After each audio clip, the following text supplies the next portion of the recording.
No more going to the dark side with your flying saucer eyes.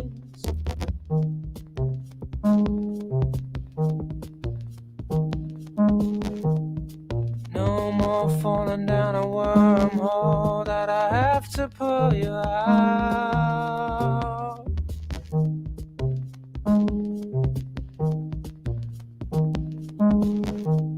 The wriggling, twiggling worm inside devours from the inside out.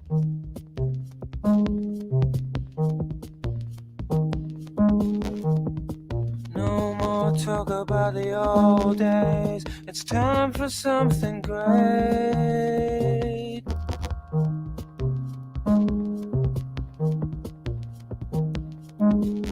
Want you to get and make it away.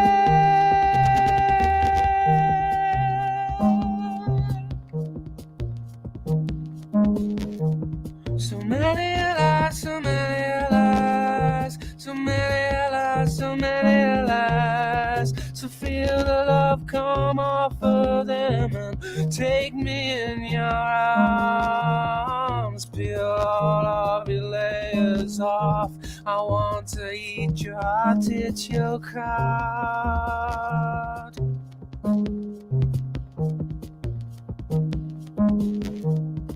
No more leaky holes in your brain and no false starts.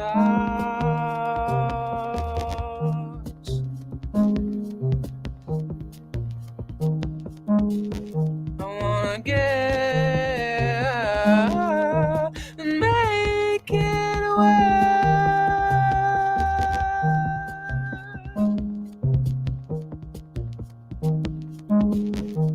So many lies, so many lies, so many lies, so many lies. So feel the love come off of them and take me in your arms.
You're hearing exactly what's on my mind. On the internet, downloadable, easy for you to find. So easy for me to sign. To get it up off my chest, I think I'm blessed. I suggest if I did it, BKRS. Well, brothers, y'all know the rest. Well, sisters, you heard the stories. I was all alone, was broken. Had nobody rooting for me. Nobody that gave a care. Nobody to lend a hand. Became a man. Walking hard upon both of my feet. I stand on aching feet as I stood. Corrupted many a hood, misunderstood. Drifting further and farther away from good. And when I landed, in retrospect, thinking after the fact, I was exact. Product of my environment, I react like I'm supposed. Can nobody really blame me? Fell in love with the music, cause nothing else entertained me. Grip the mic, it was love first sight. Recite sight, and I fight by flow sci-fi. It felt right, laid it down like nobody's business. Increasing skill, never thought people the world over would think I'm ill. You what the deal? I ain't never met a beat, I did it murder, berserker. And none of y'all can see me like a burger. I'm order, along with 100,000 supporters on the front line, patiently waiting, attacking orders to the daughters and the sons and the future seeds of our loins. Life is more than coin and painful, like several kicks to the groin. So many that wanna join, so many that been recruited, sitting booted. I computed, I'm suited, live secluded, excluded from all the flashing lights and pitfalls of stardom. Beg your pardon, the garden is fire, it's hydrocarbon. The streets and the slang, my jargon was drowning in my surroundings. No ambition or drive, I'm alive, but I took a pound in my mind. Had to move a mountain, the time that I've been allotted. Make sure that I do my best and my plans for the future plotted. I got it, I have it, grip it. The microphones I'll be ripping, the spit that I spit be dripping and leaving the sheep who tripping. Is it you? What of course that it is. Y'all got the flow now. Y'all know beats to the 13, to the 33, don't slow down. I got somewhere to go now. You got something you're living for? Or is he in your 30s like me and fucking miserable? Since no man is invincible and death sees everybody. I won't watch to the tune that they pipe like rowdy. I won't listen to a thing that they say like I always have to. Make you edgier and wiser when you're growing up and having. And then you have to take an extra step or two or three to even eat. Increasingly becoming more than difficult to try and compete. I want a different type of beat. Let me break it down to the fraction of the decibel of the wavelength of my sound. Becoming the most profound. I'm lulling them out. They sleep as soon you keep. Cause when they creep, y'all be lying in the streets in heaps, niggas.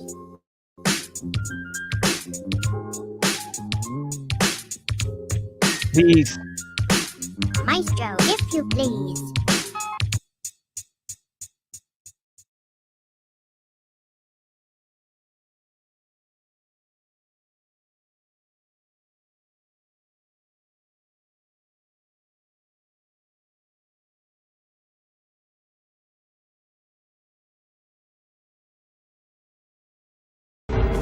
These people, it's no mystery where they come from. You sharpen the human appetite where it can split atoms with its desire. You build egos the size of convenience. Fiber optically connect the world. Grease even the dullest dreams. These dollar-green, gold-plated fantasies until every human becomes an aspiring emperor, becomes his own god.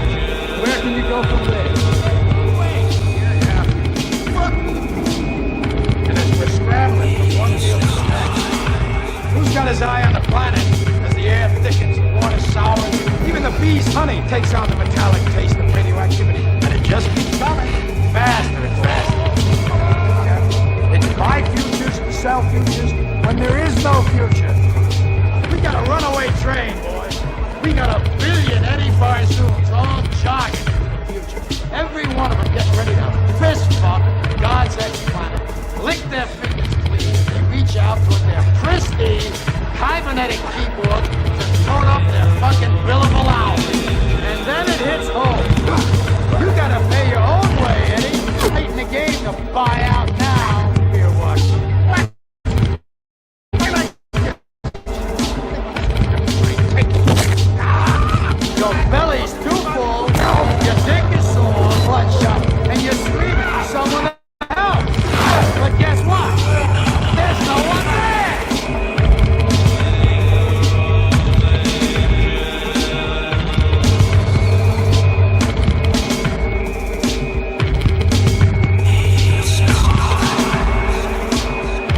What's going on?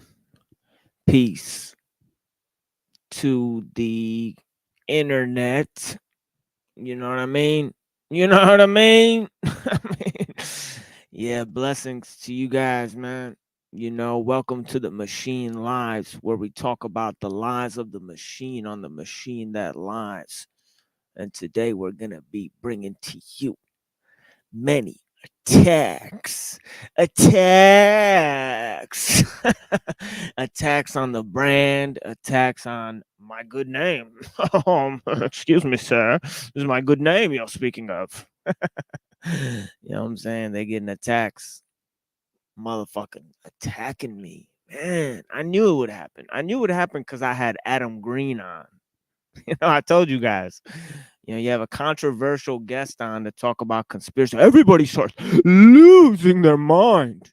It's pretty satisfying reaction, folks. I have to say, but I'm pretty satisfied with the reaction that many had. And we're gonna go in sequential order by the number of hosts. We got made by Dimbob. You know what I mean? Made by Dimbob. Yes. Rim jobbed by Dimbob. On his show. He would be the most high profile figure to have attacked us. So we're gonna go with him first. Then we're gonna go move to some lesser known figures like Grace Thorpe and Ben Thorpe on the Toilet Bowl Earth. He hosted them, and they had a lot to say about our little program here, even though these people have thousands of subscribers.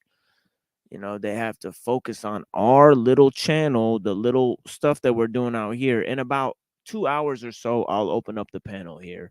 I just want to get through some of these attacks first that are foisted upon us. You know what I mean? And then we got made by Dimbob. We got Grace Thorpe and Ben Thorpe, and we also got some other people. And we'll try to keep it intellectual for you guys. Look at the ideas instead of attacking the people. But we know how these people get down. It's going to be lots of personal attacks against us, probably against our family, many different things, And then we'll move to Paul Enslaved and Enslaved by Truth and see how they've been attacking us as well. So we got everybody going at the Machine Lives, thanks to our recent little internet venture here. You know what I mean? Took us to a place that made us well hated, but we kind of brought that upon ourselves. We're dealing with controversial issues here. We don't expect everybody to understand what's going on,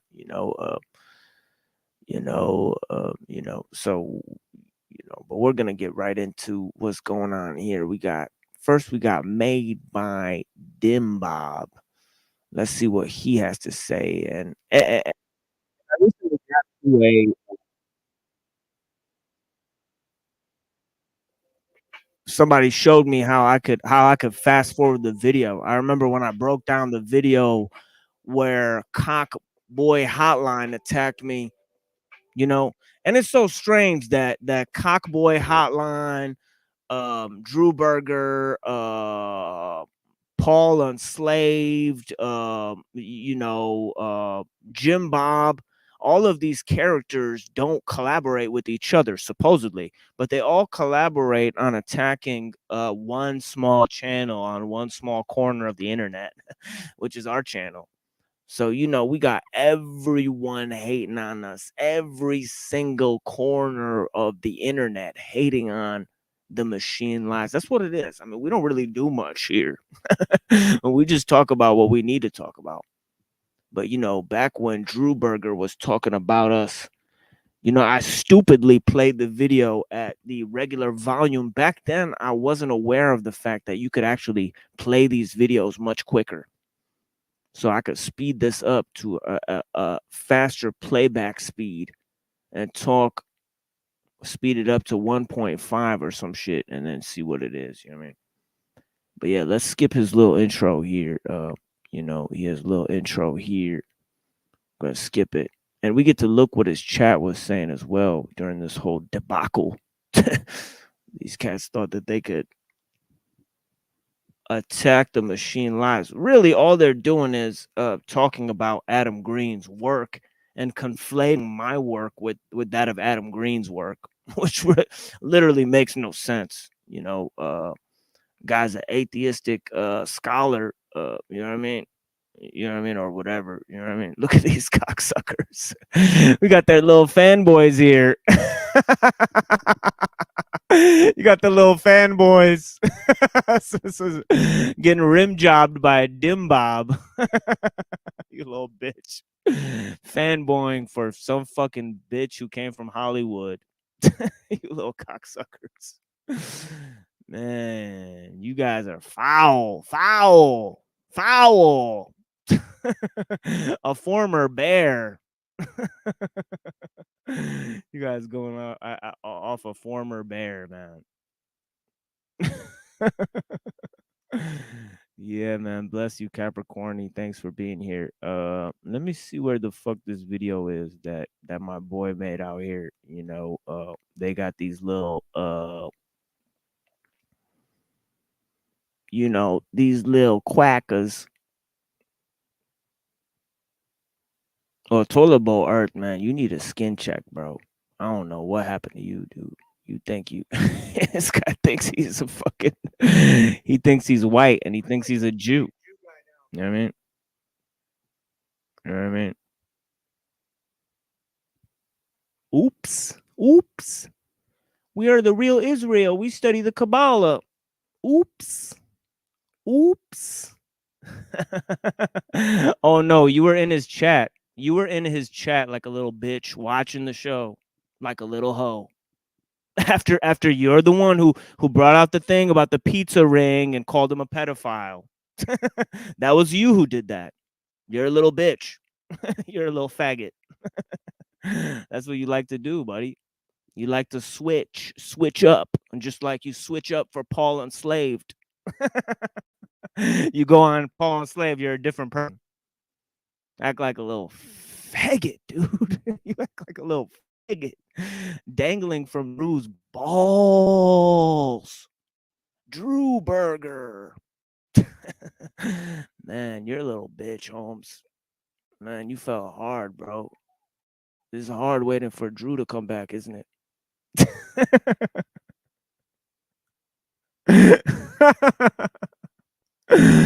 Working with Grace Thorpe.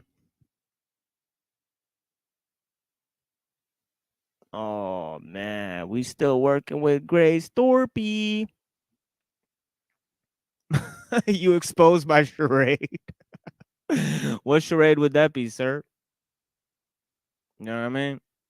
I'm like a big Jew guy now because I've seen the other side. I've seen what happens when, you know, a lot of people aren't supposed to know the truth. No, I can't say that. That's so bad. All right, I'm running out of steam. I'll just read The Hermeneutical Spiral by Grant Osborne. Very, very good book on hermeneutics. Very, very good book on hermeneutics. I would highly recommend Grant Osborne's book on called The Hermeneutical Spiral. Fantastic book on hermeneutics. The other one is not necessarily related to hermeneutics. It's not hermeneutics per se, but I think it's an important book if you're doing hermeneutics, which is Exegetical Fallacies by D.A. Carson. Very, very good book. These are both good books, and they're both worth having and both worth reading. And I think they're important if you want to do basically thorough Bible study.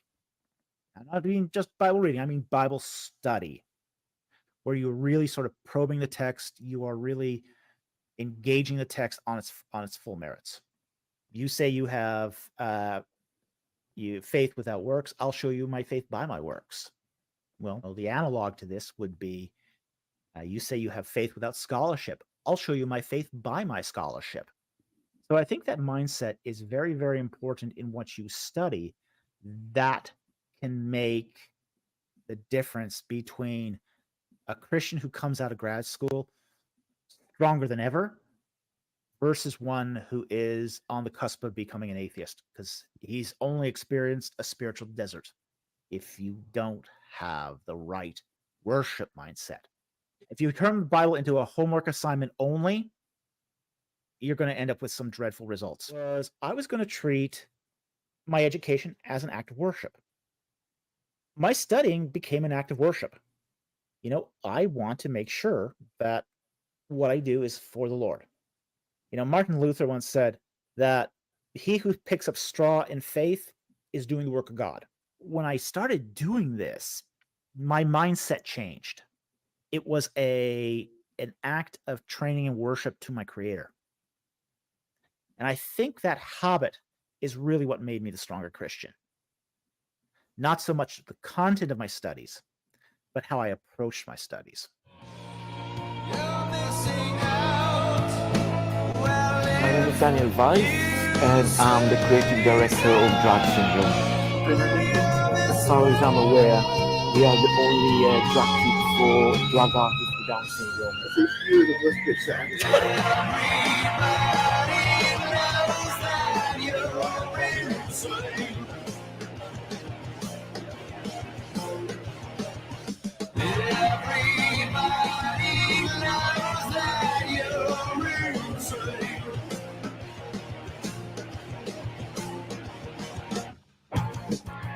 You wanna know just how long you can hide from. What good is a fast car, a flash house, and a gold plate dunny to me? Absolutely no good at all. I've been put on this planet to protect wildlife and wilderness areas, which in essence is going to help humanity. I want to have the purest oceans. I want to be able to drink water.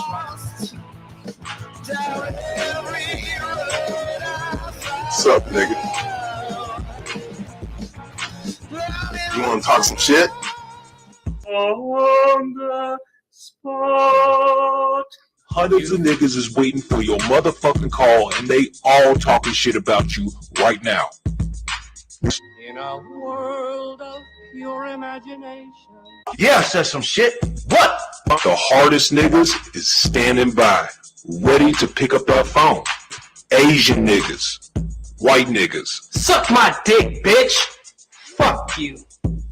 classic niggas, racist niggas, mystery niggas, psycho niggas, Jewish niggas.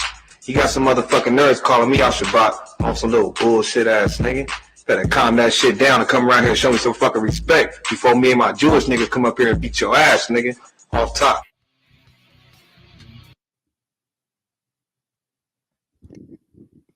Oh shit. And we got a couple more here from my dude Neuro that explains this situation quite clearly, or should I say unclearly. I mean, they're just a template. You know what I mean? Visions. You know what I mean? That's how it goes. Bless you guys, man.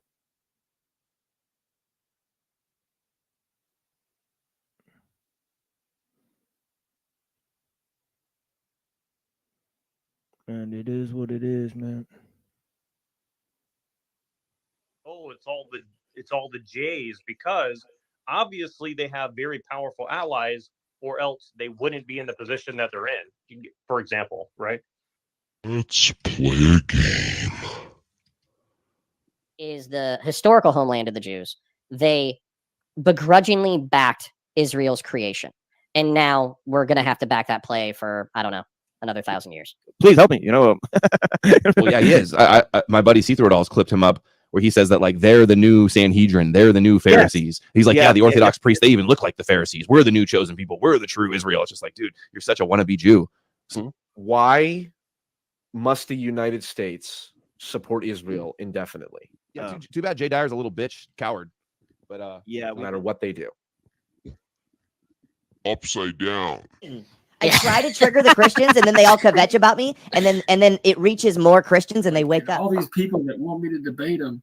What's that about? What's the topic? There are some people who can interpret the Bible in the correct way, and there are some people who are interpreting the Bible in the wrong way. Correct? Like this machine lies guy. What's the point of debate? Like, why do you think there's such a vacuum of secularists that can't make an argument for a conservative position without appealing to ... to a religious position? British monarchy, like many other royal families, claim ancestral heritage from Jerusalem, in particular, the House of David. My God's real because he has to be real. Like, okay, circular logic. Well, we should go to the guy who made up this argument, see what he believes. He was a Swedenborg. This guy Immanuel Kant, who made up this precept argument. He was he believed in a guy who basically worshipped the devil. You know what I mean? So, according to the Bible, this dynastic succession would culminate in the Messiah. Because secularists can't fill that vacuum. They can't make an argument. Pragmatism isn't a meta-ethical position. A great king of this lineage who would reign on the throne of Israel and establish his rule over all nations. Left, they're all communist and woke and LGBTQ and anti-white. So there's neither side. Now, again, I'm not arguing for Kabbalah. I'm just pointing out as an example that rabbinic Judaism is not a monolithic Unitarian. It is in this context that the events of World War I, such as the Balfour Declaration given to Lord Rothschild, should be considered. Jesus is a midrash, which is like basically a Kabbalistic deception, is what it is. So Jay Dyer knows this, apparently. Yes, and he's studied under a Marxist scholar. He studied in the Marxist tradition. He admitted that too. So he's Rothschild, incidentally, means red shield, and the lens through which global geopolitical actions of nations that maintain a high degree of Masonic leadership, such as the United States and Great Britain, should be. Subs for sale. What a pussy you are, Subs for sale. You're the biggest pussy of all time. You're the biggest pussy of all time, dude. You couldn't have put your real name up and said that shit because you're a fucking pussy, dude. You're a pussy. Straight up. Viewed. I disagree. Actually, based on the early days of Christianity, there were already rabbinical debates before Christianity and rabbinic Judaism completely parted ways, where you even have people like famous rabbis like Rabbi Akiva, for example, admitting that there is multiplicity in some sense in the Godhead. This was you can actually develop a model of pragmatism that not only permits but advocates for communism or wokeness. And we connected that to the idea of Edom as well, because Rome is in Talmudic literature, and our Jewish literature is referred to as Edom. Edom being also Esav, right? Yaakov and Esav are these twins in the Torah, and Esav is called Edom, the red one. And when our sages refer to Rome, the Roman Empire, they refer to the Roman Empire as Edom, the red empire. So that's the whole point, dude. The whole point is, what is it you're trying to accomplish? And we saw that as well, that in Russian history, of course, red is a very prominent color, whether it's the Soviet Union, whether it's Red Square, the Red Army, and so on. That color red, that idea of being Edom, plays an important role in Russian history, more to Iran, the Russia-Iran connection. And we talked more about the war of Gog and Magog, which in Ezekiel, in Yechezkel, right, there's this like end of days scenario, and this figure named Gog, who's the president, the leader of Magog, plays a role. And we try to talk about who is Magog, where is Magog? And according to the most ancient sources, Magog is basically what was then called Scythia, which is that area around the Black Sea, that Crimea and the Caucasus region, and kind of like that part of Eastern Europe, let's say what's today like Ukraine, and that entity that existed back then. So that whole area was referred to as Magog. The admissions of Jewish scholarship are to our position nowadays. We are in the Jewish Gospels, the story of the Jewish Christ notes, for example, just from the example from the. It's actually right there. 7. These people seem to think, the Judeo-Christian psyop of Jesus Christ and the Jays are all conspiring to control the narratives. Even the characters, Plato and Aristotle, nobody even knows. They're more skeptical that these people exist than anybody like Paul or Jesus or anybody like that. Oh, and that's why they formulated a man in God's image, even though that's completely contradictory to the Jewish traditions. So it's a Jewish psyop to promote the Messiah that they reject. There's even less evidence of these people, of like Socrates and Plato and Aristotle and Alexander the Great or any of these people. The only way we know about them is because you have all these scrolls written by these Jesuit guys, and then you go, here the fuck we go again. How do we trust what the fuck these people say ever? Very complex psyop. And I thank God. Like, I have a completely different caliber of horrible people trying to kill me now. So Abrahamism, basically. Do you think that kind of dynamic is being engineered, or do you think it's a product of circumstances? You think it's engineered? I've experienced the engineering because it's how I'm pigeonholed. I'm stuck. I've experienced systematic racism. It's funny, he's rejecting wokeness. And the same argument is like, I know there's a conspiracy because I've experienced it myself. can't hit people with the truth directly. You gotta leave breadcrumbs, you know, to get them out of the motherfucking cave.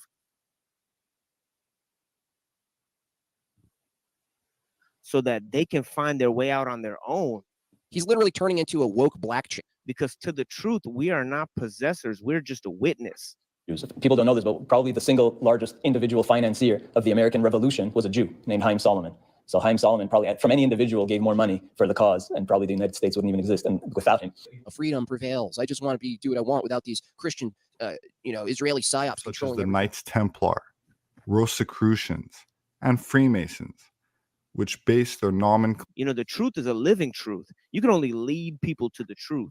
You can't teach anybody the truth. You don't own that shit. You're not it. You know what I mean? Why? All reduces to will to power. I did to go to a ritual. She was a Thelemite. Whoever can do it better.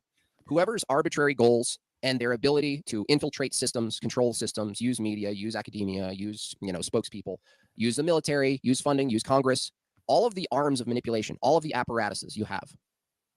This turned out to be a Gnostic mass. They're just doing it better. Woman is in her 40s or 50s. She has a relationship with the priest, and this is an open relationship thing that's going on. And If it's just their arbitrary goal to control and do psyops and control the world, are you saying you want to control the world? we witnessed this Gnostic mass. The crescendo is at the end. The woman is totally nude. And if you're saying no one should control the world, well, now you have a metaphysical position to defend, which you don't have one to defend. You can't defend it. With her legs open on the altar. I didn't. To you, it's just obvious and emotional. Well, I just don't go up and they make out with her. I just had such an uncomfortable feeling. Nationalists, people that know about Zionism, because I don't worship the God of Israel and believe in covenants and the Torah is the word of God, I'm an antichrist. So I'm not, they monopolize that side and the other side monopolizes the other side. And I couldn't really put my finger on it because I thought I was in favor of a lot of this stuff. We were. No. Oh, no, Adam. Years or so, we've been consistently polarizing across the left and right divide. Every time both sides have gotten more extreme, more and more people in the center identify as politically Adam's playing monkey in the middle. Who cares, dude? Actually, is that deception? Because eventually Jacob deceived his father so that he could get the inheritance that was owed to Esau. What are we going to do about it? And this great deception is what formed the rift between the Canaanites and the Israelites. Who cares, dude? Even if that was true, which it's not.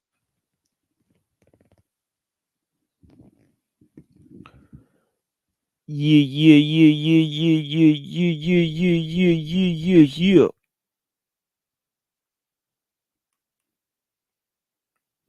We got the other one, and we're gonna take a closer look at these, so-called attacks. You know what I'm saying? Out here, man, we just getting the show popping off for you guys, man. Seeing who's gonna crawl up in this bitch. You know what I mean? It's a slow creep out here. Bless you guys, man. With the American Medical Association and begin offering massive grants to top medical schools under the mandate that only his approved curriculum be taught. I'm not trying to be mean. Any mention of the healing powers of herbs, plants, and diet was erased from most medical textbooks. Doctors and professors who objected to Rockefeller's plan were crucified by the media, removed from the AMA, and stripped of their license to teach and practice medicine. You're on a Muslim-run channel. Right? Those who dared to speak out were arrested and jailed. So Islam is very terrestrial. Islam is very embedded and intertwined with the laws in the places that they're in. How is it that Christianity is the psyop? And then what's Islam? I mean, when evidence began to emerge that petroleum-based medicines were causing cancer, Mr. Rockefeller founded the American Cancer Society, through which he suppressed that information. If to get into it, you'd have to actually debunk Islam from the perspective of debunking Christianity, because Islam is informed by Christianity. John D. Rockefeller is duly credited as the founder of the pharmaceutical industry, and the reason that medical error is currently the third leading cause of death in America. Where the main guy, the host of the show, is Muslim. Every year, the pharmaceutical industry spends at least twice the amount as Big OL to influence laws, policies, and public perception. And you didn't get any of these arguments from loudmouth machine lies. NASA, which was started by Nazis, Freemasons, and Satanists, has been obsessed with both Pleiades and Orion ever since the Apollo moon missions. According to hundreds of alien abductees, that is where most aliens claim to be from. Two different factions, one to help liberate humanity, and the other to enslave us. It is the oldest story on Earth, good versus evil, the darkness and the light, the white hat.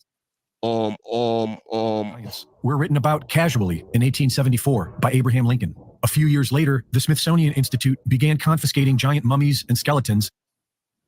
10. The Federal Reserve banking conspiracy was hatched on Jekyll Island between the Rothschild banking dynasty and the Rockefeller family, whose cabin there was known as Mound Cottage and said to have been built upon a sacrificial altar.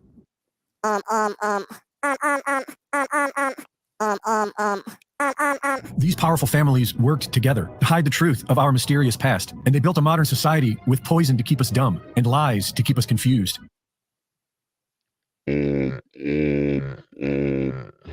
The Rothschild dynasty and the Federal Reserve banking system funded all sides of the First and Second World Wars, which paved the way for the creation of the United Nations in 1945. Funded by the Rockefellers, the UN was the beginning of today's de facto world government. The Nuremberg trials resulted with only 12 sentenced to death and 7 sent to prison. The majority were allowed to professionally continue their criminal activities. Adam Green is trashing your belief structure, dude. Nazis who were tried for medical experiments involving cruelty and murder were later brought into Big Pharma through Operation Paperclip. And indirectly. Don't you have any obligation to counter him on anything he said? Entire team of Nazi rocket scientists. Nazi eugenics program stemmed from organizations in America funded by the Rockefeller Foundation and its offshoots. And it was revealed that many high-ranking Nazis believed they were in contact with an alien race known as the Aryans. The machine bows down. The same mythical race that allegedly created Hinduism as it is known today. While many Hindu scholars dismiss the claim, the Nazis believed it. It is why they adopted the popular Hindu swastika. They also studied the Vedas, and their most classified project, the Bell, had the same design as the Vimana spacecraft described in these ancient texts. Folders flying. It's like fold. In 1971, a young Klaus Schwab, son of a Nazi nuclear scientist, was placed as the head of what is now known as the World Economic Forum. Type of Christianity. And in fact, they came up with the Trinity a lot at the Council of Nicaea, which was heavily influenced by Alexandrian Christians, i.e. Alexandrian Jews. Even though That pluralism. these trade routes that opened up between China and India and on into the West are what eventually destroyed Rome. Okay. And the reason why it eventually these trade routes eventually destroyed Rome is because these trade routes opened the path and gateway for the cynics, for the Eastern religions and principles that were brought into the West. Sounds more like a machine LARPs.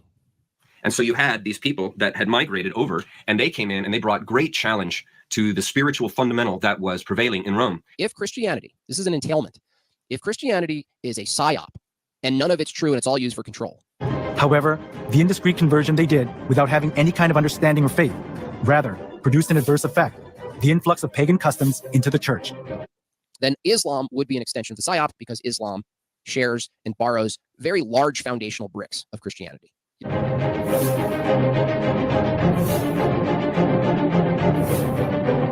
An argument that Islam has Gnostic roots. Those who were tainted with polytheism of Rome looked as if they had converted, but in actuality it wasn't easy for them to get rid of the religious rites and institutions of worshiping the sun, the moon, and the stars, and various gods and goddesses, which they had worshipped since their forefathers. Nobody countered it. And so, and we invited people to counter it. Since the war began, Israel Bonds stands strong with Israel in the war against the enemies of the Jewish people. But that's what's interesting is that could it be that even though we can track Islam back to Gnosticism, is it possible that Gnosticism today, the way it's infected Christianity, like the way people borrow and do all this like Christ consciousness bullshit? We are proud to announce that Israel Bonds has reached $50 billion in worldwide investments since inception. We also reached $1 billion investments since the war began. Toilet bowl earth, no such thing as a Quran only Muslim. That's a taqiyya cope they use when they want to reject hadith. Okay. It wasn't the Messianic era, and things got bad, turned really bad again. The Greeks first, and then, well, the Persians first, and then the Greeks, and then the Romans. And so by the time you get to the Roman era, people realize that this isn't it. And those prophecies would have probably been reinterpreted as, no, it wasn't it. They must have been talking about a future Messianic age, because clearly this was not the Messianic age. You can't reject the hadiths. Or they just reject hadiths that they don't want to tangle with and defend. Is that the case? Not sure. At the end of the Second Temple era, there was a huge Messianic fervor, not among the Sadducees who didn't accept Mashiach, but by then the Pharisees and the Essenes. There's an underlying spirit there. And the spirit, if we're were to be really harsh about it, would just be the Antichrist spirit. But if we were to be a little more charitable, it would be the revolutionary, sort of rebellious spirit. So at the end of the Second Temple now, there's this huge messianic fervor among Pharisees, Essenes, Zealots, and others. And that's why Josephus, who was alive at the time and is an eyewitness and is our best eyewitness source, we really rebellious spirit to authority, the rebellious spirit to that there is a hierarchy and there are longstanding traditions. There are things that even you're born into and you have to figure out if they're coherent or true or not. We have two great eyewitnesses to the Second Temple era, which is Josephus and Philo. And so they're not so accepted in the Orthodox world, but as a historical text, they're fantastic to understand what Judaism was like 2,000 years ago. The role of Kabbalah in the development of a lot of Jewish and Christian religious forms is something that we see starting in the Middle Ages. Christians accept the Torah, right? They call it the Old Testament. So they're also Zionists because Christians do believe that God gave the land to the Jewish people.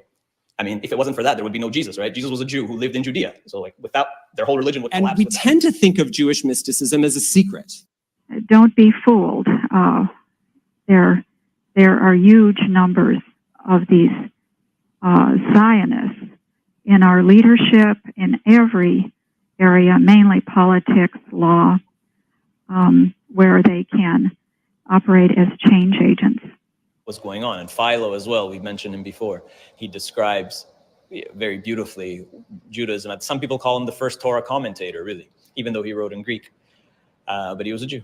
And Josephus is the other one, who was this Jew who kind of was a traitor and turned Roman and lived out the rest of his life.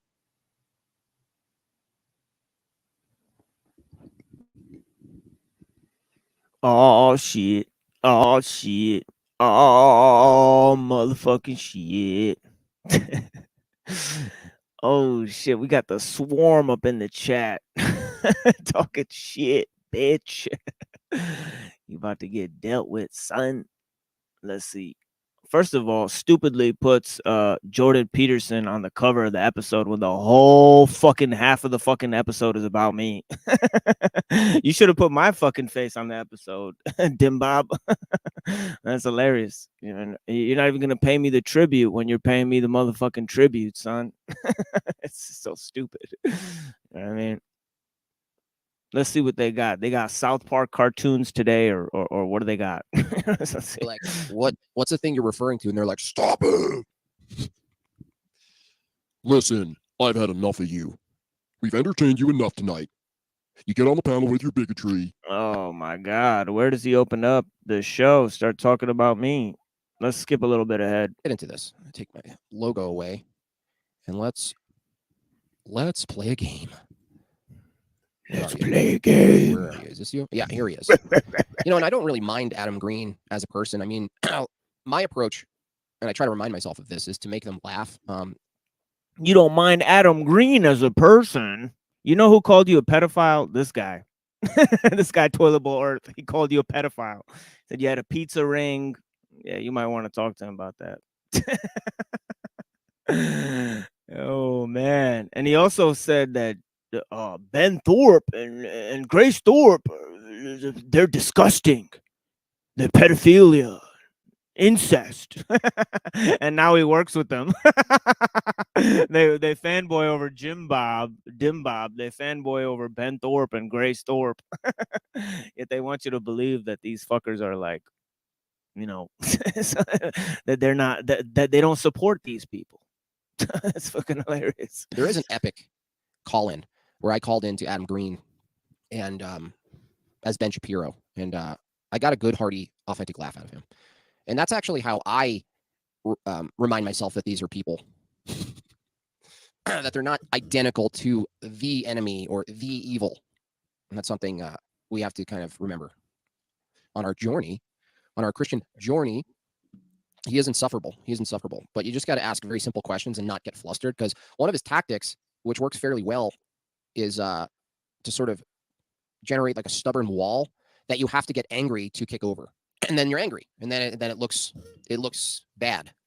It looks like you did you right for right, forgiveness, right? We forgive TBE for calling us a pedophile. We forgive Grace Thorpe and Ben Thorpe for promoting the fact that they're having an incestuous relationship. We even forgive Paul Enslaved for bashing Christianity, saying "I am that I am," and then constantly appearing on his show, giving him more credence. Yeah. We forgive everybody, but we don't forgive the machine lies. If you're so good at forgiveness, then forgive me, bitch. say like a fucking faggot butthurt in my chat talking about, oh, forgiveness. Shut up, cocksucker. You, looks like you failed. But let's just take a look here. Let's take a look-see. Okay, so this is someone calling in. I think this is on the machine lies. By the way, this is where all rejection of Christianity combined with like Gnosticism and secularism meet. They all look. This guy already wants to fuck me. Hilarious, man. Converge and end with like an Adam Green or a Blowin' Benjamin, because there's no other way to go. Now, I want you to listen to this call-in. I think this is a fascinating specimen of how upside down. Now, I want to play a game here too. The call-ins. I want you guys to. Why don't you play EBT's call-in where he asked the question where you're asking me the fucking question that you didn't get the fucking answer to, and he fucking answered it to EBT when he asked him, "How is Islam not a psyop and Christianity a psyop?" Your question was already answered. You're bitching for a whole hour about how your question didn't get fucking answered. Maybe you're retarded or deaf or something. You just don't understand shit. Listen for how this call-in answers his own question descriptively. That the answer to the question he's asking is in the question itself. And we'll see the problem. Again, this is still kind of trailing off from the Dillahunty problem that Andrew brought up. So listen closely and tell me what you think in the chat. Question here. Go ahead. All right, you guys hear me? Hey, Adam, just found your work a few weeks ago. It's compelling. The David Scorpion interview was great. I ordered his book. Can't wait to read it. 2 weeks ago, only 2 weeks ago. Wow, it's so new. How did you find me? Honestly, the psyops worked on me because I saw so much stuff referring to you as like a Jew or whatever. I'm like, I knew that was happening. I try to trigger the Christians, and then they all kvetch about me, and then it reaches more Christians, and they wake up. Yeah, this is the dumbest thing. This guy's retarded. Why would I have to make up an argument against forgiveness because you assume something about Islam? That Muslims don't practice forgiveness, so I have to make up an argument against forgiveness. That's called a straw man, dipshit. I thought you were telling me about fallacies, about fucking genetic fallacy and all that stuff, but you don't know a basic fucking fallacy? like you just set up an argument for me to defeat. It's not very logical. Dim job. Not very fucking logical there, buddy. Dumb fuck. I know, but my question to you is kind of adjacent to what I've seen you talk about in your videos. It's something that puzzles me. Why is there such a vacuum in the online argumentative space for people who want to argue for conservative positions in the political space, but they always wrap it up in a religious context? Like Nick Fuentes is a great example. He'll come in, he'll be like, we need to close the borders, we need to do this, and this, all pragmatic stuff. And he's like, and then he gives you the timeshare pitch, and he's like, by the way, sign this here where you're going to be a base Catholic bro and all this stuff. And you could just tell that it's off-putting to anybody who wants to get under that umbrella. They're like, all right, can't go with you because you're a nut, and all of them are like that. Nick Fuentes is a big one, but why do you think there's such a vacuum of people who can't make secular arguments for what are otherwise, mostly considered religious positions? Because no one wants the religious baggage, right? Just get to the pragmatic stuff. So that's my. Okay, so what I meant when I asked, see if you can listen for the problem, the answer to his question in his question. The question is, why do you think there's such a vacuum of secularists that can't make an argument for a conservative position without appealing to ... to a religious position? The reason why is... you can't attack Nick Fuentes. That's what's going on here. You can't attack Nick Fuentes because he's working with Alex Jones and Fox News, the fucking Fox News honeypot that this guy's fucking trying to drag everyone into with fucking fucker Carlson and this fucking sucking up the fucking cum of the fucking bitch that runs fucking Fox News, this fucking cocksucker, this Australian bitch, that runs this shit, man. You know what I mean? That runs 21st Century Fox. Come on, man. This fucking controlled by Jews reading the Kabbalah with fucking Jay Dyer. Come on, man. This shit is fucking nonsense. How do you guys get dragged into this fucking bullshit, man? With these cocksuckers. Come on, man. Defending Nick Fuentes. Why? Why do we have to sit here and defend Nick Fuentes and all of the conservative shit or whatever, dude? Go back on that shit. Say, oh, they raided my house and they didn't raid my house.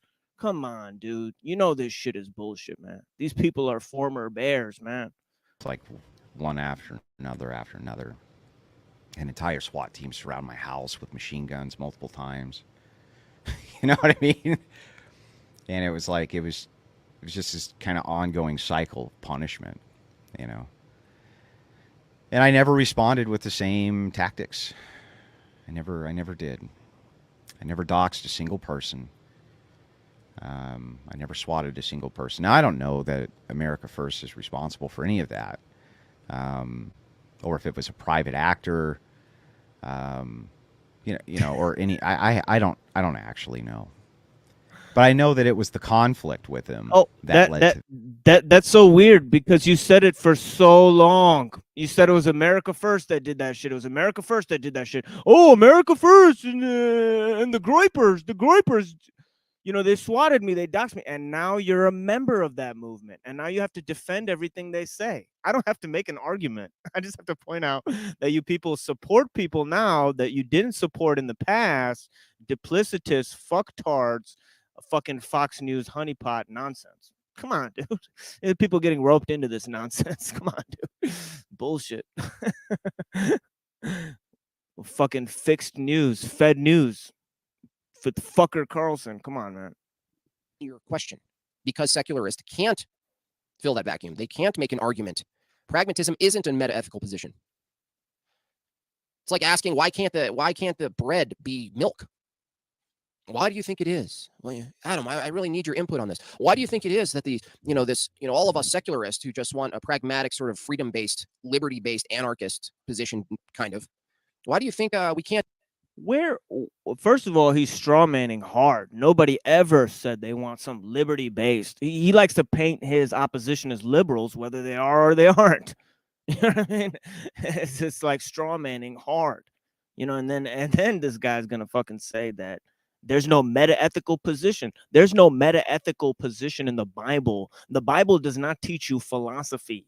Okay, we're talking about the historical relevance of the facts mentioned in the Bible, sir. Maybe you don't even understand what the discussion topic is. We're not talking about fucking meta-ethics. You want to provide an argument on meta-ethics and on Kantian horseshit. You know this whole thing about the transcendental argument that they borrowed from Immanuel Kant, okay, who is a devil-worshipping bitch, okay, who wanted to separate values, okay, from logic and reason. Okay, that actually does not work with Christianity. You know, Kant's mother was a pietist. You know, pietists talk about feeling sanctity by staring at the fucking genitals of Jesus and worshiping and stuff like that. This is how the fuck they worship. This is what the pietism movement is about. He was an extreme radical Protestant thinker, okay, who came up with this transcendental tag argument, okay? Okay, so if they think that their views are not based in anything, then surely your views are not based in anything either. Your meta-ethical analysis on history? We're talking about history, folks. You know, you have no fucking concept of what the actual topic is. Okay, you just want to defend conservatives against liberals. That's not even the fucking game that's being played. Liberalism, conservatism is part of the same fucking two heads of the same coin. Wake the fuck up.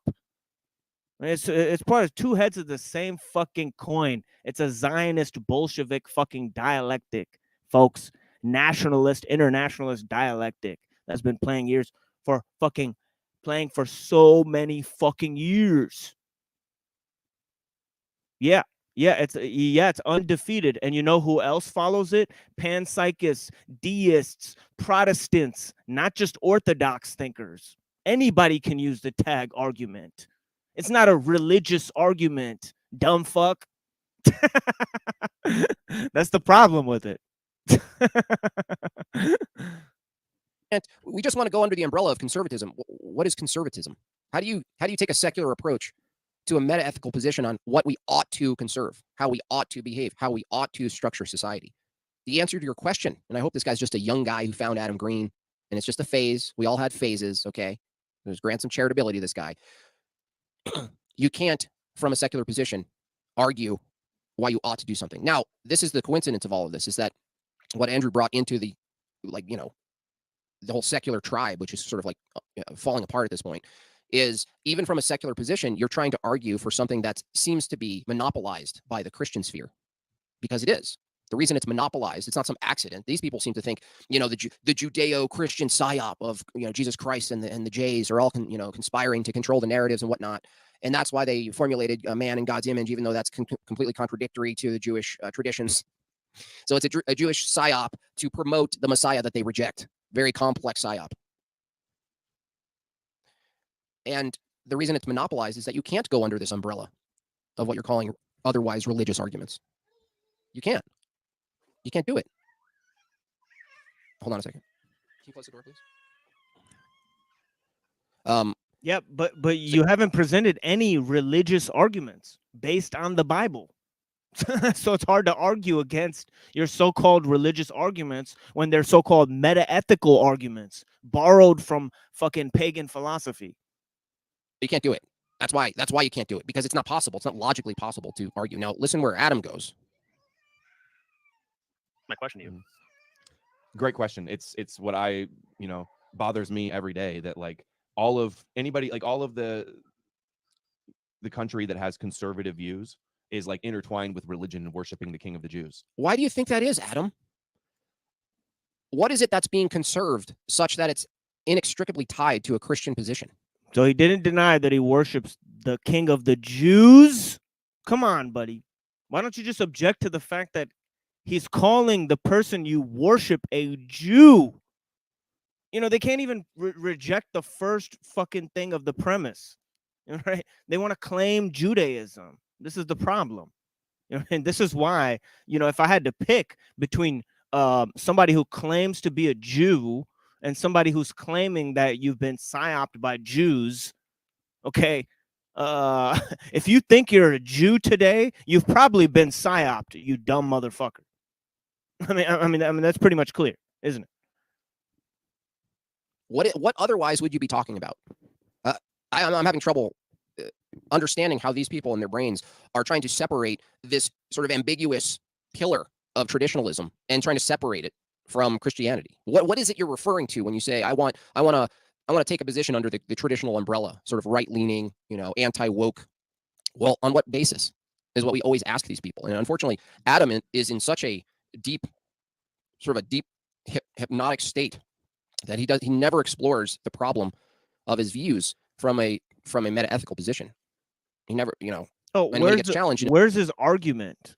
You know, where's his information? Where's his, you know, proof that it's not a Jewish psyop? Where is any of that? Just that, oh, he doesn't have a meta-ethical position, so it's not worth defending yourself against all of his wild accusations. What? So you want me to come up with an argument against your viewpoint, but you're not providing any fucking viewpoint. If I came up with an argument against your meta-ethical position, the arguments I have against the Bible and all that stuff would still remain. like they would still be left there standing for you to fucking address. You know, it's fucking crazy. In a debate, it all just goes to shit. You know, it goes into a stalemate and the same. But this is an essential question. In a debate with a fucking cartoonist and a fucking guy who fixes tractors. Yeah, let's fucking debate these things. Come on, man. I'm a fucking professional. I study philosophy and theology, okay?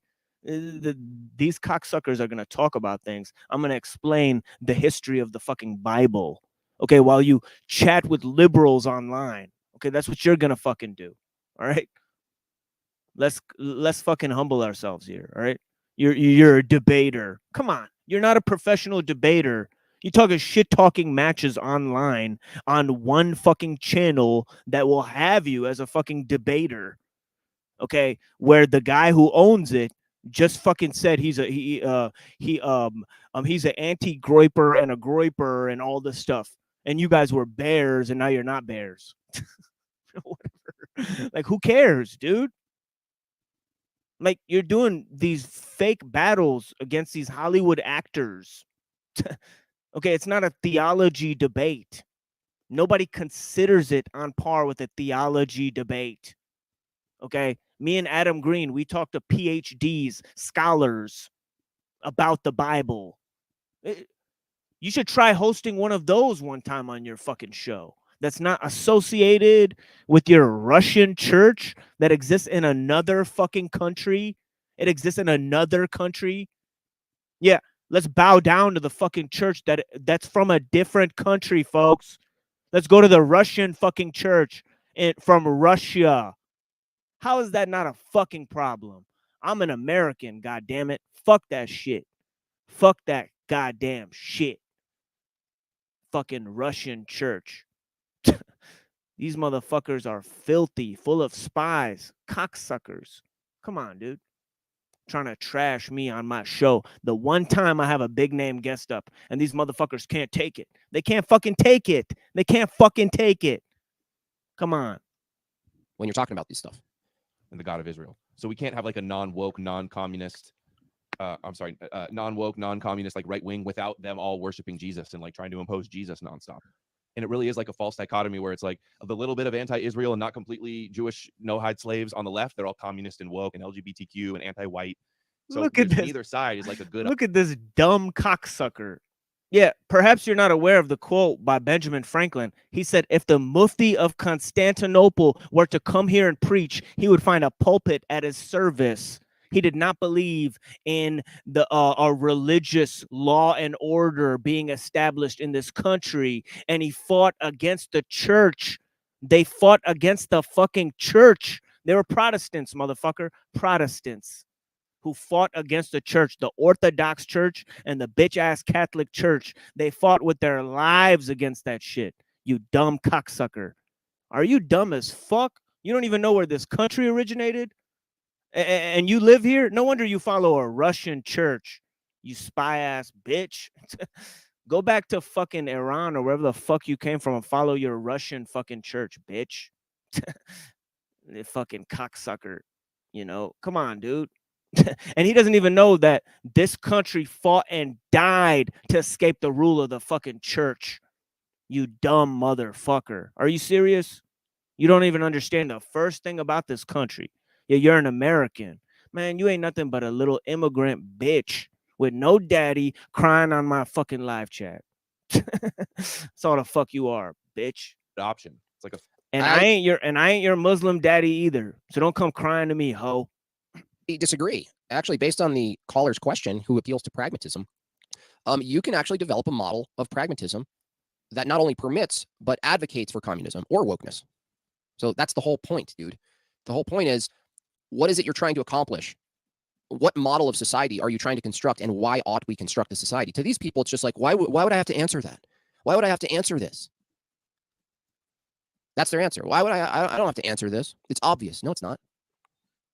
Just a false kosher dichotomy between communism and Abrahamism, basically. Do you think that that kind of dynamic is being engineered, or do you think it's a product of circumstances? You think it's engineered? I've experienced the engineering because it's how I'm pigeonholed. I'm stuck. I've experienced systematic racism. It's funny. He's rejecting wokeness. And the same argument is like, I know there's a conspiracy because I've experienced it myself. He's literally turning into a woke black chick. Adam Green, you're turning into a woke black lesbian.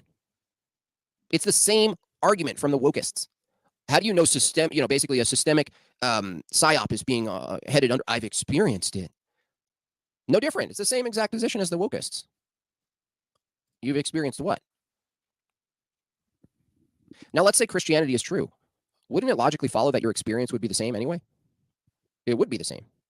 If Christianity was true, and it wasn't everything you said it was, you as a feature of this reality and the things that you say and the things that you are a proponent of, or things that you're against, your experience would probably be much the same here.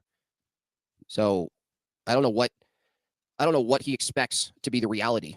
Like, what can you expect to be the case? And oh, how about this as a nice start for reality? Millions of Christians aren't psyoped by Zionists to protect Israel. That'd be a great fucking start for reality, wouldn't it? How come most of the Zionists are Christians and not Jews? Okay, have you ever heard of a Christian Zionist, Doodlebob? Or is this just fucking just pop out, just new information for you? Well, you don't understand that such a thing exists. It's part of the reality. It's part of life. Oh my God, man. Oh my God, buddy. Go take a break, friend. Take a break, man. Have a good yeah. And you could talk about the topics we're addressing on stage. You can continue to be a little hoe talking about me. Either way, if you're not willing to engage in the conversation, I don't think I'll be engaging with you either, sir. In his view, he's some sort of a target, and therefore because there's pushback on his position, he's a target, and therefore his conspiracy is true. His view of this is true.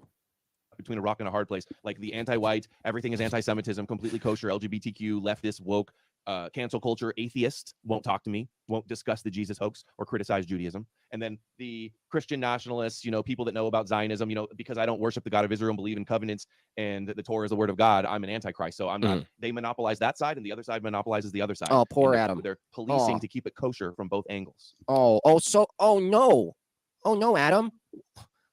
Oh no.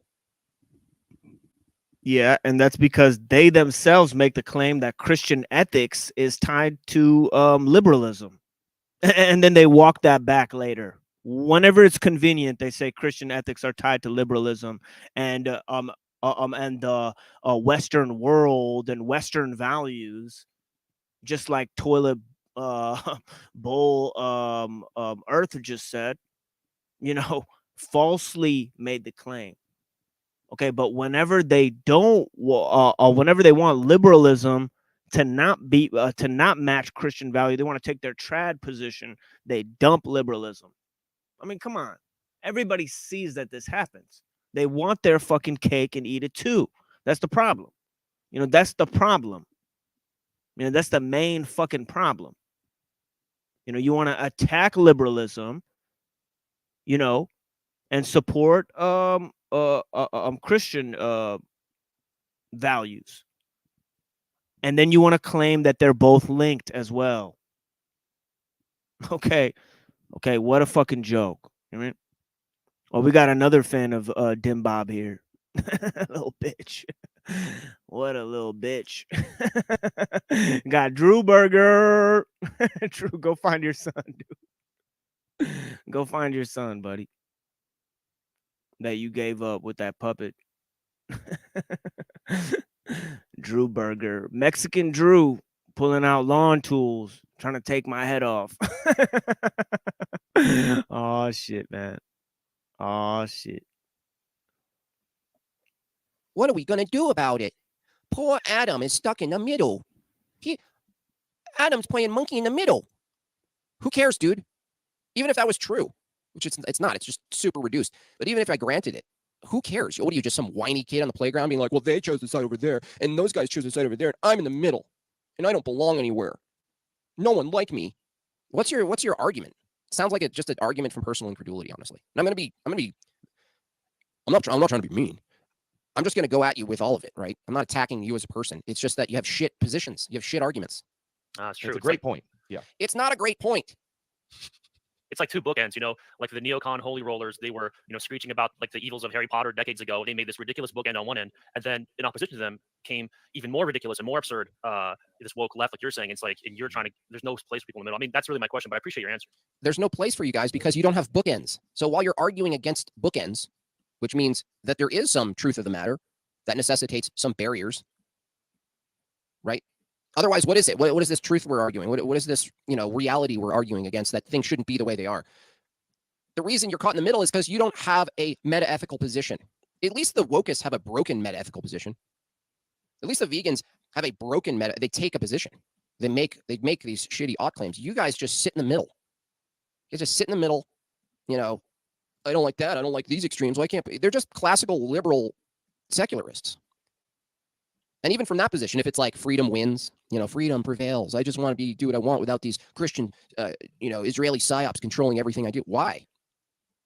If you leave it to just brute force, coercion, will to power, which is your view, by the way.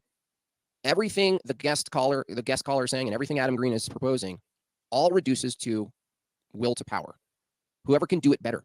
Whoever's arbitrary goals and their ability to infiltrate systems, control systems, use media, use academia, use, spokespeople, use the military, use funding, use Congress, all of the arms of manipulation, all of the apparatuses you have. They're just doing it better from a pragmatic position. Why? Because your pragmatic position can't tell them what their arbitrary goals are. If it's just their arbitrary goal to control and do psyops and control the world, are you saying you want to control the world? And if you're saying no one should control the world, well, now you have a metaphysical position to defend, which you don't have one to defend. You can't defend it. To you, it's just obvious and emotional. Well, I just don't feel right about people controlling the world. Any people?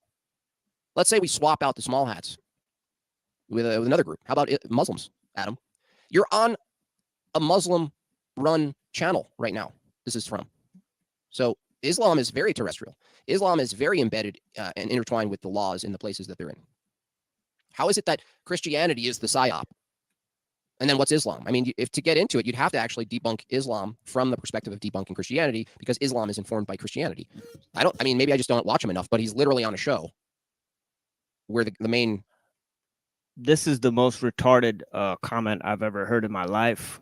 You can't attack Christianity if you're Islamic, or maybe just by having Adam Green on my show, I agree with his whole position, even though on the show I talked about how I disagree with his position.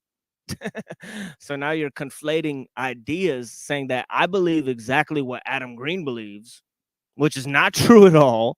I wrote a whole book about my theological beliefs. Okay, you have no fucking clue what my theological beliefs are. Okay, but you're going to conflate them with Adam Green's and then claim that because somebody's a Muslim, they can never attack Christians. Well, it sounds like you don't know any fucking thing about Islam when you make a statement like that. It sounds like you don't understand the basic position of Islam, that it basically rejects the Bible. It rejects the fucking Torah. It doesn't accept any of these things. So I think it's fucking hilarious when you sit there and go, well, you're allowed to attack.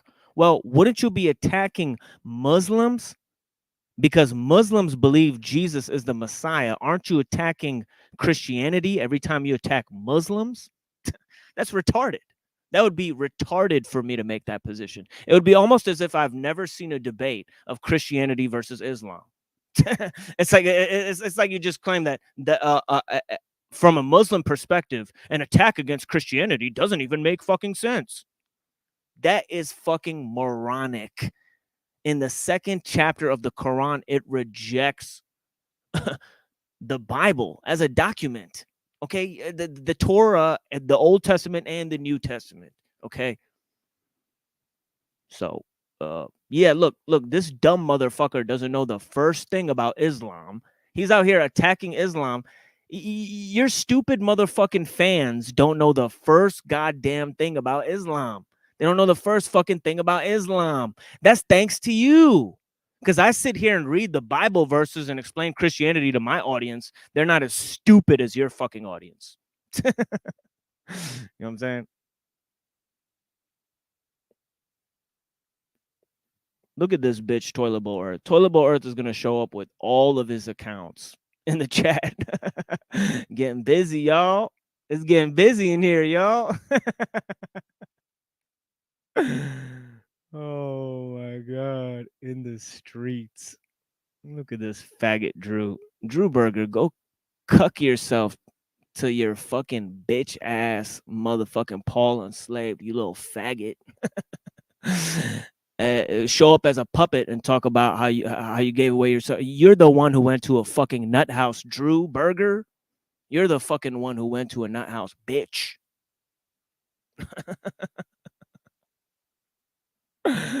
Yeah, man. Yeah, man.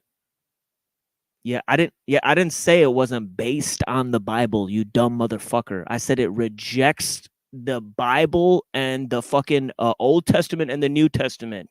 It rejects claims made by both of those. Something could still be based on something and reject the basic tenets of something. You know what I mean? For example, Christian philosophy is based on Greek philosophy, but it rejects many tenets of Neoplatonism. Maybe you're too slow to understand that.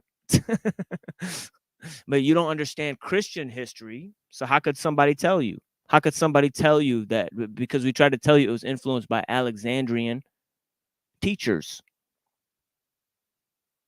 Okay, just like St. Eusebius claims that Moses and Plato were the same, had the same moral code. Come on, dude. Had the same moral and ethical code. He found no difference between Christian and pagan philosophy. That's your church leaders, St. Eusebius. Okay, yet they disagree with many tenets of Neoplatonism. Okay, for example, the hierarchy of being within the order of the Trinity. Okay, they took this concept from Neoplatonism but refined it.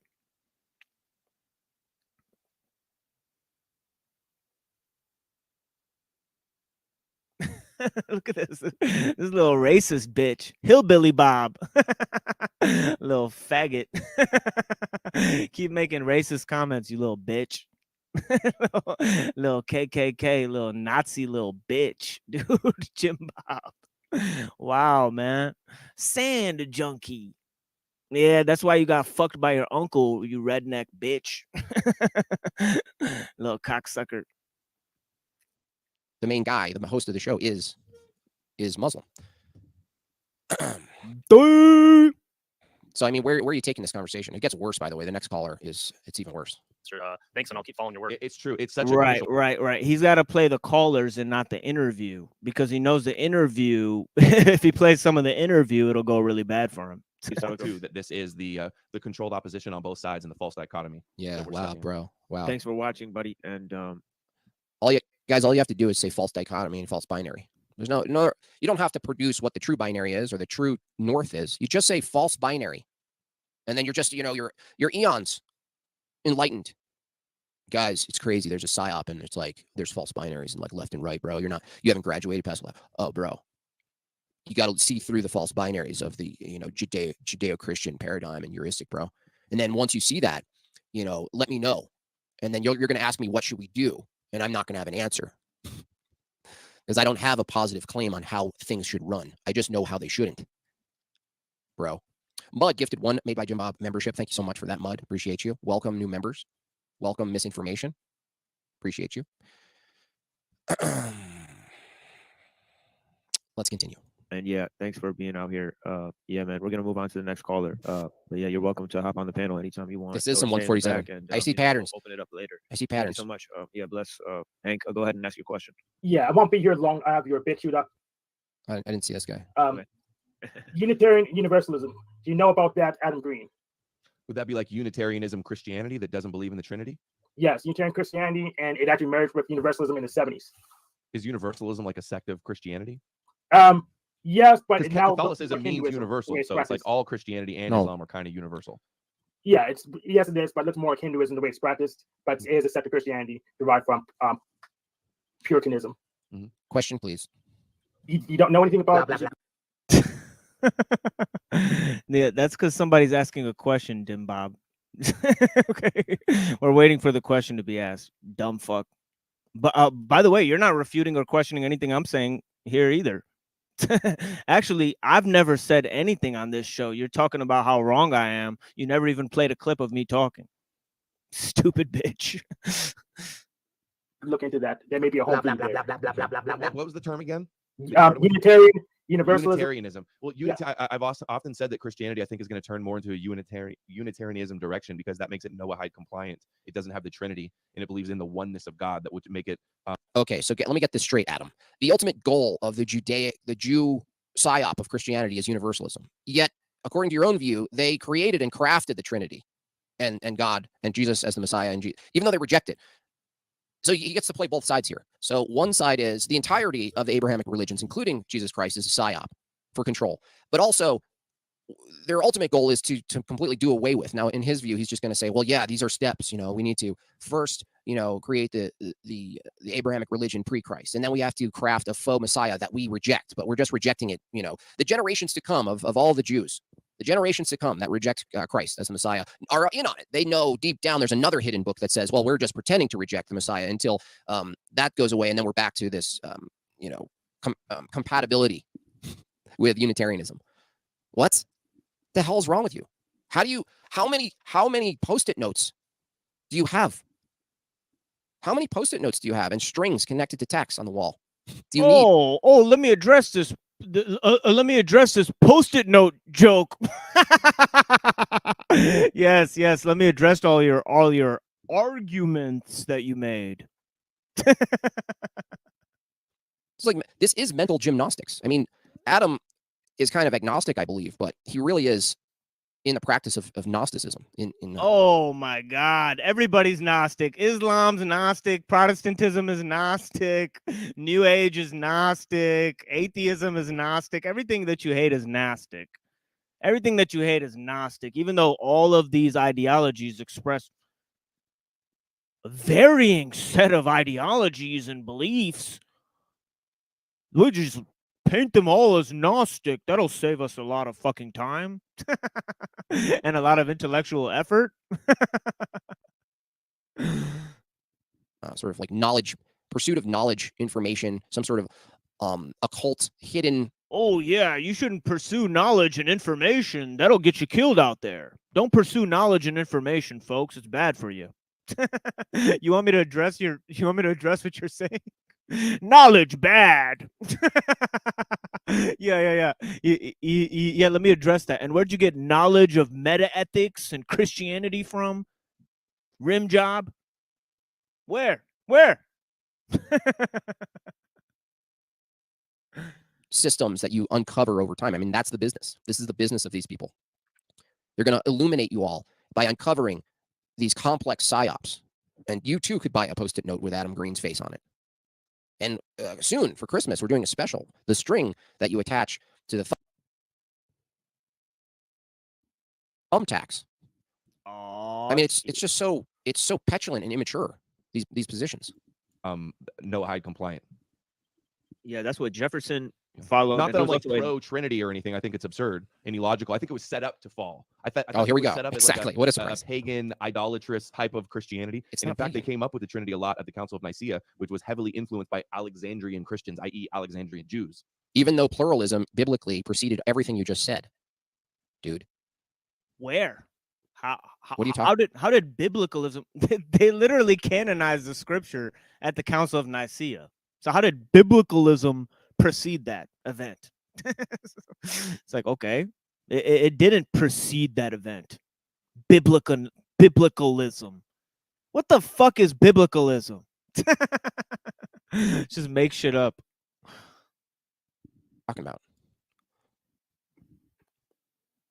You know about that great thing that existed before Christianity and Gnosticism called biblicalism?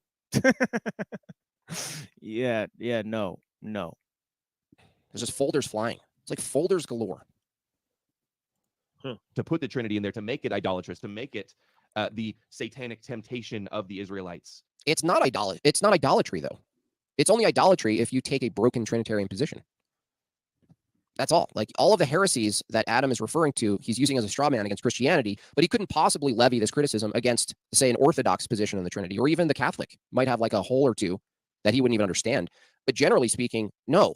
If your premise one is God is three persons, one essence, one nature. Right. So why wouldn't he be able to levy any arguments against it?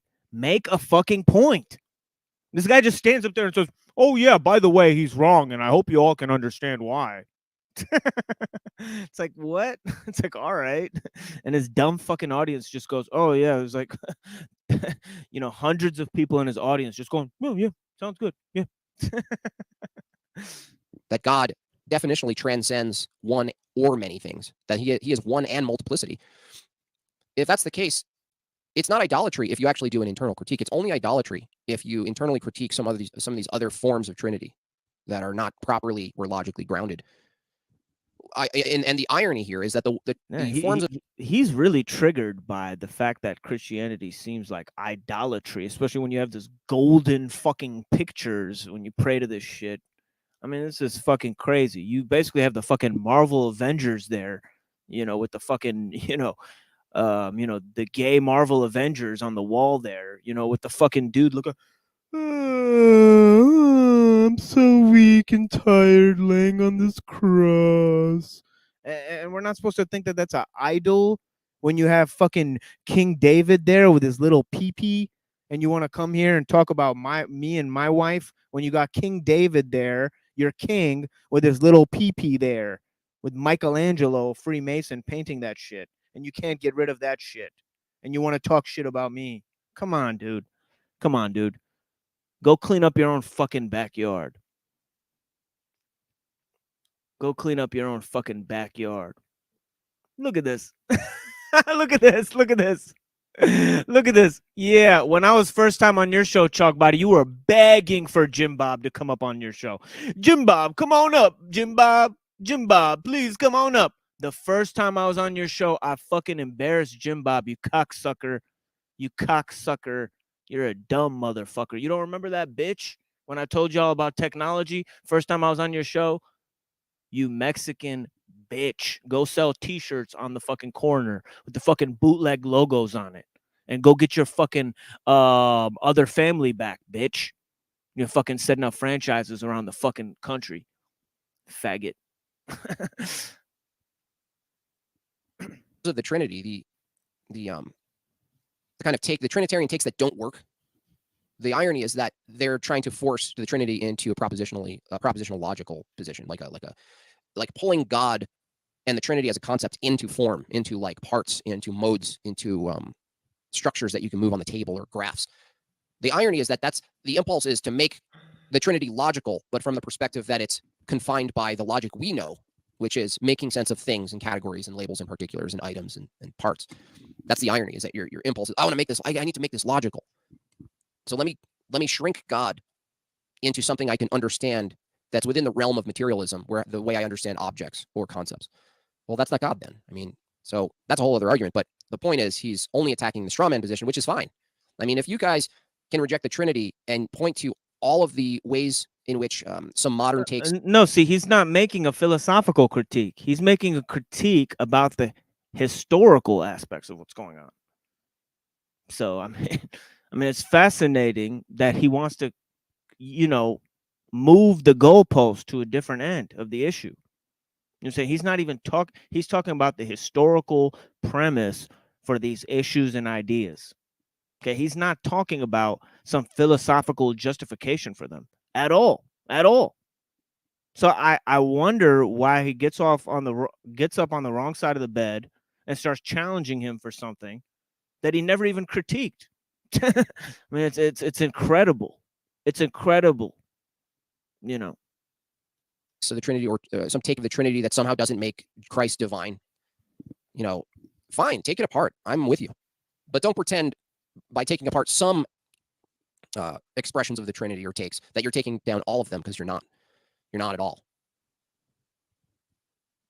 Yeah, exactly. This is a great position to take, Vegetal Asbestos. They made up the Trinity with the purpose to fail Christianity, and it worked so well the Trinity is still here. Yeah. So it was designed to fail, and yet you can't get rid of it. It was designed to fail, yet it's still practice. It's designed to fail, yet it's threaded all throughout the scripture and the practice.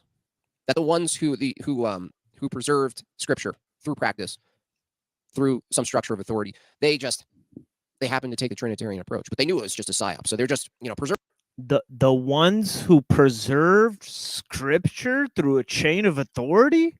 Who the fuck are those people? And why the fuck do they belong to a church that exists in Russia? The Russia church? What the fuck are you talking about? Why the fuck should I follow a church that exists in somebody else's country? Because of some chain of authority that somebody probably fucking made up. What? Based on what? You just say they have authority and therefore they do. That's not an argument, sir. That's not an argument. Serving it and fighting against heresies, you know, vigorously. They're just like, do not. They call out the heresies. They write an entire book on the ancient heresies. They teach the heresies. But it's all psyop. You know, teaching the heresies is a part of the psyop. It's just another branch of it. I mean, this is barbecue truther level. If they will consume the blood, they won't. None of those heresies include Judaism.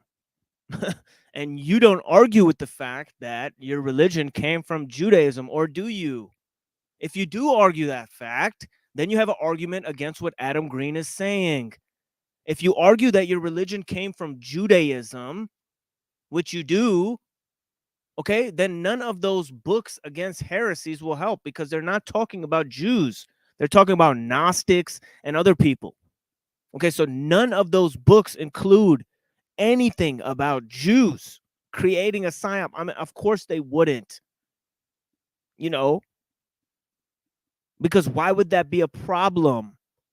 Okay, Saint Irenaeus, who wrote Against Heresies, he talked about how the Old Testament fulfilled the New. How the New Testament fulfilled what was in the Old Testament, just like Jay Dyer does with the theophanies and all that type of stuff.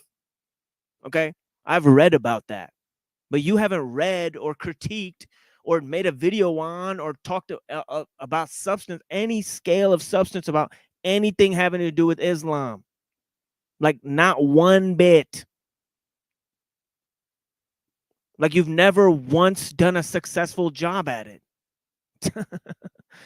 You know, so why should I address any of the claims you make? Won't keep the mitzvahs. They won't circumcise. They won't keep kosher. That's what Christianity was, like the satanic antithesis of Judaism. Okay. Speaking of satanic antithesis, do you know anything about the Bible Black anime or visual novel? What the hell? No, I've never heard of either. Bible Black anime? Oh god, this is a joke. Where's the next guy? This is the guy. I think this has Beartarian guy written all over. Hank, the next guy. This guy's a mess. Yeah, you're welcome to stay out here. Beartaria. This guy's obsessed with Owen Benjamin, dude. It's like, yeah, go ahead and do it. Go ahead and debunk it.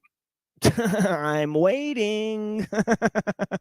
I'm waiting. You know what I mean? You know, it only takes 15 minutes to debunk, but you never got to it. You never had 15 minutes before. Oh, go. Make sure you run all of your debunk thing. Go give it to some sheikhs and stuff. And go hand it out at the mosques so they'll wake up too. Bitch, please. You're not a theologian. You're a fucking cartoonist. You don't know shit about Islam, and you've proved it millions of times by saying Islam is Gnosticism. Even the most dipshit fucking monkey brain fucking moron knows that Islam and Gnosticism are two different theological perspectives. You fucking stooge. That's a stooge level comment. That goes into the same type of mythicism that Adam Green supports and I reject, saying that Islam is like Gnosticism. That is retarded. That is a retarded theological critique. You know who would first deny that critique is the Gnostics themselves, who would say that Islam preaches that the God of the Old Testament and the New Testament is a good God. My Lord, you know, not an evil entity that created the Old Testament and the New Testament. Come on. You don't know the first fucking thing about Gnosticism. You don't know the first fucking thing about Islam. Yeah, you go online opening your fucking mouth. I'm not going to debate you from a chat box, you stupid little bitch. You're here watching my video telling me that you can debunk things in 15 minutes, but you never got to it somehow. You're a liar, dude. Okay, hard hat. Go ahead, brother. This guy. Hey guys, Wait, you kind of roboted there. And of course, he's got nothing better to do but to make fun of some hard hat, which is literally to him some Canadian guy. He just wants to make fun of him. Like, what's wrong with you, dude? It's just a guy calling into a show. What the fuck do you care what his ideas are? Dumb as fuck, dude. Oh, fuck. How do I sound okay or no? Yeah, you sound okay now. Yeah, go ahead with your question. Not so much a question, just kind of just like fucking A. I saw that Adam's here tonight. I don't know. I've been on a kind of a, like all of us, a little spiritual path our whole lives or whatever. But I couldn't get into the church too much. I tried when I was younger, going through hard times and stuff, and things just didn't add up. But I've never been part of the system, self-employed, don't pay taxes most of my life. Look at this. This is great, dude. People are bonding over hate for me. You love to see it. You love to see it. You love to see it.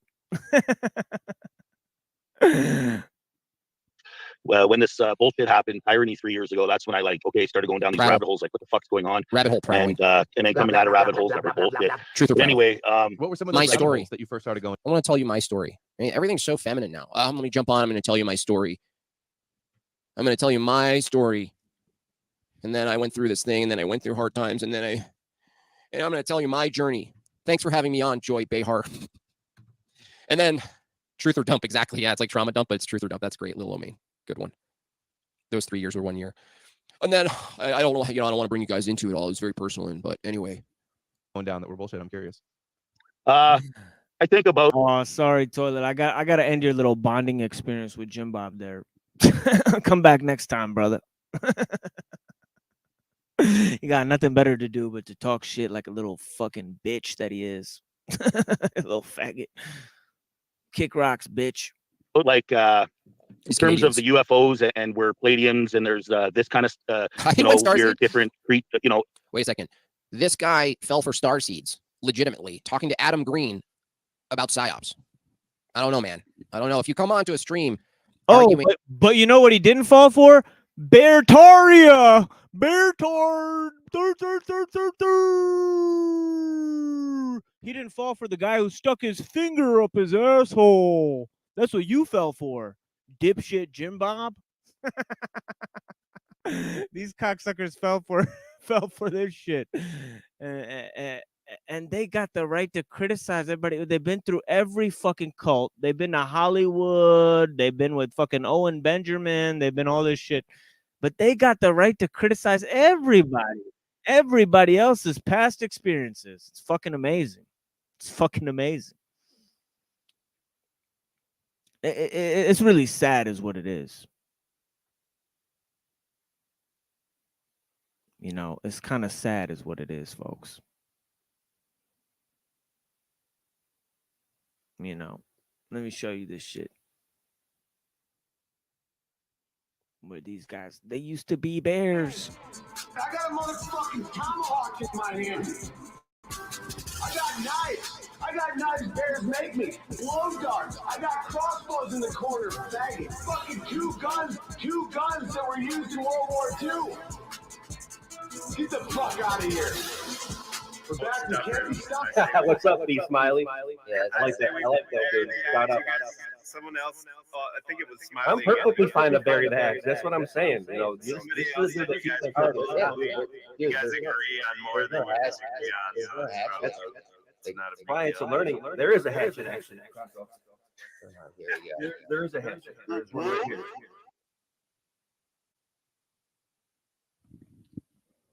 Honey pot.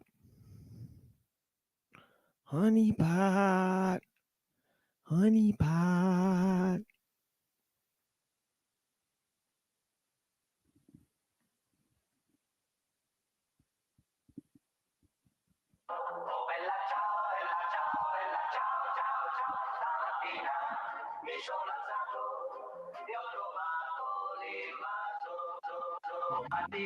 This shit I'm doing is bigger than you. Do not interfere. I'm so far ahead of you niggas, it look like I'm not even here. Although my road is not even clear, I don't see no other option to steer. I'm going out as a legend, you know it. My envious enemies dropping a tear. You should know I get it popping by my name. I do. Man, these hoes ain't never rocking with no lane. That's you. Bitch, I'm married to this motherfucking game. It's true. If you really think you got me in your aim, then shoot. Let's go. This isn't love. No, sir. Although I appear to be grinning, you get in touch with my bad side, that's a bad ride. I'm severely diminished. Check out the trophies, I seriously did it, and you just vicariously winning. I'm kind of weird, I admit it. Bitch, I'm in the building, but I don't stay near any tenants. Laying my own, the label is cold. We raking in gold, I'm labeled to go. You borrow my style and can't even pay off the loan. You phony, you fake, you a clone. I'm ape with the flow. You think you the greatest, but no. Put down the cocaine and Patron, I aim for your dome. If you guys seen this, this is Rachie Mama Grizz. That's Rachel Wilson and Andrew Wilson. They were bears. They were supporters of America First. Okay. They pretend that they're not now. Okay. But now they support America First again. It's only a matter of time before they come back and say they're friends with Owen Benjamin again. Okay. This is how these motherfuckers work. Okay. I'm digging your grave, there's no other way it can go. Look, bruh, it's too late. The beast has been woke to confront your ass and greet your kinfolk. I'm struggling to fight this evil impulse when I'm writing this shit down on the sheet. The pen smokes. I needed to bounce.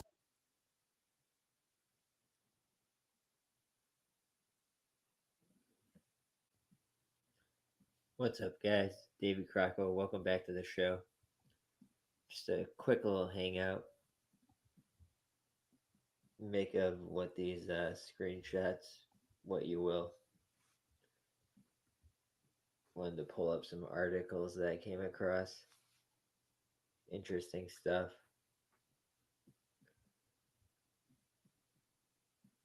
Just need it to load. Missing Texas teens sold for sex in Missouri. Back to the CPS foster care trafficking.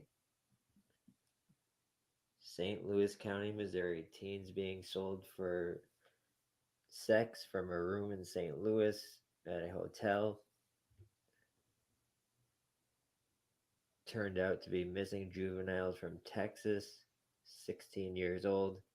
Unfortunately, there are opportunities for traffickers considering the I-70. This is just getting more and more out of control, and I came across a bunch of stories. Yeah, bless Davy Crocco for pointing out that these cats are in some weird shit, man. Being part of these organizations and not being part of these organizations. And what you doing? What the fuck? Then fucking attacking me for some reason. I had no idea what the fuck these cocksuckers are on.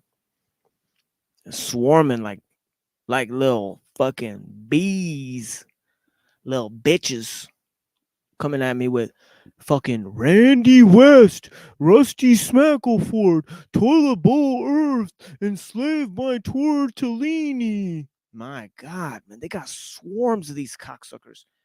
Chalk body outline. Ooh, the hate is real from the Jim Bob fucking committee. You know what I mean?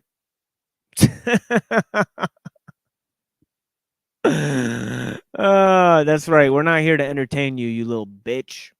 We're not here to entertain you, cocksucker. Well, I'm not your monkey. That's right. Drew and EBT are fun for you. That's right. Go watch that shit then. I'm not here to be your monkey, guy. Just because you had Adam Green on. It's not fun anymore because Adam Green was on. Shut the fuck up, dude. Shut the fuck up, dude.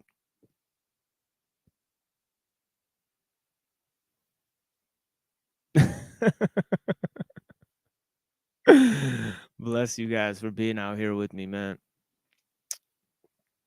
What you guys talking about, man?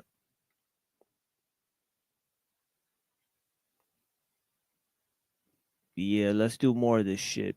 Let's do a little more of this shit. I think we're almost done with this. Being like that you're awake and you're figuring out the truth, but your last thing that you were practicing is Palladians. Your last thing is literally Christos.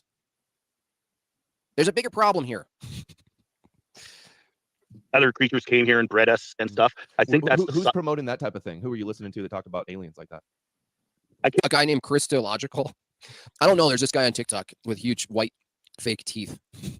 Can't say who, like off the top of my head, who exactly it was, but it's from the same group that's promoting everything, this psyop, right? Like both sides, I believe, did I freeze? are the same side, right? And that's the thing is they throw out this crazy shit about I'm frozen. Oh, damn it! Can you guys still hear me at least though? Can you hear me? Can everybody out? Is there anybody out there? Is there anybody out there? All right, let me just let me try to change my camera quick. Let's do this. Okay, that froze. Deactivate. Activate. Oh, okay, let me see here. Why? See, now I believe in psyops. Now I believe there's a psyop against me, and that Adam is in cahoots with the Israeli government. All right, well, it's frozen now. I'm just going to keep the audio, at least for this guest, and then I'll try to sort out the visual. Sorry. To throw off about, let me get to the point here. Is basically, I found you a year and a half ago, and it was kind of life changing in a way that it answered the key. It fit the key to all these rabbit holes I went down. Oh, these people are so sad. They just hop from Messiah to Messiah. I found you and my life makes sense because before I was believing I was a fucking cosmic star shrapnel crystal ball guy from the universe, and the aliens, shot the sperm into space and it fell on me and I became the dust. And, I don't like Neil Tyson to DeGrasse, but he had a point. And then I found you and my life opened up. And can I write you a letter? Because my life just changed. Thank you. These are like a bunch of cucked men. They want to cuddle. Anything but Jesus, yeah. They just want to cuddle. Adam, I just hope that if one day you're going to do a public appearance, I can give you a giant hug. My life just changed. It's just the truth. I became oh man, you woken me up so much. I mean, then I rejected that I was. Oh, and we used to be bears, didn't we, Jim Bob? We used to follow a cult with a cult leader, Owen Benjamin. And now we're criticizing other people. And what was your fucking cult? A traveling fucking comedy troupe circus? That's pretty sad. That's a lot more sad than Starseeds. At least there's a general fucking concept there. Jesus Christ. Oh my God. Yeah, you never called yourself that. You just went and ate fucking dinner with this guy, made a fucking documentary with him. Everybody saw the documentary. You don't gotta hide now. Come on. You don't gotta hide now. We all know Andrew Wilson, Rachel Wilson, made by Jim Bob. All these guys used to be part of Owen Benjamin's whole crew. That's what it is. Okay. Starseed Palladian, and I was like, wow, this Adam guy has I'm glad that I found him. That I didn't come out of. I'm like, yeah, this makes sense, right? Okay. Actually, I'm gonna try one thing. I'm gonna stop the virtual cam. Even still, that's frozen. Wow. Just wow. I'm gonna just keep going with the audio then, if that works. You're about to make me cry saying this. See, right now. see, he's about to make him cry. He's just tough in it. He's just ball washing. And I love how you're so against this sort of idolatry of men. It's fucked up when you're calling people out for being in a cult, then you have to backtrack because you were in one yourself. So you have to play this little move where now you got to defend. You got to justify how you were in one. And cults and things, and I just, I came upon you, and I was, oops, or should I say ops? like, wow, this is a guy. And so I deleted all my Starseed accounts, and I unfollowed all of the mystical people, and I'm so glad I found you. He sounds unfortunately lobotomized. And so Adam Green it is, and I just can't believe I'm on the stage talking to you now. I can't believe it. Serious. That's right. They were not only part of the bear shit, but they were part of the Groyper movement. They were part of both of them shits. Come on, dude. Come on, dude. Come on, dude. Come on, dude. Look at this. Little bitch ass cocksucker. Owen talked about my wife and my kids, but we can talk about anybody's wife that we want. Because you're a little pussy ass bitch. Rim job. His wife was with porn stars, putting his fucking baby up with the fucking porn star, taking your baby to a fucking porn convention with your wife, with your fucking hipster wife. Disgusting cocksucker. You're a disgusting cocksucker. I'm serious. To say that you came across my research and it was the key to make you understand so much, that's so nice of you to say that. Oh, you don't understand. You have no idea. I mean, I'm getting excited just in my Jeep here. You don't I feel the same understand. way with my own research, so I understand.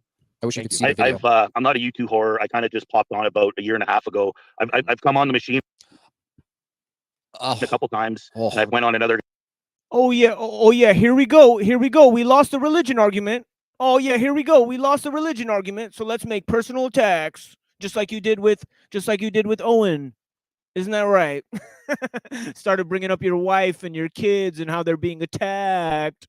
How they're being attacked because you lost a theological debate. Come on, dude. It's all on record now, bitch. It's all on record. It's all on fucking record. You embarrassed yourself, Holmes. You embarrassed yourself. Big time. Big fucking time. Guy couple, and then I've been a regular for about a year and I've been a regular all this time, and you don't understand, Adam. I really find the way with you. a half, a little bit. Oh, wait, make fun of Canadian accents when you're a hillbilly bitch. Come on, dude. Anybody can do the same thing about you, made by Jim Bob. To be with another guy. Another guy, right? You won't say his name. I can't be. Let's just speculate. But the other guy, I think we understand. And it's the first. Here, I'm gonna actually change this for a second. Let me change this. Does this work? Yeah, let's do this. Sorry, we broke the fourth wall. Now we're in the studio behind the. I have a wife to attack. Are you offering me your wife? I don't understand. What the fuck is this shit? I'll get another wife, you little bitch, or the one that I have will come back home. It's none of your business, cocksucker. With your little fucking hipster wife posing next to porn stars with your child, with your little kid. Dude, you're a faggot. You have no family values. You're fucking talking at me like you got some kind of family upkeep or some shit. You got some kind of great family life. Give me a fucking break, dude. Your fucking wife was a bear. Your family was bears. You fucking Hollywood bitch. Scenes. I got a guitar next to me, and what we're gonna do is we're gonna share the screen here. And what is this? To share audio, share the tab or screen instead. Oh. Oh yeah. Yeah, you're controlling the stream. Yeah, I'm sure everything went your way today. Okay, can you guys hear this? This time I've been nervous coming up. So it's like, holy fuck, when I seen Adam Green, I'm like, so to me, anyway. Oh, I'm so nervous. I got so nervous. Yeah, he exposed me. He was following me. That would be hilarious if he was actually following me. Can you guys hear the audio? Okay, good. All right. The thing is, Adam, is that I always came back to the Bible, right? Like, what the fuck? Like, this is, and I don't know if you penned it or someone else did, but it's the biggest deception pulled upon mankind. Oh my gosh, these people, they're in like, is there Reddit level truthers? It's always the biggest deception, whether it's like the earth thing, right? The shape of the earth or the Bible or something. Oh my God, it's the biggest deception. Isn't it interesting that neither of these people can tell me why even deception is wrong? None of them. Is these Abrahamic fucking? In fact, their very thought process and argumentation actually necessitates that there should be a control mechanism. That us sheep do need a shepherd. That there should be a structure. I mean, these positions actually, the irony is that these takes to me go, yeah, it makes sense that there are control mechanisms. It makes sense that there is hierarchies. It makes sense that there are these structures and systems. It makes sense that that you weed out, right, and put these kinds of this kind of thinking, this kind of argumentation in the lowest possible tier. Yeah, it makes sense when you bow down to authority figures without asking any questions. It makes sense. It makes sense when you follow church authority without any fucking legitimacy. It makes sense. It makes sense when you just follow things without questioning them. It makes sense. It makes sense when you bow down like a little fucking bitch and tug on some fucking black guy's robe and ask him for all of your directions in life. It makes sense. Retards. The system, as far as accolades or notoriety or acknowledgement, because it's low-level argumentation, low-level understanding, just a baseless position. Anyone who hops from Palladian to something else, of course, their entire paradigm is informing their reality as some sort of maze. Of course, these people fall for star seeds and palladium because they think they're on a Gnostic. Look at this. Jim Bob ran out of religious arguments. Oh, Jim Bob, you don't got any more religious arguments? He's gonna talk about my family now. Oh, but Owen Benjamin talked about my family. We don't talk about people's families, at least. This guy talk about whoever's family he wants. He's a disreputable fucking little bitch. Disreputable, disingenuous little cocksucker. Adventure. Bill and Ted's Gnostic Adventure. Running gay ops with fucking Owen Benjamin. Come on, we see you, boy. We see you. That's what it is. They should remake Bill and Ted and make it a Gnostic Adventure because that's exactly what this is. A Gnostic Adventure. In religions, right? And it's like, so yeah, anyway, so basically where I'm at now is and Machine Lies, I guess you're being a gracious host here. But how is the guest saying what he's saying, but not including Islam? How is Adam Green on the same screen as you and saying all religions are basically, some sort of Abrahamic psyop? Where's your defense of your faith, dude? Where's your defense? Where is it? Adam Green, thanks for coming on. So that's how we do it over here. So yeah, thanks for coming on. Where's your defense of your faith? Yeah, you didn't play any of the interview, Holmes, that I did with him, where we talked about and challenged the views and all that stuff. You played the question and answer section, cocksucker. So maybe that's why you didn't hear anything about how I disagree with him, dumb fuck. Yeah. Where's all the critiques? You forgot to play them. That's where the fuck they are. They're in the whole 3 hours of interview before the question and answer section. Dumb motherfucker. Look at this cocksucker.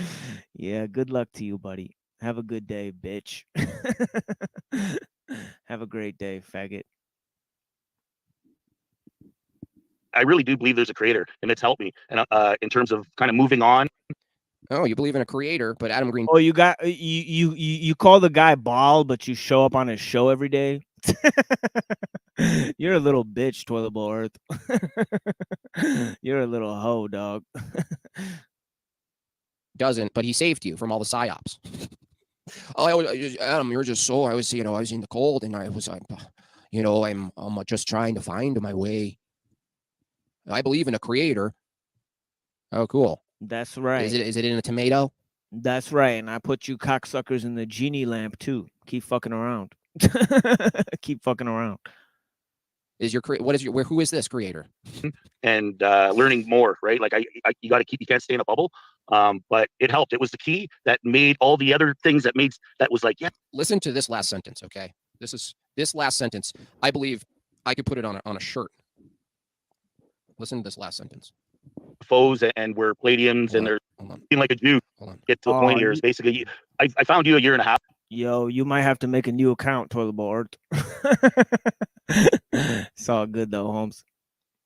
Ago, and it was kind of life changing in a way that it answered the key. It fit the key to all these rabbit holes. Awesome. And here's the thing: it's been a year and a half, right? I've contributed to one guy a fair amount of money, and I've never been like a. Hold on, here we go. And it's helped me, and in terms of kind of moving on and learning more, right? Like you can't stay in a bubble. But it helped. It was the key that made all the other things that was like, yeah, right, not the bullshit. And it was like, okay, I get it now. So anyway, wow, what a system of epistemology! I've never heard such a rigorous, thorough system. It was to help me see. They're not talking about epistemology, numbnuts. Not every conversation is about epistemology and meta-ethical claims, numbnuts. You know what top book doesn't contain any meta-ethical or epistemological claims in it at all? The Bible. It's called the Bible, cocksucker. It has zero philosophy in it. Okay? Paul literally abhors the philosophical method. He literally says, vain are the philosophies of the world, elemental spirits. That's what they concern themselves with. Yet you promote philosophy in place of your religion, which you can't defend. Okay, so you start talking about, I've got a wife. My fucking ugly Asian wife is so great. You're jealous of my fucking wife. Okay, buddy.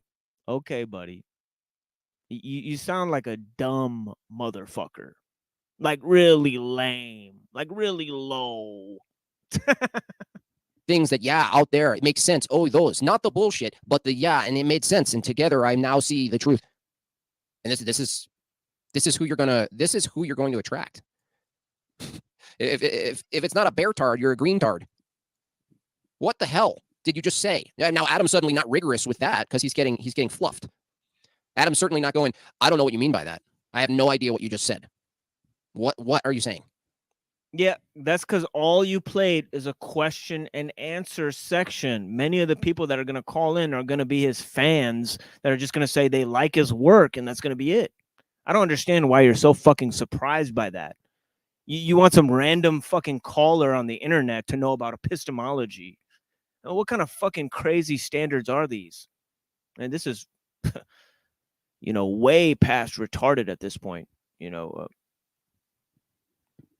helped me figure it out and all this stuff, but not the bullshit part, but the other things that come together. And it's like, wow, they all make sense now. Okay, says the guy that just not too long ago, what made sense to you according to your own system of knowledge is that you were a Palladian. Starseed. That just made sense not too long ago. Yeah, really awesome. And here's the thing. It's been a year and a half, right? I've contributed to one guy a fair amount. Truth or story. These are truth or prattle.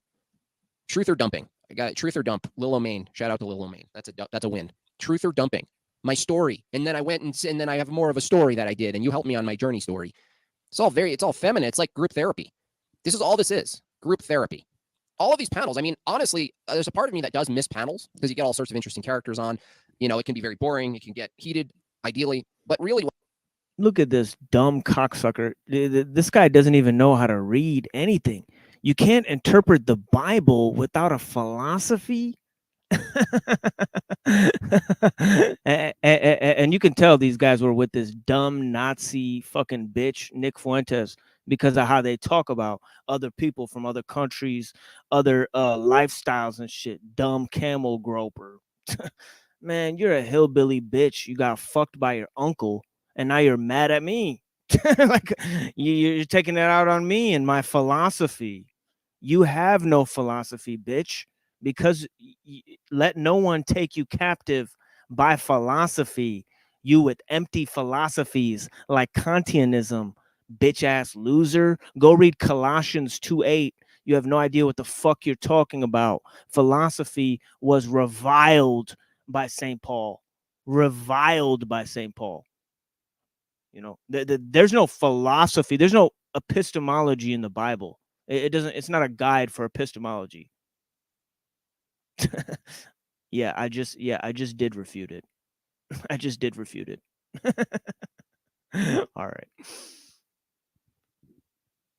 What happens is it's like a truth or dump. Trauma truth or my story dump. It's silly. Jimbo's Christianity is cynical, backbiting, and double tongue. How can this be the love of Christ? That's not an argument. That's another. That guy absolutely fried him. Absolutely fried his ass. Jimbo's Christianity is cynical, backbiting, double speak, double tongue shit. I've had Christians, I've had a lot of Christians come up to me and tell me, apologize for you guys and tell me that this is not how Christians behave. You guys might want to pay attention to that because that's been happening a lot to me. You guys think that Christians have told me that. Okay, talked about your behavior and how anti-Christian it is. That's right.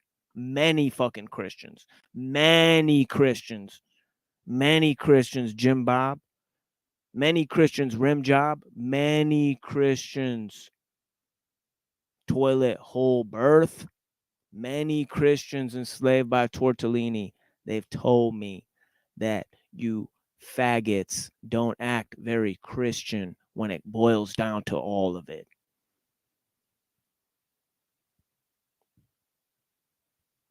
You can't interpret the Bible without a philosophy, and you can also be led astray by philosophy. Yeah. Yeah. Yeah. It didn't say, oh, vain anything. It said vain philosophies, motherfucker. Let no one take you captive by vain philosophies. Anything can be vain. Yeah.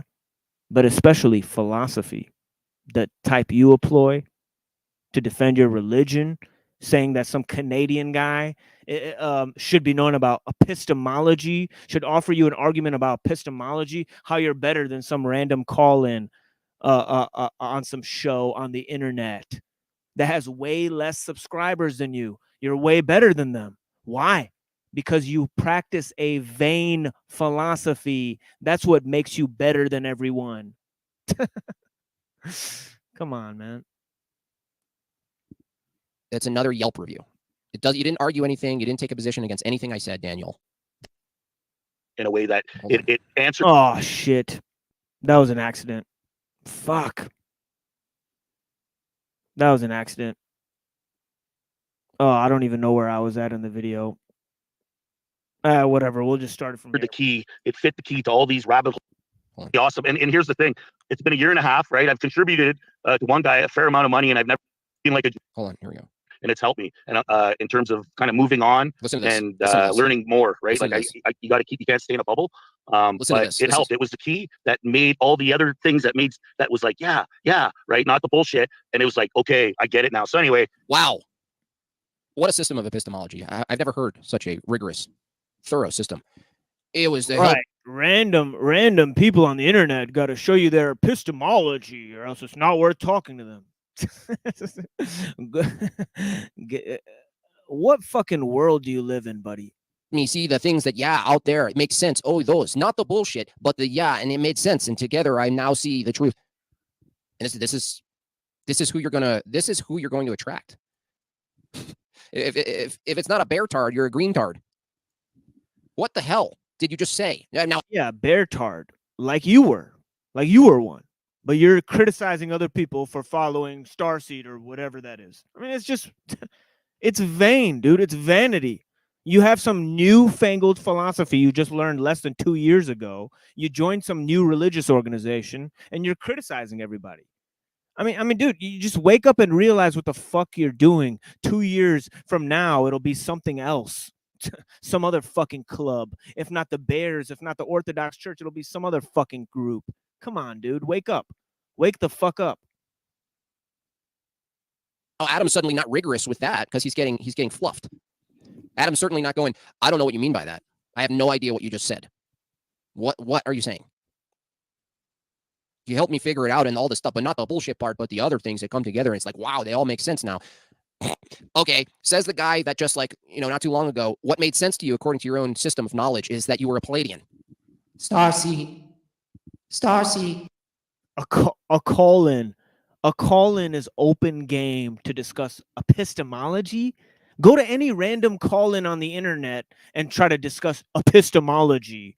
If they don't have epistemological base, what the fuck are you talking about, dude? The question had nothing to do about philosophy, and neither did the interview. Like at all. Like incredible, dude. Incredible. Like missing the point. Like 100%. That just made sense not too long ago.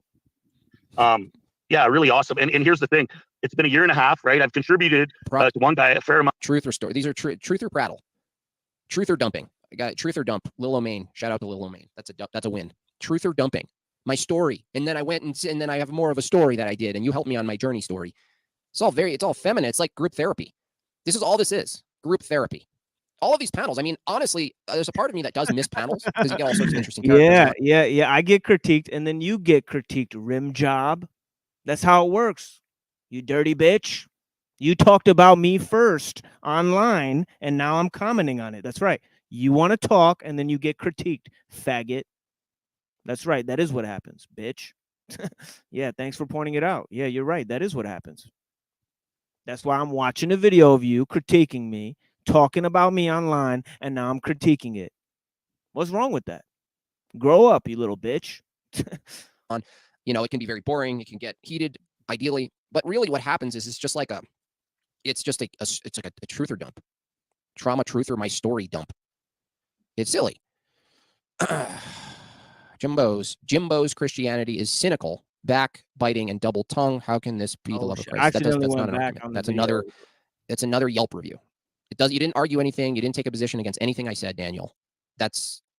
Nothing was said. All assumptions, not logical, not reasoned. No attack of any specific position. All I heard is, I don't like the way he talk. I don't like the way he talk. No, it's not cynical to go against incoherent worldviews that try to reject Christianity. What's on the screen right now, Daniel, is a bunch of people trying to reject Christianity and frame it like it's a psyop. If you think fighting against that is cynical, you're in the wrong place, dude. I would hate to know what you found cynical. I would hate to know what you found, optimistic. Harry Love, $4.99. Thank you, Harry Love. They just believe whatever pops into their head. They only know appealing to emotion and coercion. Yeah, and like sort of patterns and stuff. And that's why someone can go into like, I believe I'm a starseed, and then suddenly not. Because this whole truther paradigm of like there's this ambiguous sludge, this ambiguous sort of gravy sludge that you can access, and anything can be true. And let's take this approach. And it's just constant. It's like a. So now he's conflating Gnosticism, New Age, truther shit. I mean, it's just fucking conflation, and Islam, by the way. So all of these things are the same somehow. Oh yeah, don't forget leftism too. Let's throw that in the fucking bucket of everything we hate today. And we'll just fucking attack it all as one big slime mold that we can't comprehend or understand or separate these ideas from one another because they're all blech. We can't think. Good job. It's like your worldview that the pursuit of Gnosticism, at least in the loose sense of the New Age sense that we experience it today, it's like trying on a bunch of things. Like I put on this coat and I was really interested in that coat and jacket. Yeah, like being a bear one day, then being part of America First the next day, then joining the Orthodox Church and saying you're not a groiper, then saying you're a groiper again. Yeah, like trying on different things all the time. And then saying, oh, Jim Bob's great. Then saying, no, fuck Jim Bob. Then saying Jim Bob's great again, right? Right, Toilet Bowl? It seems true. And really, it's perennialism. The guy on the bottom is arguing perennialism, which honestly, if Adam Green knew what that was, he would reject it. He would actually just say, yeah, dude, I'm glad I uncovered some descriptive quote truths to you. However, I'm an angry little man. No, you're just a troll. Someone blocked Daniel. Doesn't add value to the chat. I'm okay with anybody in the chat challenging my position. That's right. When this kind of stuff, Daniel doesn't deserve. When people come up in his chat and start making comments like how Jim Bob is making in my chat, he bans the fuck out of them. He's such a little pussy. He can't even take critiques against himself. He bans them the fuck out of there, just like he did to me in his chat. And he's talking all this fucking shit in my chat like a little bitch, refusing to come up on the show because he's a pussy. A pussy. To be here. So bye, Daniel. Amount of money, and I've never fucking subscribed to. Like I'm a fucking. This is paying the gay away, by the way. He's doing his confession to Adam Green right now. He said, "I've been watching you. You helped me out of the starseeds, and I'm on my journey toward more ambiguous, vague truth or Gnosticism. And I just been really really selfish about it. And I'm just now confessing to you that I'm now dedicating I am a dedicated person now."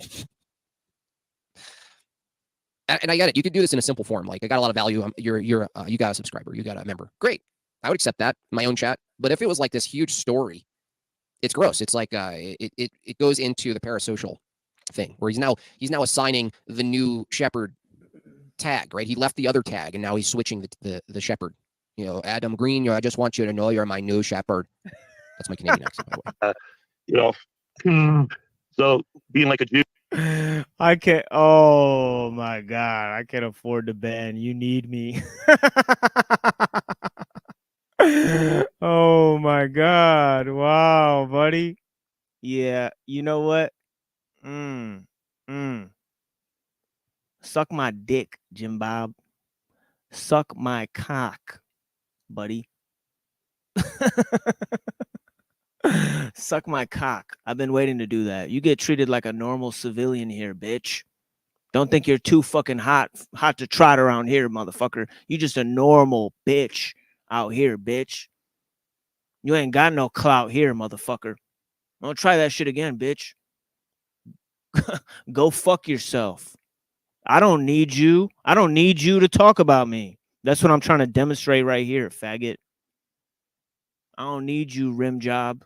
Not one fucking bit. I was featured on your show, you little hoe. You remember that, bitch. I'm gonna suck my cock again, faggot. Dude, so anyway, I'm gonna subscribe to you tomorrow because I've been watching you for like a year and a half. Cool, man. Yeah, I don't know. I encourage people to subscribe on Odyssey mostly, but we don't know how that's going to turn out now. So we'll see. But I appreciate the sentiment and thank you so much for the call. Yeah, thanks. Thanks, Hard Hat, for asking your question. Viking beard, by the way, too. Base beard. Nice. All right, brother. Okay, and yeah, go ahead with your question. So, hey, can you hear me? Yeah. Okay. Well, I'm a longtime fan of Adam's as well, and it's been really good. Oh, great. It's funny that beards are based if they're Vikings, but they're not based if they're Christian. Oh, sick, dude. Sick Viking beard. Okay, so you put a hat on top, and then it's like a psyop beard. The psyop beard versus the Viking beard. It's interesting. Oh man, my OBS is totally frozen. Good to kind of see him do this almost like press tour lately. He's been hitting a bunch of shows, and I've actually never seen The Machine Lies, but I'm really looking forward to checking out some more of your content.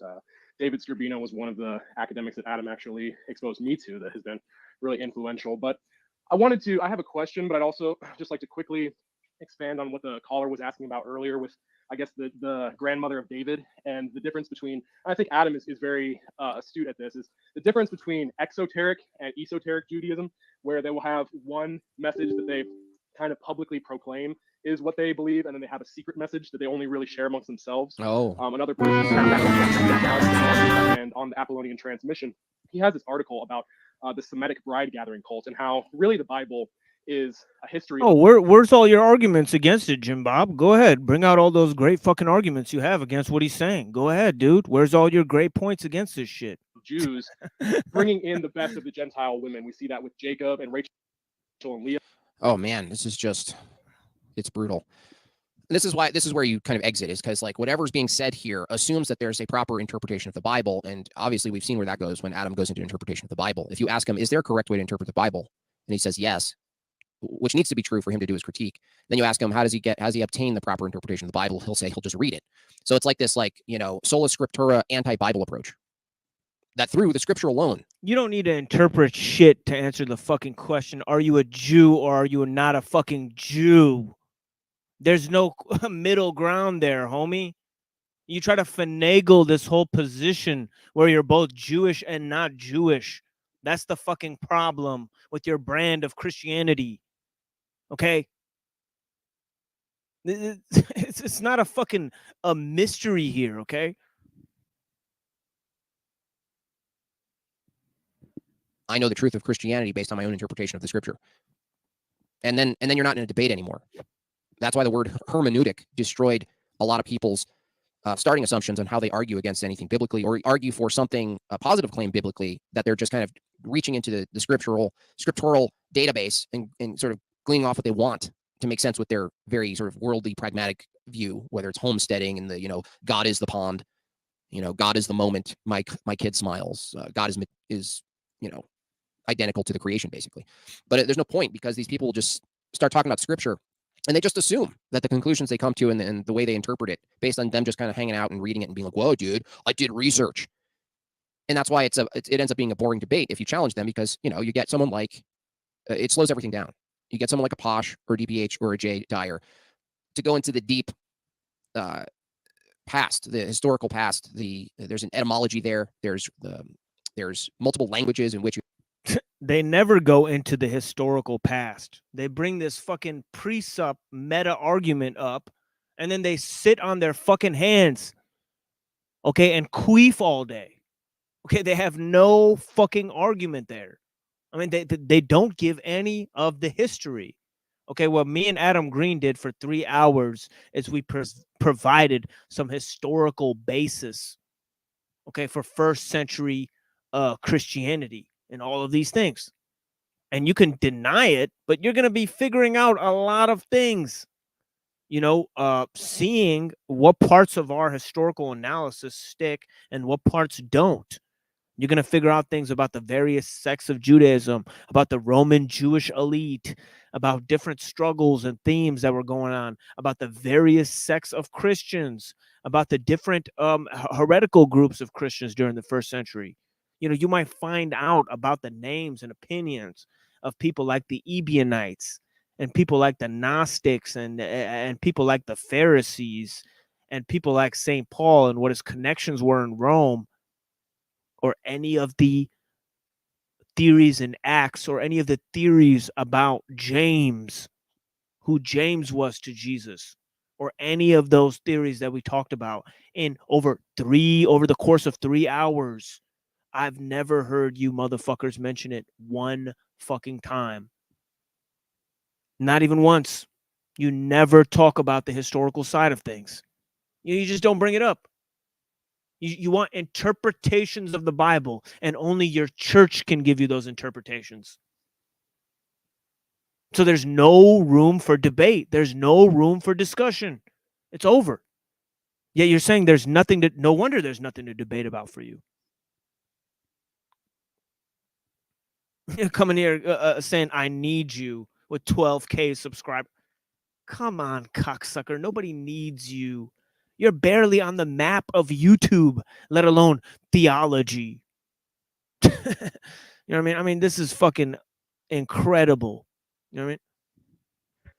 And we got to wonder if that's not the same suspicion we have of other channels purchasing subs, because if I had 12K subs, I hope more than, what do you got, JB? Maybe 200-300 a live show up for the live at 12,000 subs. Yeah, And let's face it, like this is typical Jim Bob modus operandi. He's not interested in actually having a discussion. He's not. He's back. He's not back. interested in anything close to reality. Here, hold on. He's not interested in truth. You still think I need you there, Jim Bob? Well, yeah, he's don't act like he's the dude who don't act like a little bitch, and I'll let you chat. He's the dude who's spending a Saturday night. I know. Saturday night. Saturday night. He should be looking after his wife's kids. Big Saturday night for Hollywood Jim Bob.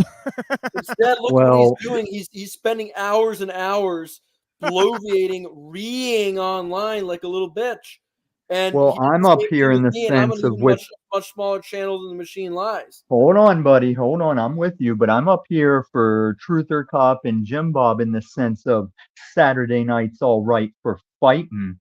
Saturday night's all right. Now get your fake coward asses up here, because this picture shows how TC knows he overstepped with his PDF accusations. I showed him that on video, and he's, oh, I don't get it. I don't get it. And I'm not going to make it about me, but whoever wants some, come the fuck up. And if you want to come at TML or this other gentleman, I'm here to stand on what we can all agree are like the battlegrounds. The way we have a back and forth regardless of stance. There's a way it functions. And I'm sick of people abandoning that to win in their minds.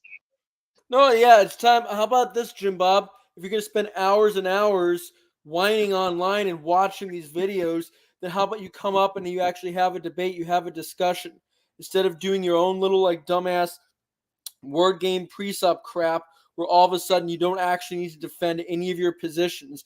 You can go and do what you tried to do with me, claim that the entire field of cultural anthropology is worthless because it's not the Orthodox Church. Come on up and be a man and actually bare your teeth and fight. Clearly, we are worth your time, so you can't use these dumbass bad faith arguments. Well, these people aren't worth my time because you spent hours now in the back chat. You spent hours obsessing over every little person that has everything negative to say about you, like the insecure little boy you are. Come on up, grow a pair, get some balls, be a man, and have a discussion with us. Come up and ask him who the faceless guy is talking, JB. Don't make him read it. Come up and ask him yourself. This is consistent from the first men to stand upright and sharpen sticks. Well, actually, those weren't the first men. Those were post-Cain. But from those men to now, it's the same platform. Get up here and say it like a man. I think that's the part you'll have trouble with, JB, is the like a man part.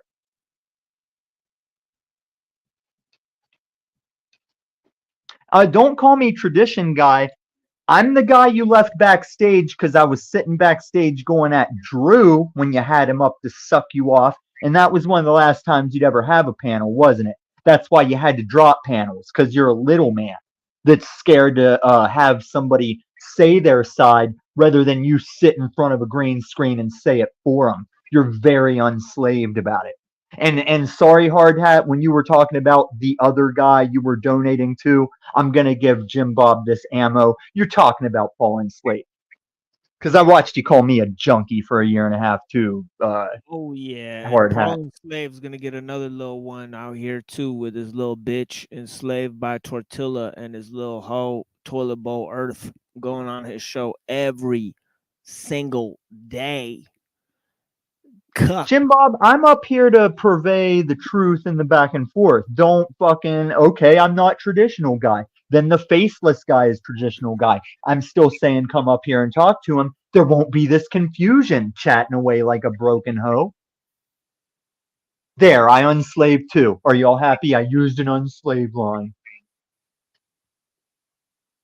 Well, the thing I don't get is that, you can bother making a 2-hour video where you pretend, Jim Bob, to be an expert about this subject you know absolutely nothing about. How about you go have a discussion with people that at least know a little bit about the subject, that you pretend to have expertise? If you have all this expertise, then it should be a cinch. Come on and demolish us. What are you afraid of, I Jim wouldn't Bob? be What able are to you use afraid my of? hipster word games. I like to use my hipster word games and get all like word Jenga on it. And if you can't keep up with my word Jenga, I win. I win. Word Jenga. Well, that's the thing. Did you notice, this has been the second experience I've had now watching this stupid video that Jim Bob did tonight. This has been the second experience I've had where he hasn't actually, you notice he never actually answers a single point. All he does is act fake offended that people aren't abiding by his silly little word games and are not using the Orthodox Church as the standard to basically everything. That no, well, hang on, you can't actually make a claim about this or that at all. You can't make any claim about X or Y because you're not part of the Orthodox Church. That's literally all he's got. He's a one-trick pony, and he's being exposed as one. And I hate all these channels that just sit alone and go, if they're saying this, then this. And if they're saying this, then this. Because when they do it about me, they never say what I'm saying. Why they're scared little bitches. This is the age of panels. This is where you can face your accuser. You won't see TC come up here and call me a pedo again like he did on this very panel. And whenever I showed how him and Paul are the same wrong with Snafu, oh, now he doesn't get it. I'm playing games to show him his own words, while him and Kim Before the Storm are going to emotionally time me out in the chat. Yeah, oh, and Kim, I tagged you. Everybody sees it. Everybody sees it right now. You're a 12,000 subscriber channel. I'm a nobody who doesn't even have a channel anymore, and you're still that afraid to come on here and face me. You're afraid to come on and face the Machine Lies, who's got 1.5 thousand subscribers. You got 12,000. You're afraid. You're hiding behind allegedly all your 12,000 little mental gymnastics, all your little big words, all your little pseudo-philosophical midwittery about epistemology. But when it finally comes down to it, all you can do is just sit there in the shadows like a fucking gamma male, while literally you're trying to avoid spending your Saturday night taking care of your wife's kids. You're instead sitting here online being mad, being triggered about channels that have fewer subscribers than you, criticizing you for valid reasons because you can't make any claims at all. You haven't made any claims. All you do is these stupid little word games, and you spend your whole life getting mad about people because you're terminally online, bro. We made a proposition made by Jim Bob. You're unaware of your direct hypocrisy. You say, why should you talk to this guy? Because you've been chatting for the past hour and a half at least. So the proposition is, get your fucking ass up here and let me see you represent our shared alleged religion. Yo, Yeah, hey, what's I'm the not story with your playing channel, this Brad? game with y'all today in the back. If y'all want to fucking come through, just cam up and I'll let you guys in. You know what I mean? But yeah, man, I ain't letting no strangers out here today, man. Yeah. I think it's What's the funny story that with your most of channel, my Brad? opposition are alleged Christians. Like, I'm friends with TML, the Muslim. I'm friends with Axis Rat Blood, the Satanist, and all my enemies are claiming my God.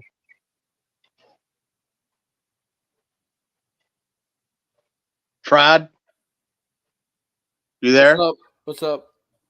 What's the story with your channel right now? Well, I took it down because basically YouTube mega whomped me for even coming on the stream with Adam Green. And first I lost a bunch of subscribers over it, and then I got a strike. And so I just took down my channel. I was like, you know what, I'm not playing this game. I've had this entire year now, I've had nothing but negative, like YouTube's been trying to resist me every step of the way, and finally I can take a hint. I'm gonna take my business elsewhere. Here, hold on. Here, hold on a second. You know Michael A. You're not gonna criticize Jim Bob and all of them for saying everybody's feminine and a female all the time on the internet and calling people pussies online. But when we come and challenge people to intellectual discussion and they can't participate when they consider themselves high tier intellectuals, they should be able to embarrass us in seconds. I mean, it shouldn't be any problem for them to come here and make any type of argument against us. They have so many good fucking points. They would destroy us in seconds. They would refute us in minutes. I mean, but they can't fucking do it. Isn't that surprising? And you can't criticize them for talking at us. You know what I'm saying? Come on, dude. Jim Bob, you're going to deny 3 invites to this panel before the cock crows. Yo, man, I think this is probably Toilet Bowl Earth. I mean, I don't know who this person is. I'm just gonna We'll know when he spurgs. We might have to shut the stream down after this happens, and we'll have to start it again or whatever if somebody tries to fuck this shit up. But yeah, man, who is we this know person? the tactics. Yo, speak now or forever hold your peace. Sup, bitch, nigga? Oh, see, I knew this cocksucker. I don't see his wife up here anywhere. I knew that's his cocksucker. See his little bitch ass loser, man. Who was that? That was Toilet Fuckhead. Toilet Turban? Can't fucking Toilet Turban. Thinking I'm his Muslim daddy. Come on, man. Tisk motherfucker. We already know you don't got it. Say, dude. Just hear what he has to say. Don't let him up there and then don't ask him to come up there and then ban his ass. No. I know this bitch ass don't have anything to say. That's the problem, though. I've already tested this shit out. This cocksucker has nothing to say. That's the problem. Oh, before you bring him up and the thing gets crashed, I forgot. I got to explain this to Jim Bob because with 12K subscribers, he doesn't understand this common YouTube and neither does culture. enslaved by Tortellini. He ain't getting Now no love. listen, guys. When you have 12K subscribers and you spend however long that stream is, 2.5 hours going in on a 1 point something K subscriber or channel, that's called punching down. It's like Mike Tyson saying, hey, that Golden Gloves teenager ain't shit. Put him in the ring with me. And Jim Bob doesn't even get this. But if I go at Jim Bob over this shit, I'll be Little Mac punching up at Mike Tyson. So what do you got, you hipster jean short faggot? I'm sick of your shit. I backed you up last time. I said Jim Bob's just this. He's just confused on that. And now you're back for a second stream, typing away like a broken hoe. Even Jack Talcott would come up here to this panel if somebody was calling him out. You won't, Jim Bob, because you're a bitch. You're in Colorado. And I'm not challenging you to show up in Colorado because I know you wouldn't. But them people in the chat was right. I'd wreck you in any ring. I'd wreck you in any sanctioned ring if I got up off this couch right now, no training.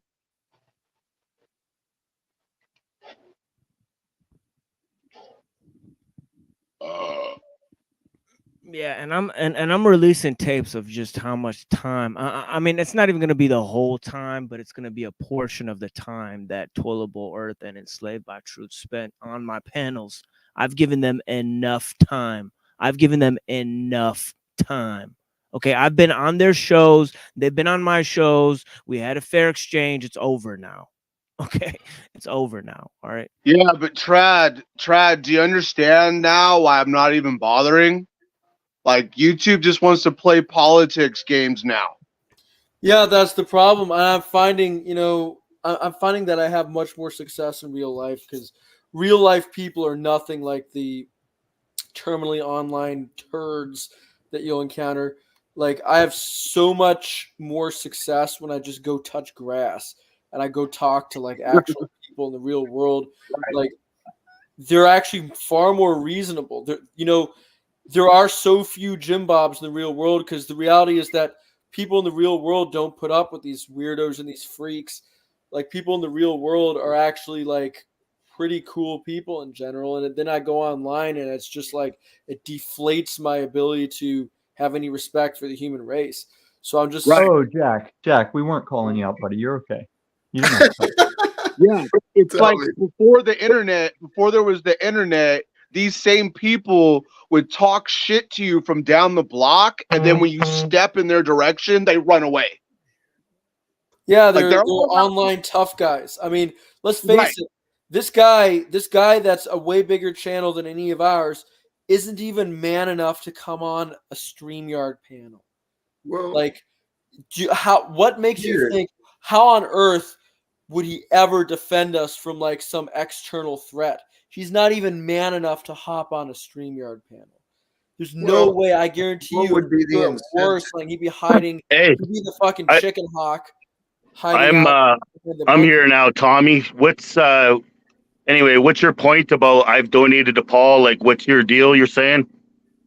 Oh, I was just giving Jim Bob that ammo whenever he was talking about you were a Starseed, and you were talking about, I was with another guy, right? I was with another guy, but now I want to be with you, Adam Green. You were talking about Paul Enslaved. What's the problem with donating to Paul? Oh, I've donated $168 to make sure he heard I was calling him out on his contradictions. The problem is the problem was you were donating cucked up to him like a little bitch. Hey, I'm gonna tell you something, Tommy. This whole Hey, Tommy, shut the fuck up. Now it's my turn, right? Oh, yeah, call me a junkie, call me a PDF like the rest of them. Hey, Tommy, can I see your face while we talk like men? Let's see your face, bro. You see my face. Tommy, get online. Let's see it. You and the human. You've seen me cam up many times. Don't play that game. Just show your face. Go fuck yourself. That's a picture. I'm in a fucking camper, bro. You can't show your face. You're also in Canada. Anyway, my point. Don't sweat off my balls. Tommy, this is all a bit non-bit. This metaverse, there's a lot of interesting shit. Have you heard me explain how Hey, Tommy, shut the fuck up. Bit non-bit is? Hey, you're doing Do you know what bit non-bit is? You lost me at this is a bit non-bit. I ain't no bit, faggot. I am truth. That's what I thought, you Canadian piece of shit. I ain't no bit non-bit. That's covering his ass when he's talking I can't bullshit. talk, if you're gonna let me get 4 fucking sentences in before you interrupt like you just did, you're just doing like what all the other fucking guys do, buddy. I'm nothing like your other boyfriends, faggot. So anyway, I love you. I love you. I ain't gay like that. Love you. No, you love Adam. You love Paul. What do you want to say? What do you want to say with your bit non-bit? Tom, can you hold it for 20 seconds? Can I say a thought or no? I will not hold it for you. Hold it yourself. Say what you're gonna say. Jack, this ain't your show, buddy. I told you we didn't call you up here. Anyway, Tommy, you know what? You're a fucking goof because I can't even talk and you'll just interrupt and you just interrupt. No, you've spent a year calling me a junkie PDF. Now say your piece. Let's see your face. No, see, you're trying out. Here's your time to say your piece. Anyway, I'm sitting in a fucking camper, okay? And I just fucking finished working today on a Saturday, and I can show my face, bro. I'm okay with who I am. Anyway, did you come up here to make me show my face, or are you going to say your piece? Are you going to keep interrupting? I want you to get off this trailer, show my face faggotry, and say what you're going to say. Anyway, all this shit is a bit non-bit, and it's a lot of fun, and it's fucking hilarious. And Paul is fucking gifted. He's a funny motherfucker. He has a way of his fucking words. Why are you such a fucking faggot? This guy here's got something up his sleeve. Here, See, this guy's got if I something. can't fucking finish a fucking sentence, then what's the point? Not me. It wasn't me. Hold on, guys. Let me see what this. Coward Let me see fucking what this. faggot. Because this guy's. You already know where I'm going with this dude because you came in here. Coward smirking. little fucking bitch. Whatever you faggot. got, like you got some type of thing. TBE. Yeah. Oh, I don't know. One of them was TBE. What's going on, dude? How can I help you? One of them was TBE. Oh no. Yeah. What's up, man? Yo, Jeff from Stokes. Huh? Yeah. Hey, TML, let me ask you something. You said, hey, buddy, let me ask you something. Let me ask you something. You said What's Muslims your reject problem, the dude? Bible. What's your You said fucking Muslims problem, reject. buddy? What's your problem, buddy? What the fuck is your problem, buddy? I told you I don't give a fuck what you think about me. I don't give a fuck what you think about you watching my show. It's just that fucking easy, buddy. Sayonara, sucker. See, I already knew that cocksucker wasn't real. It's okay. Let's continue, guys. Machine Yeah, Live I was was on a gonna say plane something. like, this motherfucker right here? This motherfucker is not real. I'm quick, yo. I'm quick, yo. It is what it is. I know what it is, man. I was wanting to say something. What's up? What a dumb motherfucker. What a dumb motherfucker. I mean, you really thought I wouldn't see that. You really thought I wouldn't see that. I haven't seen a fake video appearance since porn bombers were doing it. Goodness, man. And you got nothing important to say about the Bible. And by the way, these attacks will continue next time with Paul Unslaved and the Thorpes and Toilet Bowl Earth and all of these cocksuckers, and even made by Jim Bob. We'll go over more of his video as well. So we'll look at all these guys' videos, what they have to say. You know, they've been less than cordial in the chat. So I'm pretty sure they deserve these critiques, or they're not, sad that I gave them these critiques here. And Hard Hat, when I say you're not, I don't mean you're with Owen Benjamin when I say you're obviously a bear.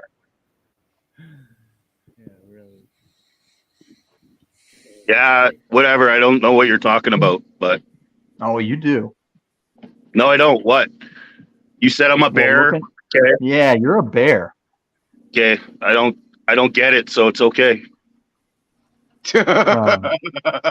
Exactly. Yeah, Cecil gets it. Calling you gay, bro. Hey, Tom, I think Hard Hat was actually trying to have a real conversation with you. Yeah, I'm giving him the chance to say his piece. No, but I I'm going actually to tell him how thought that I bit could, on this Tommy, bullshit. but then you proved I couldn't. And it's like, if you're trying to disprove of what Paul says about you, but you act like a fucking retard and you can't have a civil conversation, then what's the fucking point, bro? Right? Oh, like, so you watch him this is your bit, me. non-bit, that I get Did it. you Okay, just you're watch the fucking- China okay. Optic? Did you watch the China Optic stream? Mel, I'm sorry. Did you watch the China Optic stream, Hard Hat? And you're going to tell me that I didn't come on there with a civil conversation and have him backstage me and kick me out of the whole stream? Here, Are hold you on. really that oblivious? Here, hold on really quickly. Let me answer this question really quick. Beautiful. It says the machine lies in panel. Can the Bible be interpreted without a philosophical lens? It says in the Bible that it can be interpreted without a philosophical lens. It says you can gain guidance by the Holy Spirit. I mean, am I wrong about this, or No, because a lot of Bible believers believe that. That's a beautiful answer. That is a beautiful answer. Yeah. Too bad Jack's not a Christian. Whatever. I'm Come whatever out you to think. come to LARP Church tomorrow where I explain Enslaved by Tarot, because you're a tarot card supporter. Well, I You're not a don't think you Christian. need any philosophy to read the Bible. I'm very adamant on that point. But go ahead, Brother Jack. Well, no, I appreciate that answer. But philosophy is simply the love of wisdom, is it not? And And Talcodianism is the love of self. no, it's not, dude. It is totally not. Okay, man. All right, man. I love Jack's you not here, guys. man. Tommy, Jack's not I here, am man. a fan of yours, but you are an interruption sometimes. It's very strategic. I know you say that. Give me 1 minute, guys. Continue talking. I just spilled this bong water all over where my no. feet are. It's always coffee or the bong water. Oh man, I'm getting tired of this. When I say I can smell your background picture, like I know what that room smells like, it's better than the bong water being Look at spilled. this fucking fruitcake right here. Should I even let this person you know, Which one? and We can't I see the think backstage. that's is that here, let me go check my phone. Here, give me a second, guys. There's a lot of things popping off right now. Here, give me 1 second. Cascade, before the storm, were you gonna ask a question? Oh yeah, I was just gonna joke that people should do like a bingo or a drinking game every time these like debate bro, ortho bro types say you didn't address my statement or that's not an argument and all this other stuff. Like they have all these catchphrases they say in arguments that make themselves sound more intelligent than what they really are. But really they're just doing the smart way of a kid going, no, not listening, no. That's all they're fucking doing. Isn't that right, TCPS?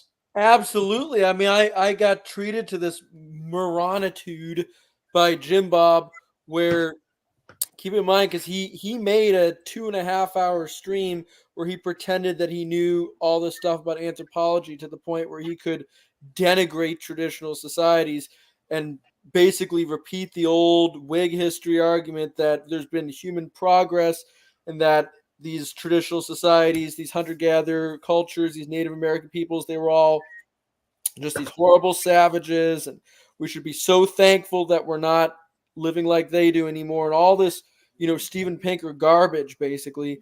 And then I challenged him about it, and he immediately, even after he made a 2.5 hour long video where he had no problems with the definitions of terms or anything, all of a sudden, immediately, it's terminology. Oh, well, what do you mean by this? What do you mean by that? We can't, well, you haven't come up with a definition for this. You haven't come up with a coherent argument for the philosophy of this term. That's all that he had anymore, because he doesn't know anything about anthropology. He doesn't know anything about traditional cultures. And now he's being challenged by somebody who does, and his worldview is coming apart. So all he has left are these stupid little word games. And then I pointed out, I pointed out, no, actually, that there's all these people out there that have studied these cultures that don't denigrate them, that don't consider them to be the savage trash that he seems to regard them as being. And all of a sudden at that point, oh, well, anthropology is just a big liberal field. Why should we respect any of that crap anyway? And then when I point out, oh, no, actually, there's a lot of Christian missionaries who say that, all of a sudden he flies into a rage that I'm claiming that these people are Christian because they're not Orthodox. And unless you're saying that an Orthodox person is the one that's the source of this claim, then you're actually still just appealing to crazy liberals. It was just a very childish, immature point, and he got mad and he got emotional because that's what he is. He's not a mentally sane person.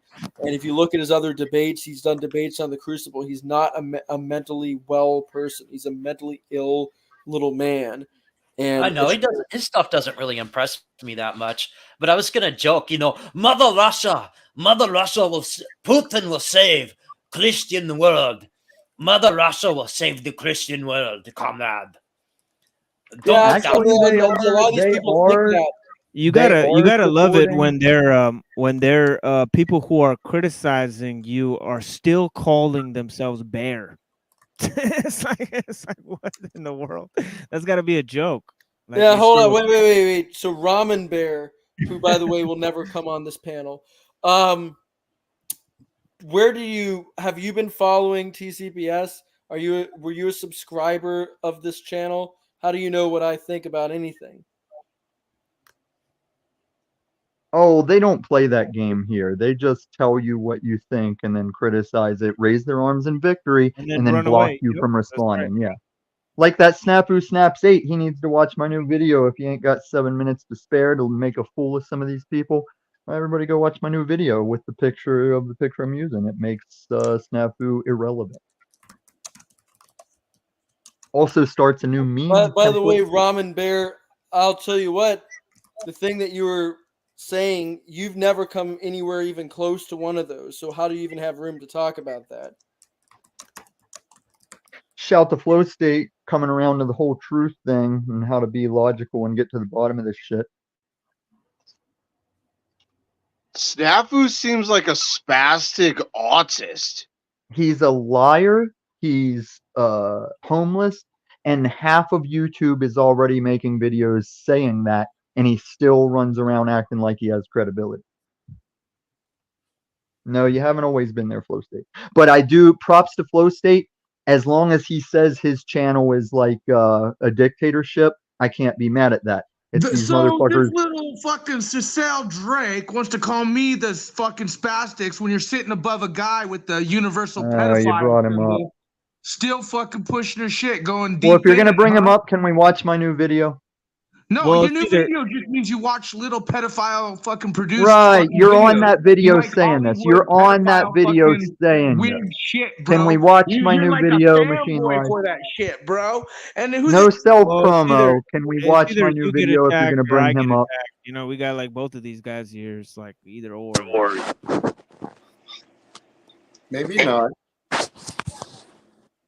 Welcome. Yeah, Phil. I literally just had a question for you since you made a claim that Muslims reject the Bible, which is very interesting. Well, where did Muslims get the idea of the virgin birth? They believe in the virgin birth of Jesus. Where did they hear that from? They were All right, around back then. that was a pretty good question. I'll hand it to you there. Pretty cordial approach, as well. So I'll let you get that question then. And thank you. You have a nice day now. You have a blessed day now, brother. You take it easy now, and I'll go ahead and answer your Guys, question. When some In of you Surah put Baqarah, hashtag here, hold up. I mean, in Surah Baqarah of the Quran, in the chapter 2, they talk about how God never took a son for himself. It calls Christians liars, and it says that Jews are liars too because they changed the Bible. It says they wrote into the Bible with their own hands. So it says that not only did the Jews change the Bible, but it says the Christians teach the wrong thing about Jesus. So that's what the Quran claims. It claims that Jesus was one of the best people who ever existed on this earth as well. So it teaches both things, about Jesus. So in some senses, it agrees with the New Testament, and in some senses, it rejects the New Testament. But if you have to have an overall critique of whether it accepts or rejects it, well, I don't know if you know this about the New Testament, but it's either all or nothing. You either accept the message or you don't. You either accept that Jesus was God or you don't. So Islam rejects that. So it rejects the teaching of the New Testament, in my opinion, because in the New Testament, in Corinthians 15, in Corinthians 1 Corinthians chapter 15, Paul gives his mission of faith statement, and he says that basically he knows nothing except for the fact that Christ died and he returned in 3 days. He even gives no biological or biographical information about his life.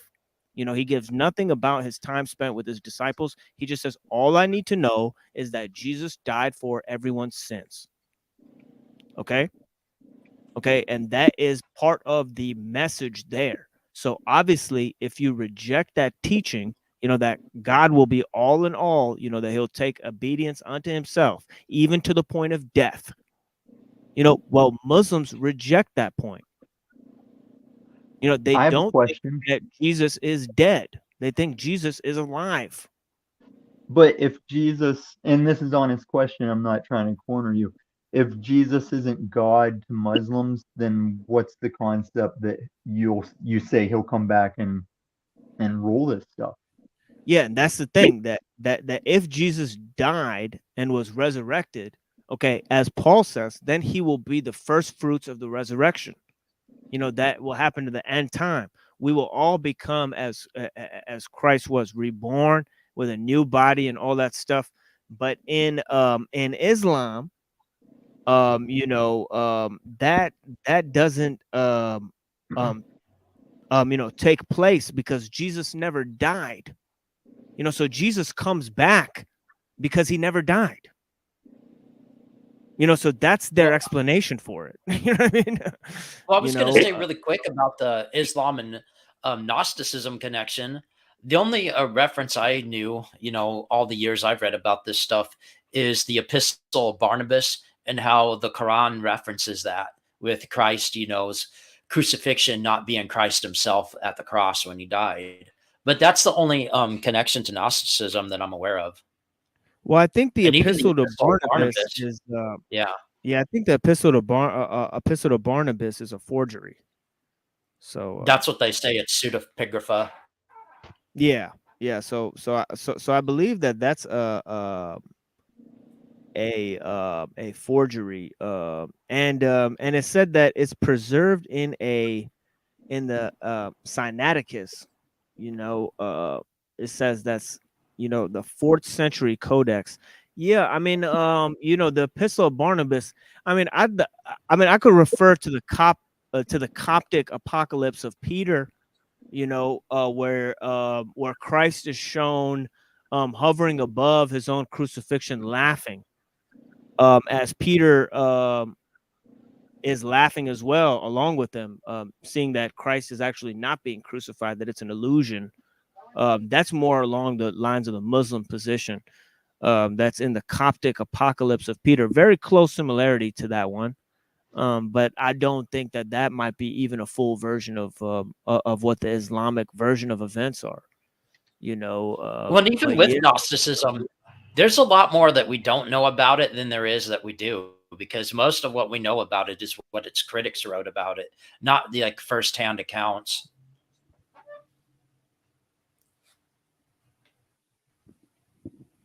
Yeah, I mean, and even those firsthand accounts, I mean, the way they've come down to us today, is highly questionable. Because during the 18th and 19th century, there's a huge occult revival going on. One of the first people to show up on the scene when they discovered the Nag Hammadi Gnostic library was a Carl Jung foundation. And Carl Jung, even before they found this library, considered himself a Gnostic, wore a ring on his finger of Abraxas with the snake around the cross, representing Abraxas, the Gnostic, one of the Gnostic sect's version of Jesus, Yeah, because when the Occult Network podcast used to exist, they talked about Jung, about how he was pretty much an occultist in everything but name only.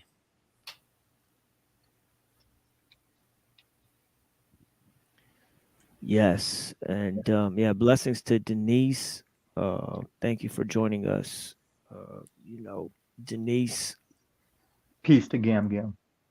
Peace to Gam Gam, exactly. Everybody needs to realign their attitudes now that Gam Gam is here. I'm not going to have it. There you go. I have a question for you, Mr. Machine. Is it correct that the Muslim name for Jesus is Ibn Daud? Means son of David. Is that how he's referred? No, we just call him Isa. I think that's just an Arabized form of Jesus. Because Christ is not actually part of Jesus's name. I don't know if people know that, but yeah, Jesus Christ. Christ is the Greek word for anointed one, and anointed one is actually the term that they use for Messiah. So Jesus Christ means Jesus the Messiah. you know, and that would connote that he is the son of David already. Because if you say Some that, Christians already know this because when Paul enslaved called himself Christed, that's when I was like, you're probably going to burn for that one. oh yeah, yeah, Hey, that's hey, Machine, if I could throw in there, I was talking to my buddy. I got a couple buddies that are Muslim, and talking about the last show actually and stuff and this and about Jesus. And anyway, point being is he was just saying that Jesus was a prophet basically, and so he was super prophet, but not in the way that, you know, the Christian thing book goes by or whatever. But I mean, I don't know about where you're saying he's still alive in this. We didn't get into that, but he's just like, yeah, man, he was a guy, he was a prophet. They look up to him big time, but this going on the cross shit and stuff. I've like respectfully, I kind of think all three religions, at least where I'm at right now, unless, you know, as I keep learning, I think it's a psyop, right? The three religions or whatever. And I've told him that, and he just keeps telling me, just read the Quran. He says everything is it, or is that right? The Quran? Yeah, he says just read it. All the answers are in there, right? And he was saying that it's never been changed. Like, you know how the Bible's been changed. I have no idea about the Torah stuff or whatever, but he's saying that it's never been changed, and it was started by word of mouth because he couldn't read or write. You know, so is that about right or no? Are you just going to ask other men all your life, or are you going to find out? yeah, and that's the interesting part about where they look at Jesus and the Prophet Muhammad. You know, in Islam, there's like, you know, these figures, you know, and you see this at the transfiguration of Jesus as well. You know, Jesus is transfigured and he appears with I think it's Elijah and Moses. You know, and that's the same thing with Islam, where they say certain prophets, you know, they have a superior role to other prophets. You know, so there's a hierarchy among the prophets as well. And one of the top things that you can get as a prophet is revelation. Not all prophets got revelation. So they say there's actually only a few prophets who received revelation. Like, for example, Jesus and Moses received revelation. They received the Old Testament, you know, the sayings of Jesus, which we say is a New Testament. Of course, we say, you know, the Quran tells us that none of these books exist at the time of the Quran because they've all been changed. You know, so it's saying that God revealed the Bible, you know, the Old Testament to Moses. He revealed the New Testament to Jesus. Jesus taught the people, and the people came up with something completely fucking different. You know what I'm saying? You know what I mean? You know, that's what it says. So, you know, and I think there's historical proof behind that. And you can apply the same thing to Islam as well. You could say, look at the historical examples of how Islam, the religion, was changed. People got their hands in it. Motherfuckers who wanted to mix it with pagan philosophy. Motherfuckers who wanted to mix it with all sorts of other ideals, with Arab culture, you know, with all sorts of other traditions, you know, with science and learning and all sorts of things. You know, Jews who got their hands into it. You know, because Jews lived in Muslim lands openly. Jews and Christians lived openly in Muslim lands. But, you know, when it comes to the miracles of Jesus versus the miracles of Muhammad, Muhammad was not given that many miracles. Well, You I know? will say I've always thought it was interesting how, like, really the same sort of question that arose in the Christian world over the importation of Hellenistic philosophy also arose in the Islamic world, but the difference was the way that it was handled, because in the Islamic world it seems as though the reliance on like Aristotelian philosophy was very much cut short when the Mutazilites were largely fell out of favor in favor of the Asharis. Right. Whereas in the West, that didn't happen. In the West, what you got was basically the Christian version of the Mutazilites, which was the Thomists, Thomas Aquinas, and people like that. That became the dominant strand within Western Christian philosophy. And it really ended up affecting like everything that came out of Christianity after that, from Ockhamism to the Protestant Reformation and eventually the Enlightenment, which really was just a natural outgrowth out of all of that. See, this is why I like talking to educated people, because trad culture knows about Thomism, all of these shifts in Christian philosophy and the historical changes. He also knows about the changes within Islam. He's talking about the Usharis and the Mutazilites. He's able to speak intelligently about these great historical shifts, unlike Rimjob. See, this is why I'm having conversations with people who actually read shit and they know how to criticize shit. They know the historical epochs and shifts. These guys are criticizing Islam. They've never once mentioned Asharis or Mutazilites or any of these groups that came on to fundamentally alter and change and introduce a new philosophy into the Islamic doctrines. You know, this happened in history. Much of their arguments would be strengthened if they actually studied these fucking things, man.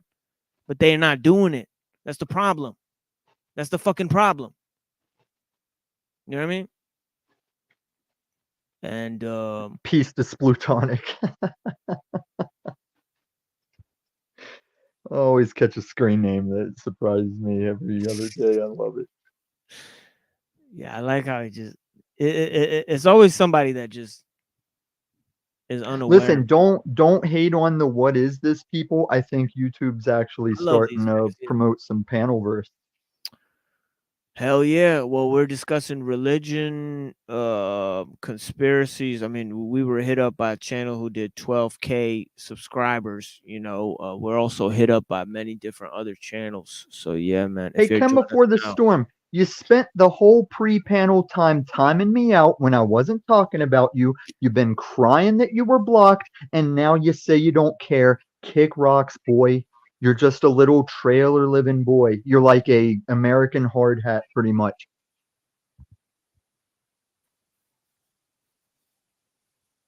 No hate on the trailer life. I want to get there myself. I actually own my land. Waterfront, anyone? Thank you very much. Humans are fascinating. Not you, Jack. You're dull and typical. And Jack is one of the most fascinating humans on this panel. Are you kidding me? I'm just keeping him in check. Good to see you, Flo. Dude, the insanity in the back chat. I know. I kind of came up here to rattle their cages. Yeah, and what I said about Jim Boob's channel is just being blunt in general, because like out of all the Orthobro channels I've watched, the only one that kind of has like replayability and watch value is just really Church of the Eternal Logos. Most of the other ones just kind of ramble too long, they blabber on too much and they don't get to the point, or they're just annoying and stupid like Kyle's channel. Yeah, I mean, I would say that Jim Bob's is the worst, but you're right, he does have some competition in that regard. There's a lot of them that are pretty El insufferable. Pistolero, I remember the first time I saw Zeitgeist. You haven't proven anything. If anything, it just shows that story is world renowned, just like the gospel will be in the end time. Internet Complete much? blind mice. And Jim Bob's back to chatting away. There's room up on this panel still, Jim Bob. And whenever anybody then again, sees I'm the Truth or type of Cop, guy who tell values Truth or Cop to panel up or shut up. We all know he's gonna sound like if a Kermit channel- the Ray Romano. Fucking panel up or shut up. Kermit the Ray Romano. Oh god. I should have added some Ray Romano in the newest video. Tradition should we preserve? I only portray do Truth or Cop as Kermit when Kermit does the spaz out. How about this? Should've How threw about Ray you Romano come in. on and we can have this discussion, Jim Bob? I'd love to have a discussion man to man, face to face. Cam of Worms, I know you're madness people. That's why I don't care.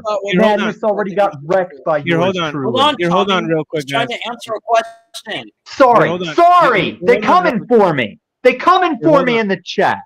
Here, hold on, everyone. I just totally forgot to do something. Sorry, guys. I gotta really do this right now. So let me just get a hold of this situation right now because I got many different balls in the air right now. But yeah, I'm sorry about that, Jesse. Totally forgot to do that. So let me get ahead and start doing that right now. Yeah, so I could get up on that. Yeah, give me just 2 minutes, guys. I'll start the panel back up in a minute. Please stay put where you guys are at. I really got to do this right quick so I can go ahead and get this process in order because I know I was late sending this here. But yeah, let me do this web core. And then subject, I'll just put picture, and then I'll just screenshot it right here. Because I got a screenshot of image for this Jesse Link interview. So let me see. I'll just put screenshot in the description. Screenshot. And I'll put pic. And then I'll put here. I'll go ahead and take this right now if I can. Excited to have you on the missing link next week. Get a good angle here. Here we go. Okay, there we go. And I'll save that as missing link. The missing link. Oh yeah, we have the missing link. It was the picture, huh? It's hilarious. Yeah. Okay, here we go. And let me send that over to you, and then I'll restart this panel here. I totally apologize. And I'm glad you came on the panel because I would have totally forgot. All good. I took a screenshot as well. Yeah, that would have been totally,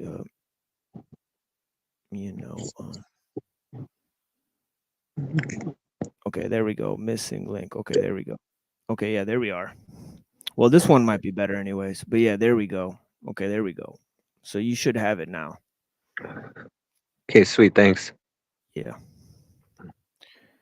And check out that interview, guys, soon on the missing link. On the 28th. We're doing an interview there. And I got to look again what time it was. But yeah. I think it's 7 p.m. Eastern. Yeah, I believe. 7 p.m. Eastern. Hello, everyone. How you doing? Salam, brother. How are you? What's going on? Salam alaikum, brother. I see everything's getting along. You guys, busy room, a nice conversation, interesting. I watch you guys. I listen to you for hours and hours and hours until I fall asleep every night, every time. I swear I fall asleep. I get up to make Salah Fajr, and you're still talking on my TV. I go back. I say, yeah, we're going to sleep. Is it 24-hour telethon or what? You understand? And you always have different people for every hour. Like there's the late people, the middle time people, and everything. Anyway, the person was asking about Isa. Isa, we call him the Isa, the son of Mary, but Maryam is from the house of Imran. Imran, Musa, all the prophets are from the same house. But we do not assert any surname to him. He has no father, so he cannot say it. Does that make any sense, guys? Or am I? So he's not referred to as the son of David.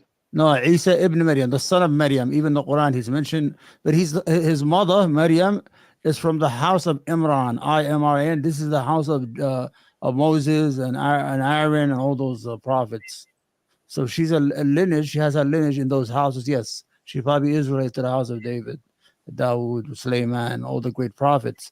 But we do not give him any surname or mention any or give him a clan name. Okay. Yeah, because he is Hey, Machine Lines. Go ahead, bro. Yeah, I'm just gonna break up. I can't support you if you're gonna let your people time me out.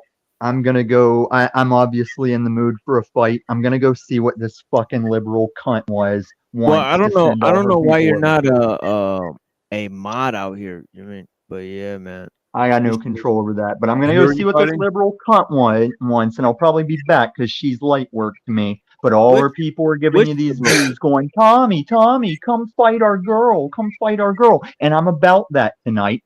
I'm going to watch her mod godness. What's her new channel, guys? What's her new channel while you're here? I don't know where she moved to because she had to change her name over me. Yeah, who are you talking about? This bitch named G, aka the Madness, aka Get Back in the Basement, aka Got Wrecked by Tom on I all like fronts. her. I like her. Oh Yeah, yeah, you in the would. basement. You would, because you're a fucking leftist sympathizer, non-Christian, tarot card reading, And I losing knew your it would family piss you ass. off, so I like her even more now. Yeah, and that's I why mean- you'll never get in with me, Jack. You'll Jack probably likes get in with everybody Hell though. first. We're working on it. We're working on it, Tom. We're trying to break Jack out of this delusion of Can't be done. I broke him out of the unslaved. You can't take him further than that. so there's progress that's been made in the past.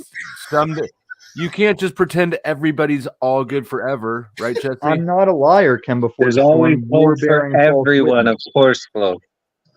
There's not room for some people though. There's more people in hell than heaven. Oh my god. I think we're here. Hell Maybe. No, this isn't hell. This is not hell. You're all still connected to God.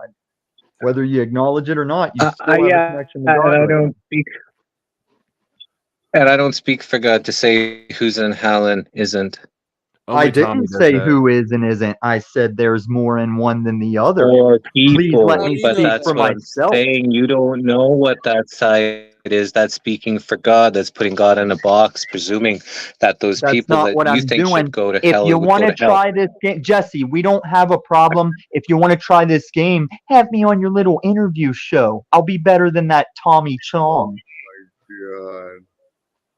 No, my God, Oh, I Jack, totally get it interview right. you for sure. love I'll put the.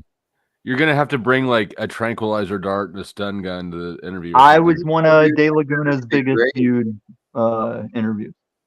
I think That could be a good thing or a bad thing.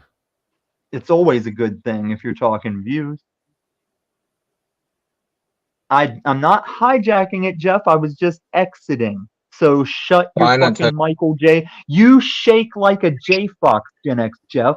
Bring your Satanist ass up on my panel one day. I won't. I don't want to waste my time on your panel. I don't want to acknowledge your panel. Tommy, did you see in the back chat? I stopped reading it. It was just on and on of Toilet Bowl Earth, the new snafu. You know how it is. Jesse left something for you. I left something for him in his toilet the last time I visited.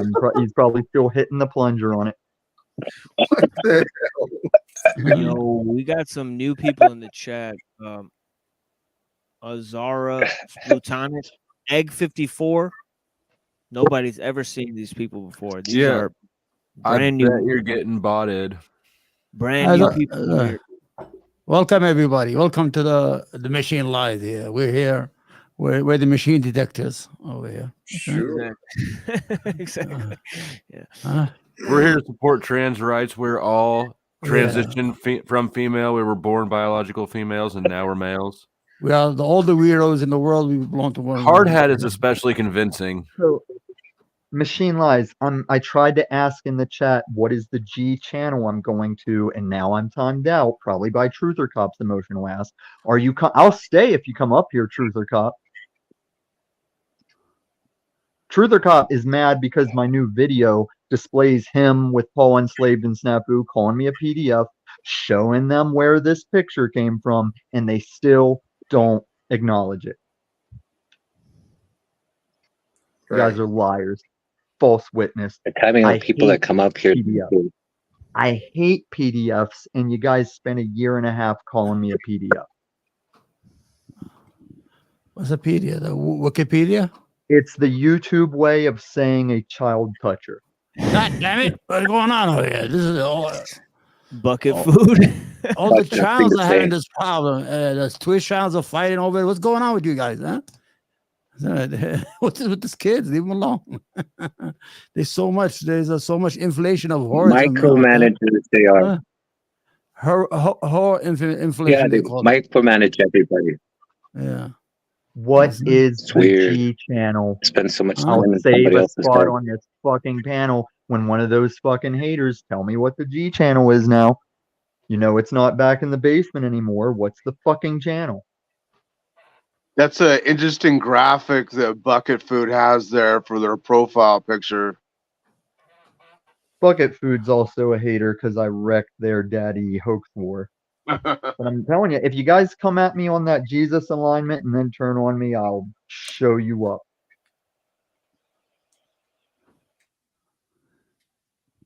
Browns boy, I asked TML if we could show it. If he doesn't, go to my channel. It's the newest video.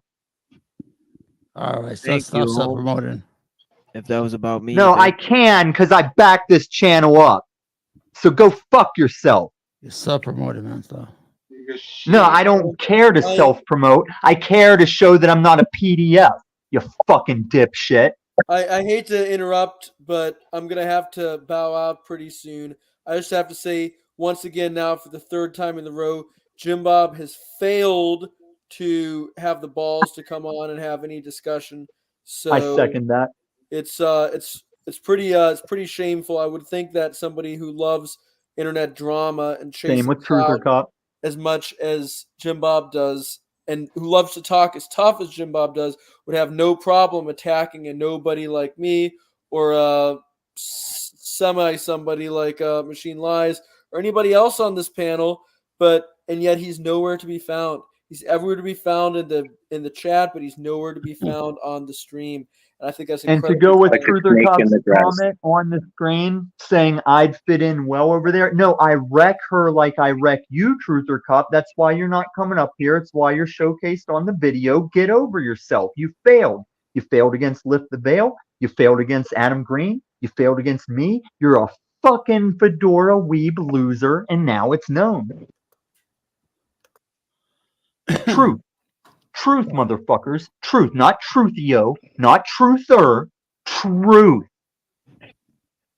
Tommy, it's I'll getting leave dark. when I know the channel, Gen X Jeff. You It's getting shaky pretty dark quivering in, bitch. in Tommy's mind right now. I see the storm coming. You know, I'm ready, man. I want to throw Yo. down whether it's Jim Bob in a ring or anybody on a panel wanting truth. But I'm the ready to issue is, throw like, the fuck down. there's actually I'm like sick pretty of that. chill.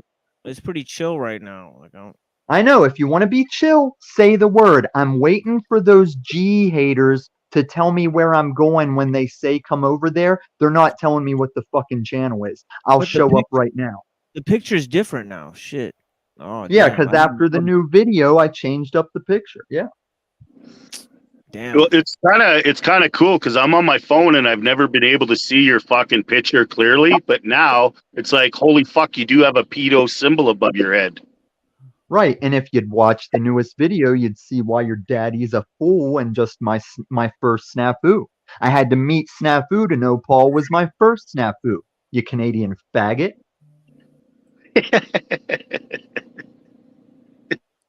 You're why- a bear. Do you get it yet? You're a bear. That's a top faggot, a hairy top faggot. Hey, Tommy, I'm not allowed in your country, right? So you're going to have to come here. You understand that, right? No, I wouldn't come to Castro land for Okay. nothing. My country's bad enough. How are you guys going to kiss and make up then?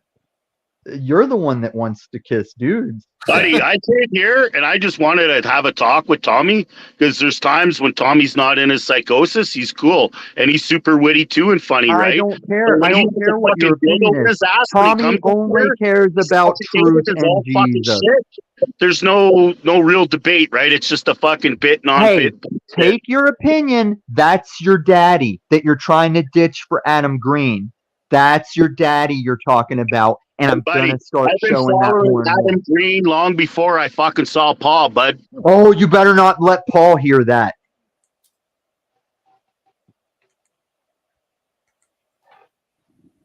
I guess I'm not getting G's channel. So Gen X Jeff, I'm going to retract my offer to leave.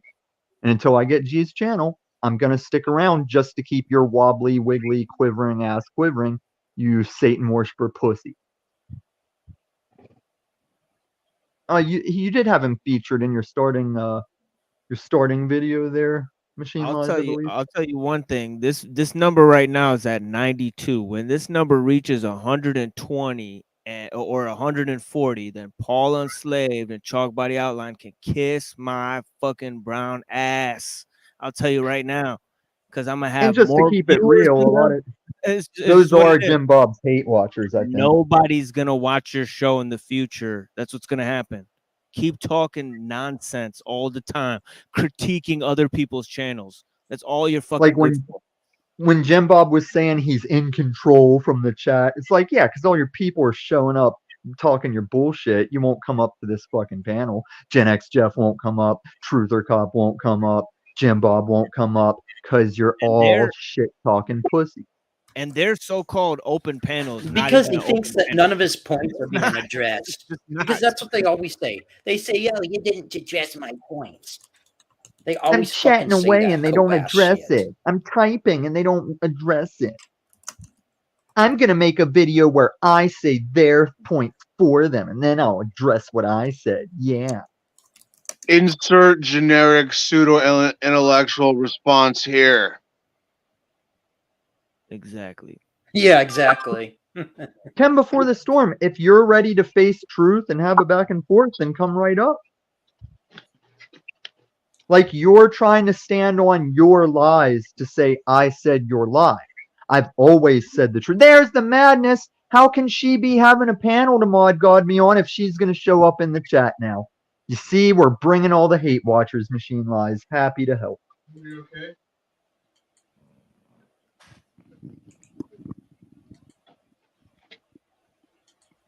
And if I would have left, it would have just been quiet like this. So what y'all want to do? Is the madness that That's G.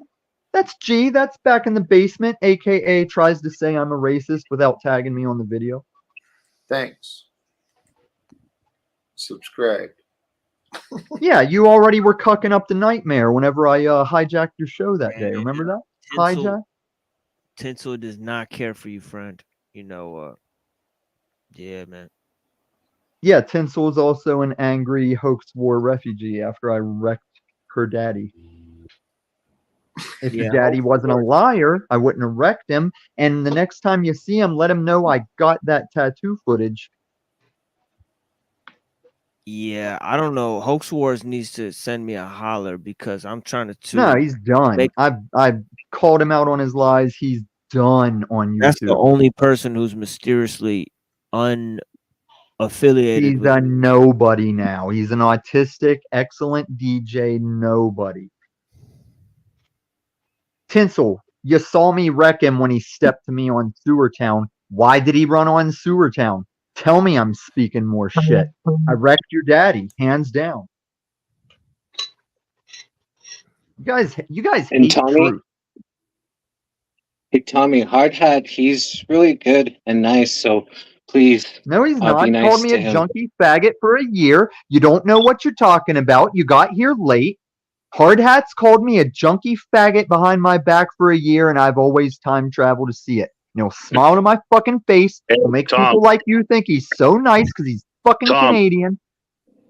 I'd like to, I guess, I want to apologize first because I don't, if I did call you, if I know about you and this older gay gentleman when you were younger, and there is some kind of thing there I remember once. So I'm sorry about that. But the junkie thing is more of like I've sent you some messages, but more about I've seen your pictures that you've had when you were lifting, right? And I used to lift in that, and I see you now, and I think you could be healthier. And so that's where I was coming, healthy. Not in a so anyway, I'm sorry, man. I hope we can move on. No, from let me go with what you said here. Let me respond to what you said. I am healthy because those weightlifting pictures you saw was everything you could get over the counter from GNC, was military special forces guys supplying us with juice, and this is my healthy cross-country runner body that you see. And because I'm not a fucking inefficient, food-gobbling, muscle-bound freak anymore, you think I'm unhealthy. So I didn't know this, but you're saying you're a long distance runner, and that's what you do when you're not online? That's what I used to do, and now I'm still back to that cardio tip, but never gonna be what I was. I wear my fucking level 3 plates, and I go move with my dog, yeah, but I'm never gonna be a bulky dude again. Well, whatever. If you're like staying healthy and shit, then good. Okay, I'm sorry. I don't usually go with apologies. I say, let me see you be the new hard hat with me then, and I'll accept that. Let me see you go against your daddy whenever I'm not even around and your daddy's being himself. Buddy, my dad passed away like 10 years ago. I don't You have it. know I'm talking about Paul Enslaved. Buddy, it's a metaversal bit on bit, man. How can you take Okay, it? now on the bit and on bit. Hey, Tommy, On the this bit is and what on I bit. get funny is all you guys are losing your fucking shit over this fucking metaverse. It's like a soap opera, and it's great, right? Like it's fun, and there's learning, right? And there's a community and yada yada yada. But I mean, I don't take this is a fucking it's entertainment, man. No, And it's so- real life and it's spiritual warfare. Real And the life. same way you don't see calling me a junkie faggot in front of your crew with spiritual warfare, your daddy's spiritual warfare on the dark side. Hey, are you gonna be like my mom and keep bringing up stuff after it's past? I thought we're moving on here. I apologize. I'm not gonna be like your mom because you already want me to wash your dick for you. You want to be my mommy, Tommy? Fuck, I wish you could be my mommy. I know, that's what I just said, and you said it back to me. You're gonna have a mommy and a fucking daddy. Mine are both dead. I think. Hey, Tom, in the back chat, I think is the link for that, what you were looking for, if you still want I got it. I'm not looking for it. I told him I would be that thing. He's real scheduled up. I don't know if we'd ever get to it. I got your email, Jesse. I'll hit you up. No, I dropped another link. Okay, sweet. We'll put it in February now. Oh, no. Jack, she's in the chat. Her ass can come up here now where she can't mod God me. But thanks for cucking her like you gave Snafu my link. Even though I had the link for Snafu, I still got to find out you would have snuck that link to Snafu, you fake bitch. Oh, Why don't you call me a PDF while you're up here, Jack? I don't do that. Well, then why would you just sneak Snafu a link that Snafu had openly in my chat? I don't know what you're talking about. Okay, when you came up on my panel, who just said that? Doesn't matter. Go ahead. Yeah, When better not have been. I came up Snoop on going your up. panel. What happened? Well, he struck it down, and I didn't get a strike, but it got taken off, which I can just repost it because since it's not live, all that pointing a gun at the camera is fair game because it wouldn't be a live stream. But he showed that he's going to report channel. But if G is going to show up in the chat with her people, she can just come up here to get some. Well, I think she just did it while she's streaming. But Right, she's a coward, Jack, like you. well, it was probably to bait you. My assumption. No, she sent her people to bait me. Were you and not it almost invited worked. over there? It That's almost worked, except she showed up herself, and now I ain't got to go. Oh my goodness! I'd rather catch her up here where she can't mod God me. Praise God. No, praise God. You say it like your daddy says it. Get some Zelda worship rhythms. I dig it. Thank you, brother.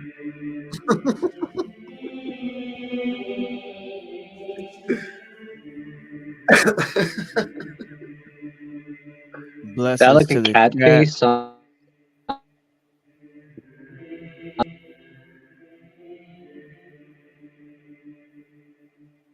don't know what that was. Yeah, you broke up there, Jesse. Try again. Oh, is that a cat face on that triangle there in the center? No, it's a. Isn't that a Star of David? No, This is no, Zelda, guys. Come on. It's a symbol that represents ancient power.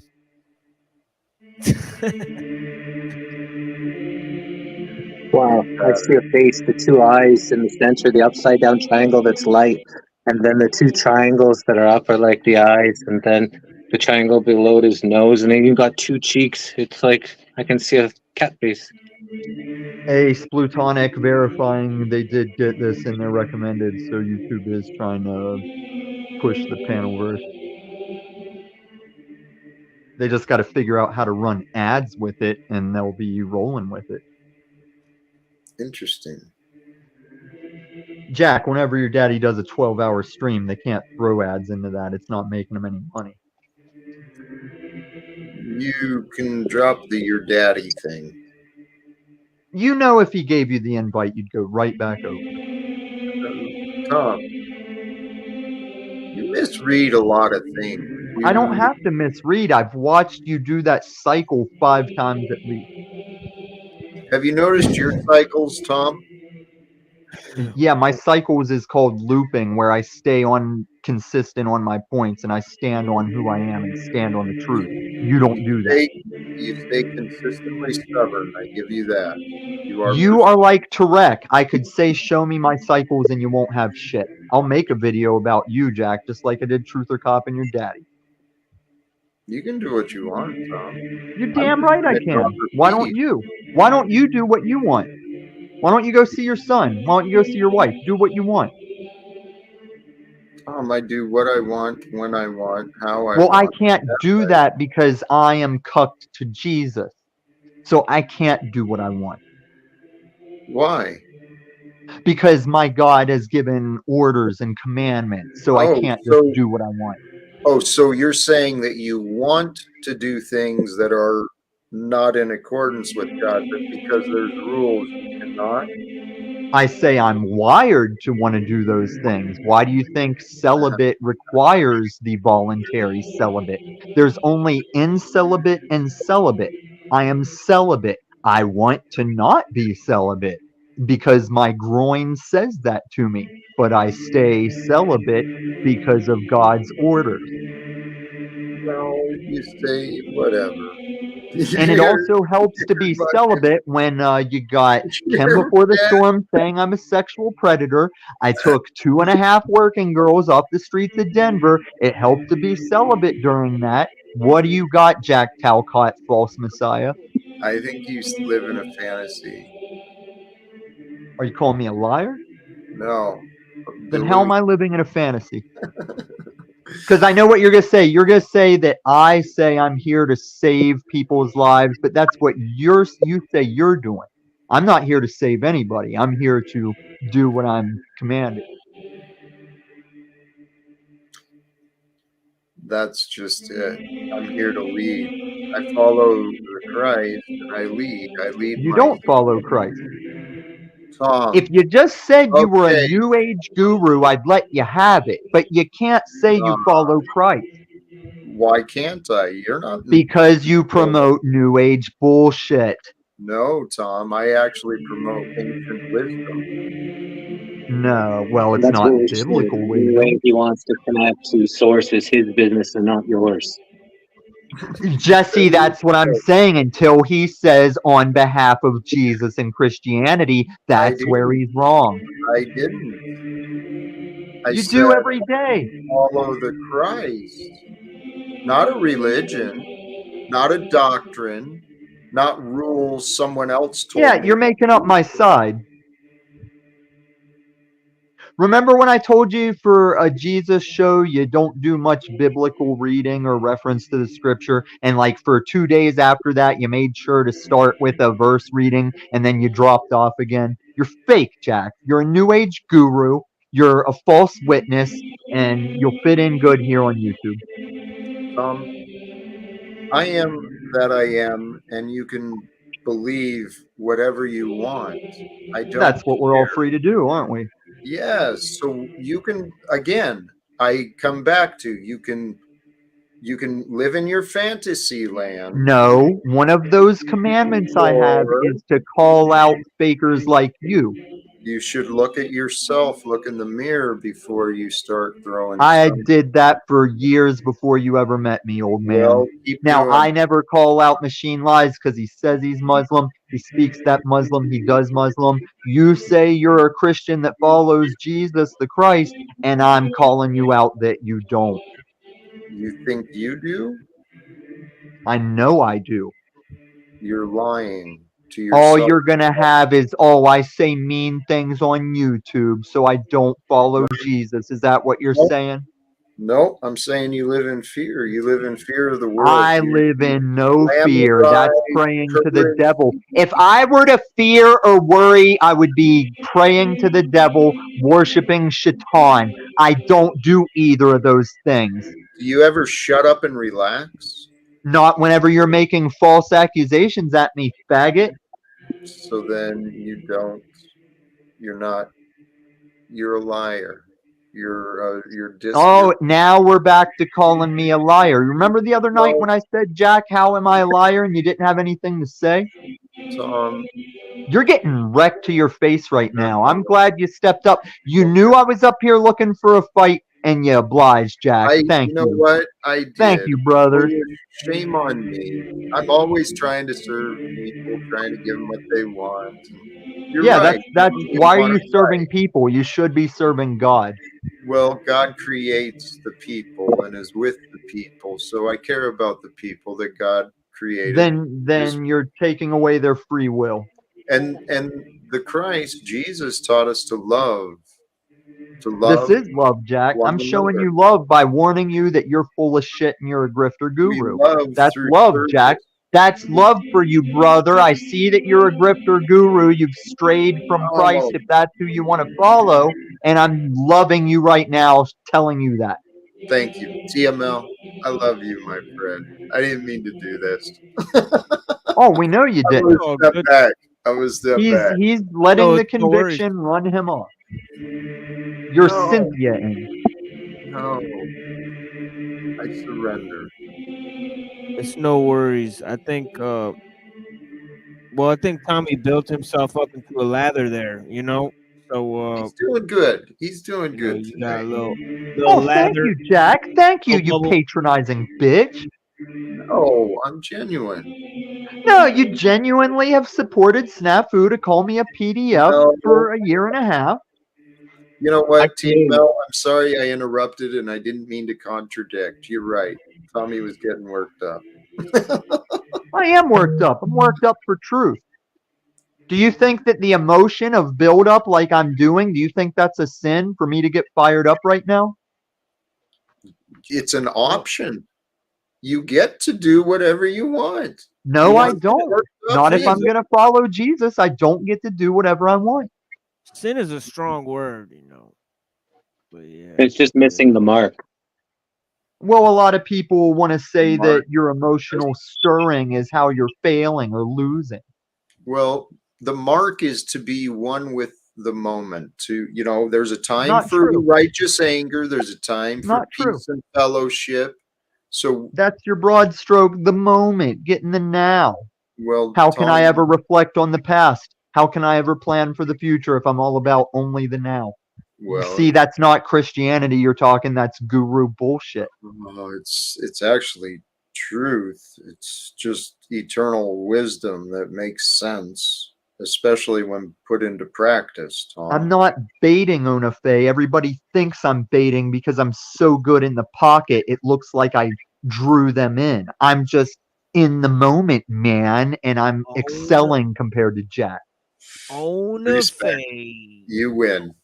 All the answers. I No, don't win. brutal My God bullshit. does. Yeah, your God won. He will, yeah. Oh, Own wow. And thanks for saying my God as opposed to our God, because Well- your God is the God of this world. Again, Tom, you live in a different reality. You live in a fantasy land. Tell me how. Have you not seen yourself? No, don't play that bullshit. You could go to anyone and say an accusation, and when they say prove it, you go, are you not looking at yourself? Have you not seen yourself? Tell me how I'm in a fucking wonderland or whatever you said. Would you believe me if I did? I'd believe you if you had a legit thing to say. Now say it. Your patterns of aggression and What are those patterns? this right there, the pattern of interruption? Yes, the aggression of somebody calling me a PDF, somebody coming up I'm here not trying to doing, say my Tom, in side this for me. moment, Yes, that's it's not aggression I'm getting with them. Tom, in this moment, it's not happening yet. You brought those I'm up as interrupting you because I watch you go to your broad stroke, nothing loop answer, and I know that's all you're going to do. Then you're going to thank TML for his time, and you're going to scoot the fuck out of here. Tom, can we join together in this moment? Just chill. I've been here, Jack. I've been Well- here since I said we didn't really call you out to come up, but here you are. How am I in a fantasy world? Yo, thanks for saying that about my friend Cascadian Anarch. I agree with you. He's a very fine panelist, very intelligent young man. He just needs to take pictures with girls that are still alive. I'm just kidding, Cascadian. If you're still watching, I'm just joking, man. But the lighting was bad on that girl. Oh, you're talking about his avatar? Yeah, I don't even remember. Yeah, what he had a avatar picture of was. him and some girl like at an outing or something. And I was like, I think she did, but she was just like in the lighting where she looked gray. The machine lies. You lost a good panelist, Cascadian Anarch. Yeah, you know, well, you know, Cascadia and Trad are usually here for the beginning of the show, but they usually fall away at some point. They're some of the earlier, you know, they join earlier. But yeah, that's how some of the people are. But yeah, bless you for joining us, Tinsel Q. Thanks for watching my show here, and I know that you're a fan of other shows that Peace to Hank in the chat.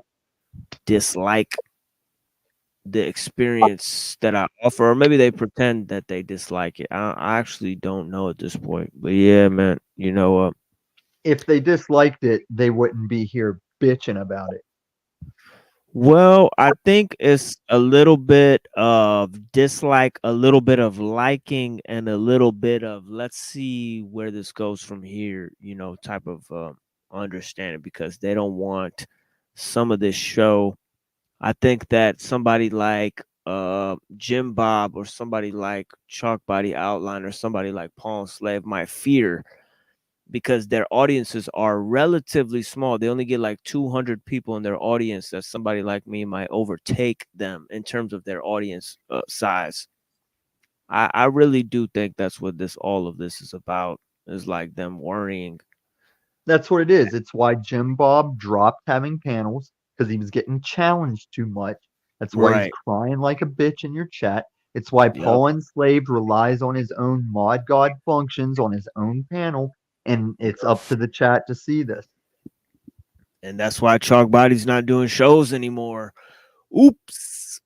I think it's because he That's- knows I got them Bubs receipts, but yeah, at We this got- point, he'd be good to stay them away. Bubs 'Cause everybody- We got them Bubs receipts. We're gonna do we do comparable. got them Bubs receipts. We're gonna be doing comparable porn bombing and comparable shifty behavior on your panels when you open up your cameras. So be prepared, everybody. Next CBO show, that's when everybody's gonna see live. The machine lies pull out all his 2 testicles out. I mean, that's what's gonna happen. So guys, No, be guys, prepared. I don't get offended by challenging my faith. My faith can't be challenged. That's why it's faith. If you want to disagree on religions, you're free to do that.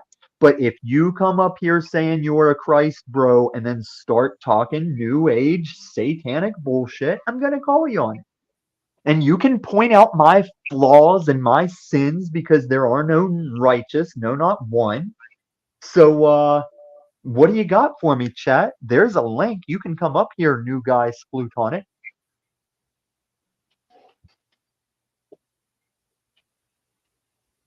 Jesse breaking out that feng shui, but not so enunciated.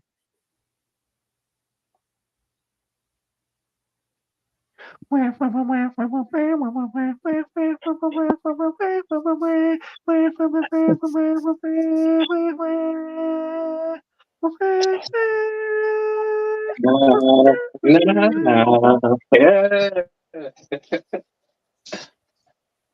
you guys are awesome. I'd like to address Just working out. He said Jesse took strong acid. That is something that would be fun to do on strong acid. Oh man.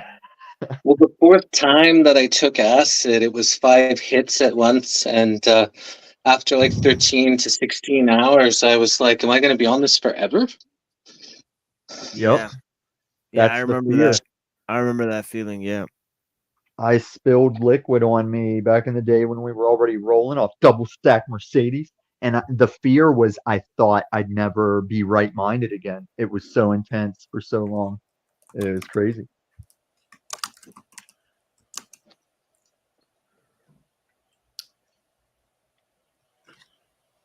Hey, I wanted to address what Tommy was saying. I kind of touched on it on my own stream earlier about patterns of people.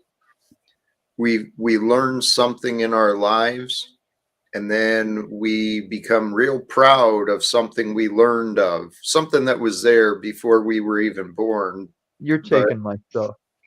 Well, I'm talking about you and your religion, your interpretation of religion. You've learned No, of no. You don't need to talk about that. I've already challenged you on that. What you're talking about is when I said the truther community, the truther community and their knowledge is to them as a rich man's money is to him, meaning the truther community's knowledge makes it easier for a camel to pass through a needle's eye than them to get to heaven because they think their knowledge supports them before God, just like a rich man thinks his money supports him before God.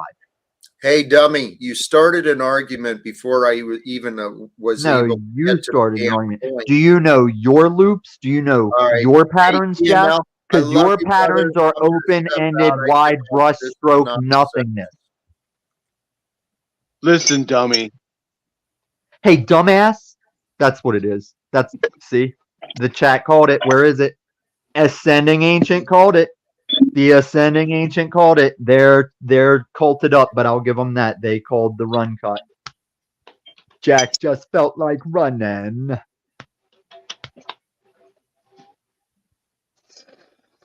Jack likes shoes.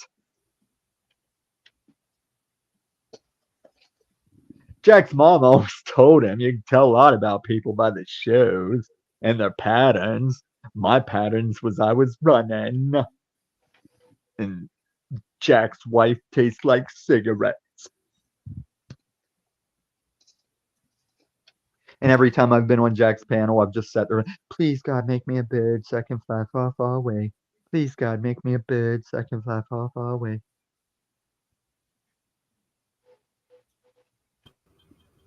Yeah, Hey, you are Tommy, stepping. you wouldn't let You are Jack finish his sentence. So Peace I'm be gonna to give you an Hank. F for Welcome, that. Hank. You didn't let hear him out. You didn't Welcome, let him finish Hank. his sentence. And Jack said he was stepping out. I seen his feet, and they both lefty. He's stepping half correctly. And Christianity doesn't look too advertising because they're always infighting. Always infighting. No, not in real Christianity. That's the thing about these proud Yes, lovers in of real self. Christianity, which is why they have like 10,000 different denominations. No, Yes, Hank. yes, No. non-denominations because there's No, always Hank. infighting. The different In Christianity. denominations. Otherwise, No, Hank. why just not different denominations? No, well, I'm going to tell you if you stop spurging, Hank, and we know that you're full-blown No, this spectrum. is I how don't want to you use do a spurging. conversation, Tommy. This is how you do it. I'm learning from you. Oh, you want to have a conversation? I do that. I just how you did this to Talcott, so I'll do it to you. Right, but me and Talcott have like a year and a half of his culted up background. You don't. Well, I don't just take copying on you. I don't This is take what you on just new did to people him. like that. I don't take on new strangers like that. That Talcott and me have history, Hank. Now, the reason that we're all these different denominations is because we all do believe on that Jesus story, but each denomination has its different specialty it does. And I'm going to elaborate on that in a future LARP church on Sunday. I hope to see you there, brother. No, I'm going to go to Unitarian Universalist Church because they have resources. They make sense. Well, my church isn't a real church. That's why it's LARP church. Thing that was compatible with my worldview. So that's what I'm going to continue See, doing. it's not the bit non-bit. I'm just a not pastor, and it's a not sermon, but it'll still have value.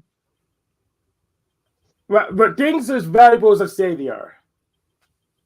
I'm gonna go over it in a. How about I make it? See, tomorrow's gonna be Enslaved by Tarot, as you can see in the thumbnail, featuring EBT.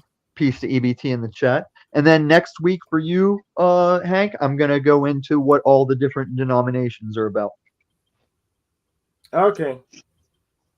And I hope you weren't mad at my video. I know on the spectrum you're not gonna show reaction the same as people. I hope you liked it. I didn't mean any offense. No, that video on me was fine. I like that. Okay. Cool, man. On the spectrum, bro. He is, dude. On the spectrum. Yeah, he is. Do you not see how he doesn't make eye contact with the camera? That's a very spectrum thing. Okay, bro. Okay. He still has a job. He still pays his bills. And some walks of life would tell us we're all on that spectrum on some degree. I wouldn't deny I probably am. Yeah. I'm very well acquainted with those walks of life. Yeah, but you're very Down syndrome, Cecil. Well, yeah, bro. Yeah. We're all. But Cecil, I gotta give it to you, Cecil. When CBO read that police report, the fact you're alive, I'm like, damn, Cecil, you rocked it. You nailed it. Like most people that did that police report today wouldn't have lived through it. Yeah, but I don't care though. I'm giving you props, bro. I don't care. Okay, so you're taking the Chem Before the Storm out?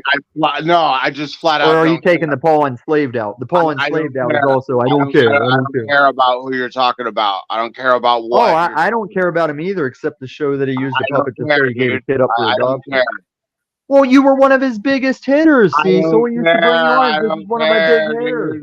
I don't give a shit. All right, play your video game, buddy. Okay, we're gonna have to talk again. We're gonna go back to the big boy talk. You play your video games, and I'll do whatever the fuck I want with my life. We'll get you a Happy Meal when we go out. We're gonna go back to the big boy talk. I don't need one. I work at a restaurant. I can cook my own fucking food. All right. I don't give a fuck what you have to say, and I don't have to justify my life to anybody.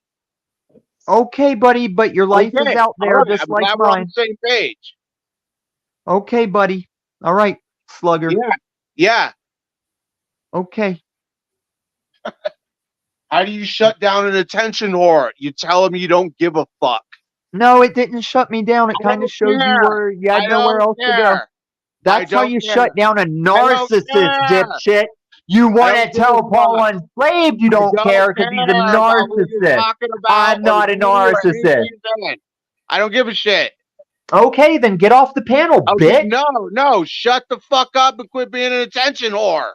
I'm not. You are. No, you are, bro. You are. No, you. Okay, no, you. No, you. No, you.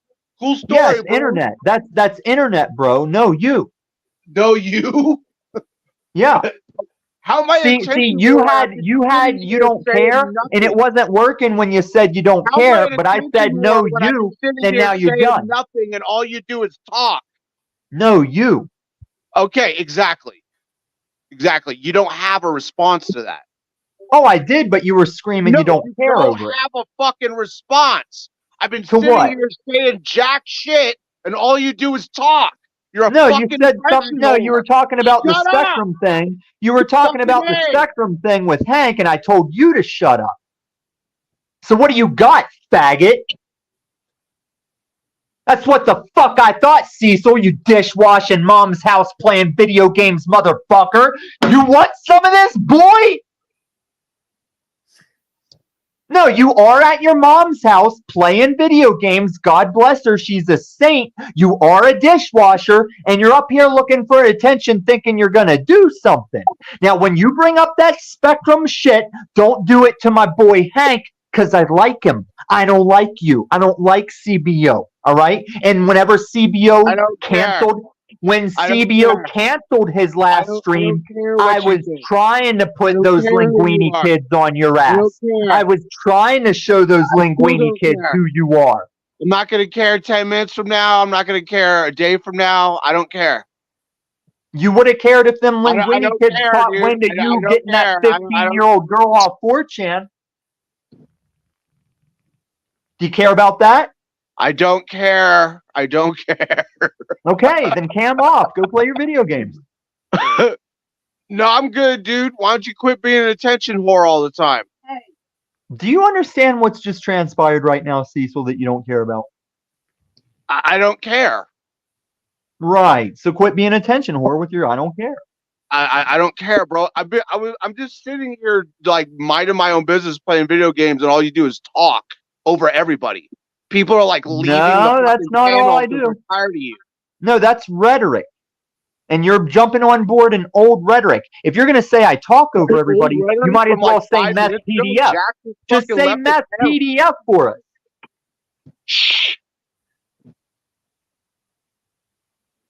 Hi, Jesse. Welcome back.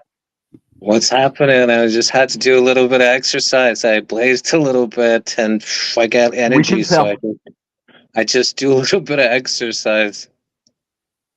And did you notice when you were tripping, you also wanted to stretch? Yeah, stretching is good too. Gotta do Was it paper? Was it like paper tabs? Yeah, Hold that's on, what you I wrote- need right now. I need that cannabis sativa, you know. But you want to stretch because of that. I forget what the other term for rat poison is, but the rat poison that's on the Strychnine. Yeah, the Strychnine, dumb motherfucker. Oh, because I brain farted a word. I'm a dumb motherfucker. You tried to buy a 15-year-old girl, or you did, and I'm the dumb motherfucker. It's strychnine. You claim you know something about acid, but you don't know what the rat poison is that they mix I with just it. said I brain farted the term, and I know that Yeah, strychnine you is used to attention hold whored the the acid entire to the panel. paper. Yeah, we attention whored the entire panel. Have I been? I've been quiet a lot Yeah, of the panel, bro, and you're why just don't you playing that ever shut the narrative fuck game. up and let somebody else talk? Do you want to talk, Cecil?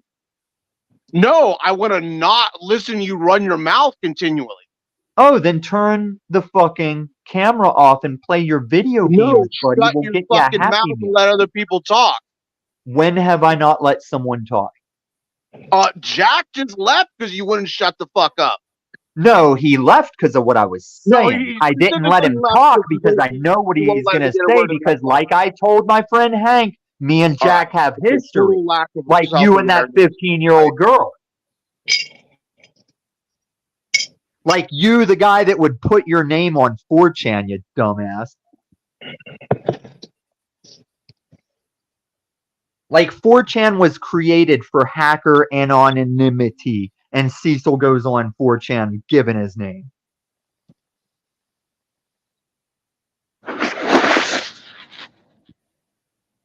Tom, If only please those relax, Linguini Tom. kids had caught wind of you, bro. If only those Linguini kids had caught wind of you.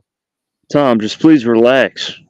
Why don't you relax? I just had you in my new video too, JG.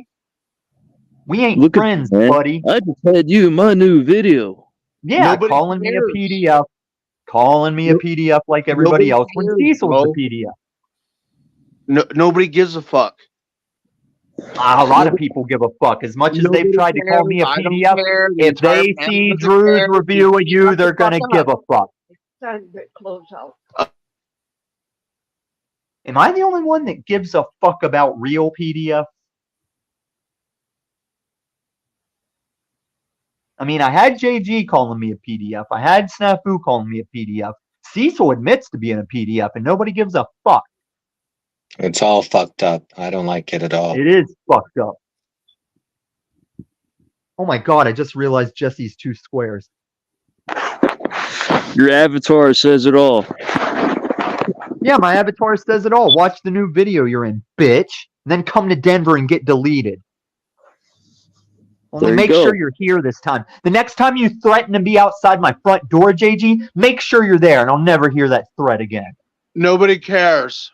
I Okay, do. Tom. Tom, Nobody get some cares, tampons. bro. Tommy, get some tampons, Tommy. It's your time of the month, Tommy. That's for women. Nobody cares, Tommy. Like, you say stupid shit. I don't care. No, this being stupid was having CBO out your 15-year-old girl story on his fucking I don't channel. care. I don't care what is coming out of your mouth. Nobody does. Why are you Good. attention whore? Good. Then I can say worse things and nobody will care. Yeah, you got it. So why don't you shut the fuck up? Tom, go 'Cause you keep delete addressing yourself. me. Yeah, I got two people addressing me, and then you say, "Why don't I shut up? Quit addressing me."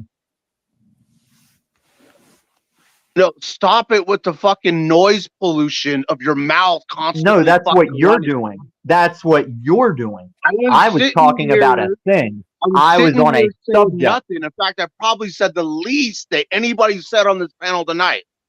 And then Jack you just should fucking keep it left that and way. was But tired the of reason listening. you got pulled in is Shut the because my fuck buddy up. Hank was up here. My buddy Hank was up here, and you made that fucking Spectrum comment, and I kept you in check. Now shut the fuck up. Go tell your mommy that you need to do some chores over video games before you go wash more dishes. I didn't catch that part where you kept me in check, Tommy. Can you do that again? Yeah, the next time Hank is on a panel and you drop that Spectrum shit in a derogatory way, I'm gonna say something. And your fucking point is? I don't get it. I said the next time you're on a panel with Hank and you drop that Spectrum shit in a derogatory manner and I'm there, I'm gonna check you on it. Just like the 15-year-old girl thing you don't care about. No, you're just gonna I just talk like to report continuously because that's what you I do just like always. to report. I have to give a little report real quick for the audience. There's 85 people watching. It's 11:41 p.m. at night. 4 hours into the broadcast, you know, and look who else is watching here. I just need to report that Made by Jim Bob still watching the broadcast, claiming it's a horrible broadcast, claiming they don't like to watch, but they keep watching. They're getting That's unslaved as fuck.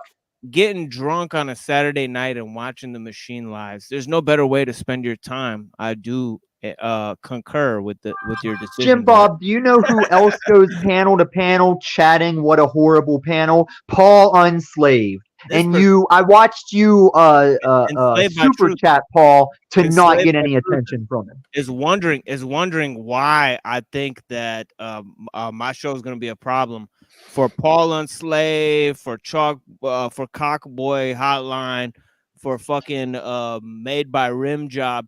It's because guess what? They're watching my show and I don't watch their fucking show. That's why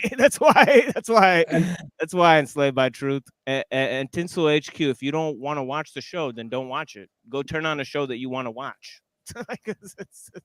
We both make videos of each other, but he also watches your show. Who is that? I don't know. Isn't the one we watched? Is that the guy in the audience? I'm sorry I keep interrupting you guys.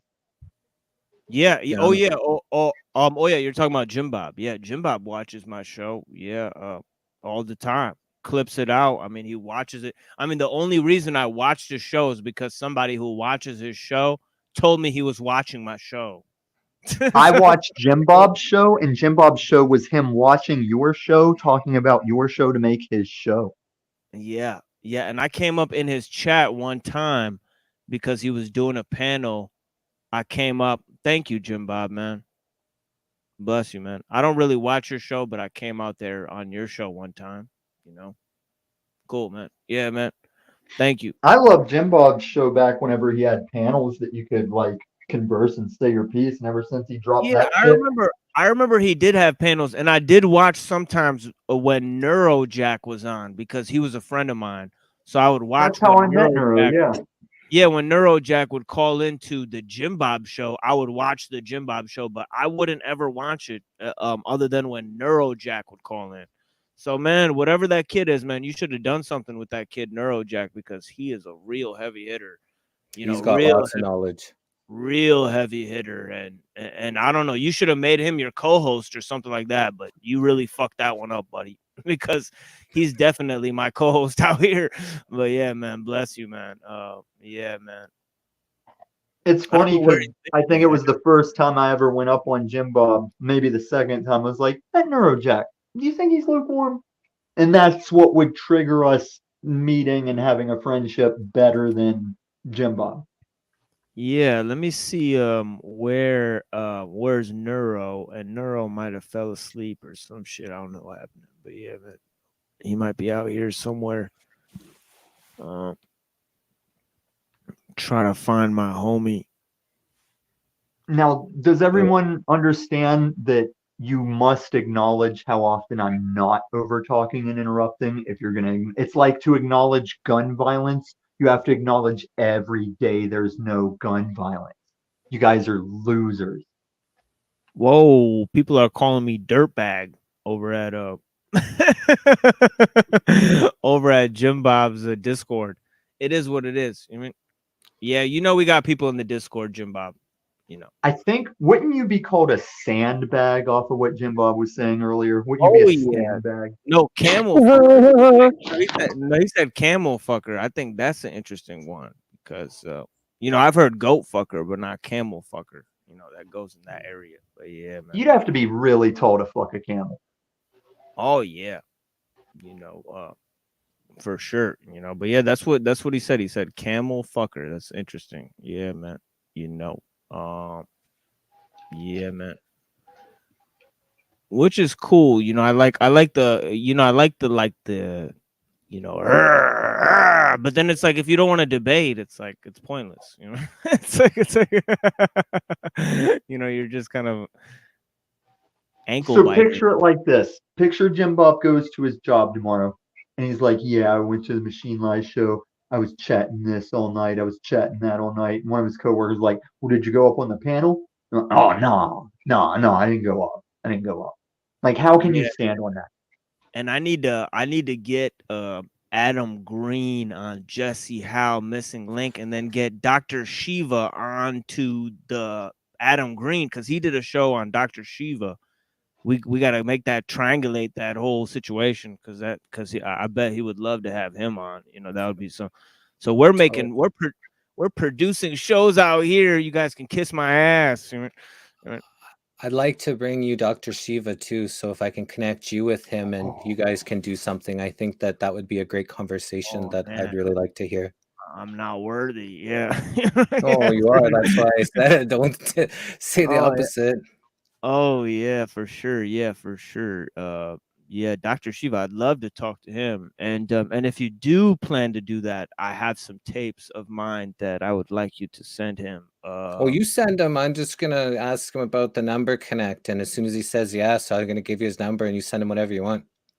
Bless. Yeah. We should get Dr. Shiva on here to talk about Zionism too. That would be a bless. Yeah, for sure. You know, I'd love to do it. I would definitely host him to talk about that issue. He definitely wants to reach more people, so he likes that, and that's cool about him. Yeah, I mean, now we got like at least 70 people here. I'm sure if Dr. Shiva was actually here, there'd be much more people in the audience. There'd be like at least 90 people. Like when I had Adam Green here, there was like 90 people out here. But yeah. So let me ask you guys this. Is it just because of my search that Zionism is blowing up my recommendations, or is YouTube about some Zionism right now? God fucking damn, bro.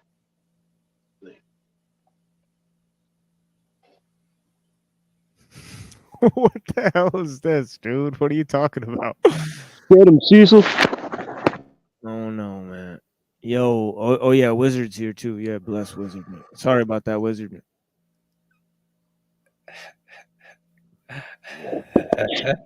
Oh man. Yeah. We got that guy Wizard here. You know, he's on my panel and he's on Paul Unslaved's panel, and he's got his own show, El Piro. Hey, remember that time when you didn't talk for like 20 days? Yeah. Yeah, he's a wise dude, man. Honestly, he's to me, he's got infinite more knowledge than somebody. I disagree. Like Paul Enslaved. I mean, you know what I mean? He's got good memory of the Bible and he can cite passages, but he hanging out with a little chump like him, with a chump like that, straight up chump. A lot of everybody that connects to God, it doesn't matter how it is and which one. No. When he says, like he did in my video, when he says, physician, heal thyself, it didn't mean pregnant women shouldn't go to the doctor. No, Paul's a switch hitter. Switch hitter. Yeah, but the doctor is not trusted. They do some pretty fucked up shit right away. They put spray Oh, the into the baby's eyes, responsibility so is they put the always chemical on the poisoning individual. right into the eyes, and then after that they clamp the umbilical cord while the mom's transferring all the nutrients into the baby, so the baby doesn't get everything it needs, and then it's vitamin K deficient because of it. So they say, well, because we just clipped it too soon, we'll just give you some synthetic vitamin K instead of naturally getting it from mom, and put them right on the chemical poisoning, the hormonal disruptor chemical system, oil and gas. That's why it's, people hold on to it because the energy, but it's all about poison. If you live 75 years-ish and you get your shot at this time on this planet, get over it. It's better than aborting your fucking kid.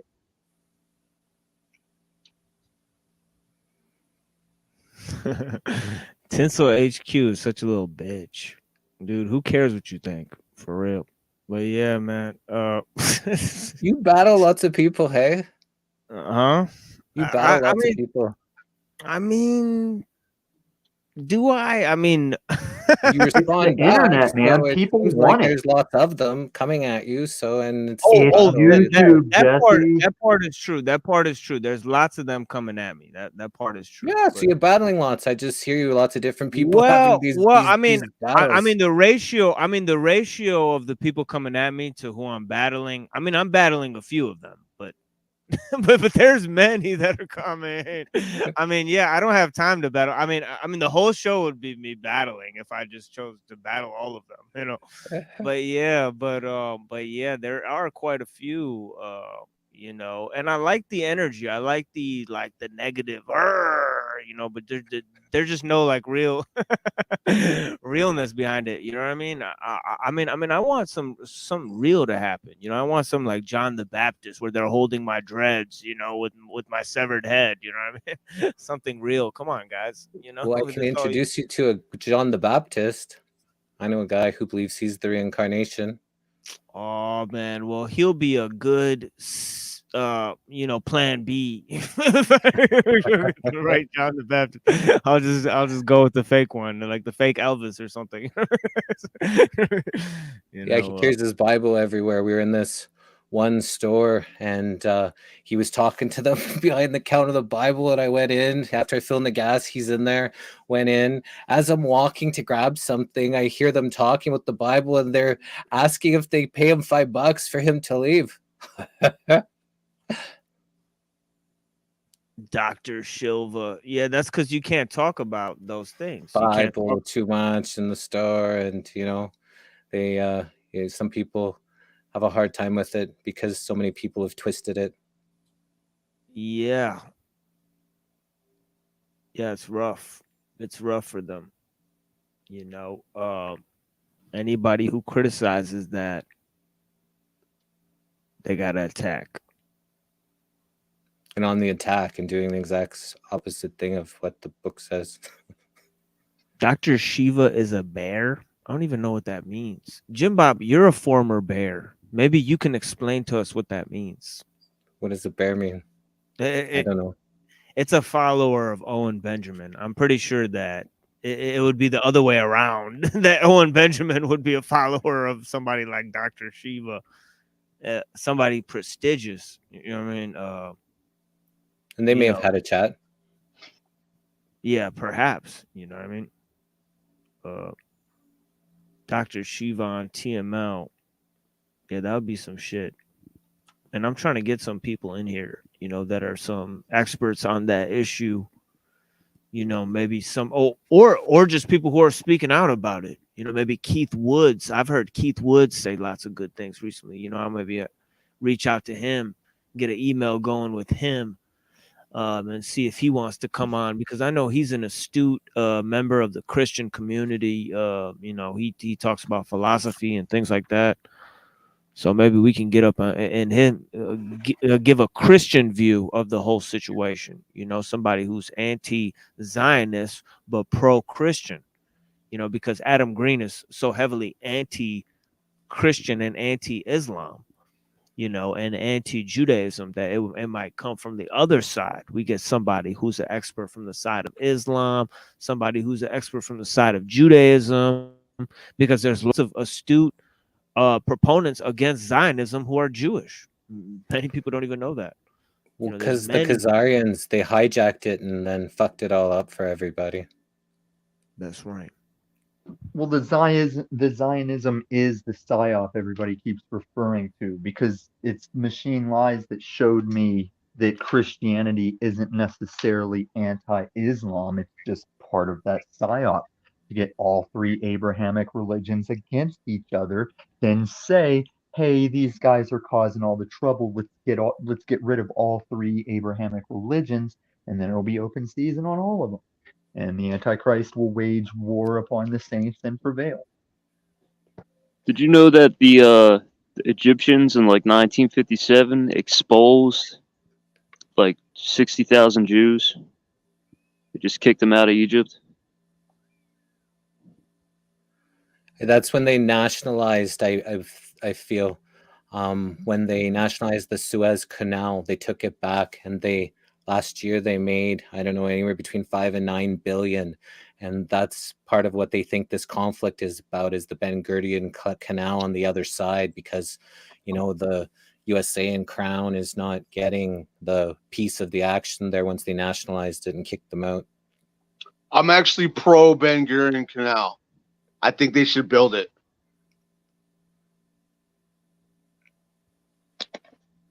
Yeah, I'm pro. They should stop fucking He killing just heard his people, mom man. say that. That's what I'm pro. I don't give a fuck about that shit. You know, part of Especially if the that's what it's reason about. when you talk about the Jays being part of the Federal Reserve inception, that's part of the reason that Small Mustache was adamant against them. Another part being what Martin Luther wrote about the Jays. Because if Israel had its own canal and they could be in competition with the Suez Canal, then we could use that as leverage to start brokering peace in the area and be like, come on, let's just do business and stop killing each other. And, you know, we could, like, I don't know. I think we would be able to use it as leverage.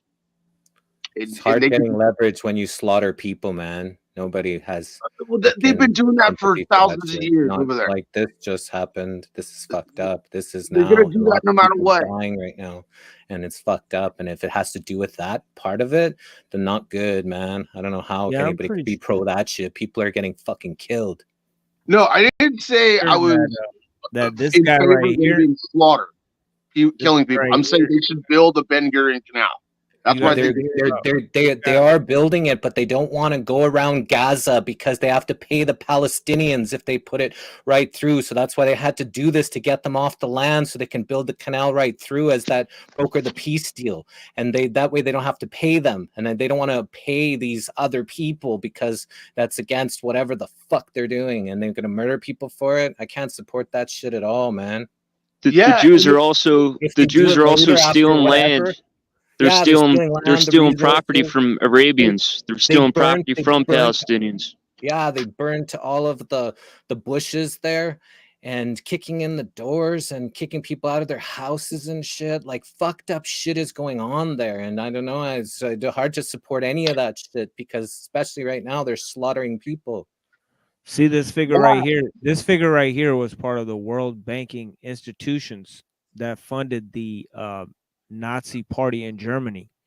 You know, so this basically Rothschild banker funded the Yeah. And Muhammad was a white guy. Anyway. Well, what do you mean? It's fact what he said. Yeah. Yeah, straight up fact, straight up part of history. You know. That's Wikipedia right there. No, it's fact. Right, I'm gonna have to make a video. 1,000 different resources. I'm gonna have to show Small Cecil Mustache claiming Man was a psionic fed. puppeteer. Yeah, it was a psyop. Psionic puppeteers. Remember that, Cecil? Remember when a lady that wrote a congressional speech for the congresswoman was sitting behind her, mouthing along with it, and you said it was a psionic puppeteer? You fucking dishwasher. I mean, that's a theory. I don't believe that theory. I think if they're actually showing that and pointing that out, it probably is like that's just what they want people to think. But the whole like the Third Reich was just funded by Rockefeller, Rothschild, and the reason why they're saying that is because they tried that and it worked way too good, and they're like, wait a minute, this guy just went down in history. Wait, we're never gonna do this shit again. Never mind. Small Mustache Man was a Fed. Don't worship him for the rest of the history, okay? And Where are you by the taking us? way, he was bad. Just remember that. That's all you need to know about him. Okay. Well, he was. He did the bad things. For Okay. reasons. Yeah. But they had 3 world wars planned already. I'll tell you one But what thing. I'm If you saying to read- you, Cecil, No, is if tell you me. read, here, hold on, real quick. If you read the work Mein Kampf, and I could actually open it up and read some of it right now, it has some interesting critiques against the system of democracy and also the system of mass media and how they work in conjunction. They create very bad offsprings, these two systems. And so he organized his economic classes in order to get rid of international trade and rely more on the landed labor. And also, he fought several institutions around Europe that did have nefarious intentions around around that time. But the problem with his procedure is that his whole system of National Socialism still is, basically based on science and progress and all of these things.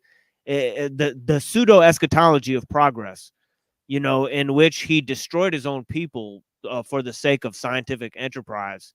So he had some wacky opinions about how government works as well.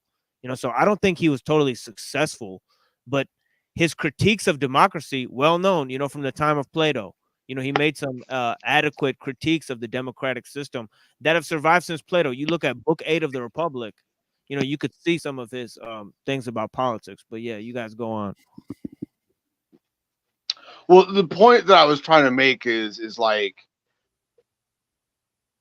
if there's some people that criticize him and say, yeah, it was deliberate, blah blah, he was involved in the military, basically he was a Fed, it was all set up or whatever. And all I'm saying is, if all of that is true, I guarantee you they're never gonna try that shit again because it backfired on them. And to this day, there are people who worship him. You honestly think Small Mustache was a Fed? No, I'm not saying that. I'm saying that about the criticism that he was. Why are you even entertaining that? Because you don't have any history, you don't actually know anything, and you think that a scholastic girl that has to mouth her own words behind a congresswoman is a psionic puppeteer. I You're don't a even know fucking what moron. you're talking about. Dude, he kicked all the Freemasons out of his country. He closed all the Masonic lodges. Kicked all the Jays out too, if he didn't kill them. The only And for way a time, that he was actually Germany funded by was happy on Rockefeller- their own money. There was one time And that he put JFK Rockefeller in prison. JFK, Abraham Lincoln, and Small Mustache all agreed on one thing: get the Fed out of your country. Can you wash those dishes and do that prep like I asked you to do, Cecil, before you play more video games? Rockefellers paid $100 million to the American Medical Association at the beginning of the 1900s to, have only allopathic medicine. Their drug oil-based medicine, anything natural, herbs and stuff would be demonized. They arrested people. They did a bunch of fucked up shit. I couldn't say anything nice about any of that. Right. So that's all I need to know, right? To know where that's about. I was just trying to clarify the point that, like, there's this rumor that the Third Reich was funded by Rockefellers and Rothschilds, and the closest I've ever seen to that is he had one in jail, and actually ransomed him back for quite a bit. It was like $30 million, which at the time was quite a bit of money. He's So that's the possibly only way that they Rothschild's funded him or son whatever. from the nanny. He's possibly Rothschild's son from the nanny. So there's lots of weird shit that we don't know about that they keep everybody mind fucked about, and everybody guesses what they think is right, and gets people again more divisive shit, more Satan tactics. People at each other, micromanaging at each other. That stuff is Satan energy.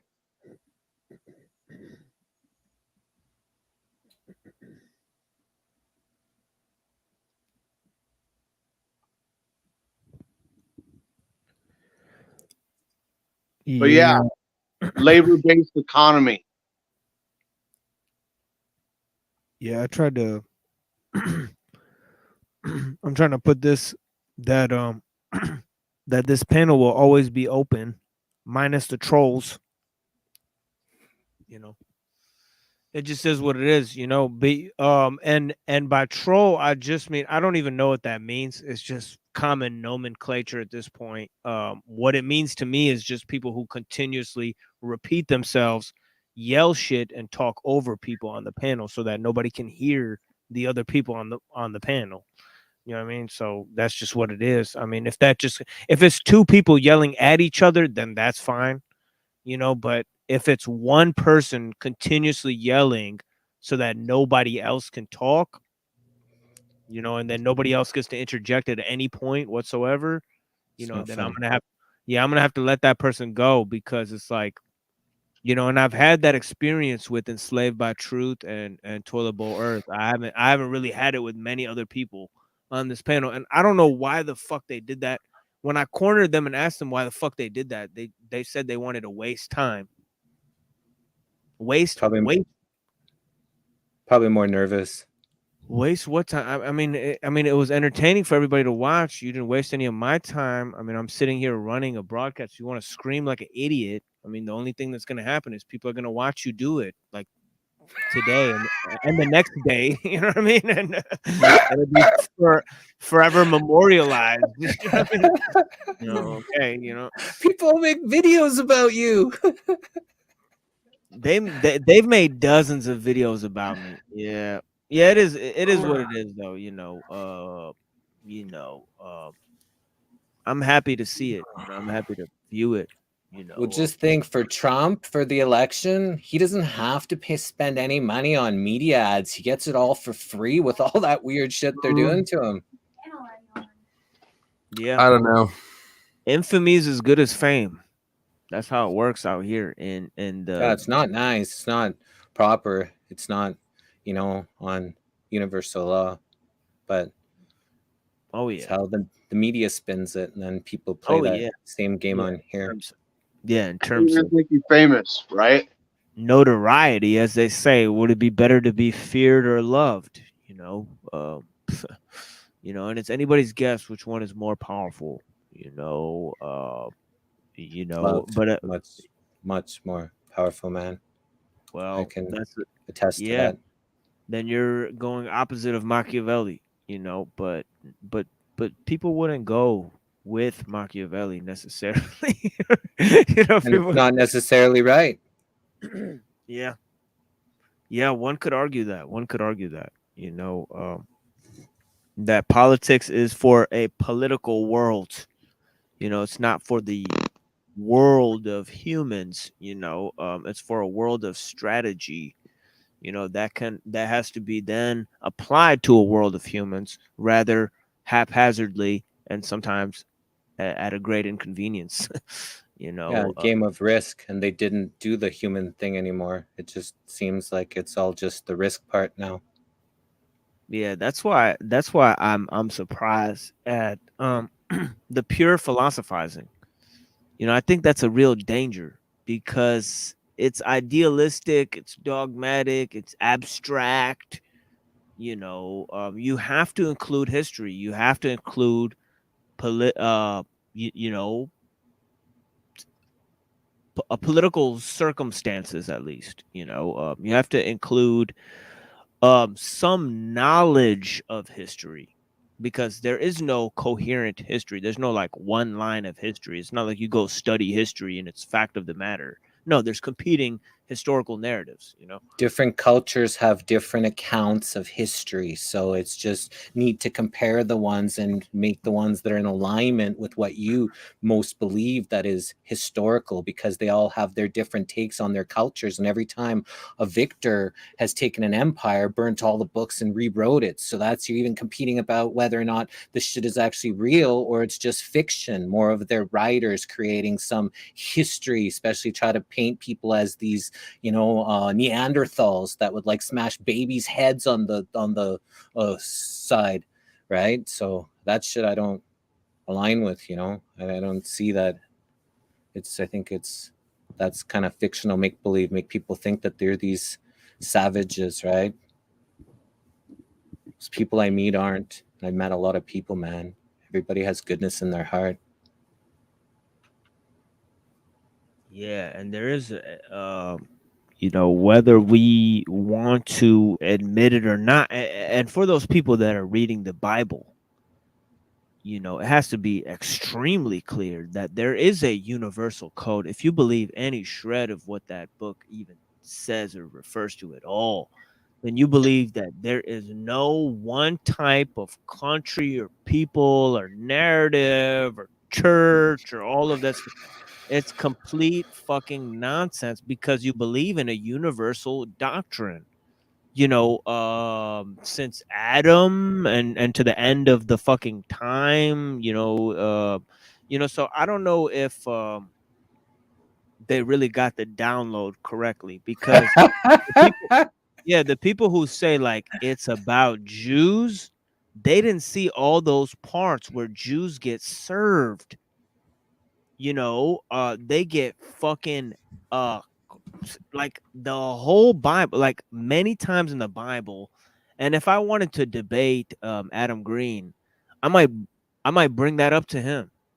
You know, say, hey, you know, what about all those times in the Bible where the Jews fuck up badly?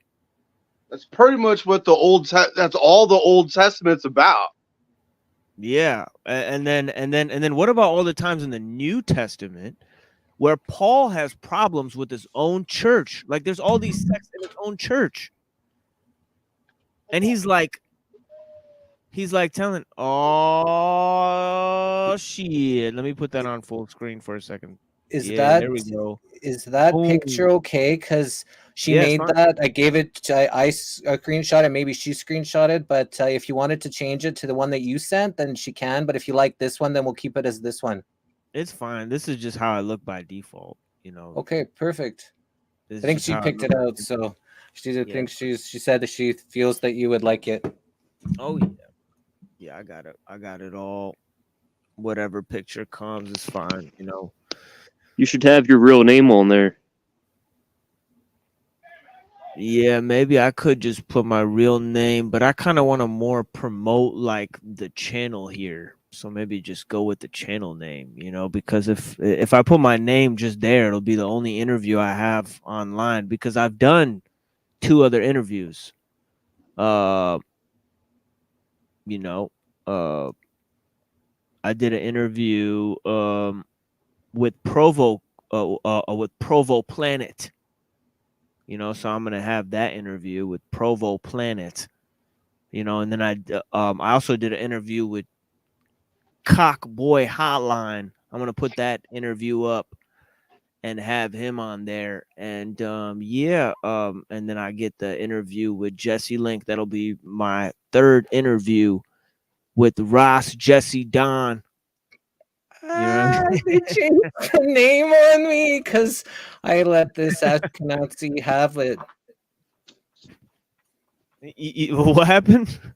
Yeah, this guy, all these English guys, there's this guy that comes in there, and I just told him some history and stuff. And I told him he was trying to win arguments by calling people conspiracy theorists. So I said to him, do you know where that came from with JFK when they wanted to divert attention from it? So what are you diverting attention from? And so I kind of let him have it, and they changed my name. I didn't even know. I didn't even see it because I was busy doing the mud, right? I didn't even look. And then I just went How was on, and that? that's How the was first that on possible? Jack's I seen what I'm like, what? I'm like, how the fuck did that happen? I didn't even know my name was changed. What channel was that on?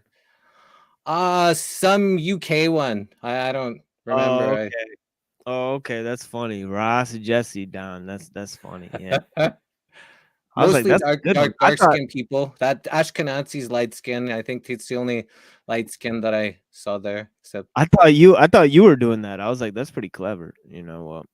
Yeah, I thought you put that for yourself. Yeah, you should actually go with that. Ross Jesse Don. That's actually oh, pretty I'm a bad. Rastafari, right? I've been a dancehall guy since like 17 or 18, so that's over 30 years of just dancehall. But I also got into some techno music. So what I found is that when I was doing like painting or any of that kind of stuff, I was putting on more techno music than reggae. I couldn't believe it because for all my years it was just dancehall, and then I started enjoying techno music a little bit more. It was kind of trippy for me.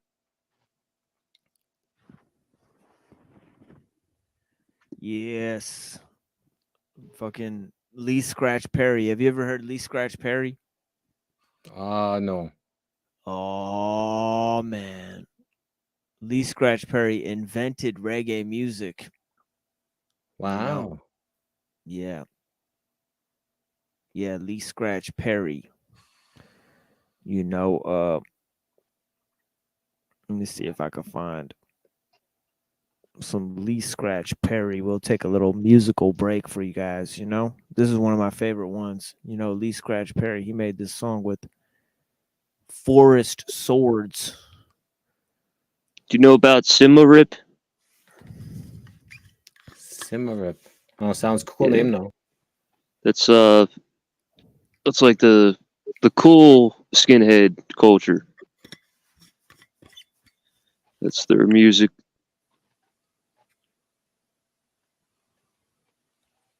I listen to RAC.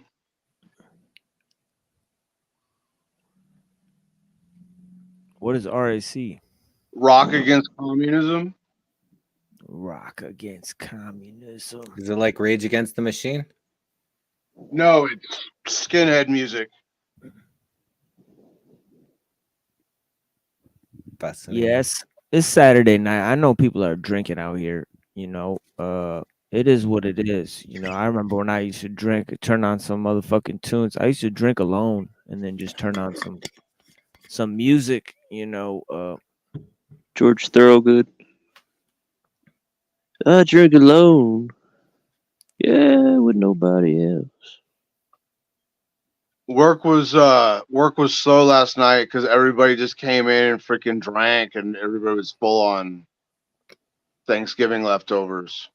Yeah, the only person who's legitimately allowed to just stay in the chat and criticize this panel, although I have been letting it happen all night, is Gen X Jeff. Gen X Jeff can be as negative as he wants to. I feel like before God created Adam, he created Gen X Jeff, and he just asked him, like, what do you think of this beautiful creation? And Gen X Jeff went, is this it?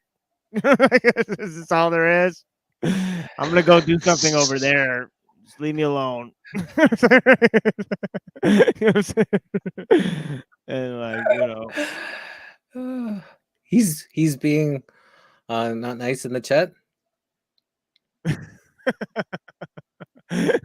he's just being himself. I love this guy. Yeah, man. Yeah, man, he's chilling because Jim Bob was asking him. Wait, where's Jim Bob's comment? I seen Jim Bob out here. He said, Gen X Jeff, is your channel a Wild West shit show panel show too? and I think he should know that Gen X Jeff, he doesn't allow any of this shit on his show. His show is very controlled. His And you show do have Jesse James, fastest gun in the West. Yeah. Oh, of course, dude. Of course, I got mad love for Gen X Jeff. You know what I mean? Out here, he's a good friend. But yeah. he's a hard person to impress for sure. He's got high standards. But yeah, as we all should really. We need quality. In this motherfucker, we need to take quality control over shit. I just don't do that here because I'm just like,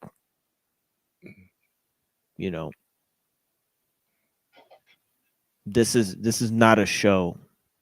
Let the funk flow. Yeah, let the funk flow. This is not a show. This is not a broadcast, in my opinion.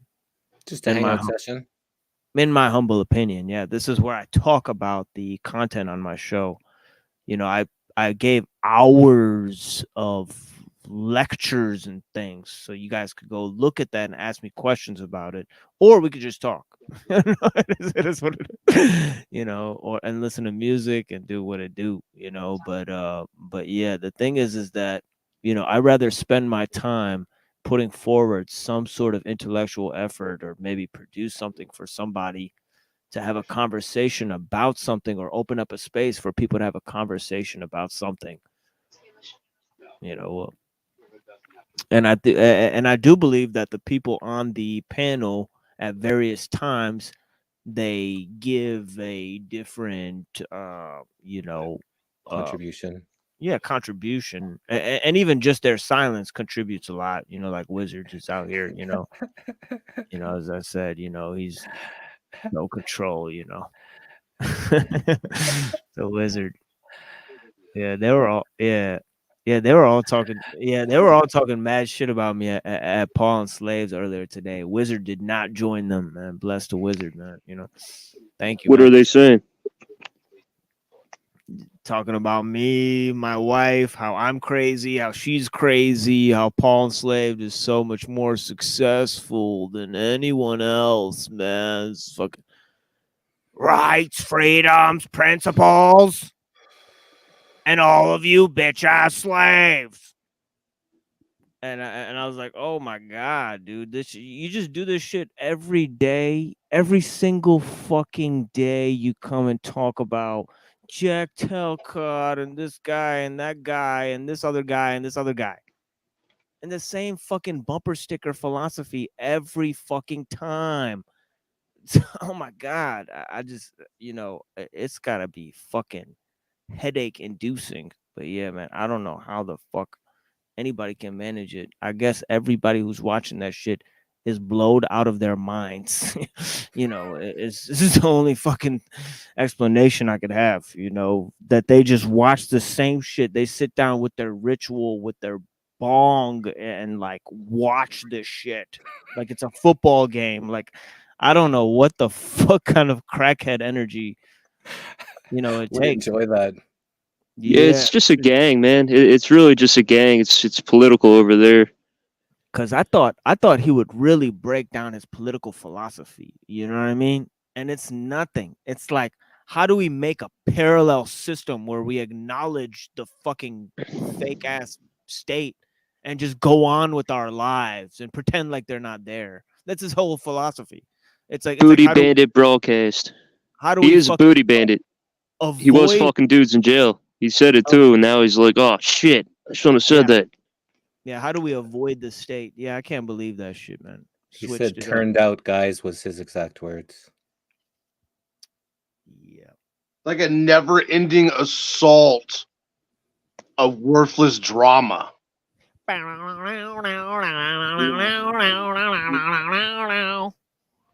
That's No, it's a cult, no, man. It's just a cult.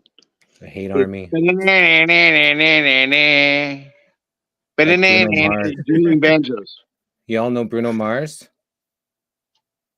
The The singer guy? It's like a disgrace to manhood. He talks Doesn't he about do a these lot of whiny cocaine, I lots of- think? I don't know what he does, but his songs are really whiny, like "Poor Me, Poor Me." I think they cut their balls off. I think that's how they can sing at such a high pitched voice. They're castratas, from the. No wonder opera. he sings "Poor Me" songs. Yes. Just thought of that in a different way. Before that, I wanted to Yes. slap him. Yeah, him and Michael Jackson and those guys, they're castratas. They cut their balls off, like Justin Bieber and stuff. And I bet that I bet Justin Bieber has like a Lucifer star tattoo right where his balls used to be. You know, like it's like crazy. You know, like just replaced. You know, but yeah, you know, some type of thing. You know, some type of ritual. Man, I was reading on the Discordian day. Man, it got pretty dark in here because I was reading about this dude whose grandmother was a witch. One of these dudes was headmaster of this Wiccan cult, and man, you know, he actually did a ritual with his grandmother, naked in the woods with his grandmother. Ugh, disgusting. You know?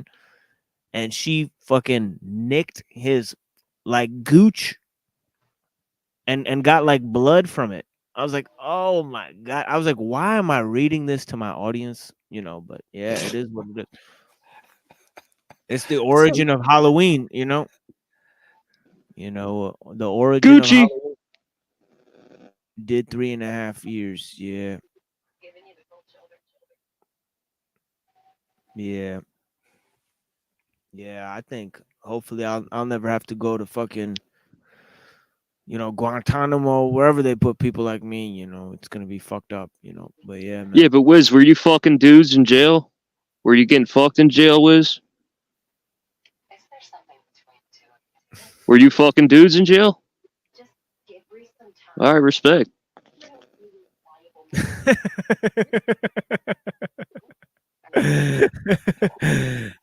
Nah, that was back in the day. It was like that movie Life with Martin Lawrence where they had like conjugal visits and shit. You know, most likely, you know, Wizard probably worked in those prisons where you had to like break rocks and shit. You know, those old man prisons. You know, but yeah.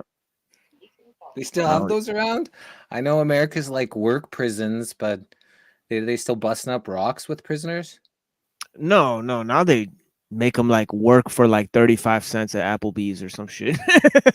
Like make it like, you know, they make them do like corporate slave labor jobs for like 35 cents an hour. Yeah. Wow. Yeah, Wizard was actually in Cool Hand Luke. If he's one of the extras in Cool Hand Luke. I think it's like the 13th Amendment that says that slavery is illegal in this country. I think. Yeah. Unless it's punishment for a crime. That's right. Yeah. Yeah, unless you're incarcerated. Yeah.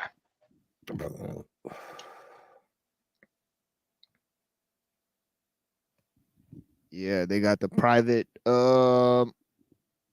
private corporations building the prisons and the hospitals. So it's interesting. Texas, they got mad at and sued the government for not having enough prisoners. As fucked up as that is to hear, that Texas prison sued the government for not enough prisoners. I believe Texas will still give you the gas chamber. Yeah, because I'm pretty sure that the people who build the prisons, they get paid like per head that's in the prison. So they get paid like per like, beds that are filled. So it's actually like a hotel, you know, where it's like, you know, they have to like occupy, you know, they get paid like per how many occupants they have, you know. I'm pretty sure that's how it works. You know, I looked into it at some point, but yeah, you know, Tinsel was asking about professional field. I just, for a long time, I just got paid to party, drink, and, you know, do bar promotions, DJ, all kinds of fun stuff. So did that for a while, but I went to web design school, so build websites and all the companies that I did work for when I did work in the system. You know, I managed their websites, you know, put stuff on and off, change people that, you know, didn't work there, add some people and stuff. So I did a lot of the maintenance on their websites. And I worked for a tanning lotion manufacturer. Hi, Angeline. I worked for a tanning lotion manufacturer where I was the marketing and education coordinator. So I taught all of the sales people that worked in the tanning salons about products, safety, sales skills and stuff. And I did a bunch of foreign immigration where there was a whole bunch of job shortages where we actually needed people. There was like $20 an hour for dishwashing when they were getting paid $12 before. So I helped I opened up 1,047 jobs in in Calgary for these people from different places to be able to work. And I was the marketing manager of a nonprofit, which was the Calgary Soccer Center. And I got field board marketing, advertising and stuff. So I talked to a lot of clients there. And then during my time there as nonprofit, there was 4 marketing managers, or I mean, food and beverage managers that 3 that got fired. And every time I filled in, and I had to do the food and beverage manager and the marketing manager job at the same time. So I said to the family at the time, I said, I'm going to be working lots, but we'll have lots of dough. And they said that was fine. So I did both jobs whenever they went in between marketing managers. One guy, we just got cameras installed. This was just brand new cameras into like facilities. And the marketing manager, he was there probably for maybe a couple months. After the shift was done, he got the first day the cameras were on and he didn't think they were running yet. And he got drunk with the staff and then he mooned the camera and he got fired because he can't do that. And the whole time that I was there, we didn't have a general manager. So very first day that general manager that hires me, he shows me around, shows me all the books. He spend the next couple weeks, learning this stuff, and I'll answer any questions you have. And about 1:30, 2 o'clock in the afternoon, the board members came in and escorted him out of the building, took his keys, took his cell phone, and gone. My very first day at this place. So me and the controller were just basically, helping that place run for the time that I was there. So I did that, and then there's lots of business stuff on the side trying to make happen. And in the business world, it's a snake eats snake world. A lot of fucking scumbags. If you don't write a contract, they'll fuck you over. And I dealt with that a lot. So I just did lots of painting and then learned how to like tile floors and laminate flooring, all kinds of stuff. So just make stuff look really nice and get money for it.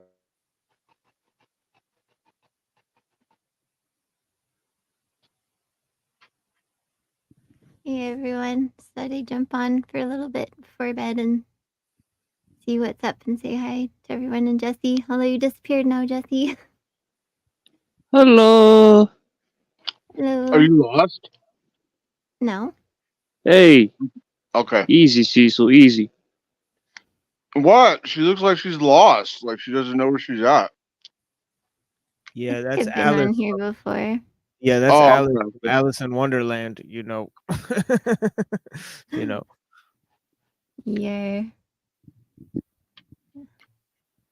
Alice in Wonderland.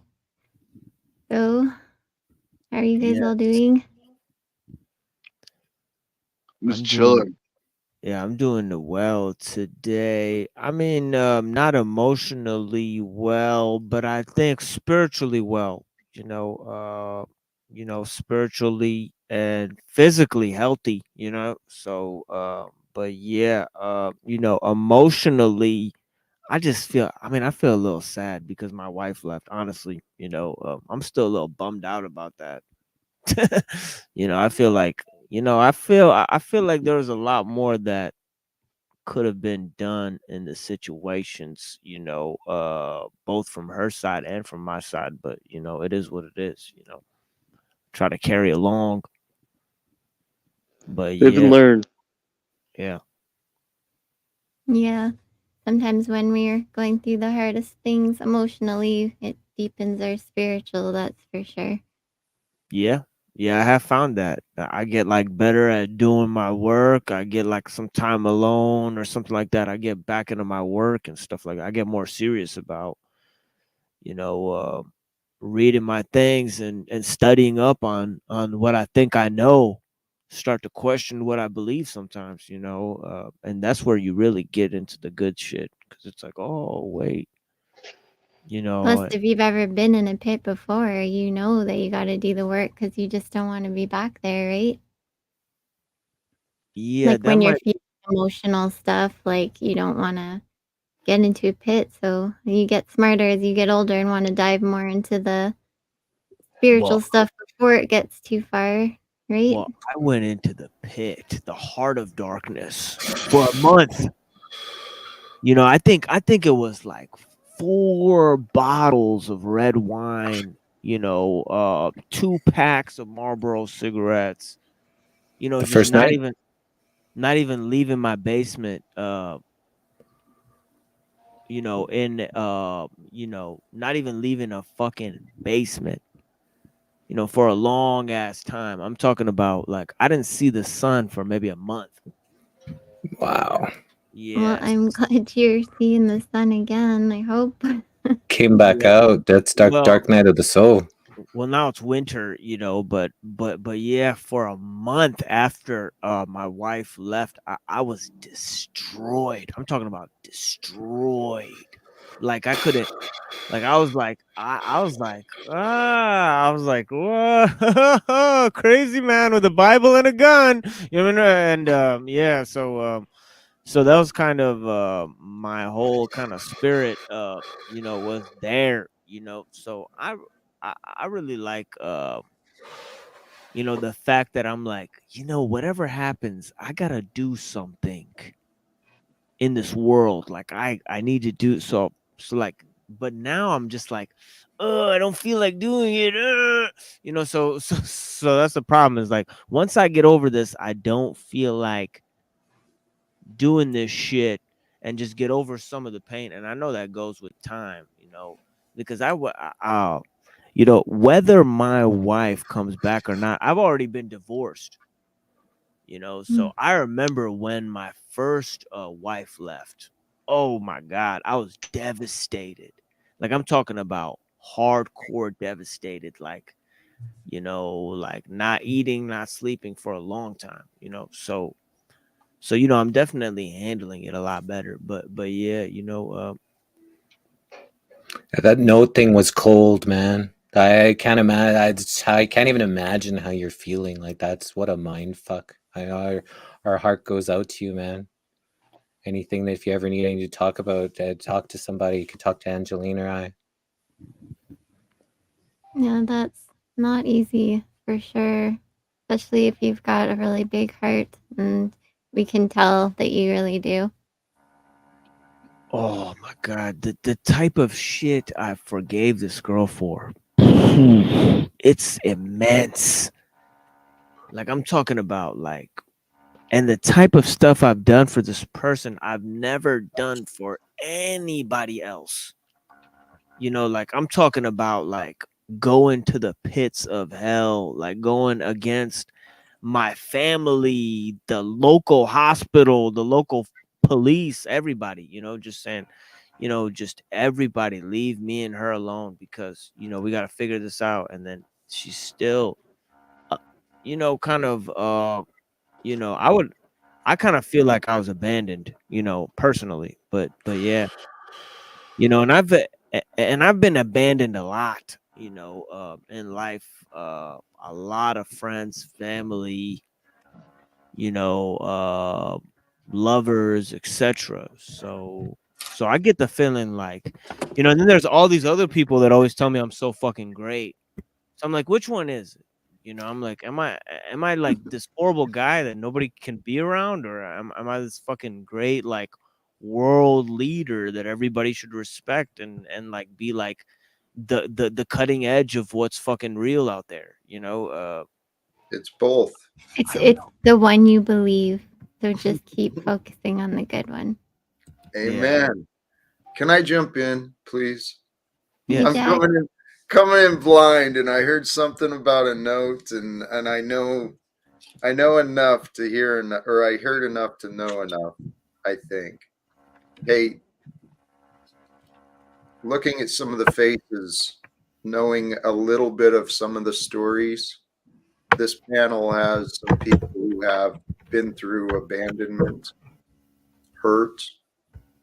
One of the things I realized that can break us, right? That can truly hurt us and just leave us torn to pieces.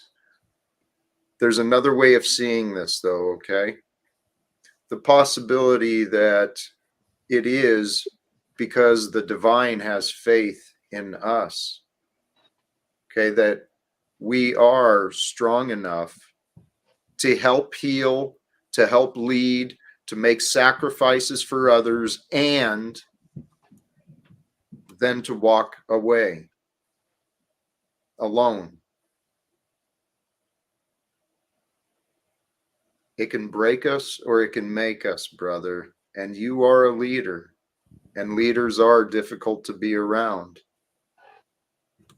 It happens. And the harder your knees get chopped out, the stronger you climb, the higher you go. So just take this as this was a, jump start to so much more grander and beautiful.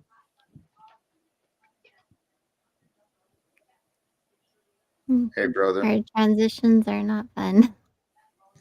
No, the pain is real. The emotions are real. That shit hurts. There's no denying it.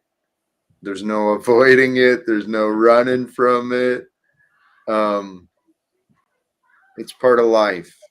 But the good news, the thing I've learned, the lesson I have learned, and, from many failures, we learn different things. And from many pains, we learn different things. One of the best lessons I learned is those pains we feel, they are real, but they are only as deep as we allow. And they only last as long as we can, as we will. We can push past those feelings. And it's usually found with gratitude. That's my advice, for what it's worth. Hello, you're loved, man. You are love. And when you remember the love for you, you'll allow the pain to soften. Okay? There's always layers, and we should never condemn ourselves for being where we're at. And the more layers we unravel, the more of our true selves just get to be, and we get to find out more about us. We do. We get to learn more about us, about ourselves. And sometimes we need to give ourselves a little more attention. Maybe that's sometimes the lesson between these relationship breakups, where we lose a family member or whatever. It's an opportunity for us to rediscover ourselves without that attachment and that extra strength. So I always try and look for the good. It just feels better that way. And that's nothing wrong with that. I don't think so. Feed the right wolf. And for you to open yourself up there and share your journey with all of us, especially knowing you have so many haters out there that could, use it against you. That's real strength, man. Amen. Many do learn, though. That's correct. Many do not learn maybe in this lifetime, but at some point we all do learn. And we all learn in our own ways, and I think sometimes that can be a frustrating journey all on its own, right? It is, because we all do learn differently. And so what my way of learning for me is kind of offensive to others. I've realized that because I'm kind of a dick to myself. People don't like it when you're a dick to them. Did you know that, El Perro? It's kind of offensive to others. Yeah, I agree. Sorry, man. Some people, that's for sure. Hey, man. Such a beautiful smile. Thanks for Thanks, joining us Jesse. here. You always light me up seeing you. Love you. I love you. Thanks, Jesse. That makes me feel so special. You are so special, Jack. We love you. That's why you're in the middle, so we can group hug you on instant. Anytime, any moment. I gotcha. I'm ready, man. I am. Yeah. And authenticity is the strongest vibration in the universe. And, you know, you've been authentic through this journey, the Machine Lies, you know, with everybody. And it's really refreshing to see someone that will, you know, be open to that. Oh yeah, that's how I am with everyone. I'm honest to a fault. I've always been that way. You know, I've always been, and it's no different when I present myself on the screen here. You know, I just go ahead and just go full, you know, without any barrier here. But yeah, I do a lot of that in my real life too. I get in trouble for saying what I think a lot. You know, around people, you know, in the public sphere at the university. You know, I got in trouble a lot, you know, with the public law enforcement, the people at the parks, the people at the local bars and stuff. I got in trouble a lot with my friends. I got in trouble a lot with my family members. I got in trouble big time, you know, having tons of problems with them, you know, for telling them what I think, you know, and not for trying to harm them in any way. Just tell them what I think. Not doable, you know. It was not doable, you know. You know, they were not willing to listen to what I had to say, my critiques, or anything what I wanted to say. You know, and I said, I'm not even offering a criticism in that you have to do what I'm telling you to do. I'm saying, even if you don't do this, I love you. And they said, no, just because you said that, I'm never talking to you again. I said, Oh, okay. no. I said, all right. You know, that's I can't Fuck do. 'em. I mean,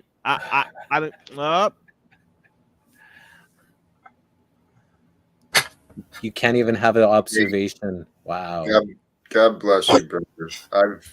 I understand. People react to the truth, even when you're not criticizing. I'm not saying anything. I'm pointing out. I'm sharing an observation. No, you're crazy. You're evil. Yeah, people are fucking nuts, dude. I get you. I understand. yeah, that's why I said, you know, that's why I developed this habit of being in solitude and having a filthy mouth, you know,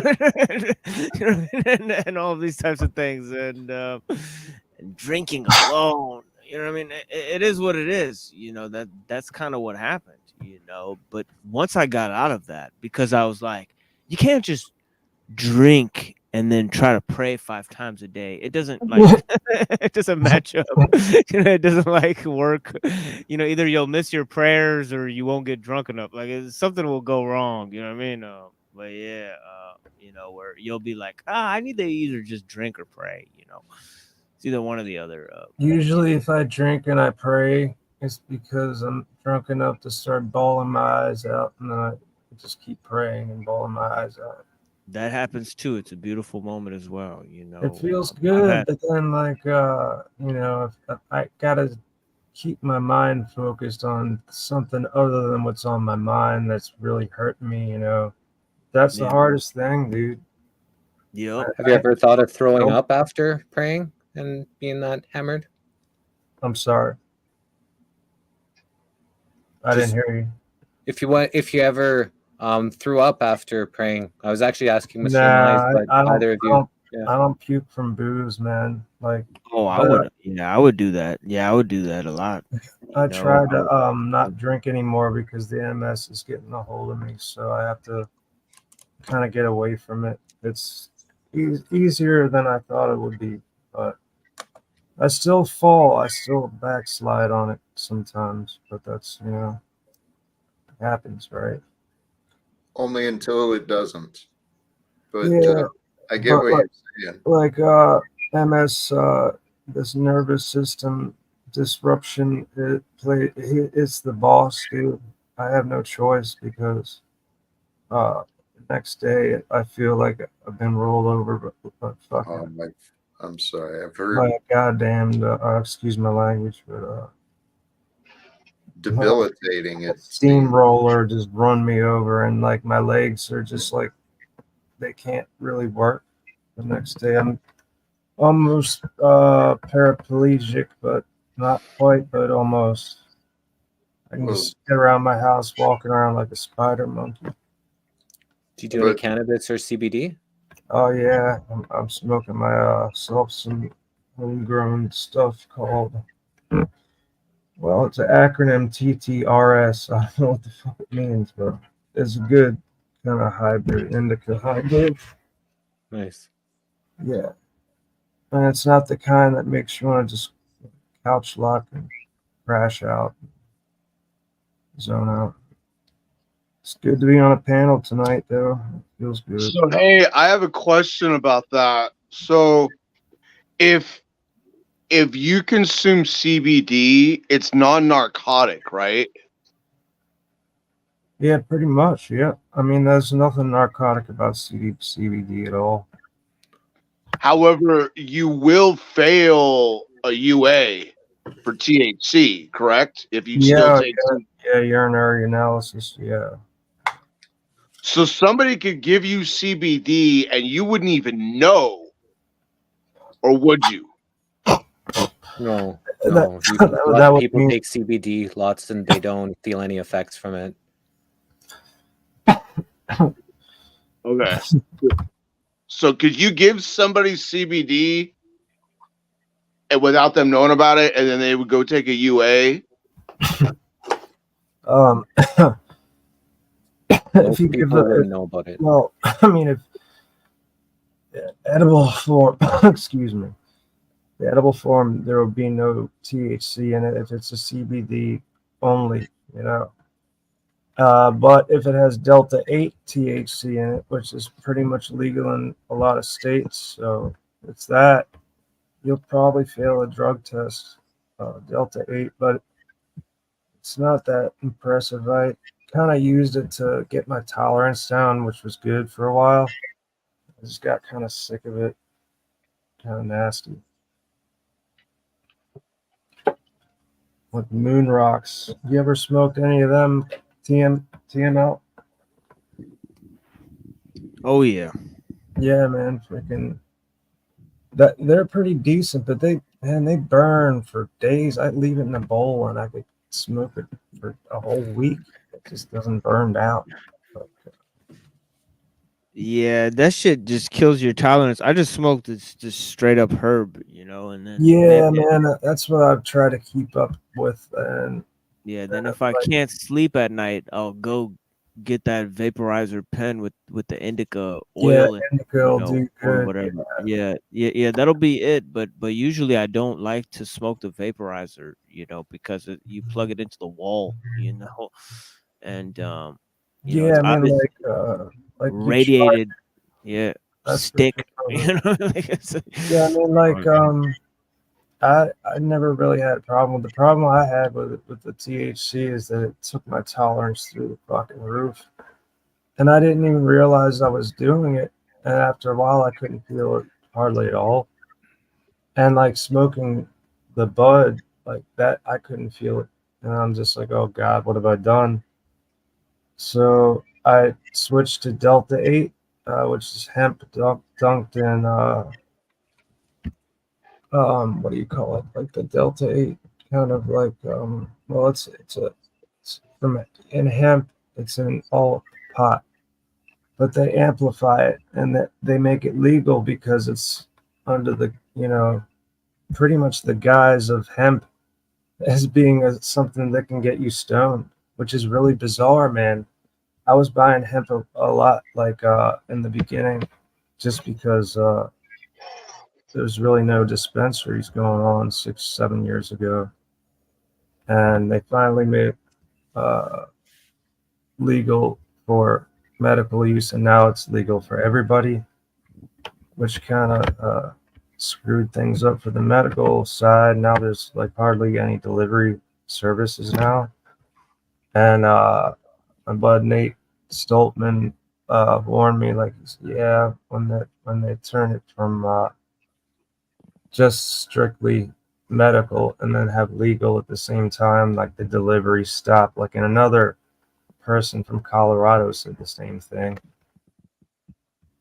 Kind of shitty, but and if you want delivered, they charge an arm and a leg, and then they expect, like, at the very slight least, a $10 tip, even if they're like right up the street. I can't drive anymore, so fucking hell.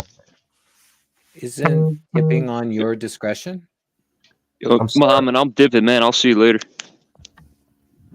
All right, peace to JG. I'm sorry, what did you say? I didn't hear you.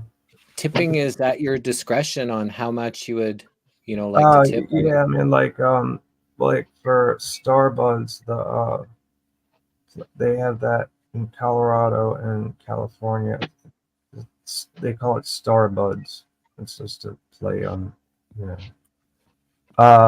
yeah, they finally started delivering, but then just it is like you're gonna end up paying like $20 total over the fucking cost of what you're already paying for.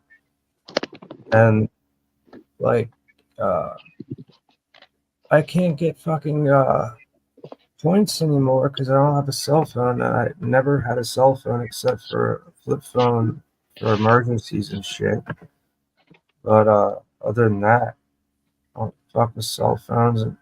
It's becoming harder and harder to live at all without it. So I don't know what I'm gonna do. I just roll with the fucking bullshit. Is it cheaper the bigger the bag? Well, it depends on like buying. Yeah, I mean, like, and that's a big. It's hard when they have deli style over at Starbucks, and you could see what you're buying, and you could smell it and shit. They kind of cut that off after the whole CV bullshit, and when they brought it back, it wasn't the same ever again. It was just like they pull out a few, whatevers, but they used to have a whole like bunch that you could look at. That, and a lot of it's prepackaged, which really kind of burns me up. I don't like prepackaged, like, a lot of the time. Yeah, that's the shit that's the shit that's always like sus, is the prepackaged shit. It's like, Yeah, I what? mean, it's just like kind of like It's like brand name shit too. Yeah. Oh it's like- yeah, man. There's so many what? cultivators with their It's like brand these are- name, and It's like their this is made fancy by logo, and it's just like, corporations. yeah, I mean, like fucking Delta 8 hemp is a little suspect, I think, too. But I went ahead and bought shitloads of it on the internet, and it stockpiled in my other room. And it really doesn't go bad if you have good humidity regulation in your jar or container. Have you heard of that, man? Like it's called Bovita, I think is the brand name. No, but it doesn't really sound good. It sounds chemically to me, so I hope it's No, helping you. dude, this is cool, man, because these packets keep the stuff at a 62%. They use these for cigars. Basically, Bovita was a brand that just did stuff for cigars, right, to begin with, and then pot started becoming the jazz, right? Yeah, that's just regulate the humidity, dude. I've kept shit pretty much fresh for 2 years, man. Like, but by the end, the terpenes, my blueberries started smelling like Play-Doh. like straight up Play-Doh by the end of it, but it still got me feeling decent. But indica isn't my favorite thing on the planet. I gotta say, sativa dominant is much better for walking or trying to walk. It a saves lot. me from falling over though. It's a lot for that packaging. If you just got like a big bag, and then I think it's usually cheaper most places, and then I just keep mine in the freezer and it stays fresh in the freezer. Yeah, I never really wanted to freeze pot because I would be afraid that it would get some condensation, like freezer, like condensation of some sort. Maybe I'm paranoid, but like I never tried that before. I've been doing it for 30 plus years, and Okay. it stays fresh for a long time, and you can have it because I don't smoke a lot, so I buy a big bag. It lasts me a long time. I just usually after dinner, if this last few months I've maybe 5 joints, 6 joints in a few months, so I haven't even been smoking that much. Yeah, man, I fucking love edibles in the freezer. I keep edibles for years and years, and make them strong as fuck. But I really don't muck around with the oven too much these days. But plus, I just smoke too much of my pot, and I smoke cigarettes, which is bad. But this is kind of happens when I start to talk. That's for me for drinking alcohol. So I had to stop drinking alcohol in order to stop the cigarettes. So it's been 10 years since I stopped the alcohol and 9 years since I stopped the cigarettes. Wow, man. That's a long fucking time. It took me a year to be ready to stop the cigarettes after I quit the alcohol. Both 3 times I quit the alcohol and the cigarettes at the same time. Cold turkey. I've been smoking for like 18 years, 15 years, the 3 different times I tried to quit. And every time I started drinking again, I had to start smoking the cigarettes again. It was weird. And the next day it was like I didn't even quit smoking cigarettes. I was smoking just as much as I almost did. I hadn't smoked for 6 months. Yeah, so I man. told myself, Alcohol triggers it completely. totally. Big For time. me, 100%. And then I told myself if I ever wanted to stop smoking cigarettes, I had to stop the alcohol. So I just stopped the alcohol, and it took me a year. So I was ready. I had a quit smoking ceremony with my 2 daughters. So one lasted a week, one lasted a month, and here's me on 9 years of no smoking cigarettes. That's pretty cool, man. I'll put out my cigarette to that. Yeah. Can I share, since we're all having like a little drug and alcohol meeting over here? Can I share my story of when I quit smoking cigarettes? Sure, brother. Okay, so once upon a time, I was born in the state of California, and so you used to be able to get packs of cigarettes like out of the little container or out of the little machine in the little room in the front of the Denny's, for like $1. For like a pack of Marlboro Reds for like $1. I remember that. Okay, so time went on. That was like when I was like a little kid. By the time I was in my late teens, a pack of Marlboro Reds was about $2.58 at the store or whatever. Yeah. So then the great state of California decided that they were going to put their own tax on cigarettes. I barely had it. I started working when I was like 15. I had friends that smoked cigarettes and all this other shit, but I wasn't the kind of person that went and bought my own and was smoking cigarettes or anything, right? I might bun one off of one of them a couple of times or a dozen or whatever and smoke cigarettes. But anyway, so overnight, California put a tax on cigarettes, and they went from they basically doubled in price overnight. And I was like, okay, well, this shit isn't even getting me high. I'm just going to spend all the money on weed. And that's the story of how I stopped smoking cigarettes. Yeah, I mean, pot does kind of help me stay away. I used to smoke so many cigarettes before the dispensaries opened up. Like, I smoked a lot more. Whole hell of a lot. Yeah, I smoked weed for like 20 years because I lived, again, San Diego was right on the Mexican-American border. And we used to buy pounds of Mexican pot for like $400 or $500. But when I was younger, I remember asking this random person on the street if they knew where I could buy a sack of weed, and they just kind of like laughed at me and were like, you know, weed is just like a phase or whatever in your life. And I laughed back at them. I'm like, yeah, all right, fucking 420 the other day I died, bro. But then I got older and I realized, yeah, weed is pretty much just a phase in your life. I've never had a problem quitting using anything or whatever. I just get tired of it and don't want to do it anymore. So I'm literally like one of these people that, like, if I decide to use something, then I use it. But then when I decide to not use it anymore, then I stop using it. Yeah, man. Gotta keep to your convictions, right? Yeah.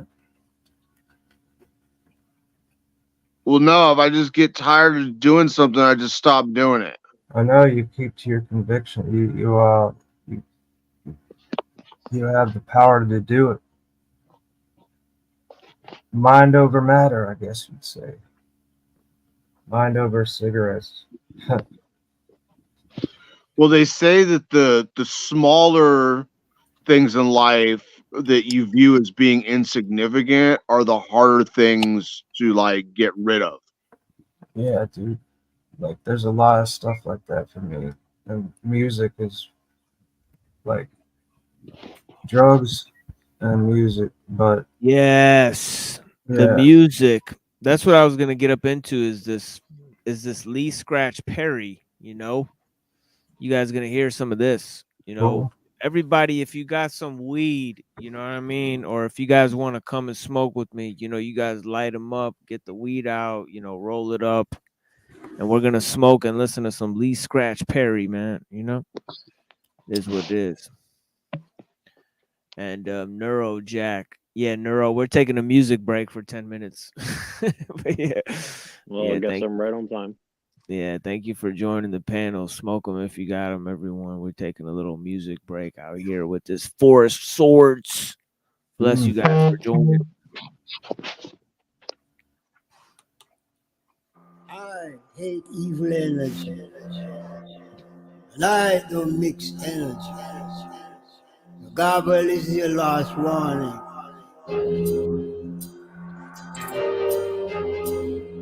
Tour don't mix energy. The magic hammer don't mix energy. Justice don't mix energy. And judgment don't mix energy. Rhythm.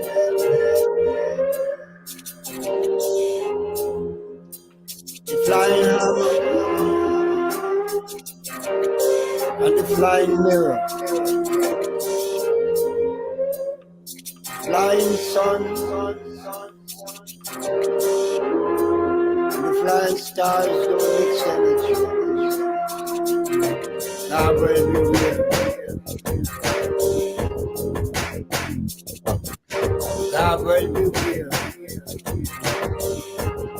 Your father don't mix energy. You start to mix energy. You won't have no father. And then that mix energy, I wipe them up. Virgin City. I'm minus mastermind. The 10 commandments, I don't mix energy. I'm the mighty tour. I'm the mighty tour. I'm the mighty tour. We got a brain. We got a plane. We got a string. We got mixed with. God will be real. I am the mighty tour. God will be real. I am the mighty tour, the mighty magic hammer. Wipe, the magic mighty hammer. Wipe, the magic hammer. I scooper. With the magic hammer, wipe her alive. I don't mix energy. Be real. I don't mix energy. I don't mix sin and it. Sin the way I hate sin. Virgin in the city. Master minus 10 commandment. Texas. Water God. With the sun. Fire! Come down from heaven. Fire! An electric wire. Fire! Vampire. Fire! Wow, vampire. Energy stealer, I kill. I murder, I cook like one planet. I'm down to heaven. On the mighty hammer. Kahuna. Thunder room. Kahuna. Rain come down. Kahuna. The wind blow. Fool. Vampire fool. Boom. Vampires boom. Boom. Vampires boom. I'm the mighty magic hammer. Man, dude, who was that? That is one of the inventors and popularizers of reggae music. Yeah, Lee man. Scratch Perry. Lee Scratch. I gotta. What's the name of the song? I'll put it on this here for you guys. Lee.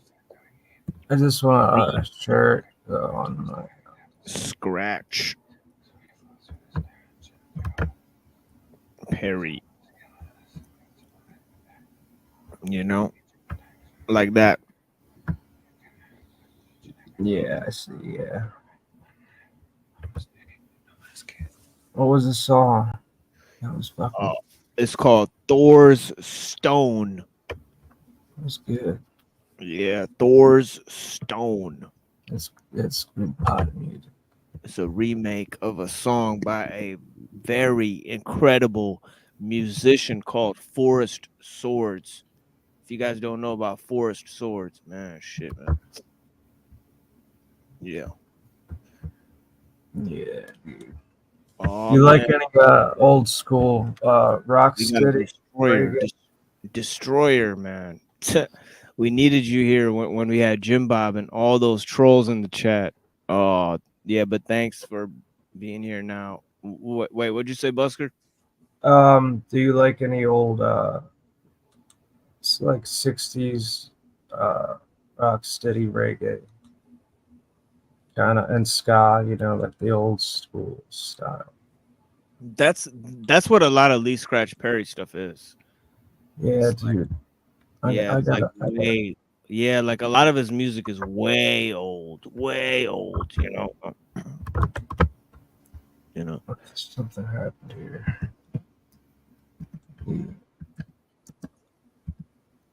I'm almost blind at this point. Fucking, it's hard to see anything. Yeah, hit period. Yeah, hopefully we don't get copyrighted for this one here that Jesse put. Let me see what's up.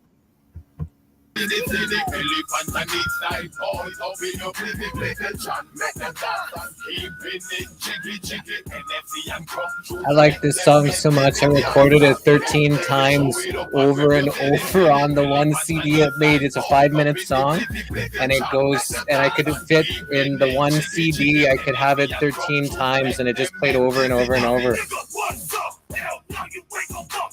Dude, this is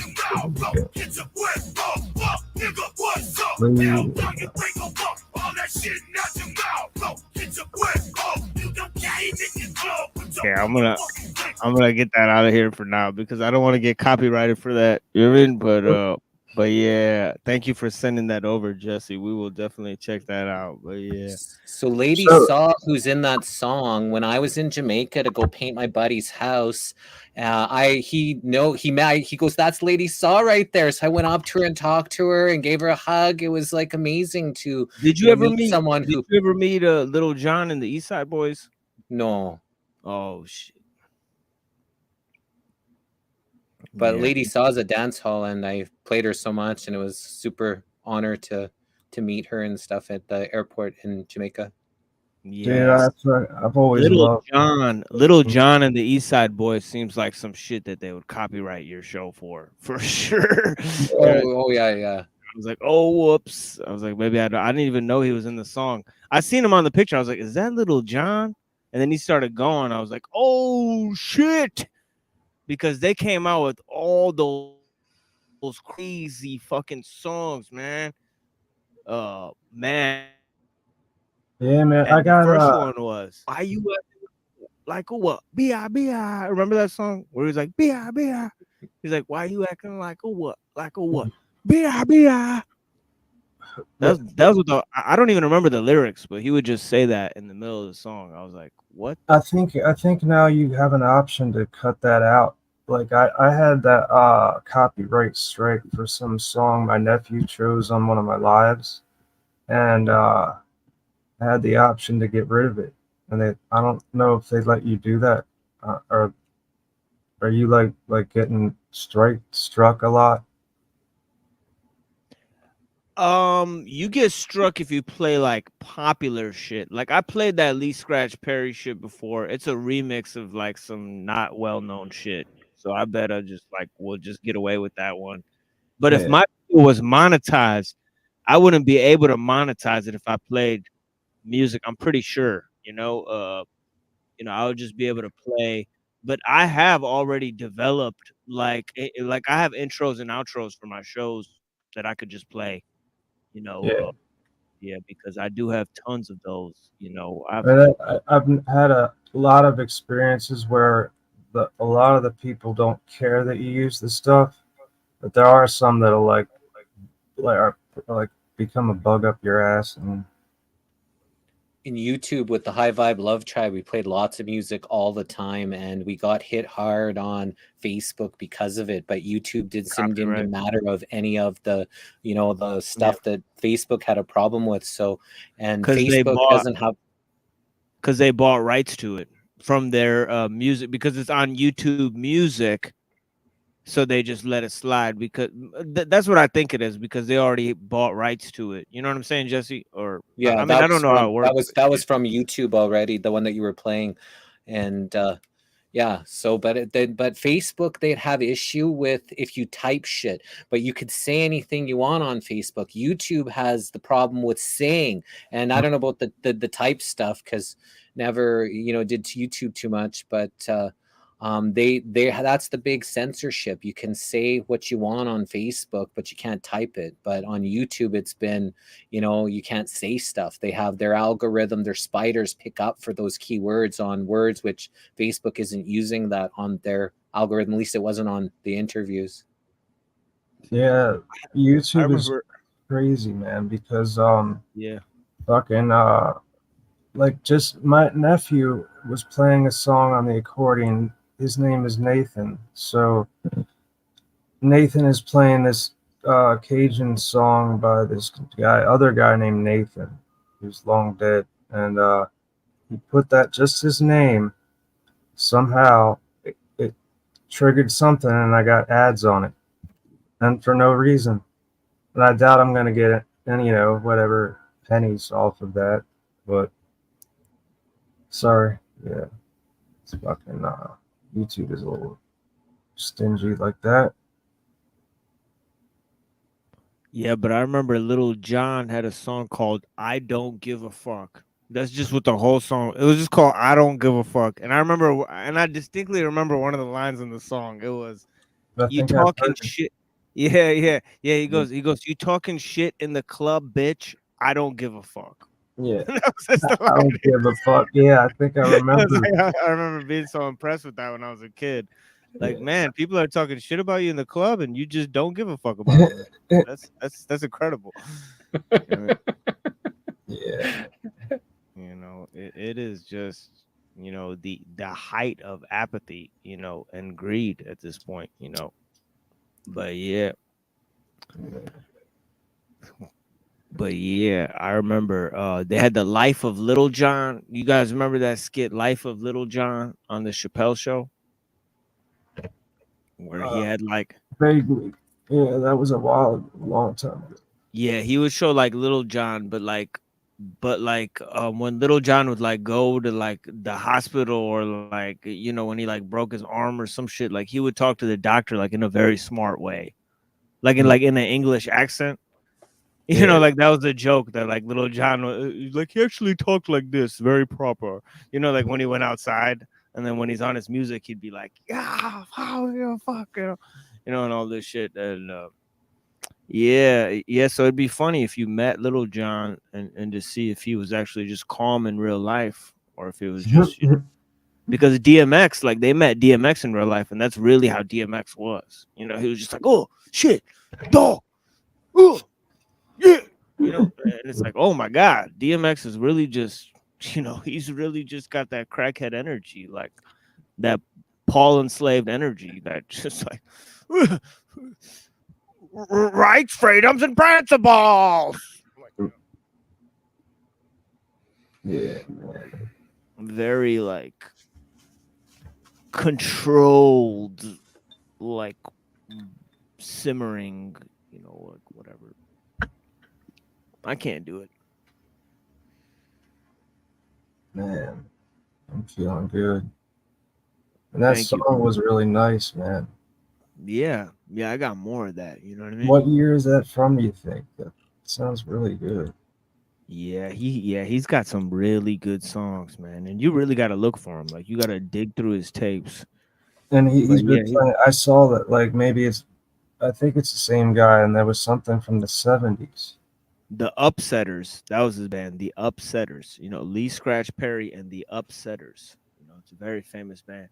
He made some albums, notable albums with a lot of well-known artists. You know, to reggae artists. You know, yeah, for real. But yeah. Yeah, man. I used to play ska punk when I was younger. Oh yeah, wow. Yeah, like kind of like I was really inspired by Mighty Mighty Boss Tones and Murphy's Law and Bad Brains. Oh, I love Bad Brains. Yeah, Bad dude, Brains. like a lot of punk rock. I mean, like just like, but ska was the undertone of the band. Pretty much, we had it going. We were like skunk, I guess you call it, right? Ska punk, you know. So those are some good days, man. Then I miss the '90s shit. Yeah, people always tell me about like people always ask me about ska shit because I wear like black and white all the time.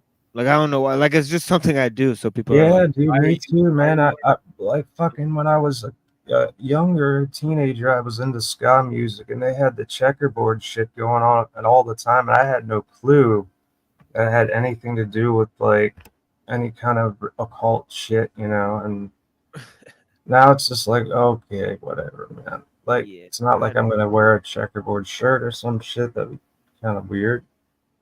But yeah, I had that on everything. I have an accordion with the checkerboard inlay that goes around the front frame, and I don't give a fuck. I also have a accordion called a globe, and I bet the flat earthers would have a cow about that. But that thing's kind of ruined. Shit. You think it's round? Yo, Neurojack, did you see? Yo, my fucking internet is cutting out again. But yeah, hey, Neurojack, did you see this Jim Bob character in here earlier? I think this cat fell asleep or whatever. But yeah, dude. Yeah, I saw the whole thing. I mean, I was trying to jump up. He but I was went super from busy being right when he jumped in. Yeah, from being a concerned, angry man on the pitfalls of good and evil to a a delirious troll to a fucking astute citizen. I was like, whoa, I saw every face of Jim Bob tonight. I couldn't believe it. You know what I'm saying? We saw every aspect of Made by Jim Bob tonight. No, Like, I saw pretty much the whole thing, and I just reserved comment because I was just kind of. I mean, to me, it's just very confusing. It's like I watched Jim Bob for many years, and like I don't think I really don't get exact. I mean, I have my suspicions what's going on, but you know, because I've seen him for a long time, I'm trying to like reserve judgment and say like, well, what's really going on? But it's like it's really hard to say that it's something good because it's like I don't like he's kicking you when you're down about your wife. To me, yeah, it's but like did you what does see? that have Yeah, to do but with that. anything? You know. But what was funny about it was they were following along the same shit. Like it was the same crew.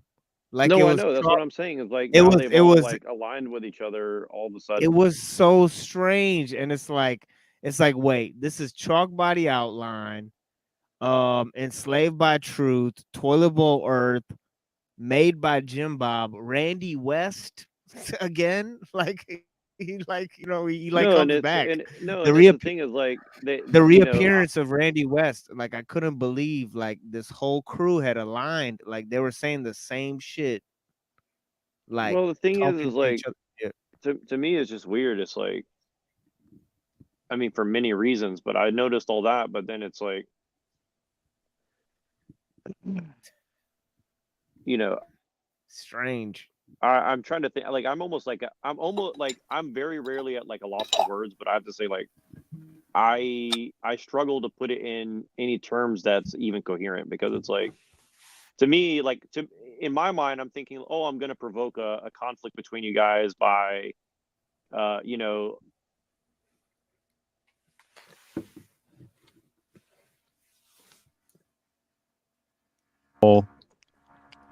You if cut there out, man. is some weird, yeah, I know my fucking headphones died.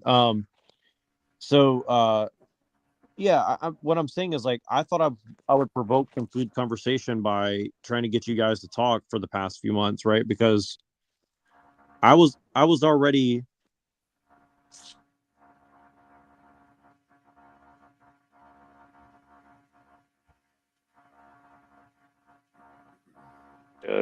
talk about a lot of these issues for a long period of time, and you know I just don't understand like why they tell you don't they it's weird to me. It's like I saw them do exactly what to you they tried to do to me. Is like, oh, don't take it personal. We're interested in the subject matter. And it's like, well, okay, let's talk about the subject matter. And then suddenly people start talking about your family. People start trying to drag you into the mud. And Jim Bob knows all this. And like you said, it's like Jim Bob's had his family drugged through the mud. But then it's like, so why would That's you do what that I to was. somebody That else? yeah, that's what I was It's like, pointing out to him. I was like, oh, you're here talking about this shit when you were crying about them talking about your wife going to a fucking what was it? They put a picture up of his wife sitting with some pornographer at some yeah, pornography convention, and with his kid sitting there with a picture with his wife, that they put in the kid's hand, obviously, and the kid had a little thing in his hand that said mommy's favorite pornographer or something like that, I don't know. It was like I some don't weird. know. I don't even remember the details exactly, but I just know it's I do. like, I do. I remember some yeah. details about it, but No, he I started know. crying. Yeah. He went. No, I He know. did this whole phone call thing where they called him. They No, I know. called Owen Yeah, Benjamin I know. personally on the phone. No, I know. I was there for. I was there in the middle of all that, and I was advising Jim Bob like these guys are fucking dangerous because obviously Owen Benjamin's people were, you know, alluding to the fact that Jim Bob was a very bad person, not just because of that, but for other reasons. And you know, obviously a lot of these people in Owen's community are dangerous. And you know, Owen bare minimum didn't say, hey, you know, unhinged people, let's not, you know, mess with people's personal life and family, right? And then they start talking You know, about his wife, his dad, how his dad was gay, all this other stuff, because they lost some Trinity debate with the guy. I mean, I couldn't believe that shit. I was like, oh my God, this is fucking crazy. You know, like That's what got their relationship, their friendship fucked up. I think was the Trinity thing. yeah, yeah, Well, they had started. But that's the thing is like they had a religious debate, which in hindsight seemed like the religious debate was actually to start this fake drama, and then they grifted off of this fake drama for months and months and months and months, and then they said that somebody got his channel struck, and the whole time nobody knows if it's Ethan Ralph or America First and the Groypers or Owen Benjamin. You know, and they have this whole back and forth going on. So I remember the whole saga they had, you know, and then that's when I met Chalk Body Outline and their whole community, if you want to call it that. You know, it was just a bunch of people there, you know, and they were talking about Jim Bob and how Jim Bob and Owen Benjamin was a work or whatever. That's when this guy was in their chat, trolling me in their chat then about fucking Islam and all this shit, technology and all this shit. Then it was about technology. Now they're not fucking with me on the technology issue for some reason. You know, well, now but they that's think no, this is the thing that like this is what trips me out about it is like, you know, I look at myself as like a real person who really cares about these issues, but that I try to play like a very soft troll to get people to talk about this shit. Yeah, of course, because I want to talk about religion. I want to talk about technology. And if anybody goes back and watch almost every Jim Bob show I ever joined, it was always about those two things. It was about A, theology, or B, you know, technology, or C, truther stuff, right? And this is the thing is like me and Jim Bob never had any disagreements, right? And until I kind of met you, we started like digging more into, you know, the theological stuff and the which is mostly historical, right? well, that's And the thing. That's you know, the thing. It's funny. It's funny that you say like theology and conspiracy theories and technology because like from what I've seen of like Jim Bob's whole like show and his whole like appearances on like any platform, it's just hammering against liberalism, you know, using this fucking mallet of like this weird Jay Dyer tag argument to just dissect every aspect of liberalism without any understanding of history or anything, and then using all this fucking fake truther shit, like like conspiracy 101 like nonsense. You know what I mean? That like me and Jesse would already know about, me and Wizard would already know about, me and fucking Mitchell would already know about. Basically, like all these people on my panel would already know about all of these fucking conspiracy tropes that they're so-called, you know what I mean? I mean, deconstructing. I mean, give me a fucking break. well, but You this know what I is mean? the thing. But no, but look, this is the weird thing to me. It's like I found Owen Benjamin through Stefan Molyneux because he was a part of the intellectual dark web. I found Jim Owen Bob because Benjamin, of that's the thing. Like compared to Jim Bob, Owen Benjamin at least funny. well, Jim Bob can be funny. But he's doing a different thing now, which you know I don't quite understand what it is, but it's different than what I knew Jim Bob for because I followed Jim Bob for many years. Like he came from Owen, and when I would say like during the pandemic, I was listening to a lot of Owen because I was doing a lot. I had a lot of time in my hands because I kind of, you know, I just had a kid and I was just like, all this stuff was going on, right? And so, and then Jim Bob started doing these IG streams about like Jack Parsons and NASA, which I knew on the peripheral about that because I looked into Aleister Crowley, I looked into L. Ron Hubbard, and I knew Jack Parsons as like a figure that was involved in that, but he really dived deep into it. So that's the thing is like I know Jim Bob knows about deep occultism right at the heart of technological advancement, right? So to me, it's like I just don't understand like why why is this personal? Like, what is it personal for talking? And like, I get, okay, you're a Christian, I'm a Christian, right? I don't get offended when people who aren't Christians are criticizing stuff. And even a Christian, if they have questions about things and I disagree with them, I don't take that personal.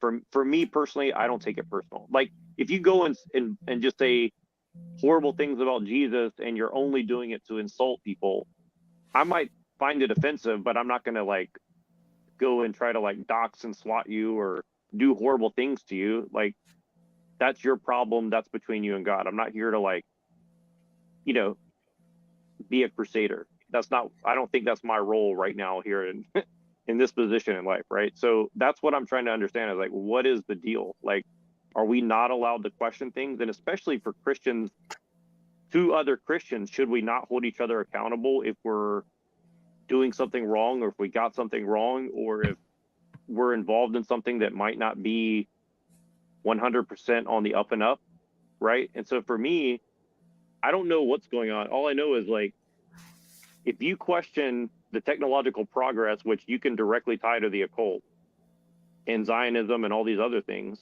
people start threatening you. And that's what happened to me. And for some reason, the same people that threatened me are now got Jim Bob's back because a Muslim was making fun of him, right? So it's like, I don't get that. What is going, like, well, I don't think that makes any sense. And they go below the belt. That stuff is fucked up, man. Say that again. They go below the belt. They say some pretty fucked up shit that I've heard. Yeah, and the thing is, like, I'm like Machine. Like, I kind of like when people like start getting like nasty and they call you a camel fucker, or call me a cracker. Like, to me, like, I kind of like that. It's like, it's kind of funny. Like, that makes me laugh. Like, I don't mind that. But then you start like saying, well, someone said something about your wife, and someone said, well, at least I have a wife. And again, I'm just like, I don't remember Jesus saying, hey, if there's a dude who you disagree with about theology, start talking shit about his wife. I must have missed that part in the Bible. So, you know what I mean? It's like Jesus wasn't really a nice person either. So like, I get that, but I don't think he went around like insulting people's personal lives, on a broad scale. You know what I mean? Like, I don't think that's what he was doing. So I don't know. Like, something is not adding up for me personally. And so like, I'm not trying to start a war with these guys, because my suspicion is they have something much deeper that is going on with them that I don't think I'm gonna be able to, do anything productive with, is my guess. But I'm not trying to like it's weird. It's like, we aren't attacking. I don't feel as if myself or Machine Lies has attacked anyone personally, right? But people sure are happy to attack us very personally and say things that don't make any fucking sense. So that's just my my kind of take on it. Yeah, the bearing false witness and the below the belt shit is really fucked up. That's that hate army bullshit, right? That's why that's so dangerous. People giving energy to it, and then other people think that it's a cool thing, so they continue on with that hate army bullshit. Let me answer the question. Let me answer Neuro's why this. Because I said a million times, I see stuff. Well, I don't see stuff that's right in front of my face. And here's what it is, guys. If you guys want to talk the Jesus stuff, if you want to talk the politics stuff, if you want to talk the crypto stuff, I'll do that. And lots of people will. And if you guys want to have the burn fest, throw down, get him. Oh, Colin Powell, look at motherfucker, get him. We can do that too. But what you guys are showing is when we're saying, Jim Bob, come up here and talk your hipster word game stuff, that's when he says camel fucker. And when I say, hey, Paul Enslaved, you want to know how you're really wrong about your bullshit you talk? That's when he starts saying PDF. So you guys keep mixing up what panel you're trying to get down on. And you keep pulling me into the latter one when I don't have to go there. Just like Wizard above us. As soon as you're ready to stop doing the bit, because if you're doing hand signals, if you're writing stuff down, you've abandoned the bit. Now it's just the crutch of an old man that's trying to stay relevant. And as soon as you start talking again, we want to know how an ultrasound is pedo. Oh yeah, see, that's the bit. That's Chaplin shit. That's Chaplin shit. When you start writing on post-it notes, you've abandoned the bit. Give it up, you creepy old bastard.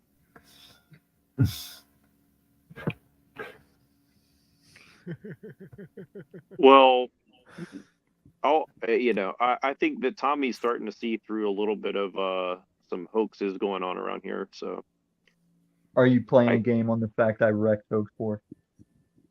well, What's I your That was angle good, there, man. That was good, Tom? man. Huh? no, What's I your just angle get there What's my angle where? in this whole assessment that you've delivered? Oh, in just around about all the panels I go to. Like if they want to have, like I have Rage Mondays now. It's kind of like I was inspired by your free range events that happen. Rage Mondays is my attribution contribution to that. But LARP Sunday won't be anything like that, you know? So I think people are getting their panels and they're reading the room all fucked up, and it's creating. Energy. I don't Yeah, say energy, man. All you guys using energy so much, you're fucking new age bitches. I think he's watching a different part of the broadcast when we were talking about the weed. But yeah, Who? Thomas Arnold No, Aquinas. he's a culted up bitch. Don't even pay any attention to him. Come through on the panel, Thomas Arnold. Oh, please do, Thomas. Make sure your child's not in the room. Come through. And any of the other listeners of Paul Unslaved, including Paul Unslaved himself. Oh, I wish. see, Tommy. I sorry, I didn't get what you were saying. So you said that you know what's going on. Can you elaborate? What do you mean? You mean with everything? Yes, tell us. Well, isn't it funny that I've been referencing Kazakhstan with voice so much, and Kazakhstan is, I think, the first country Kazakhstan, to, like hey, from the Kazakhstan Borat, is the first country to officially be on a CBDC. from the Borat movie. That country, yes, they're officially the first country to be running a CBDC as we speak. Who's from Kazakhstan? Could it be the Khazar? Oh my God, Neuro, this is why you ask too many questions. I just give boy shit. Whenever he's a white European piece of shit, I just reference, yeah, you Kazakhstan ass Civil War motherfucker. But forget Kazakhstan, except for the fact they're the first country that's actively running a CBDC right now as we speak. We're approved. Well, I think it is important that it is Kazakhstan because that seems to be a little haven for people who probably wish they were in Ukraine instead of Kazakhstan, but maybe I'm wrong about that. Kazakhstan, greatest country in the world. Was fucking with the broadcast for a while, and I called him a soft ass bitch in the Paul Enslaved chat. All other countries are ran by little girls. I don't know if he'll be coming back here, but yeah, 65 people watching, and it's 6 hours and 5 minutes into the broadcast. So yeah, Ooh, gematria styley. But Neuro, I know if Pineal was here. Fuck Pineal. I don't know how dangerous the Bears are, but I think it would be dangerous to be a Jesus Jorts channel and have your wife and your kid taking pictures at a Pornhub convention. That's what I think is dangerous. That's why I nipped the pedo meth thing in the ass. Now nobody's dangerous. You're talking about Jim Bob now? Yeah, I'm trying to stay on this subject. I don't know. I know the chat won't acknowledge that. Fuck the chat. Fuck Gen X Jeff. Fuck Truther Cop. Fuck Jim Bob. But yeah, I'm trying to stay on target here. Anyone? I'm not interrupting. Shit. Well, you were talking about Jim Bob at the porn convention. Yeah, whenever Neuro's saying that the Bears are dangerous, I don't doubt that when you have people from all over, you're going to find connections and strategies you can use together. But I think the dangerous thing is them having that information.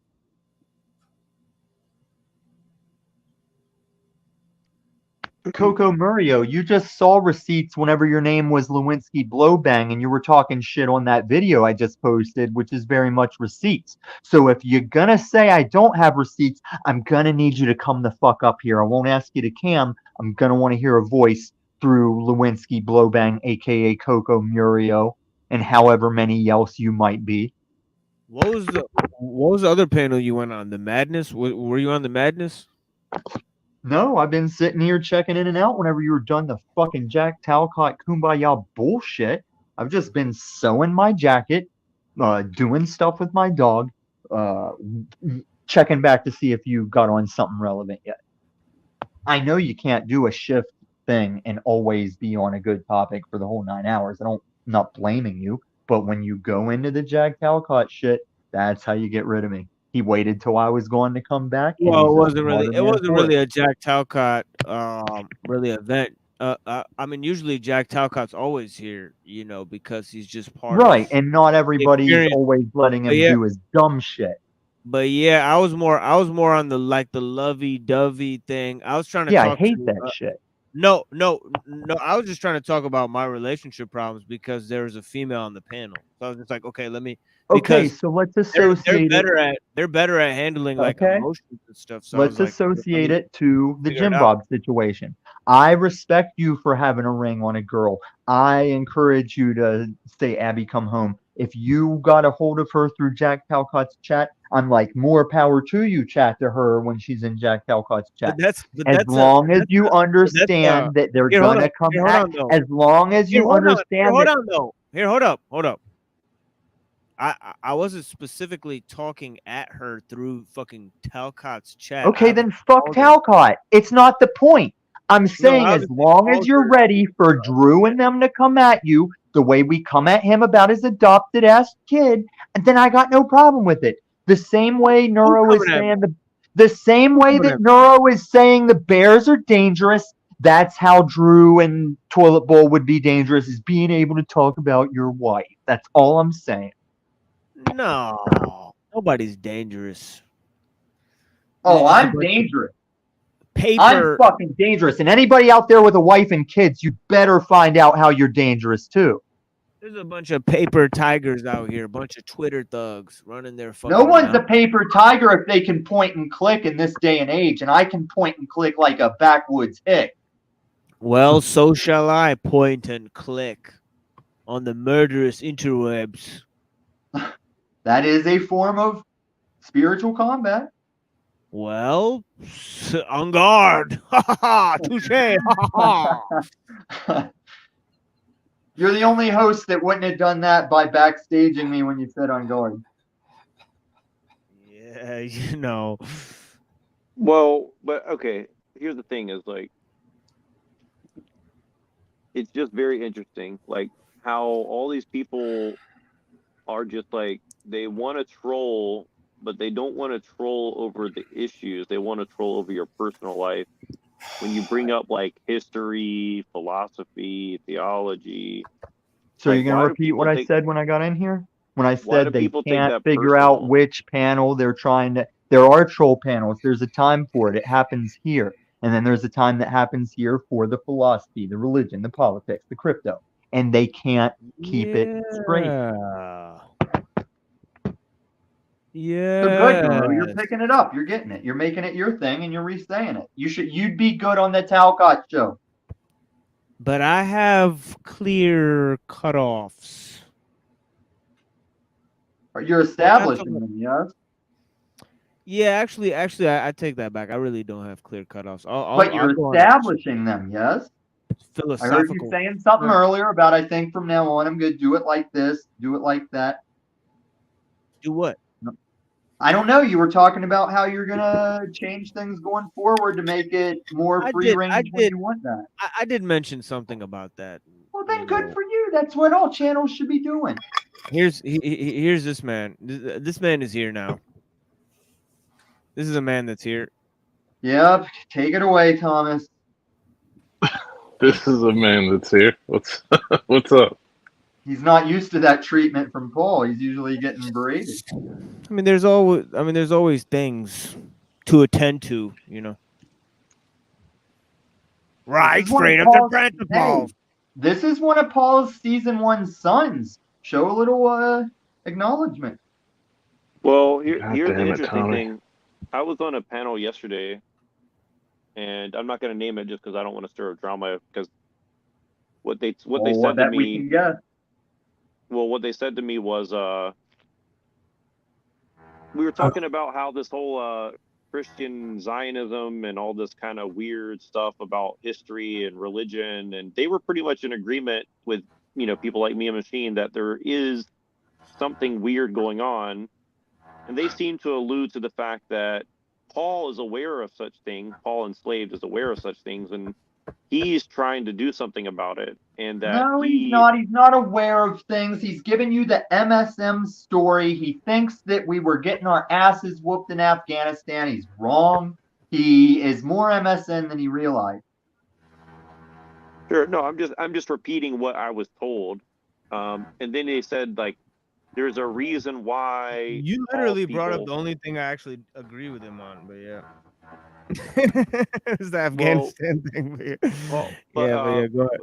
But they were saying that that there's a reason why Paul people harass, for lack of a better term, Jack Talcott and They don't stuff grab. like this. Paul people harass Jack Talcott. They're the stupidest demographic of YouTube. At least the panelverse. They're the lowest denominator. They're fucking tards. Well, I just think a weird amount of his content is talking about Jack Talcott. Don't you think that's true, Thomas? Jaded.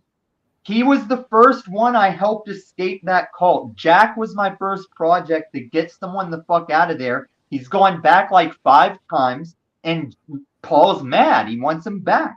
Why he didn't get paid for cow Say stuff? there was somebody, say there was a dude who lived in Spokane, and you thought he was on the road to ruin, and he thought he was gonna change the world, and that's the narrative or whatever. So say you felt that way about some random dude who lived in Spokane. Would you make show after show after show after show about that person? Dude, he's Well, season 1. there's Jack Talcott is a fucking enigma. For example, he admits that he has terrorism charges against him. That in and of itself is very interesting. No, and to focus on a man that has potential terrorist charges. I know, but it's funny. for example, no, hold on a second. There could be any number of people in your neighborhood with charges who may be an enigma. Can you think of any? Oh my god, can we refer to the lore master, please? One person. Jack had a prevalent job at the post office. Numbers directed to different places digitally went to places that made him look in suspicion of terrorist things. Same way he'll tell you he was in Vegas during the Bang Bang event. Because he was on the other side of town, irrelevantly. The thing is anybody could be in the vicinity of any fucking event. Somebody could be there and watching the Twin Towers go down and seeing, look, I saw these fucking, these whatever, people were dancing in the street. I don't know, Let's put it this way. Truther Cop was the one pressing him on these subjects. Need I say more? What's the point? Exactly. Jack is just jackass. No, what's Jack the point to me is intriguing, and there are many intriguing characters that get focused on these panels, and that's all I get out of it. He's intriguing to Paul. I want to know why. He's intriguing to me too, but yeah, you could say that. Paul was going to make season after season of manipulating Jack in a narcissist fashion. Jack broke away. Paul made over $2,000 off Talstock and cut Jack in for none of it. Oh my God, Tommy, are you raising your voice out here? This is crazy. Okay, Thomas, tell him. Thomas, what do you got on this? I don't. He's talking about towel stock. He raised money. What Paul did at a certain point was say, "Hey, me and Talcott are gonna eat some edibles online. So why don't y'all They fucking?" hyped it for months, Thomas. I see. Yeah, but it's whatever. Like that's a non-issue in my opinion. So this is a subplot to what? So they were gonna eat edibles and do what? Well, they did do it. They gave out ate edibles Jack's and hung number. out for a stream, and everybody loved it, and everybody They was fucking gave out looking Jack's forward to number. it. They And what allowed happened was texts dope. and calls. You're totally underplaying this, Thomas, for the fact that Well, all I also ended don't Jack fucking- didn't get a cut of it. I'm not so into it as you are. I don't fucking look Oh at it. no, as you're multiple just season seasons. one Paul's son. Okay.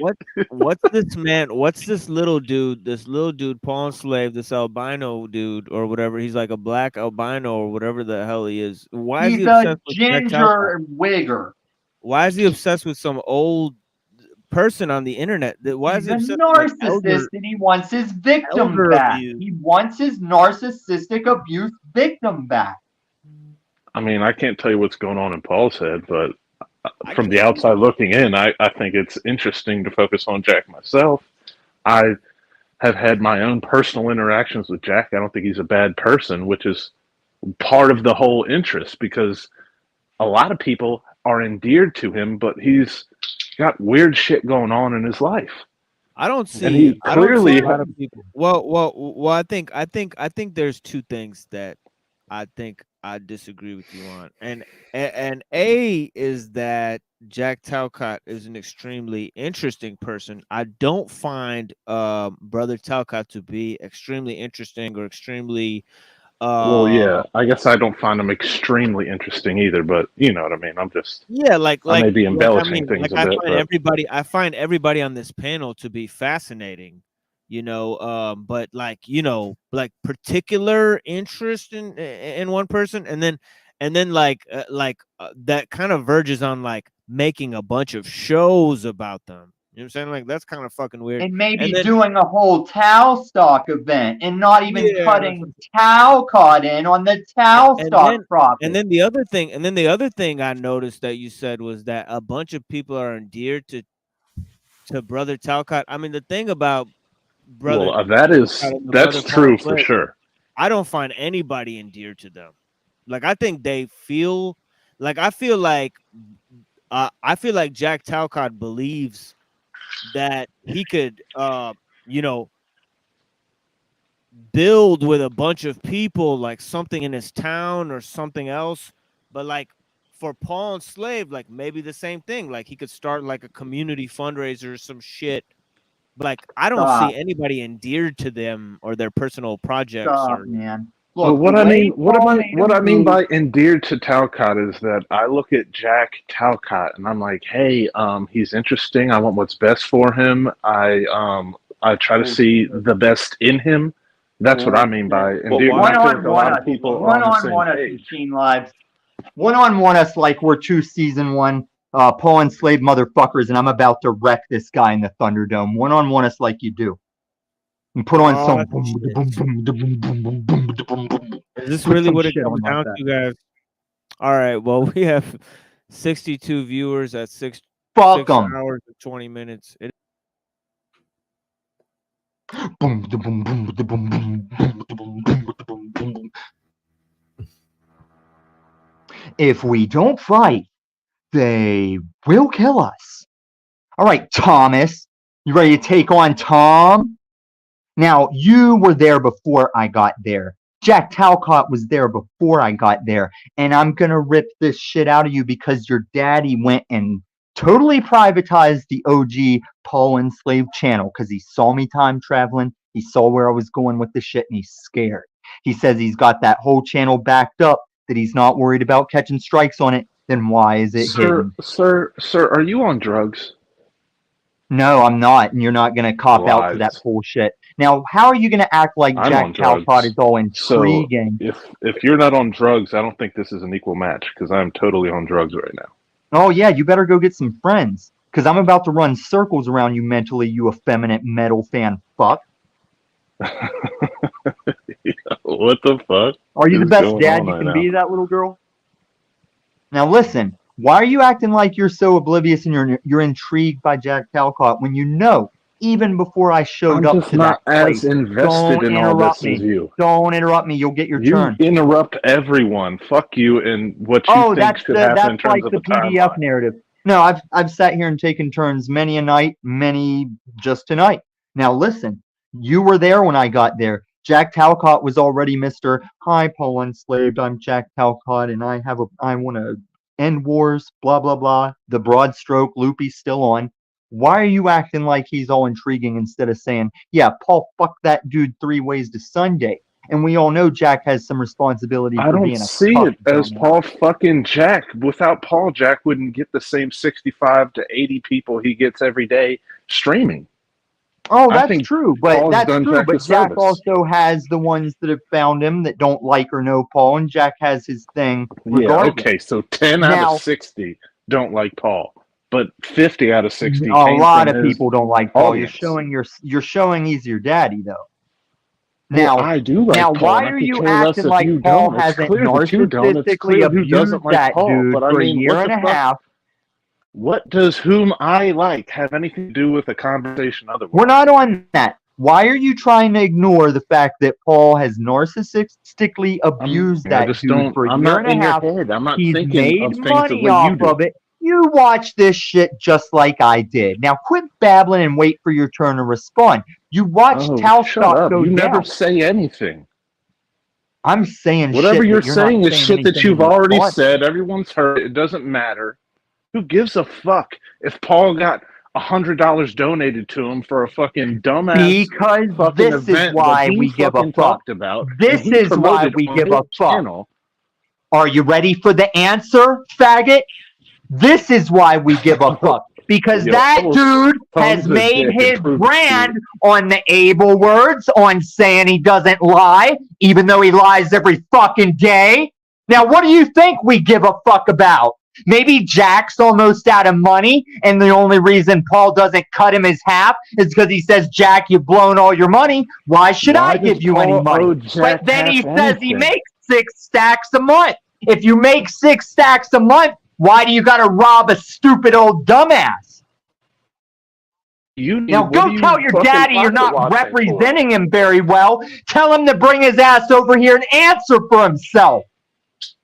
Why are you pocket watching so hard? I was there live, and you were too, except for Talstock. That's when everybody thought I was dead, and that's when I was texting Talstock with a number that Jack didn't know was mine. Now tell me Right, I'm but not why are on you top doing of my weird shit. shit like Is my that? shit together or is my shit together, Thomas? Are you on I don't think drugs? it's together at all. No, I don't. I don't think you're you and your baby entertaining, but I mama don't are think your together. I shit's don't think together. you and your daughter will stay together. Maybe you'll cuck up to Jack when that happens. I don't know what that means. I don't have a daughter, but all right. Is it a boy? What is the it that you speak of? The baby you're holding and talk about when it's cooing in the background all the time? Oh, that's my little man. And Your I bet son. you at fucking a year and a half old, he's stronger and smarter than you fucking retarded meth I head. really doubt it. I think he'll separate like you and, like I said, you and your daughter would have. And then you'll cuck up to Jack and be his buddy. And maybe Jack will remember when you hung around, watched him get metaversally effed in the A by a fucking narcissist, and you can't even be man Well, enough I as a dad. personally- You're a dad, I'm not totally and you can't be convinced man that enough Jack to is stand not up an and say, agent. yeah, I watched another man fuck a man in the ass metaversally, and I'm going to acknowledge Oh, that God. rather than be his daddy. I used to like you, Tommy. Now you're like I'd never pathetic liked warrior. you, faggot. I wish you'd come to Denver. I'd be a bad Christian like I would to other people I said I wish they'd come to Denver. You're too involved with fucking chemicals to have any chance against me. Fuck you! Nor would I fucking let you know. I'd fucking sneak up on your ass and fucking fuck you. All right, 1-on-1 over. Good showing, Thomas. I'm sure the internet will say I got wrecked real good there. Hey, and Charlie Chaplin, refer all those questions to you too, bitch.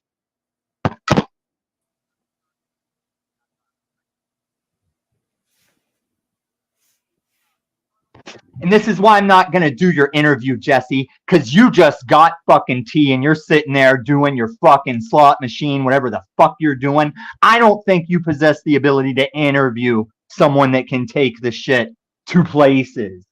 Fuck Tommy Chong.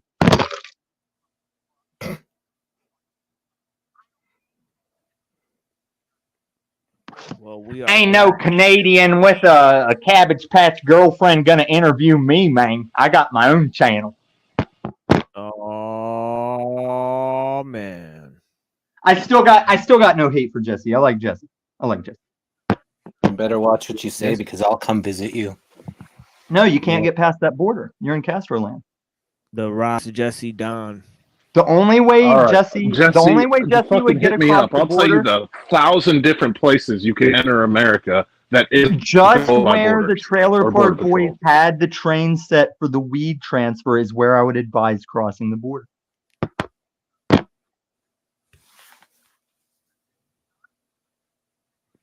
Peace to Snowfire. A fan of Illumitami. Well, I think my points that I brought up have been illustrated in a great manner. It's pretty apparent that people take this stuff very, very. I've been over this with you, Neurojack. This is spiritual fucking warfare. This is real life. You're just looking through a portal. These are still people on the other side of the portal. Those people are still saying I'm a PDF.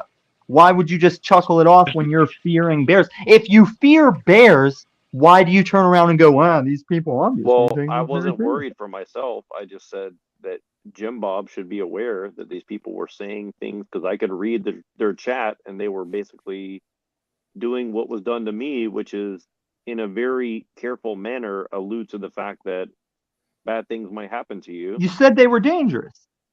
Well, do you not take it serious that if I somebody? do. You're the one saying, I guess people. I'm saying I do take it seriously, Neurojack. Yeah, and I'm You're the saying one I that take was it seriously. saying, well, I guess people take it kind of serious. No, that's my point, and I'm saying that I don't know what you're trying to get at with me, but yeah, I agree. never know what you're asking, though, Neurojack. You're just always worried about stuff. Illuminati never knows what the fuck he's trying to get at anything. I He's just very much self-centered do. I just put you through it, bitch. I just put you through it, and You you're didn't acting put me dominant. through anything. You showed that you Oh, I have think no I did. motherfucking Because I focus. showed that And you know was things, and you're distraught for standing the there past just fucking downplaying. 15 minutes. You were standing right No, there you're on the just panel as retarded. I was, and I'd prove it if your daddy didn't Literally shut that a channel down. fucking retard with a drug problem who shows up on every panel and shows how much of a problem he really has. You must have taken a break if you're still playing that drug problem card. I've already covered that you guys act like I'm tweaking because you're 420ing, Bro, I've 420ing done every mad amounts day, of and I run Adderall, circles around you because I'm sober. I've tried meth before in my life. I know that shit. That's you. You're on it, bro. Can't lie. Liar. Can't fake it. Fucking liar. Show me the drug test, you lying sack of shit. You're being very Can't show you the unslobby drug right now. test. This I is how could your be daddy totally lies. wrong, but 90% of me knows Fuck you're you. on meth. You're a father Or to a Adderall child, or and you're up something here similar. lying on my ass. You're a fucking liar. Go back to your cult, bitch. Yeah, and Well, I can't if say that was this. a lie, it wouldn't elicit such a strong reaction. No, the lie elicits in a reaction where I want to convey to you how much you're a fucking liar. Like I have for your daddy for a year, and you can't backstage me like him. So if you think you're not lying, I would come to never Denver backstage and anyone. hand me a drug test, faggot. No. Can you spare that rather time and fucking money? show up to Can Denver you with a drive bus to your ass Denver down. with a drug test? What? I don't care about a drug test. I don't need a drug Well, test to know you you're better fucked up. care if you're going to talk that shit online. No, You I don't. long-haired I hippie could care less. faggot. It's obvious. It's obvious to 90% of everyone listening that you're on. Oh, you're talking for everyone like your daddy. Come to Denver with a drug test or cut that shit. All right, That's what the fuck I thought, Thomas. You're not on meth. Fucking bitch. I don't think Tommy's on drugs. I think Tommy has the highest testosterone out of all of us, though. All right, so I'll give him that. You know, people pull needles of his ball juice out to put in other people. That didn't happen at all. Come to Denver. This is Thomas NPR Panel Radio. You don't want me to come to Denver with the motherfucking strap on me and show up on your motherfucking now you're house in the now 15 you're doing minutes of that. sleep you Mitchell get doesn't every even night. do that anymore. Mitchell doesn't even do that anymore. I'm telling you to come to Denver and hand me a meth piss cup that I can piss in front of you and shut you the fuck up along with the rest of this YouTube bullshit. That online. All right, you know. Fuck off, Thomas. Just leave. Just fucking leave. Go for it. This is NPR Thomas, and Thomas is a bitch. And he's one of Paul's many first season sons. I don't know why he's still standing here when he's been humiliated since the one-on-one. Now tell me I'm on meth. I'm the greatest fucking thespian that's ever mingled in these panels, and you're a long-haired ex-metal fan trying to struggle to raise your son because your baby mama probably sucks. She probably fucking sucks more dicks than just sucks at home, and we know your finances aren't great. Keep climbing them towers. I know it's a good job, but call me a fucking meth faggot again. I'll tell you to come to Denver with a piss test or shut the fuck up. Faggot, faggot, faggot, faggot, faggot, faggot, faggot, faggot. I like it. I've been to Denver a few times. I like Now, it there. remember when you said you used to like me? You were lying then, too, because you've always talked shit. I still like you, Tommy, you fucking retarded I don't meth like head. you, and if you don't show up to Denver with a drug test, I'm going to come find you one day after your kid is 18. If we're, God willing, still in this beast system dealing with it, I'm going to come find you when your kid's after 18. I'm going to piss in a cup, and I'm going to throw it in your fucking face and break your nose, and then do the rosary, Hail Marys, whatever. I'm not Catholic. Sight. If you ever come up to me without giving me ample notice, I'm going to shoot you. That's my line. So give me the notice that you're going to show up with a piss test, and after I pass it, I'm going to shoot you. But that's totally different. So you're saying, give me a notice, show up with the urinalysis, and when I give you the urinalysis you show up with, I'm going to fucking shoot you.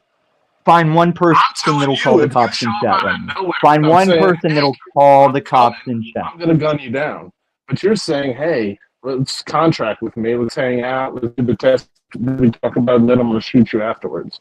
Now take what you just did and do it with our time with Talcott and Paul whenever it was season 1, season 2. Now say it like you just said with me.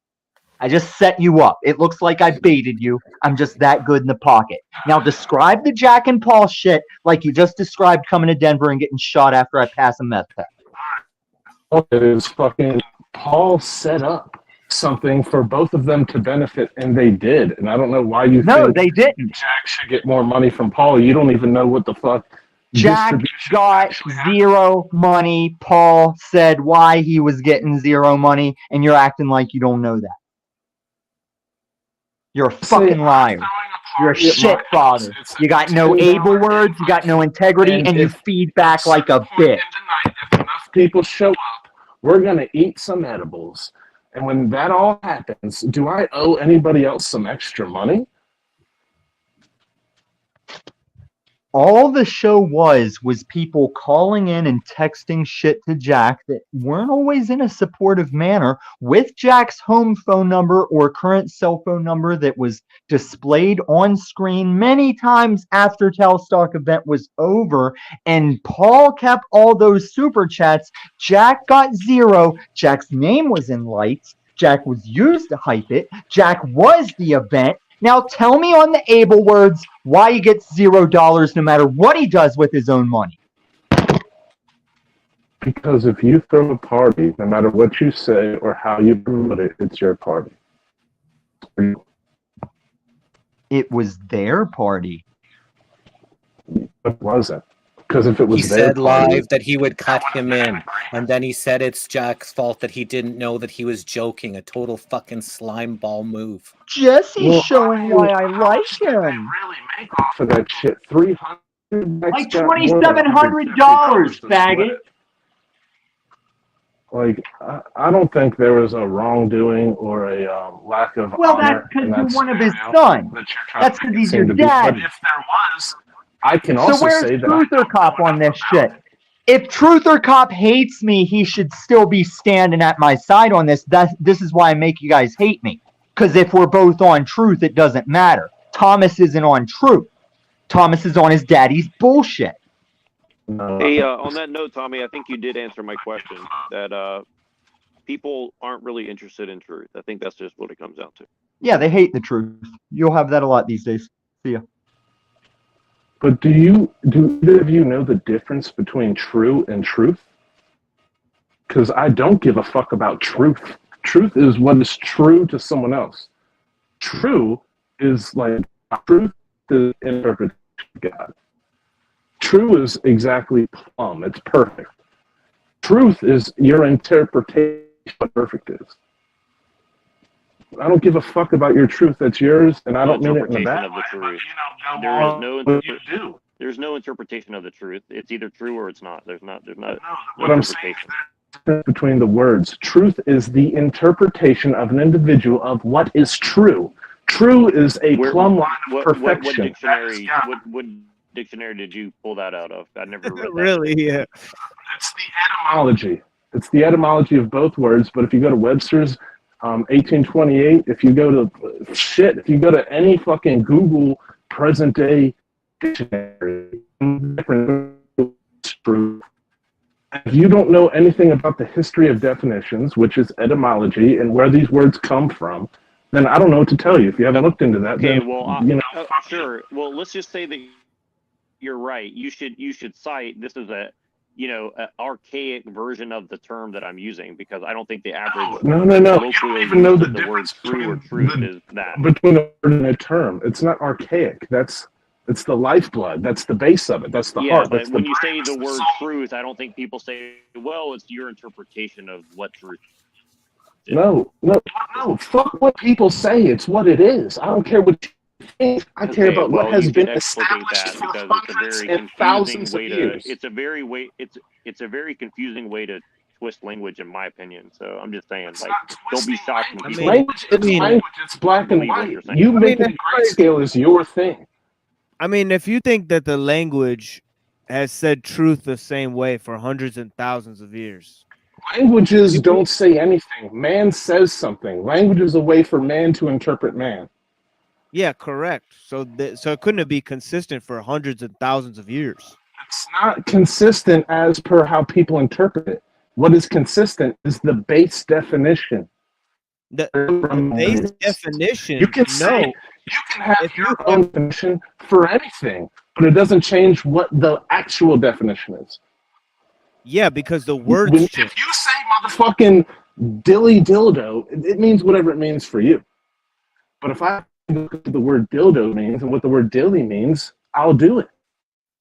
And I know what the base definition is. And for you, a dilly dildo could be an airplane, or it could be a dildo, or it could be a roll of paper towels. It could be your motherfucking wife's bussy. It could be anything. Anybody's definition is what that's their truth. Sure. But what is true? There's the line of truth. Well, it's not anybody's definition of what it is. It sure is, because it's your world. I'm just living in it. No, but you just contradicted yourself because you said it's remained consistent for hundreds and thousands of years. So it's not according to anybody's interpretation. You said it has a base meaning. Hold on. You said it has a base meaning. Hold on. Base. Wait. Hold on. You said it has a base meaning, right? That remains The stable etymology over of the time. word comes from the Proto-Indo-European root. All Proto-Indo-European How would it roots are change a based on what sound individual has an verb. interpretation of? And this sound and verb is what's used in every language. Are you hearing me? No. Yeah, because when the fuck I was talking, your little bubble was coming up like you were talking. So I was fucking confused. Yeah, because you're fucking retarded and lost, it seems. It's very simple. Etymology. No, it seems like you're retarded and lost because you said there's a definition that remains stable over time, yet one that's susceptible to everyone's interpretation. Your definition or interpretation. You dumb motherfucker. Well, maybe And then you we're proceeded to coming talk to a over me after you did misunderstanding. that. Maybe we're coming to a misunderstanding, but the No, maybe you're etymology coming to never a changes. The misunderstanding. definition Now you is up for contradicted yourself, interpretation. and now you keep talking right over my shit, bro. Like it's fucking retarded. Like you're a moron. Like you can't conversate with people. Well, I think you're a little lost in the sauce, so I'm just trying to help you. No, I'm not lost in the sauce. You said there's a definition that remains stable over time, yet it's interpreted by individuals. And the definition is the interpretation. The etymology is what remains stable. So how is it interpreted by individuals? However,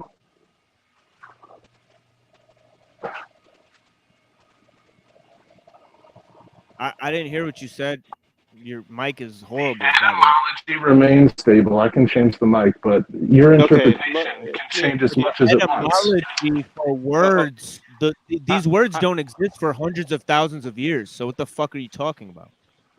If you don't know about etymology, I just explained it. All English words come from Latin. All okay. Latin words come from a Proto-Indo-European root.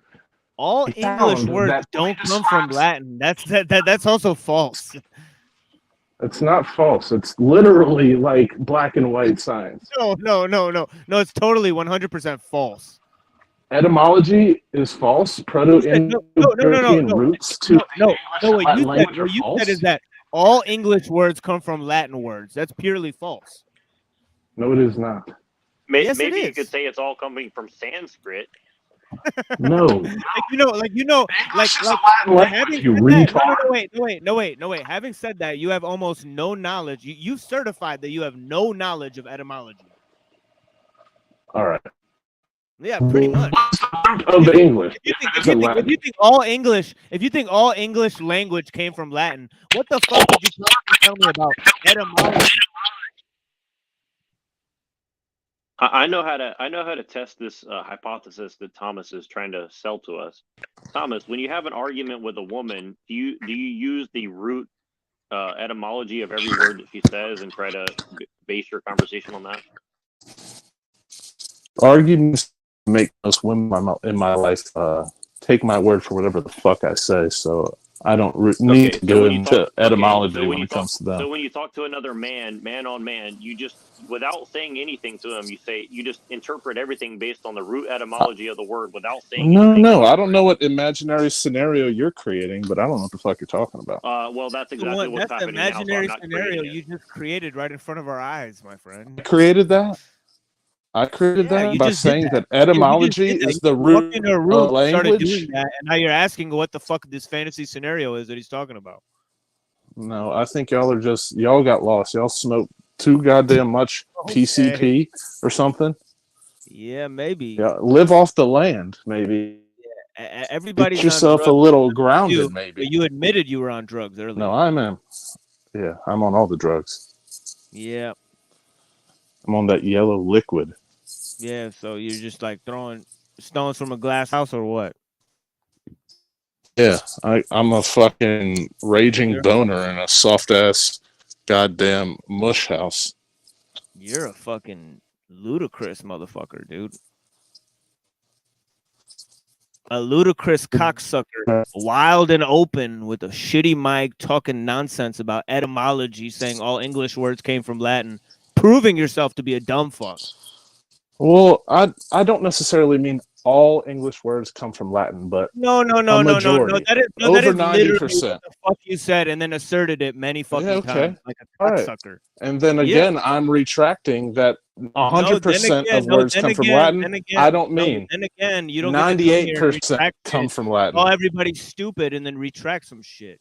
No, just when you were the one that was wrong, it turns out that you're a little bitch. I'm not saying that 98% of English words come from Latin. You couldn't stand on your own words. I'm literally standing on it, fucking like idiot. A little bitch that you are. Sir, you got to remove the cobwebs from your hair before you start calling people bitches. What cobwebs, cocksucker? I got all of them. Blocks. Why don't you fucking bed bugs? Why don't you cam the up, bed bugs faggot? and the mold? You got to remove. Hey, Thomas, let me ask you a question. Are you a Freemason? Stupid bitch. Oh. Look at this dumb cocksucker. Are you a part of any occult organization? Bye. What a little faggot. Oh well. Oh. What is this? Are you back or what? Now, do you see how he just did what I talked about with Neurojack? He wanted to talk about etymology. He wanted to talk about what true truth is. And when he started getting owned, he went right to them fucking ticks in your hair and shit. This is what I came in talking about. Faggotry. And the etymology of the word truth is origin. The origin of everything is truth. No, if you look up, sorry, my shit was fucked up for a minute, so I don't know what a lot of people say. It's But been fucked up for a while. true is the plumb line of God. Truth is a man's interpretation of what is true. You can look it up. Etymology of truth. There is is origin. a person's truth. It's like I've said. I have seen the Tic Tac craft. If you ask me what it is, I don't know. So the truth is, I've seen a Tic Tac craft with my own two eyes. Do I know what it is? No. But he's getting off of the fact that Paul claims able words, Paul claims truth, and when the Tau stock went down, they called each other friends. They were like, we're going to have a great career together, buddy. Yeah, you too, buddy. But no half for you. I rest my case. The able words would dictate. They split that shit down the middle. I don't need laws. I don't need a contract. Were you friends? Yes. Did you do a thing for money? Yes. Did anybody contribute much more than the other? No. Split it down the fucking middle. And I'm looking at you, Charlie Chaplin, because you've abused Jack yourself. Yeah, I got footage of you and your fucking Otis Driftwood style fucking raging on that dude. Now you're playing that Chaplin bullshit like a fucking small mustache you are. Yeah, you here to get plumb lined or what, buddy? If it's in my ass and you're talking Look, you to got me, then this. yes. They call me a PDF, and look at that menacing fucking smile. Well, there you have it. He's here to get plumb lined. You know, he likes the plumb line. Straight You're a to fucking the creeper, plumb Lord. line. just like Paul enslaved in jail. Plumb line. That's right. Nice defense, motherfucker. All English words come from Latin. Wow, that's it's a very I didn't know astute cool judgment. people were still forming shit. Oh man. Hey, go ahead and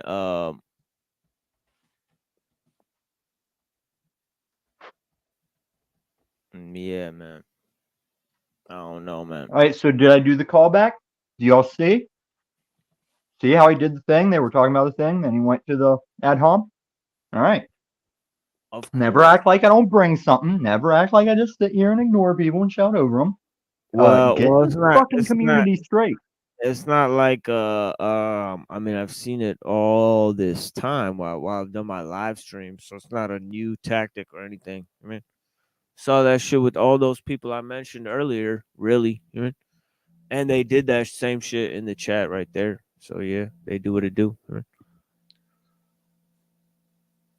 I'm just saying there's a time and a place for the thing everybody's bitching about, and it's called Rage Mondays, or when TML is done reading from his book, or, you know, read a fucking room.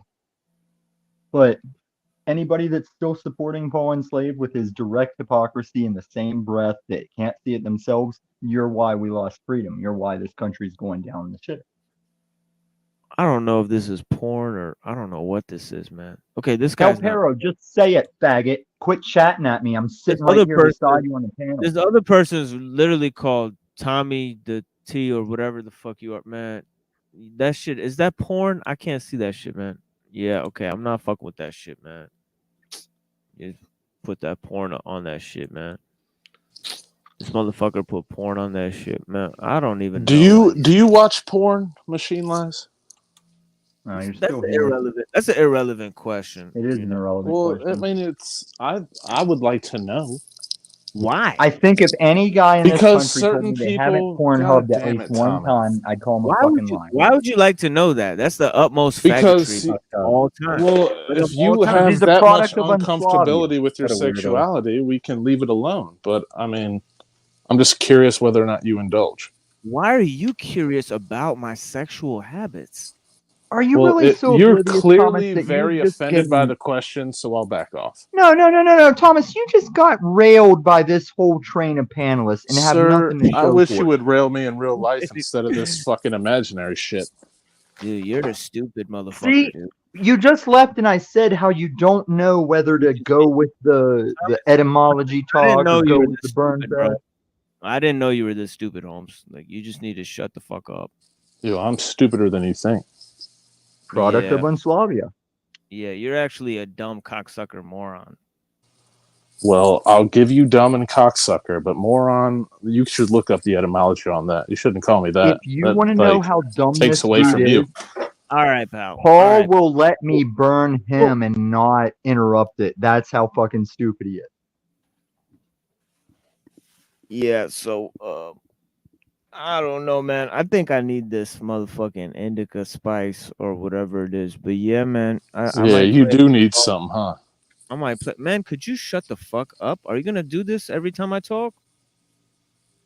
I don't think I talk every time you talk. I'm just pointing out the No, fact that because you it's admitted. not a conversation specifically with you. So that's the problem here.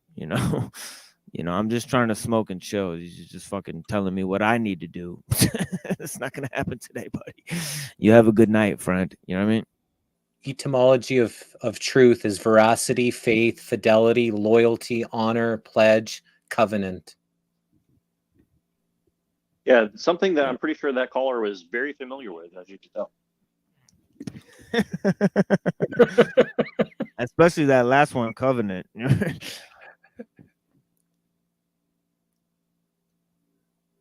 got Drew Burger in the house.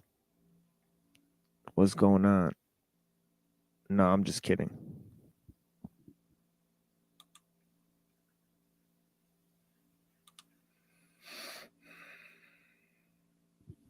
But yeah, I'm trying to get to this indica. But I think I left that shit over there. Oh, wait, no, it's right here. Yeah. Oh, somebody else here called the machine bias. I don't know, man. I don't know. Machine bias. Oh, bias. I don't know, man. I don't know whether to let this person up, man. This is some hardcore, like, man.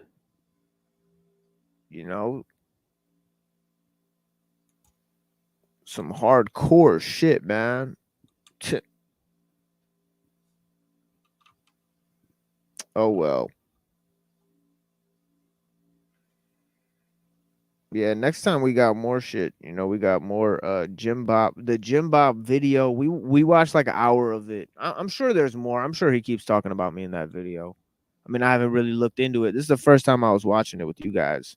And with Jim Bob in the audience. What a pleasant surprise to have him here as well to talk to all of the panelists. It was a great pleasure. Yes, indeed.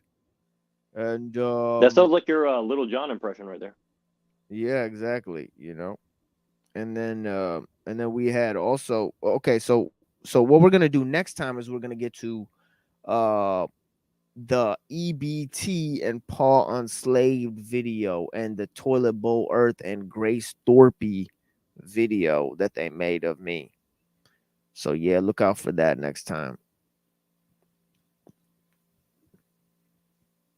Yeah, Simple Jack always got good questions. Simple Jack, man, it'd be a pleasure to have you on the panel. I know you like to have more calm discussions too, But yeah, man, I got your back sometimes, especially in the beginning of the show, it gets pretty calm, and then it builds up to a slow and sodden like fury.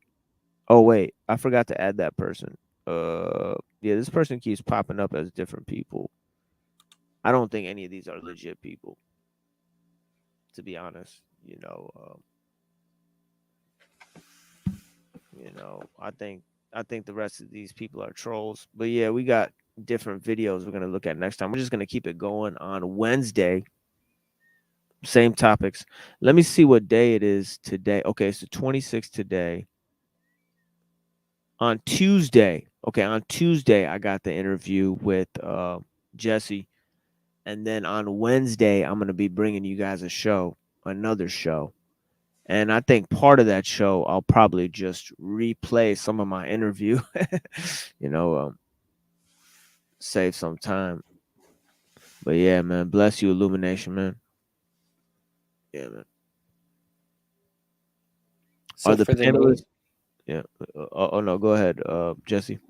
for the name, it's like totally up to you. You just give me the machine lies, so I use that. And just remember, in 20 years, because we're recording history of everybody that's speaking out during this pivotal time, if you want them to know you as the machine lies or whatever name that you want to, give me. So I'm good with whatever.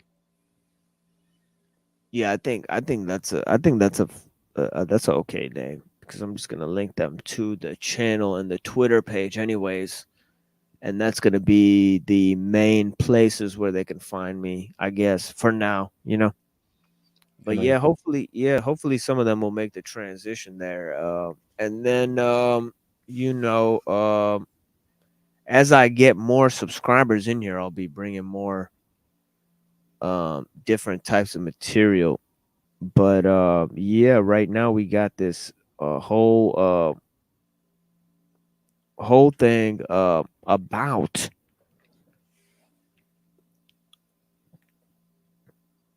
we have a running show about accelerationism and Discordianism. That's a little bit, I guess, veering on the side of postmodernism. We're going to take a look at some Nick Land and some other people there. That reminds me. Do you mind playing a 1 minute 30-second clip that I sent you for from Days of Noah from today? Because it pretty much exactly explains. Accelerate. Yeah. Well, it exactly explains like the subject matter that people don't want to talk about, and that they'll threaten people over. Yeah, and I was looking at. I want everybody here to see the nerdy shit that people threaten you not to talk about. Yeah, and then the degrowth agenda. Yeah, we'll play that at the end of the broadcast, the new video there. Thank you for reminding me about that, Neuro. So yeah, we got like kind of a semi-series on technology and culture, that we're doing. We got another little mini series on religion, that we're kind of doing, historical figures and all that kind of stuff, and issues. And then I got like, one thing I haven't really developed is like philosophy stuff, like debates and things. Maybe if we get more people like Jim Bob in here, we'll get more people involved in something like some philosophy debate, overall overarching thing. But yeah, so far we've just been dealing with history of philosophy, different things about political history. We're dealing with different aspects of culture and technology, aka accelerationism, Discordianism. And we have talked about the occult influences in many of those arenas as well. So yeah, we're gonna chop up. Yeah. Oh, I was gonna say, have you heard of the Havara Agreement? Haavara. No. Okay. Is that some other code 11 secret shit? I may have heard of it. No, it's It's a historical thing that happened.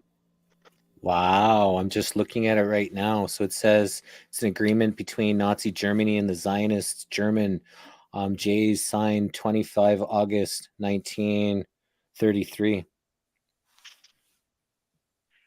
Yep. They just took right over. Yep. So basically, it wasn't only the bad things that Mr. Mustache did, it was the things that he did to be nice to them that apparently helped that movement, that very important political movement. They put all the people in the pharmaceutical industries to poison all the people, push this allopathic bullshit. Yep. And yeah, and I noticed that, like, when you start bringing shit like that up, people who supposedly don't like the Jays suddenly start blaming everybody other than the Jays. I just find that very interesting. And again, like, I don't even think it's the Jays. I'm just pointing out it's like these people who supposedly can't, just hate these people or think it's their fault. But at the same time, when you start getting into, actual real history and real truther, quote unquote, stuff, they get very uncomfortable. And I just think that's very interesting. It's very telling. Very telling. The Ashkenazi from England that I kind of like went at a little bit, he said I was racist. I was just doing my thing. I was ready to come back and say I'm racist. The people that say they're God's chosen, everything else is like less than a dog, saying that I'm racist. That's funny. Well, though, and this is the point that I started bringing up that these people really hated, which is that all this racism stuff is directly tied into Peace, the theology of Judaism. Good to see you. Hey, Simple Jack. Hey, hugs, guys. Hugs. Glad I can join. Yeah, bless you, brother. What do you think about, anything? I want to hear your word. Oh, I'll continue, then I'll add to it, and then I'll have some questions for Machine Lies and everybody. Sure. When I'm going there, there's a lot of places I want to go to with that, but I'm just interested to see if anybody's ever heard this theory that I'm hearing about for the first time, which is that the occult significance of the Aryan race is that some occultists seem to believe that the Aryan race is actually the lost tribe of Israel, and that this is why all these occultists and people,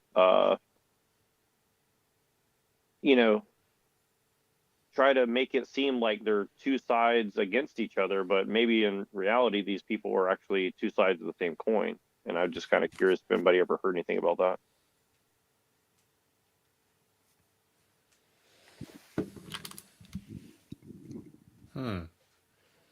Can you ask the question better? Because it's are you just saying that the Aryan race, even though they seem to be separated, are actually the same thing, and they're probably the chosen ones? Well, I'm not sure, but the Schofield Bible is what indoctrinated everyone to support that, state and all that. When it says in their original text, they're not supposed to have a state till the Messiah comes back. So, but the Schofield Bible fucked it up for everybody. That's why they get so much support. Well, and here's the other thing I heard, which is that there is strong evidence to believe that actually the KJV was written by Rosicrucians, more or less. And so, maybe that's why there is not only one interpretation of that text, but they wrote it to have multiple interpretations to different people. And that's part of the reason why so many Christians seem so confused. And it's funny that Gary says that have Italians been kicked out of 300 countries? Well, it's funny you say that because the Ashkenazi Jews are basically genetically almost identical to Italian people living in Italy right now. So isn't that interesting that you start off with Italians? That's where a lot of those family bloodlines are. They got kicked out. I think it was like 900. The Russians told them 900 AD that you have to pick a religion because they were robbing people. They were doing their, the magic on them, the plant magic, mushroom magic, all that kind of stuff. All they're robbing them, taking their identities, really fucking up all the trade routes. So they told them, Russia said, hey, you need to either pick a religion, pick Judaism, pick Christianity, or pick Islam. And they ended up, I guess, choosing and so they're kind of like not like the Israelites. They're these people that had to choose one. And so they vowed to destroy Russia because of it. And they went all off to Europe, and that's infiltrated all through Europe. And then that's hence all the wars and all the Nazi shit, right? All the Yeah, and Zionist it shit. wasn't only via Judaism, it was via secret religions and Islam and Christianity. They used every religion against itself. They used every text against itself. It's not just only via Judaism, in my opinion. And like El Pera says, the Aryan belief, as I interpret it, is the saving of each race by not breeding outside of the race. This way, those lineages can be known by marriage. Well, that's basically directly out of Judaism. And as far as I understand, they are the only religion that I've ever heard of that has a racial teleology as a foundational point of their supposed religion, right? So and moreover, if you look at the beliefs of the Scandinavians, they believe that they came out of the Middle East, and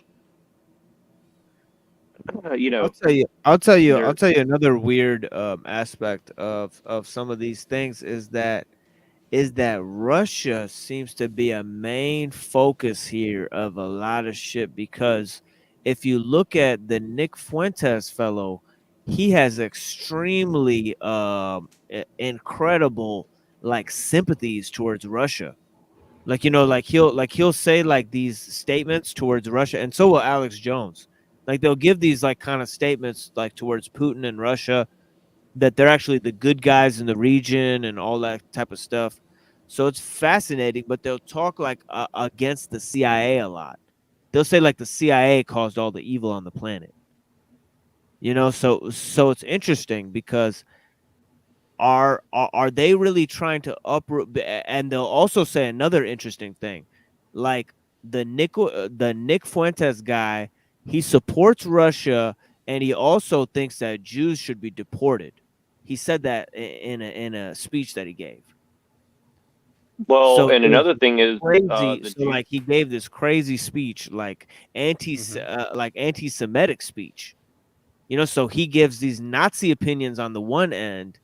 You know, on the other end, you know, he's like kind of pro-Russian in a way. I don't understand where that goes. But also, a lot of these people that we're being trolled by today, they follow the Russian Orthodox Church. So it's interesting. That's also interesting as well. You know, I'm not saying there's any connections there. I'm just saying it's all just fascinating to where like all of a sudden, like 10 years ago, you would never hear anything about Russia, but now it's like you hear like Russia. Like every time you open your eyes, like Russia, you know? and I'll give you another interesting part of that. First of all, the Jews say that Edom is actually based on Russia because they see Russia as the third Rome. I don't know exactly what that means, but this is what they believe. And I also don't think that Putin is an enemy of the Jays or this agenda by any stretch of the imagination. I mean, if there was any evidence of that, I would be interested, but I don't think that that's the case. The other part of it is, I think that it's also, to me, for Americans, looking at Russia as a problem in the way that it's presented is a red herring. So, like, for example, they said, well, you know, Trump has got Russian ties or whatever. Well, what's more interesting is that it seems that people in Trump's family believe that they are a lost tribe of Judah, which is why people are confused that he intermarried his family as a Christian with the Jewish people. Well, probably the reason why is he doesn't really see a problem as far as a racial teleology between himself and the Jews. So, you know, what does that lead us to think? Well, I mean, I don't know, but it's a very interesting way to look at it because it totally changes the way you look at a lot of this stuff. And to me, when I hear these people who have supposed sympathies with Russia, it's like either A, they really do, or B, they're leading people who might see through such agendas to think that there's a false solution via some far off land that has nothing to do with what we're doing over here, other than supposedly defending against them, right? So I don't know. That's my kind of take on that whole thing. Yeah, the chosen people thing's bullshit, right? And is the Russian Orthodox? What's the connection with Bolsheviks?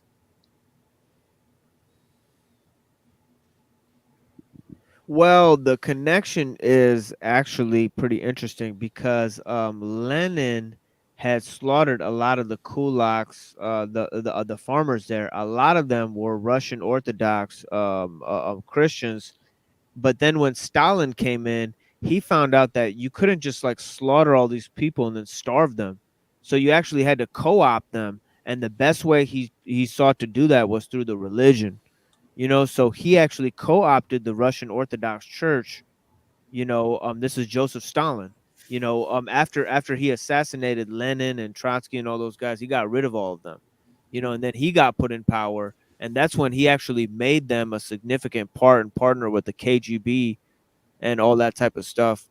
And this Putin guy, he was a former KGB agent too.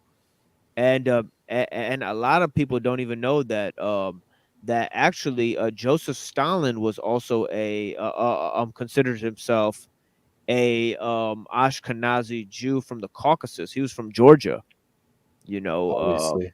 yeah, and I think actually he was related to or some people theorize that he was also related to Gurdjieff, Well, because and Gurdjieff and him had some meetings, and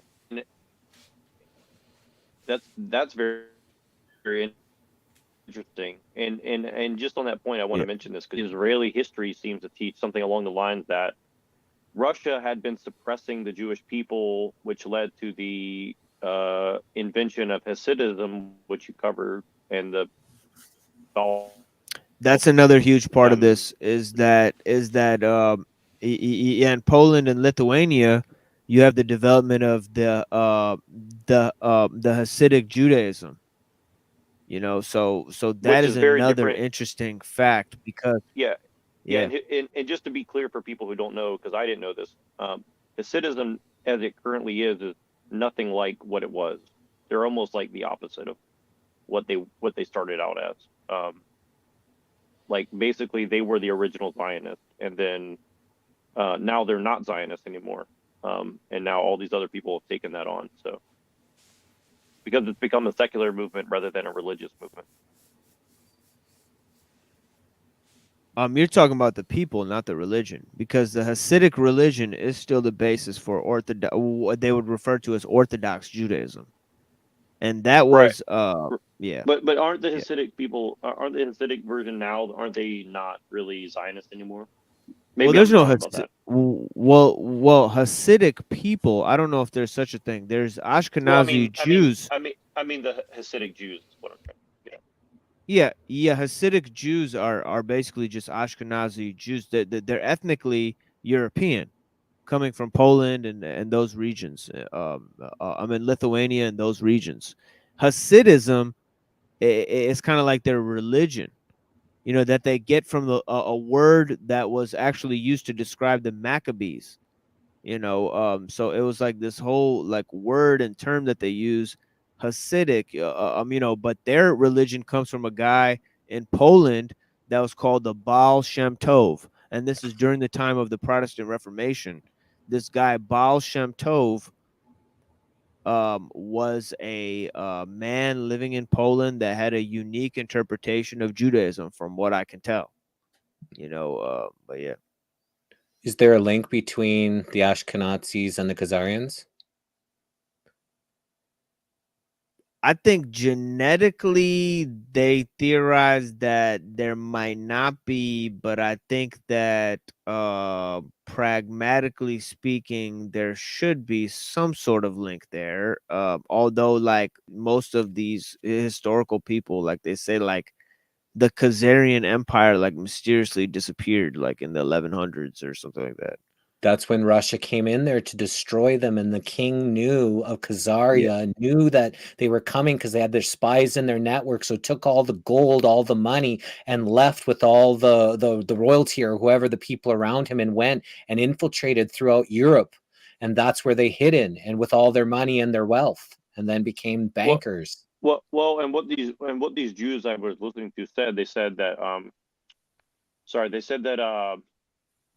that Russia had been suppressing them for a few hundred years. Then this Hasidic group, the Baal Shem Tov, came about, and they had, basically some unique interpretations of Judaism that led to Zionism and blah, blah, blah, blah. Anyways, long story short, Stalin realized that he was being subverted by, whoever these other Zionist Jews were, because Stalin was basically trying to get rid of a certain kind of Jew, I guess, within Russia.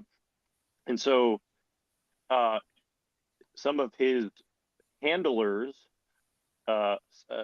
essentially like probably poisoned him because he was against their stuff. And basically this is like a well-known thing in Israel, but they don't, talk about that. But this is kind of like their modus operandi is basically like, if you mess with our particular mafia, we'll do to you what we did to Stalin or JFK or something like this. And I'm not saying this is all J's or anything. I think that Zionism is a cover for something else. Personally, that's my personal belief. So Khazarian mafia, they hide behind them, so you can't talk about them, you can't question them. That's why they took on the Judaism and put that so you can't talk about the chosen people.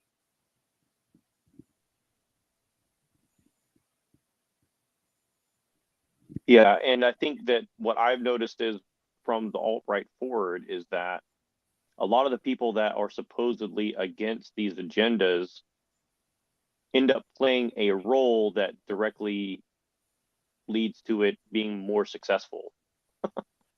And I don't know all those little connections and stuff. And maybe people will say, well, that sounds schizophrenic. It's like, well, go read a history book about how political power is done. And you will find that it's much more interesting than, a bunch of good, well-meaning people showed up to a battlefield and killed each other. It's usually much more intrinsic. Yeah, it's pretty intricate and just very cutthroat. And yeah, I mean, as I said, if the KJV was actually written by Rosicrucians, and this is how the majority of Christians are getting their interpretation of the Bible, not only how they're interpreting the words from that Bible, but the written words themselves are encoded with a very particular set of, well, let's just use the word presuppositions. Then how can Christians not say this is a fucking problem? You're having people with occult, very serious occult ties interpret the word of God for you. And contradict itself everywhere and not question the contradictions.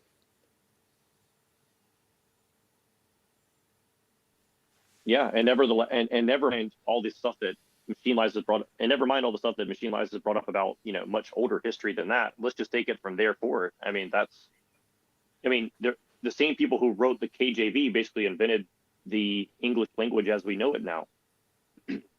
People who wrote Shakespeare, whoever that was. So, do I know that 100% for sure? No, but what I do know is if you go back and you read Chaucer and go read Shakespeare, it's almost impossible to compare the two. I mean, Chaucer was very good, but you can barely understand it. I mean, it's almost unreadable, right? And then you go and you read Shakespeare and how intricate that language is. and that all of Western civilization, or actually the entire world, is basically running on that language. You know. And at the same time, King James commissioned the Book of Demonology. So put that spell Yes. right into that Correct. as they Yes. release it at the same time. Let's put that out and stamp our fucking name on it.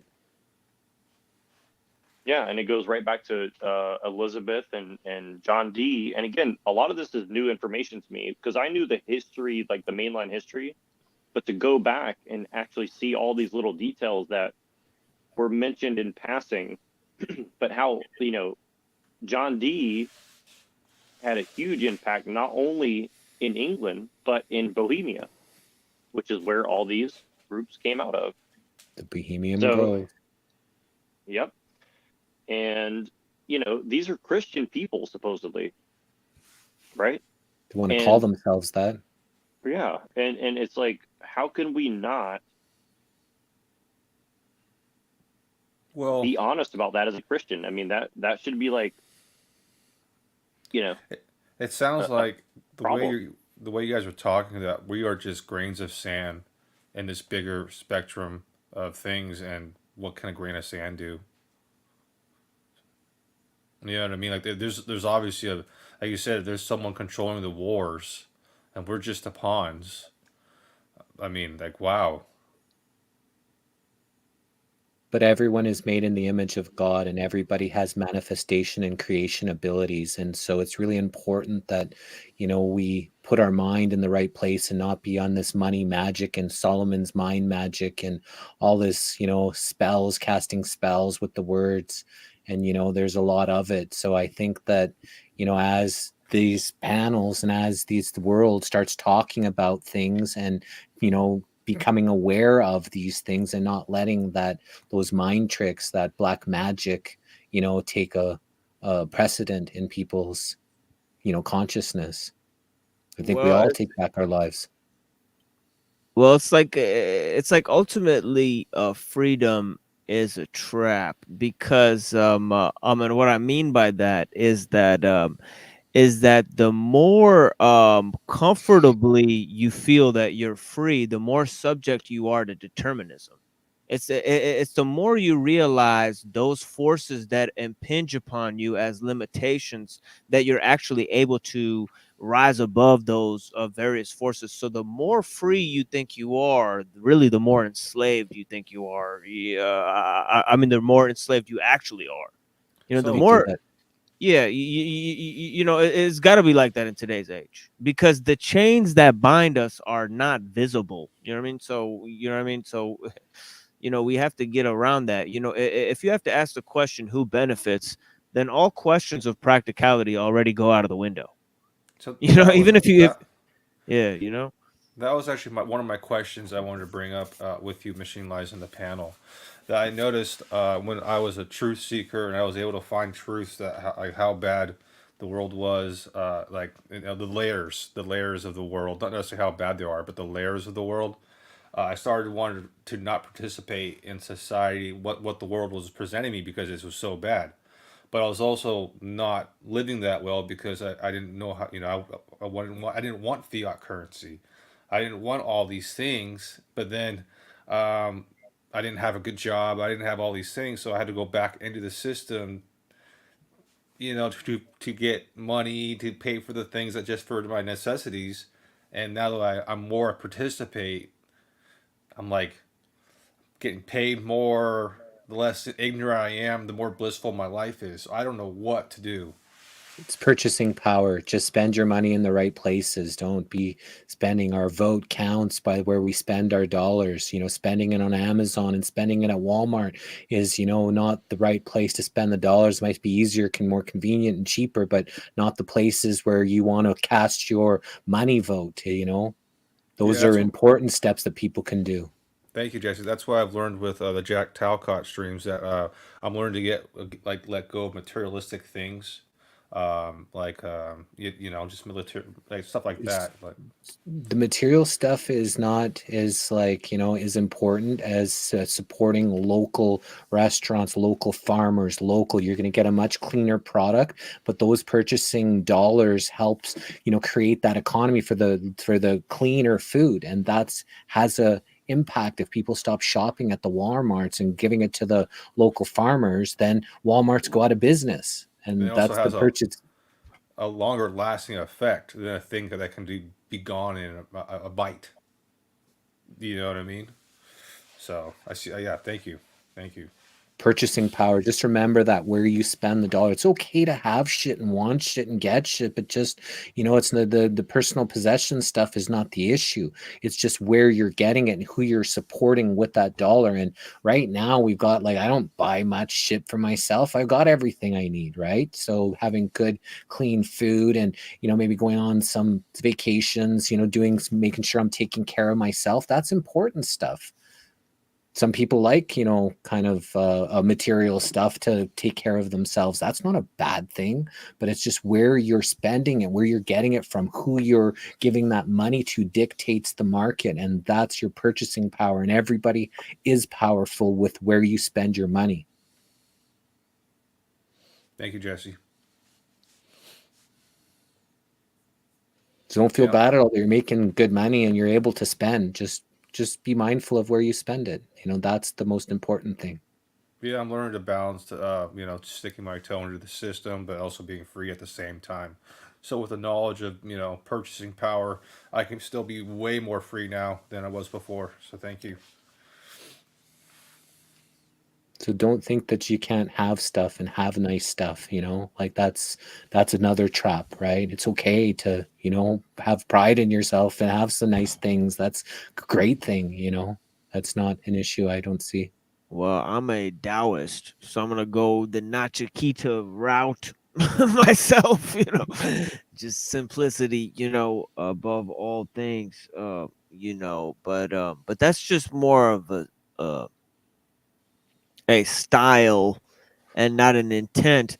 The thing is that I still have you know, whenever you know, people see me in public, I do kind of look like a chandelier. You know, I have like a bunch of beads and, you know, charms and, you know, all sorts of rings and all sorts of stuff. People often tell me, "Oh man, you look like you know, you're in a band or something." You know, yeah, you know, people tell me, "Oh man, you know, you must be in a punk band or something like that." You know, but I said, no, I just make a very small show on the internet, and I'm a writer. You know, and they're usually surprised by that. They say, "Oh, you're a writer? Like what kind of writing?" And then I start explaining to them, and they go, "Oh, you're a fucking nerd." They just walk away. You know what I'm saying? You know, so yeah, it's interesting, but yeah. So no pictures? I mean, what type of pictures are we talking here? If they're asking you to take pictures because you look like someone famous. Oh yeah, I talked about that one day because I went to a show, Space Jesus, and people said I look like Space Jesus. So we did this whole thing on my show where we were Space Jesus for a long time. Yeah. And we were listening to Space Jesus because I had brought up this story. But yeah, I told these girls, they walked up to me, you know, fairly nice looking girls, you know, and they said, "Are you Space Jesus?" And I said, "Yeah, of course I am." You know what I mean? And that was pretty good until the actual Space Jesus appeared on stage, and then they weren't so interested in me anymore because I had lied to them. But yeah, the thing is that I will pretend to be somebody famous if I get the chance to do it. But yeah. See, there's Space Jesus right there. You know, Wizard brought this picture up last Well, it's time. close, dude. Yeah, it's close. It's close. That's funny. That looks like anomaly. And I didn't have my dreads, so I just had like long straight black hair, like how the man does in the picture. So you know, it's funny, you know. Do you use Pantene Pro V like anomaly? Well, now I got this like type of just You know, I mean, my hair No, I is mean before. reddish brown. You know, but yeah, you could You tell. have like the same color hair as my family do. That's crazy. You're a white dude. You're Aryan, brother. No, I'm just kidding. Yeah, I got green eyes and reddish brown hair. Yeah, it is what it is. You know, I got a bunch of red hairs, blonde hairs in my mustache and my beard. You know, red and blonde hairs. Well, You know, I think well now that you said all that, then I'm sure all these Aryan people are gonna change their tone with you because they sure don't seem to have a problem with all these other people well, that's what they're because they're in afraid the of. club. That's why they're so afraid of me and my wife getting back together because we might produce that baby Jesus, you know what I mean? Because we got the Aryan blood, you know, so they'll be like, "Oh man, we need to put an end to that one." You know what I mean? Yeah, space jihadists. Yeah. So something going on there because they don't want to see them Indo-Europeans show back up. You know what I mean? So that's why they got to keep me away from the white girls. You know what I mean? But yeah. But you are Indo-European. That's why it's funny when they say like camel fucker and all this. It's like you're literally Indo-European. So what the fuck? Yeah, I'm not Arabic at all. It's like you got the wrong geographic location. Like it's like we don't even That's have why I'm so camels yet. confused. It's like they're literally using racial teleology, and it's like you're literally the same race. It's like you ever seen the Jungle Book? You ever see any camels in there? No, even like the whole like I was watching this movie yesterday of Sinbad and the Seven Seas, but it was the one with Lou Ferrigno, which is basically like a proto Aladdin, the Disney version. It was very similar to Aladdin, and it's just so funny because like they're going around. Sinbad is going around on a Phoenician boat, not a whatever else, and it's like this is telling the story of Phoenicians and shit like that, not Arabs, right? It's like yeah, it's so fucking funny. It's like these people don't know anything about history whatsoever. It's crazy. So the Canaanites would be the Esau. Yep, and that's why I put all that in all my videos. People are like, what does Jacob and Esau have to do with all this other shit? It's like, well, why don't you go ask the people who do the occult stuff and they'll tell you. And they actually say like specific curses towards Edom and Ishmael in the rabbinical text.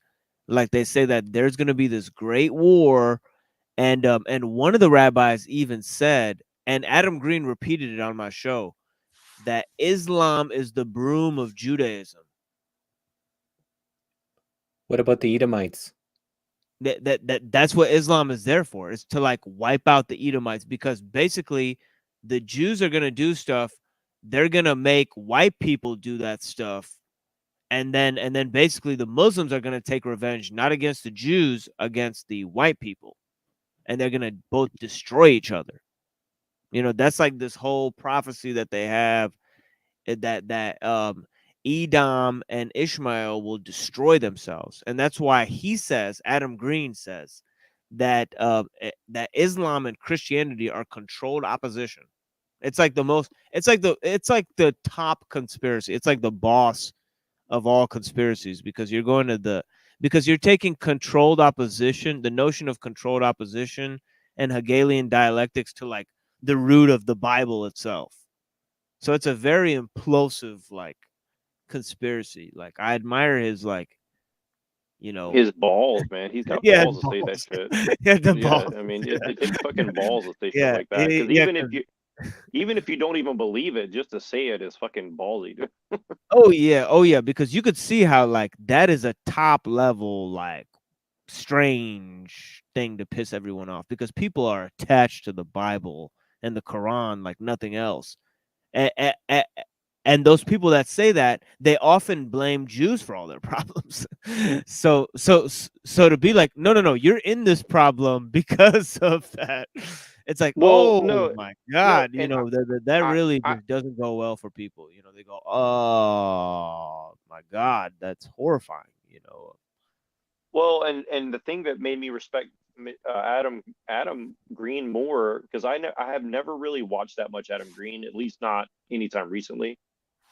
And what one thing he said, which is my point that I try to get across to Christians all the time, which is that whoever is doing this to you, they're doing it because you are acquiescing, or at least you as a people are acquiescing, right?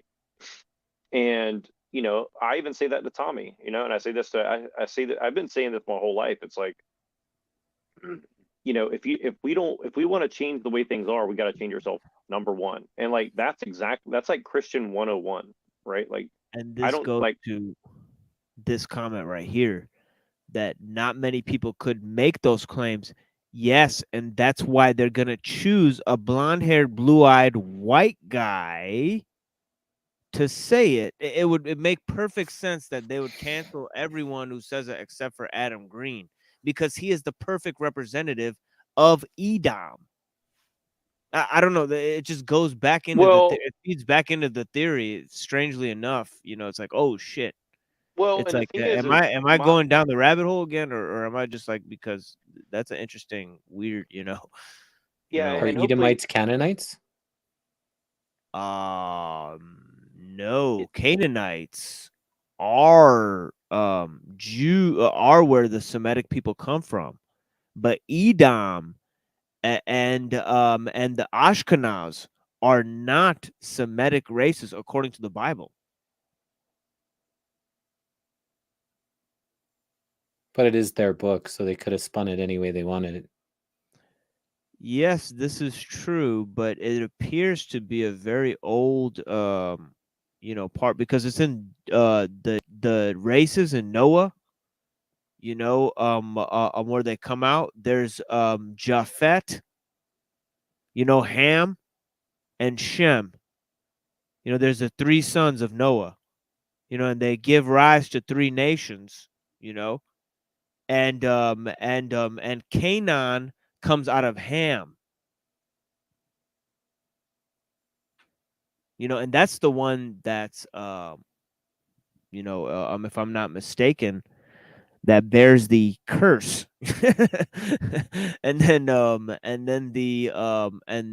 Japhet gives rise to the sons of Ashkenaz. If I open this up, it's interesting, because let me get up in this. And of course I have the King James version here. Let me try to find this real quick if I can.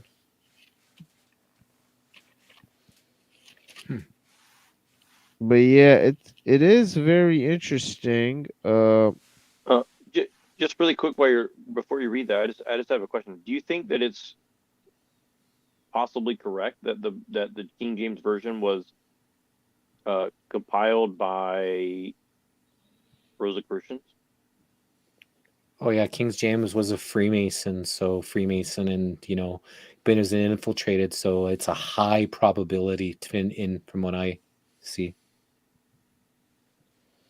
Yeah, it says here, these are the generations of the sons of Noah, Shem, Ham, and Japhet.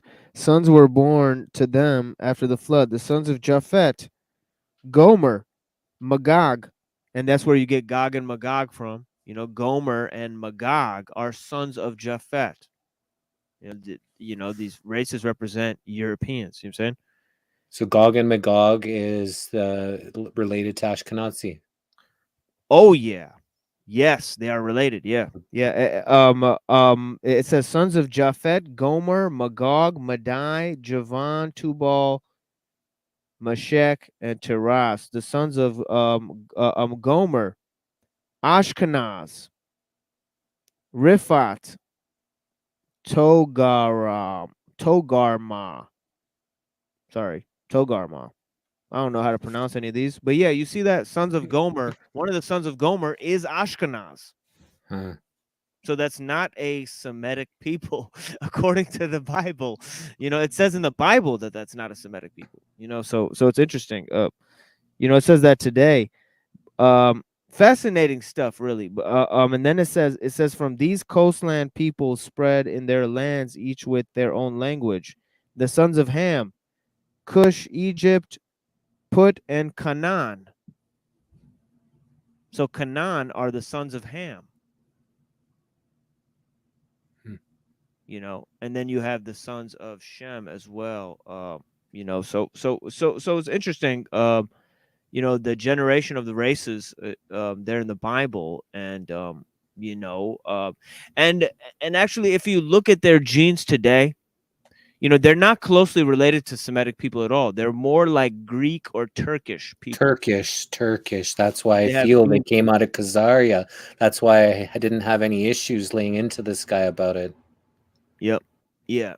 Yeah. If you actually analyze their genetics, they have more Mediterranean genes than the Semitic people do. Many of the Arabs and the Jews that were living in Israel, they converted to Christianity. So they were natives of Israel, Arab Christians.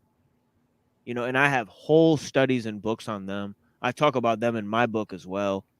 You know, they're the Palestinian Christians, the most forgotten group in history. You know, you know, they were there, you know, when the Arabs and the Christians, you know, before they started their war, and they've been on neither side and been suspected by the Arabs for being Westerners and suspected by the Jews of being Arabs. So they've had it the worst, and now we're seeing it play out. Yeah. Yeah, they've had it the worst, you know, and I've spoken for Christian rights in my book. You know what I mean? And I'm here getting slammed and harassed by these Christians. I mean, these guys have no fucking class whatsoever. You know what I mean? I mean, that's incredible, you know. And I don't mean to blame that on all Christians, by the way. As I pointed out earlier, there's many Christians who reached out to me and said that these people's behavior does not comport with true Christianity, and I appreciate that very much.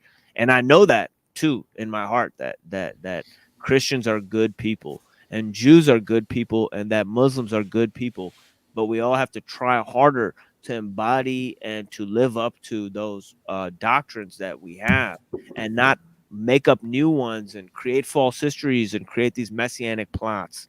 I mean, Well, and I want to say two things just because I'm going to forget really quick. Because, you know, my impression of Adam Green, you know, could he be whatever? Absolutely, of course, we all know that. But when I started bringing up certain things, I saw genuine curiosity of things he didn't quite put together yet. And, you know, could that be an act? Sure. But whether he is or he isn't, whatever, he certainly doesn't have to be, because like you said, the optics play into the thing. And another thing he said about, shunning someone like Handsome Truth, because he obviously made his arguments look bad because he's taking his arguments and playing into the role that leads to the very thing that he claimed someone like Handsome Truth claims to be against, right? So, you know, am I defending Adam Green? Not really. I'm just saying, like, we don't know what people, and that's the same thing with, like, you know, Jim Bob and all these guys. Like, I don't know what's in their heart, and I'm not going to sit here and pretend, but all I'm saying is, like, you know, it can't be from a place of, like, genuine curiosity, bare minimum, in my opinion, right? So that's kind of the way I feel about it. It's like, whatever is going on, yeah, and maybe that's true, Destroyer. I don't know. I don't really know much about Handsome Truth, except for I saw him pop into circles that I was a part of, and whatever he was trying to do certainly wasn't good. So I'm just saying, like,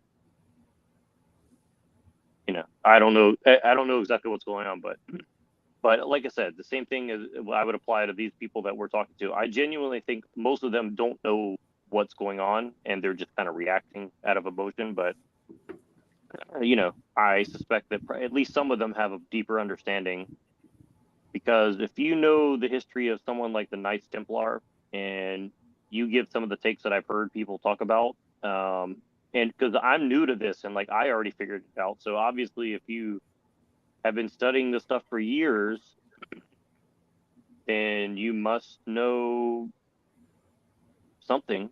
Some of the ins and outs. Yeah. And it's just funny how, like, they play the role of anti-Semite when they know damn well that that's not what's going on. And yeah, I just find it very interesting. You know?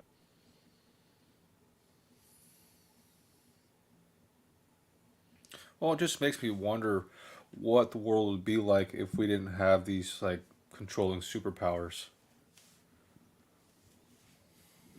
Trying to Well, play that, these, oh, these that's people what I was going to games. mention. That's what I was going to talk about, and I'll just say this really briefly because I was going to actually talk to your point about money, because I'm not like this level of like libertarian truther where it's like, oh, money is the Federal Reserve and all this, like, but the truth is like that stuff does matter, and the main thing is like we have to look at ourselves in the mirror and say it's partially our fault to some degree, but also recognize like the direction that we're going in, we're not going to have a choice. Like if we don't think we have a choice now to use the US dollar and stuff like this, imagine when they get this blockchain in place. You don't have a choice whether or not to say yes or no. Not really. You really don't have the choice now. You got to take the cell phone in your hand. You got to use it. You want to get by in society and have any level of comfort, you have to comply, right? And this is where I don't understand where Christians are like, well, we can't do anything about that. It's just going to continue going that way. It's like, if you don't believe you have that level of control over your own destiny as yourself and as a race, then Christianity doesn't make any sense, because the whole thing is like you have to decide your level of involvement with what's going on, and I would love the argument against that. I'm open to be corrected. I just don't understand. To me, it doesn't make sense. Well, what doesn't make sense is why it's lasted so long. You would think that we would had this conversation 1,000 years ago. Yeah, Or exactly right. Exactly right. And I think people did have those conversations, and those people aren't around anymore. I mean, in their own time, I oh, think they were good cut short. point. Yeah, that's a good point. There's a lot more freedom than we used to have 100 years ago, dude. So maybe we're just in a process. We're actually in a waiting game of knowledge right now. That knowledge is now spreading faster than it was before. It's just the wrong knowledge is being spread out right now. Yeah, well, And and I think they allow us to talk because we're not us revealing the game isn't really a threat in and of itself. It's only if people take it seriously. You know what I mean? Yeah, and that's why I'm a Johnny come lately to the nationalist politics. I've become embroiled in it only because there is such a strong international agenda, you know what I mean? And so one has to assume that there has to be some opposing force, and the opposing force, because it can't happen on the side of power and technology and money, because they've got that covered to such a fantastic degree. They have it worked out. And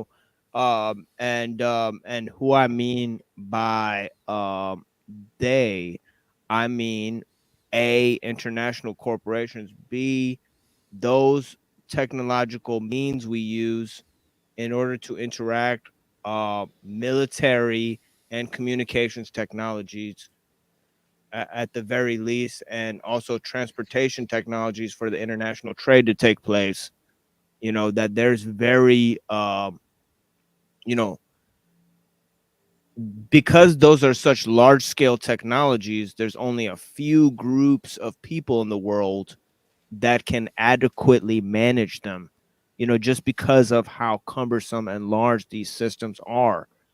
So you have this rule of experts in our day and age.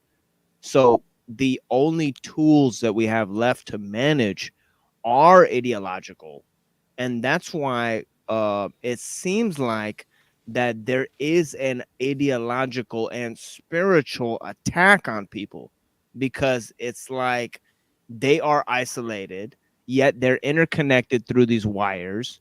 They're sitting in a sedentary state, yet they're talking to everyone for no reason, for no fucking reason, about things that don't have to be talked about, all fucking day. And that's why, whether people appreciate the time I spend here because of the various interactions that we have. They appreciate that when I open my mouth, I try to at least be sincere, you know, the way many people have failed to do in this very stream, really, you know, in this one fucking stream, you know, they failed to do it, you know, but it is what it is, you know. The thing is that somebody's afraid of what I'm doing here. I mean, just look at the opposition, you know. So, you know, it just goes, it speaks for itself. You know, you don't have, you know, these people that I've had almost no interactions with, you know, like the Crucible and Made by Jim Bob and Chalk Body Outline and Paul Unslaved and Slave by Truth. I've had almost no interactions with these people. Why would they go and just talk about me, make videos about me? What's the point? You know, I really figure and get to the bottom of like what that, I mean, I guess what it is it's a central, like it's just like something about what we're saying or something about what I'm saying or something about what Neurojack is saying triggers somebody, you know. It has to be the case. I'll be honest. When I was a troll, I honestly liked these people, and I wanted them to change. And until I saw that change, I wasn't gonna stop. I understand that energy as well. Yeah, so I was lost and confused for a long time until I was comparing myself to these people also, maybe. So when I stopped doing that, I gave up that idea of trolling and chasing people I didn't really need to be a part of I've anymore. done that. I've done that sometimes. Like I've went into a show where I really hate what's going on and then started talking at the person who's running the show and being like, "You dumb fucking idiot. You don't know what the fuck is going on." You know, and then feeling afterward. Why do you gotta sound like me, bro? Huh? Why you gotta But put me it's out like that? but I've done it. I've done it before. You know, you know, so, you know, the thing is that, you know, I understand the energy behind it, you know, and especially when, like I've only really done that when they're all talking about me.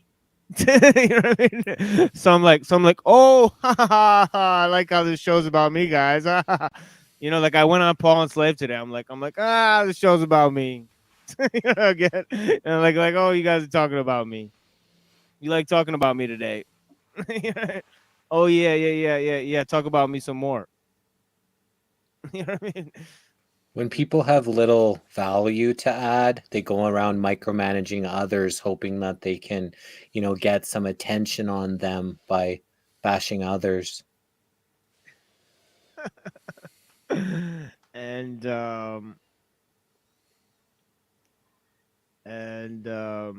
it's Makes them all feel okay. relevant.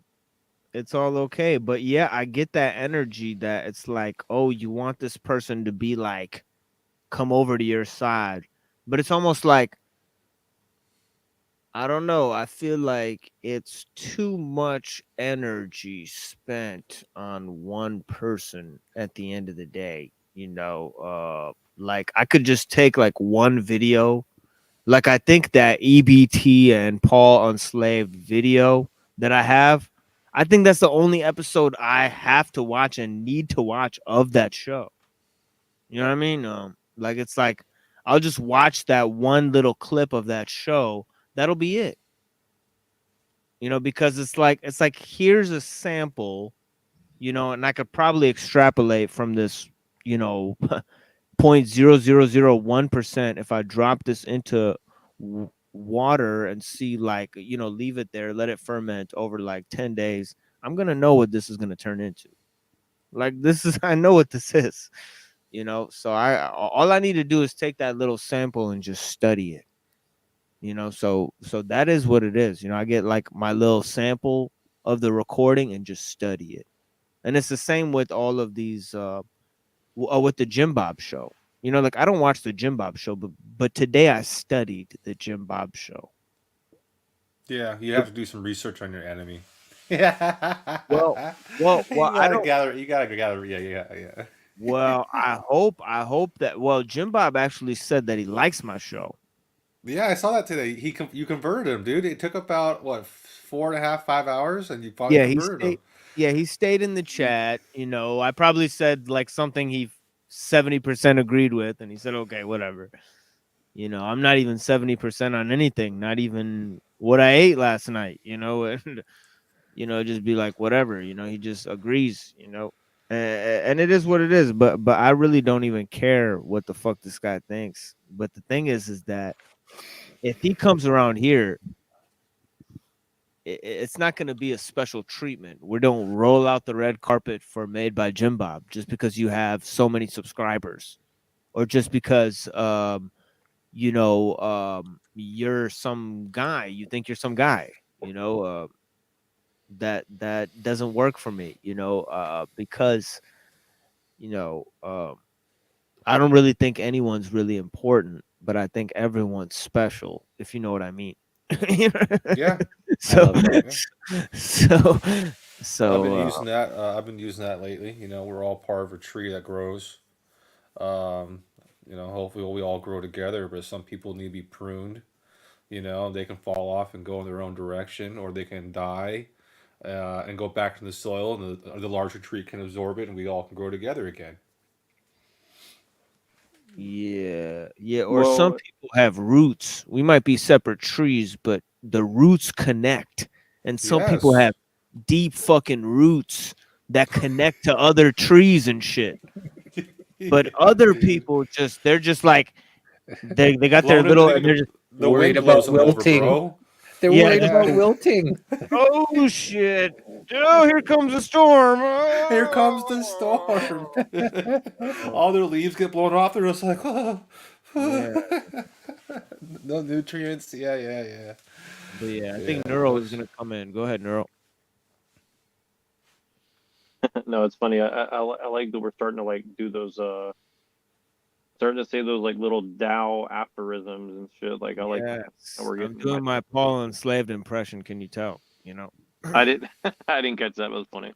Yeah. Well, what I was gonna say, which is not as eloquent as you guys, I was gonna say, like, for me, it's like I like Jim Bob a lot. Like I said, I followed him for many years, and like I gave him money and stuff, and I'm just throwing it out there because, like, you know, I really genuinely like the guy, mainly because I think he is very smart. As dumb as he tries to pretend to be sometimes, I think he's actually I know for sure he knows a lot more than what he lets on. So, you know, the dude is not dumb, you know, and I think that, you know, he does have skill, especially in the rhetoric category, and that's why I was trying to egg on, you know, people like him and Machine Lies and a lot of other people, a lot of other content creators to get together. I never really wanted to participate in this kind of shit, but like because of Jim Bob, I was like, well, I see things very similar to him, and he's talking about subjects I like,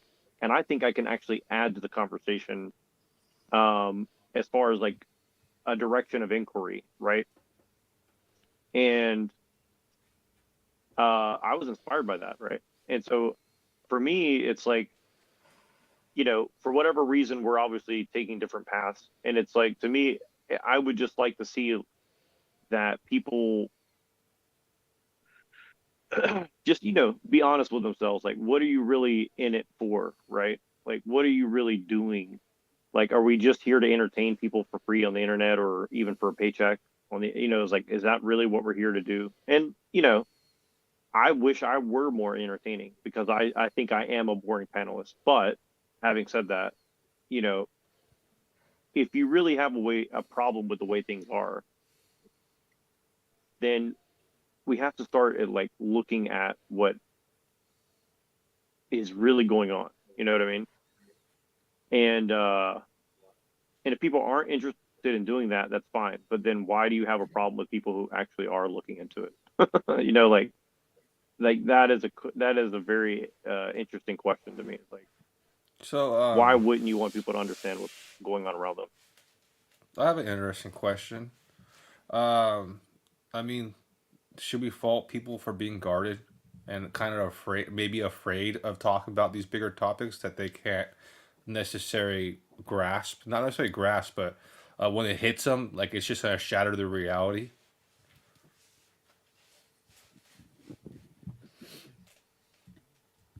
I hope that's what it is. You know what I mean? I think that's what it is for some people. That it's like some of these problems are so big, and they're just struggling to wake up and go to work every day. That when they come on these panels, they're not ready to go into these conversations. So they resort in something that they think is funny, or they try to be, they try to make up for it because they're not ready for this kind of stuff, or maybe it's Oh, just you gotta see my my Friday morning show. Just straight crickets. I'll literally talk for They're all- 15 minutes or like, like 10 to 15 minutes and then just crickets, just people and people actually respond positively and then say they have nothing to say. They go, that was great. That was excellent. Just fantastic. Shit. But yeah, I have nothing to contribute to like that. I couldn't possibly contribute. Yeah. Thank you. That's like it. Then everybody just stops talking. Because that's what it seems like. So some of these people will just put up a shield or a wall because they have either a past something bad happened in the past, or they're not ready to, they're not comfortable with this kind of conversation. Maybe because they lack the education. Like for example, I had to sit here and just wait until my perfect moment because you guys were talking about history. I had nothing to do and could relate to, so I just sat here, and so I could relate something about the conversation once I got into it. But yeah, I can imagine there's some people just having the wall, not being able to know, or having the ability to take it down. Yeah, I'm glad you came in on the conversation because I was getting ready to cut that off and see what your questions were, because I was like, this could go on because now we're into like the Khazars and the sons of Ashkenaz. Yeah, exactly. Like I've already broke out Genesis now. It's like, oh God, here we go again. We Literally start dragging, Genesis. like, Here we books go off- again. well, Yeah. We start I dragging was books trying off to the follow, reference bro. shelf. Yeah. No, I got you on a much slower explanation of that sometime, for sure, given the geography and all this stuff, yeah, for sure. I got your back anytime. But yeah. Yeah. Well, Well, basically, think of it like this: the Aryan race came out of Ukraine, and these people are dying to go back and take it back. the big corruption hub. Yeah. And I'm that's just why so it's trippy yeah. about Putin, right? Because from the research that I've done, he's done all the things, kick out the Rothschilds, he does organic food, he's got a lot of good stuff going on, but a lot of the people that are around him at the top of the companies, they sit on the same boards as some of the Rothschilds. So I'm still puzzled on where he fits into this because, it's looking like they all go in their little pajama parties underground and drink out of skulls and shit and just make fun of all the weird shit that they're doing to the people. Well, in bare minimum, put it this way: if you were the leader of let's say that one of us was the leader of the United States right now, and then you have to go in and have your meeting with everybody, and they say, "Yeah, I know that you know what's going on, and that's fine because guess what? You came into this for the right reasons. I'll hold your whole country hostage. How would you like to be acting president when half the population gets wiped out by some mysterious thing?" You get what I'm saying? Like, then what do you do? Because you don't know if it's true. B, you don't know who these people are, or what they have on you or anybody else. And this is the way politics works. I mean, it's always really kind of been that way from Machiavelli forward, at least, right? I'm sure probably far before there too, right? So So that's the thing. pastor that I talked to, he said that his buddy grew up in Poland when it was communist Poland, and he became a minister, his friend, and he had to deal with the armaments. And some guys came into his office with some briefcases and said, look, you're going to sell these arms here. And he was against his conscience. And his pastor told me his friend blew up in a car bomb because he wouldn't sell them to where it was. So a lot of this shit goes a lot deeper than what people think. It's very intricate. No, that's exactly right. I mean, and that's the thing is like, that's why I tell, you know, I know you're in Canada, but, you know, North Americans, we should be very grateful that we do have the level of corruption that we have, which is high, but it's not as overt as it is in a lot of other places, right? Like we do have so much ability to affect change here that you really don't have elsewhere. It's just that we haven't learned to appreciate it, and we're probably not going to until it's almost gone, if ever. I mean, and I think that's just the sad truth, you know. I have to think positive. I don't think that, and you know, the last stand is North America, and all of the, you know, people are very armed, and that's why they're looking for a Trojan horse, and all the people coming in, you know, that's came over the borders and shit, right? So that's my only thing that I'm worried about, because if North America does fall, then you know, the rest of the world is Correct. not hard. No, and that's a great point. And I think that's the thing is like I'm anti-immigrant more or less, not because I dislike people of a different color, but because their tolerance for corruption This is such a funny comment, such an is much accurate higher. comment. Yeah, no, that's very accurate. Yeah, it's very accurate. I would say that's a 60%. very fair assessment. That's a very fair assessment of my general disposition. It might even be closer to 50%, but yeah, I'm hopeful. Like I look at it like this, you know, trust but verify. You know what I mean? Like I'm hopeful, but you know, I'm also realistic. You know what I mean? Like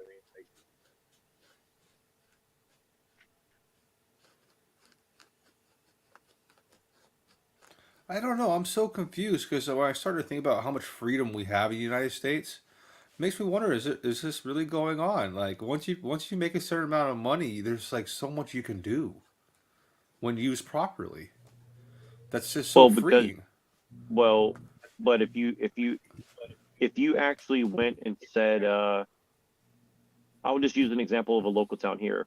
Let's say that you were living in a local town near me that, you know, just so happened to have a lot of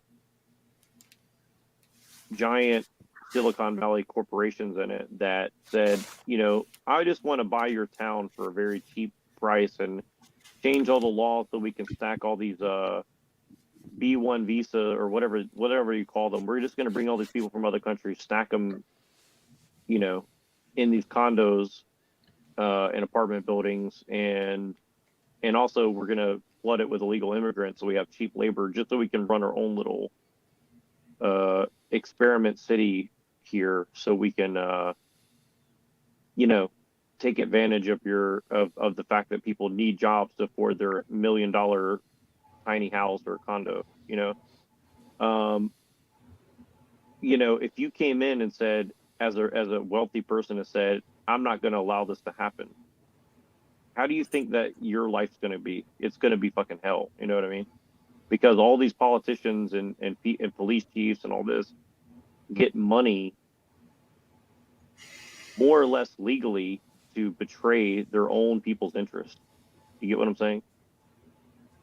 And I when get what people you're have saying. millions I of just dollars, I don't understand it. That's all. Like I don't understand. Like I don't like. I see what you're saying. I just don't understand. Like doesn't make sense. We have all these freedoms. Like you have all these abilities. Like it doesn't make sense to be that negative with all like because that doesn't happen. Because wealth in and of hypothetical. itself isn't a threat to the system. Wealth does not. Having wealth doesn't pose a threat to the system, because to get that wealth, you have to comply at least to a certain point with what they want, and then your own self-interest will do the rest for the most part. And if it doesn't, well, there's solutions for that too, you know. Well, I'm just debating for the normal man because, like, for example, if you do it right, there are these tax breaks and benefits that you can gain from, like Donald Trump did, from the system. Like there's like for example, the library is free. You can get all this knowledge. Like there's like, I'm just I can't imagine building society with all these freedoms in it, but you want to take you don't want it to be free. Look at the medical tyranny and the poisoning, the mass poisoning of everyone. There's so many foods that are allowed to be sold in America, the freest place in the world, that's banned in like 30, 40, 50 countries. They're poisoning everyone. The people are on the pharmaceuticals. They're putting kids on drugs when they're like childs, like, you know, babies on drugs and shit. You know, like it's a mass poisoning. And whether you see any of the other political shit or not, you have to see that Americans are being poisoned. They send chickens to China to be processed to come back, and they inject them with a bunch of fucking liquids and shit, right? Why would you, if you're worried about climate change, send shit on planes to go get processed and sold back to the people? There was a chicken processing plant that got caught for arsenic. They were putting it into the chicken thing, and it was owned by a pharmaceutical company, so they just closed it, and someone else opened it up, in a different shell company and a shell company and a shell company. So it has no accountability. That's when they made a corporation, a person. It took all morality and accountability away from someone standing behind their name and their word and their company, because you can have 10 shells and 10 shells and 10 shells and you'll never see shit. Nobody has accountability, so they can go and they can poison people and get away with it. And then they make the laws that these injections, they were injecting the mass population of people, and they had to make a law saying that they can't be sued because it was harming so many people, and they said they couldn't make any money off of it. So they make a law saying these people are allowed to inject shit into people. Like you can have say as much freedom as you want, but they're fucking poisoning everyone. I'll give you another analogy, and I wish Trad was on here right now, but I shared this documentary. It's like 30 minutes. I'll put it in the back chat if I can find it, but it's basically about this tiny country. It's the smallest country in the world. I think it's called like Naaruu or something. It's some Polynesian country, and basically they had the best phosphate in the world, phosphate reserves. They basically got to the point where their average income 50 plus years ago was 176,000 per capita, the richest country per capita in the world, right? And what they did was they basically just took this tiny, very tiny island and mined it to the point where it's basically falling in the ocean now. And all these people were just happy to have nice things, and they got greedy, and they just basically destroyed their own land because it was convenient. And now they're the basically most unhealthy people in the world per capita, and the poorest per capita, basically more or less in the world, because they can't grow enough food on their land to feed themselves because they've destroyed their habitat, right? So my point is, this is kind of what's happening to the world right now. We're just undermining everything for the convenience of now without caring what happens tomorrow. And I don't blame people in general for it, because human beings are not meant to think long term in general. Like, that's not what we're not able to really see on these abstract levels. I don't think most people are really capable of doing that, right? And even if they were, the environment is not conducive to such a thing, right? So, and I think this is where I'm saying, like, what you're pointing to, what both of you guys are pointing to, I think, is that people are going to have to really make very hard decisions if they want to actually not see how bad things can get. Like, and that's the funny thing is, like, I think a lot of people think that we're, Tribe, because I'm using this headphones that aren't very good probably for this. But anyways, you know, we're gonna have to really look in the mirror and say, like, you know, what are we willing to sacrifice in the short term to avoid what we're headed towards? Because we're pretty much going along with our own enslavement, you know, whether we want to admit it or not. That's just the truth. Okay, so I completely, I'm on the same page as you guys. We're being poisoned. Things are really bad right now. But I'm just playing. I would love to debate with you guys and kind of play the normal guy. You know what I mean? Is that okay? Love it. All right, Absolutely, of course, of All course. right. I want normal people. Like I told Machine Lions, like I think that we should be getting like normal people with normal jobs and get their opinion. I would love to see it. That's what I would rather like that be the whole panel. Like go on the street and ask like a person who has like a normal corporate job, what do you think about what's going on? And I've done that in my personal life. Most people know something's really not right. Like your average person knows, especially with a good job, with a little bit higher intelligence. Go talk to people in Silicon Valley. They're fucking scared, in my opinion. They know what they're doing is not good. So I see people in the chat saying it could be an illusion that they're, you know, it's an illusion of freedom. But then we have, like, for example, Jesse brought up that they are poisoning our foods, which I totally agree that corn syrup is bad for us. Science food, you know, engineered food is bad for us. Fake food is bad for us. But then we have the ability to be, there are organic farmers. We have the choice of buying organic food. So, like, I would think that society, you know, what you guys are portraying, that there's or someone, you know, controlling everybody, that we wouldn't have these freedoms or these illusions of freedoms, and they would just make us a communist society.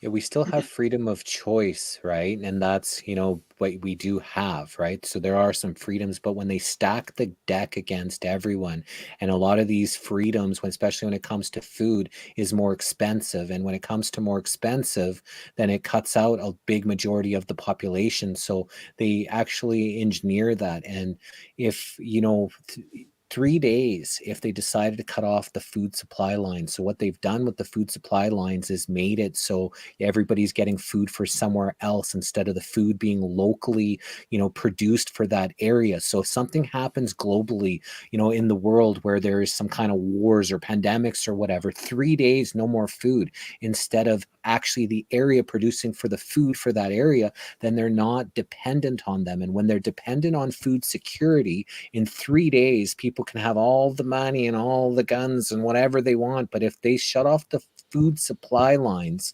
then that's what people want to say what the zombie apocalypse preparedness is. Imagine people wouldn't have any food because they purposely made it so it comes from somewhere else. I see that. Thank you. That's slavery, Well, I think right? That's controlled on them.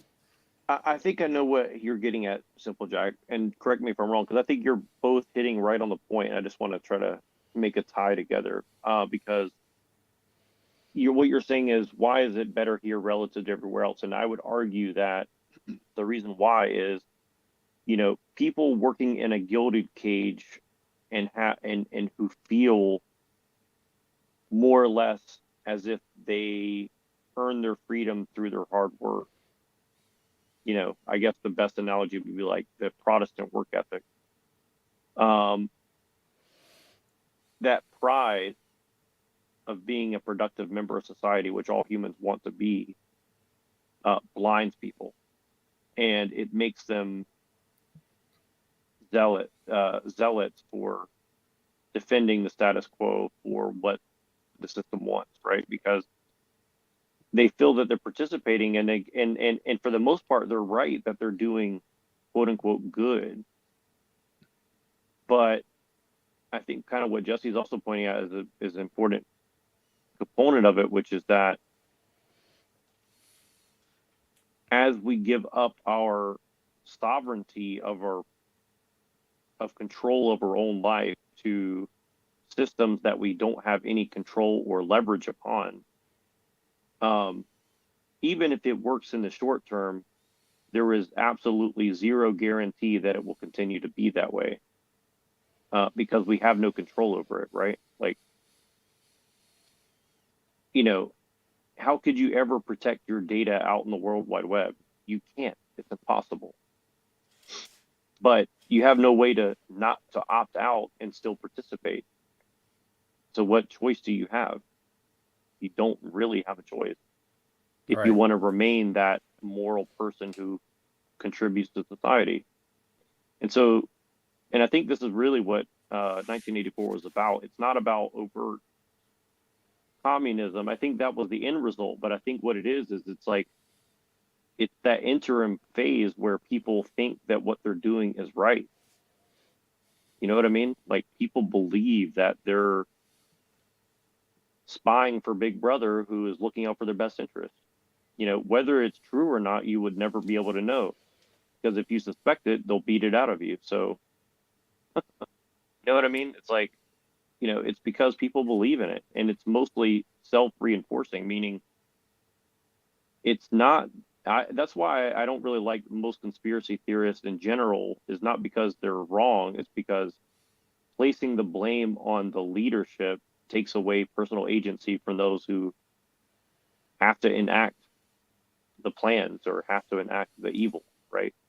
It's all, it's because people choose to not act as individually and then as groups, right? So, and I know this is like very, overly pedantic. I know that, but I'm just trying to make a very Can I nuanced change point. up? Can I change up the topics a little bit? Of course. Do you guys mind? All right. So this actually makes me think about all the conspiracy theories or truth alleys I went down on the internet, and how much fun it was on YouTube. If there is a conspiracy theory or truth you're seeking, and you cannot provide any action, should you continue seeking more information about that? Like for example, the moon, landing on the moon. How far should someone go into that, knowing that there's no action that you can do to say, you know what I mean? There's nothing that someone can. I don't think there's anybody can do to prove it did or did not happen, unless they go to the moon and themselves, or provide some kind of evidence. I don't know. What do you think about that concept? Well, real quick, I'll say my piece on it, because I think this is why it's interesting to someone like Jim Bob, who doesn't even believe that we did ever go to the moon, which I tend to agree, just because there's no way I could know it, and I'm pretty sure whatever they were telling us wasn't true. Although I think that it's also possible that they did go and they just gave us something to look at, for both reasons: A, for people to believe, and B, so people lose faith in believing anything. Both things serve the same function, which is divide and conquer, in my opinion, right? So I think if you're taking that approach and trying to understand whether it's true or not, why do they want me to believe one thing or the other so much, or fight with other people about it? To me, that's a much more interesting take than whether we actually did go or not, right? So that's kind of my take on it. Thank you. Yeah, to act like assholes towards each other because they don't believe in the same thing, it's totally horrible. And for the moon and stuff, like, I've heard people coming from NASA talk about it's just plasma and never been there. You hear, the actual one of the guys saying, to a kid, yeah, I'd like to know why we never gone back. Oh, we didn't actually go there. You hear all these things to prove that it hasn't. But then I've also heard a lot of others that talk about that these guys go in with suits on, they say they're selling insurance. They go into this building, press a floor, and they're off to Mars and shit like that, right? So, and it comes from like high level intelligence stuff, but is that the mind fuck, right? So I have no idea. I've been researching this shit for 30 plus years. I don't know. I'm not taking one position or another, because both sides have believable shit. And that's the whole mind fuck, is both sides really believe they're what they believe because it's so believable. Wow, Benton, that's a good one. They created your psychology.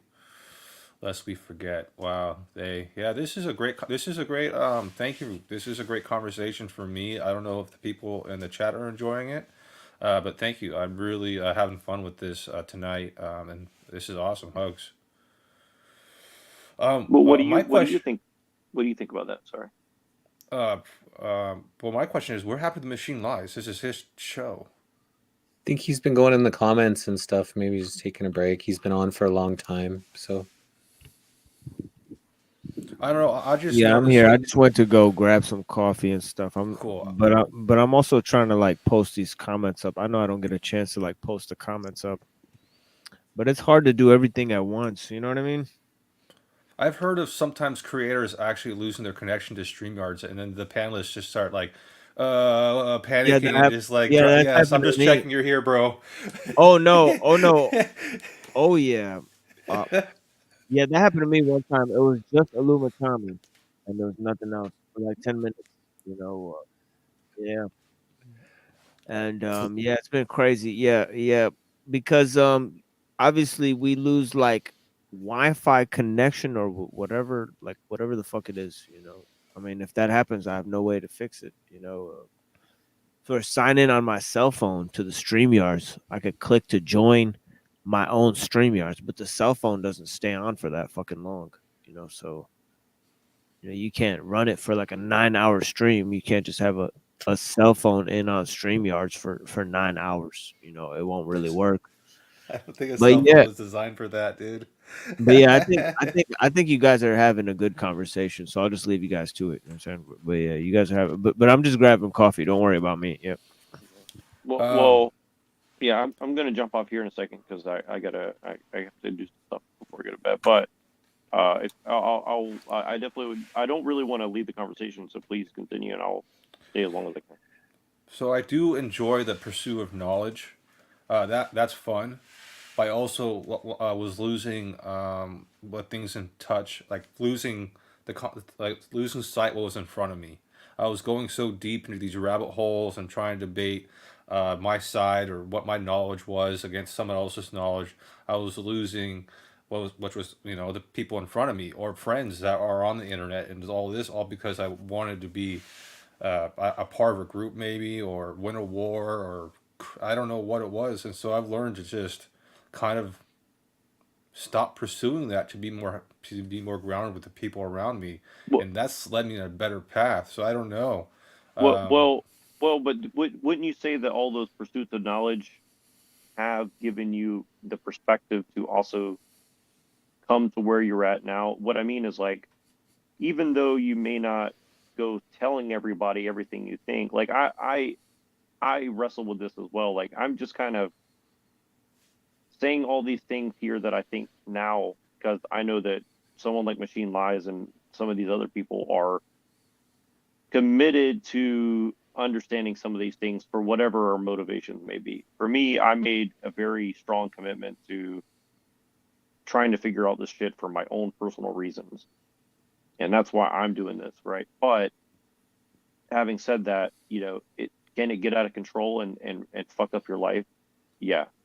But, also it has informed,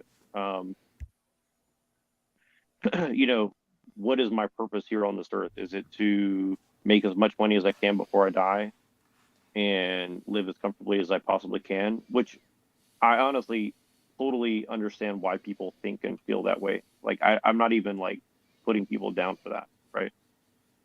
Because often I feel like, wow, that it would be very nice to live that kind of lifestyle. But could I look at myself in the mirror knowing what I know now and still be able to do that? I don't think I could, right? Not because it's wrong in and of itself, but because,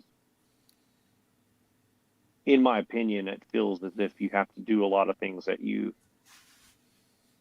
I would feel wrong about in order to get in that position, right? So,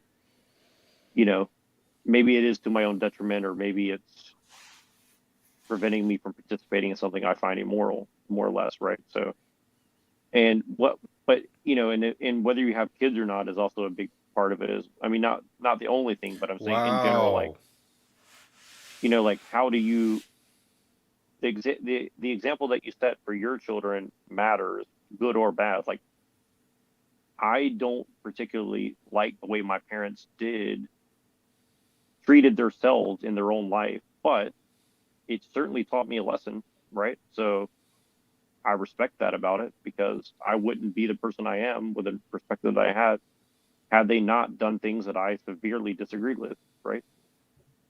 I would have just not appreciated certain things, right? So, I'm not sure exactly what I'm trying to get at, but I'm saying, like, basically for me, I think that it's kind of what you do with the knowledge.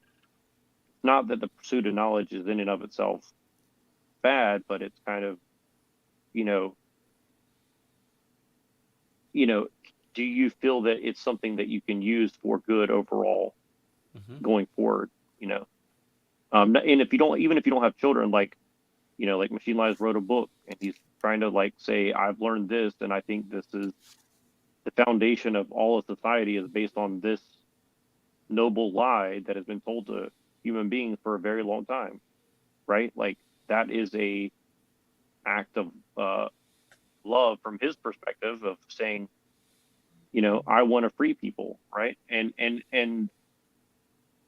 to somebody else, like a communist who, like Karl Marx, who looks at Spartacus as an example of human freedom, it would be very different for him, right?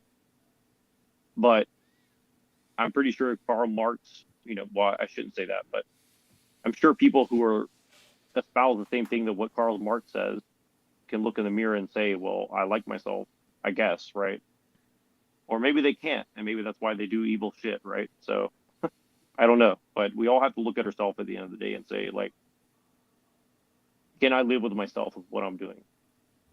And Thank if you. the pursuit of knowledge aided you in that effort, then that's a good thing. If it made your life destroyed, then maybe it wasn't the best thing. I don't know. For me, I Don't have a hard. discount. Go ahead, Jesse. I was just going to say, don't discount any seed that you plant, and you just got to find what your groove is. If you're pushing people away, then you're too strong. So stuff that I had done, especially on social media, since I started on it, would post things that were funny, post things that were cute, and post things that were conspiracy. Funny, cute, conspiracy. So I just kept it so it wasn't all this crazy conspiracy stuff and too much for people and pushed them away. So it's finding your healthy balance of how you want to plant those seeds without getting the altercation or pushing people away from it, especially if you care about them. You don't want to push them away. So it's just finding how to plant those seeds without causing that friction.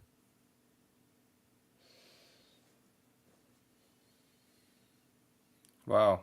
Wow. Well, and sometimes friction is good too. Like, I can also say this, like, I pushed a lot of people out of my life, and it actually reminds me of what Machine Life said earlier, where, like, sometimes just saying I should almost said your truth. I don't want to pull a Thomas or whatever. Telling people your view of things, if that pushes people away, is that really a bad thing? Like, that's a question that we all have to ask ourselves, right? Like, That's what I was kind of asking. Yeah. Thank you. yeah, because, like, that's the thing is, like, I constantly wrestle with that, because I definitely pushed virtually everyone away from me, because I was just telling them what I think. And, for me, though, as bad as I feel about it, I don't know that I can look in the mirror and live with myself had I not done those things. So, Not wanting, not making them aware of what it's a hard pill to swallow, because you just want everyone to know that information. That's why finding the balance, and everybody's going to find a different balance, is the key. Oh, and it sounds like you're a great teacher without knowing it, Jack. So I can imagine, yeah, thank you. Yeah. but I'm certainly not saying it's the right thing to do. I'm just saying it's for me, I don't know that I could do it any differently, right? Like, but I don't look at other people and say, you know, you necessarily have a responsibility to live your life the way I live mine, right? Because I don't necessarily know that it is totally the right thing to do, but I do also know that the wisdom that I have extracted out of those experiences, I'm comfortable with the cost. You know what I mean? For me, yeah, I'm comfortable with it, right? I don't know that I could say that anybody else would be comfortable with the cost, right? So that's something that I can't say for somebody else.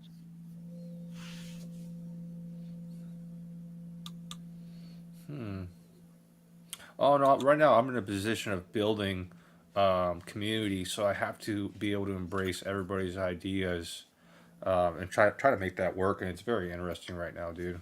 It's very interesting right now. Well, so many ideas out there. So many people cherry picking and creating the best they can with from what they have, and it's pretty amazing. Well, but that's the crazy thing to me is like, you know, because of the pandemic, I used to be a lot more. I've never been as socially active as I wanted to be. Like I'm actually very comfortable in social situations, although most people who know me generally don't think that about me. But like I generally like social interaction. But you know, I haven't really had the opportunity. And then the past year or so, whenever I have a chance to go and actually engage with people of different walks of life, like I'm so much more comfortable with myself now than I used to be, right? Like I'm just like, I know who I am, I know what I'm trying to do, and I'm not really out to tell the normie person who has their corporate job and is not interested in this shit at all that you're dumb and you should give up what you're doing to go and pursue knowledge like I have, right? But I get something from them and they get something from me, and there's an exchange there, right? And I think that I see that as a net positive, right? Some people have to be those kind of people, and some people have to be like us, right? You have to have that difference of personality, you know? And I think that that's where I think a lot of truthers have gotten it wrong, where they think that these people are all sheep, they're the problem. And, you know, is there some truth in that? Yeah, but I think you could easily make the same argument about a lot of truthers, because sometimes your negative attitude turns people off. So don't be surprised that they don't want to listen to you. You know what I mean? Yeah, Like, you're absolutely right. It was also the way I was my attitude and the way I was presenting it was probably not good either. So learning that, recognizing that now, probably didn't. Yeah, thank you. yeah. And that's why, like, actually one of my main missions in actually getting involved in all this conversation stuff was like, I was telling, you know, a lot of these Christian people, like, hey, why don't you guys like tone down the like condescending fucking attitude, you know? Not even because you mean it, but because you'll be more effective. You know what I mean? Like, just grate your fucking teeth and just be respectful, you know?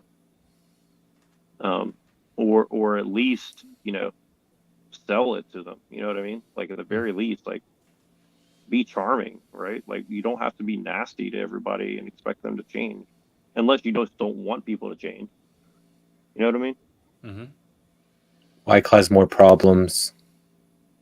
What's this machine lies? Hey, Mr. E, what's up, man? So this is the Truth Telethon. People were just talking about Zach Hubbard. So feel it, and you know, I totally feel you and your energy. And I am a warrior, and I have been a warrior, a pioneer in this fight. And you know, like I said, it's been a long and lonely road for a long time. So I'm ready. And one thing I'm doing, and it's not just about high vibing, you know, at the high vibe. You'd like to do it. I'm your guest, so I'm happy either way. I heard you. You're a great speaker. You're a great talker. So why don't you take the floor? And if you do need me to come back, just say something, and then I'll pop back in. Sure. Or if you have a question or a clarification, you're welcome to hop in anytime and chime right in. So I'm flexible. So hold on. So hold on. Perfect. This is Mr. Zachary Hubbard. I want to introduce this because we were having discussions about this in the chat, and I see that Jesse seemed to take notice of those discussions. But yeah, those discussions were basically about Adam Green debating this gentleman, Zachary Hubbard, who had this channel called Gematria Effect. So I think he is agnostic himself, but he believes that the gematria symbolism is used to encode messages, and this is because Zionists are in control of world events. But yeah, it's fascinating that Jesse had this guy on. But yeah, go ahead, Jesse. So this was the Truth Telethon. This was before the missing link. So this is where we got like 26 truthers to go back to back to back on like a Truth Telethon. So this was the second one that we had. And so I don't know if I just saw the people. That's why I just wanted to see if anybody was interested into hearing what he was saying on the Truth Telethon. This is about 3 years ago, maybe 3.5 years ago. From Germantia Truth. Or that works. Or gematria effect news. It's this strange word on my hoodie. I was sure to wear this today because it's an unfamiliar word, the subject I'm going to speak about. And what it is, this word, gematria or gematria, what it is the ancient practice of coding numbers into words. And Kabbalah's Book of Formation, the opening paragraph of the book states God created the world with numbers, letters, and words. Something like the beginning of Genesis, where God speaks the world into existence over numbered days. And hours ago, you had on the speaker, and she was talking about spells and magic and the world being under a spell. And you had another gentleman who was saying the world's under a form of hypnosis and the different types of things that can actually trigger hypnosis and what hypnosis truly is. And somewhere within those thoughts is the information that I'm about to touch on. It's related, if you will. And long ago, when I was 18 years old, that's when September 11th happened. And I noticed there was something to numbers and news happening in accordance with numbers. And the thing that stood out to me, like it probably did a lot of people on September 11th in the United States, was that we had a national emergency on the date that we write 9/11, like 911, the national emergency dialing code. And I was looking for answers that day because the way the buildings came down seemed very suspicious. I learned about Building 7 shortly after, which added to my suspicions. It being blamed on a man in a cave seemed unrealistic. And just everything about it in the 911. So I started looking into things, and I had realized soon after, in 1968, in the year 2001, A Space Odyssey, the film came out. In that year, 911 was made the national emergency dialing code, and World Trade Center construction began. And on top of that, George W. Bush graduated from Yale and Skull and Bones, who was the president when 9/11 happened in the U.S. And his birthday is July 6th. And from his birthday to September 11th, every single year, that day is his 68th day of his age. And I looked at things like this for a long time, and I said, what is it about these numbers? These numbers must have some sort of meaning. There must be a reason for things being done ritualistically in numbers. And I'd heard of things like numerology, but I didn't really have much understanding. I read that 11 was the master number. That made some sense with 9/11, this massive attack on the 11th day of the month in New York, the 11th state, on the day leaving 111 days left in the year, with buildings that look like massive 11s. That were each 110 stories tall. And, still I had all these questions for so many years. If you look into the 9/11 Commission report, Flight 77 reportedly hit the Pentagon. Well, if you look up the official construction of the Pentagon, which began September 11th, 1941, the year that Pearl Harbor happened, if you look it up, the official dimensions of that building, it's 77 feet tall, and it was hit by Flight 77. And if you look up Washington, D.C.'s coordinates, the 77th meridian, in the 9/11 Commission report, Flight 77 reportedly took off at 8:20 and crashed at 9:37. That's 77 minutes later. And again, you just have to look at all this and say, okay, it seems like there's some sort of number magic going on here. There's some sort of numerical ritual. And if you look at the Pentagon, just, numbers aside, you say, did a plane even really hit that building? A lot of things aren't adding up here. Where's the video footage? What's really going on? And for all these years, I had all these questions, and I noticed just repetitive use of numbers and stories seemingly needlessly. I noticed around the time of the Sandy Hook shooting, every news source was always sure to mention that Adam Lanza, the shooter, weighed 112 pounds. And I thought, why in the world are they reporting that he weighed 112 pounds? That sure does seem awfully light, but why report that? Is that important? And it was shortly after the Sandy Hook shooting where I found this word, gematria or gematria. I read about it in Manly P. Hall's The Secret Teachings of All Ages. He barely reveals it, but he shares these two ciphers, the alphabetic order and the alphabetic order with the rules of numerology.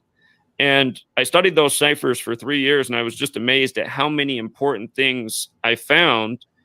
And to make a point, I think the reason this event is inspired right now is because we're at this crucial moment in history that a lot of us have seen coming from a mile away. When 9/11 happened, I knew as an 18-year-old, I said, wow, this is a major lie. It's obvious it's for an agenda. It's starting wars. It's changing the way we see our rights and liberties. If we deserve to be, under some sort of surveillance from the government to keep us safe, just the world changed because of 9/11. The world, and it was a caused action that was meant to bring about this change, as we know. Just like with what's going on right now, it's an agenda being waged in fear. Before it was terrorists, now it's a virus that could be in anyone, so anyone could be your enemy.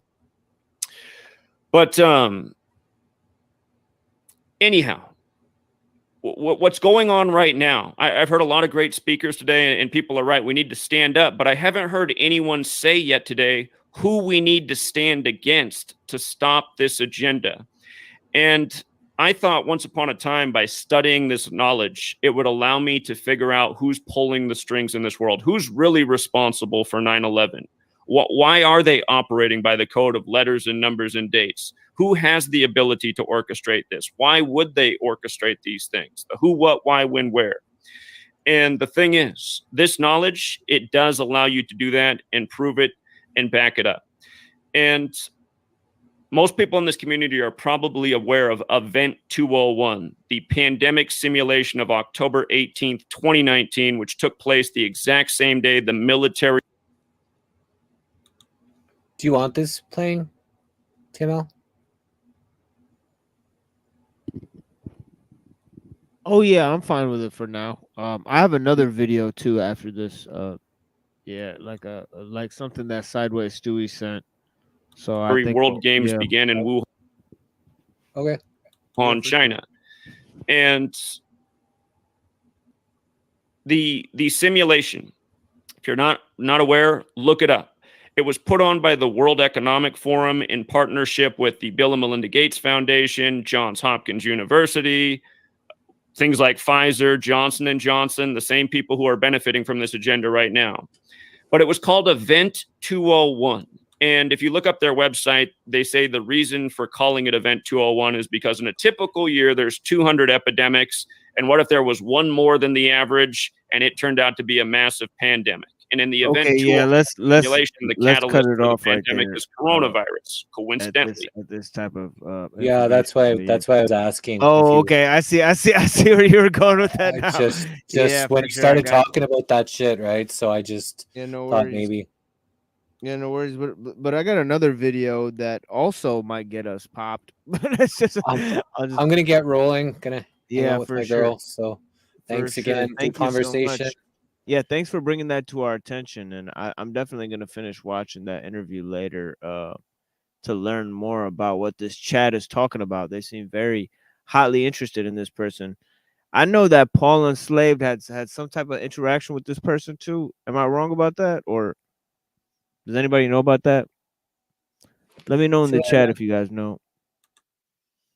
All right, have a blessed one, Jesse. Yeah, it was something about Zachary Hubbard on his show. Am I wrong about that? I don't know. Maybe they interviewed each other or something like that. Or is it a different Zachary Hubbard? Because that seemed like a very common name. I don't know who anybody is around here. But yeah, I do kind of remember Adam Green doing an interview with them, but last I remember they were on friendly terms. I didn't know that they had a debate or a hostile interaction or something like that. Fascinating.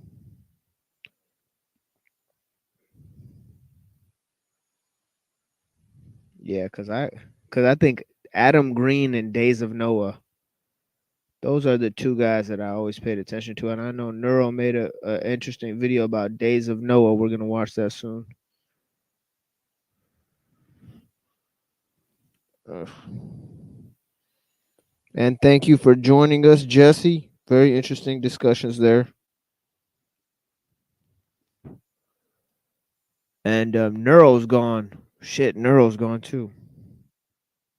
Yeah, well, how you doing tonight, Simple Jack, my brother, man? I'm great. Dude. My mic was muted. I was talking the whole time.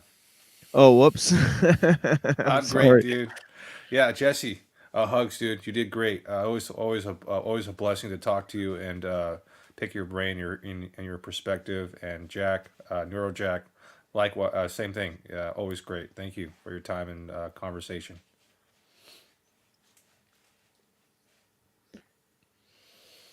Oh yeah, and we got Simple Jack. I Yes, know sir. you got that from that Tropic Thunder movie, isn't that right? I had to, man. It's one of my favorite characters. It's Yeah, that is a funny character. Yeah, it is. That movie was yeah. great.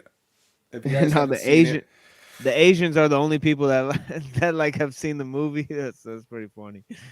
Yeah, so ugh. like it saves his life because his most like shittiest work is like the thing that actually saves his life in the end. Yeah, that's how it goes.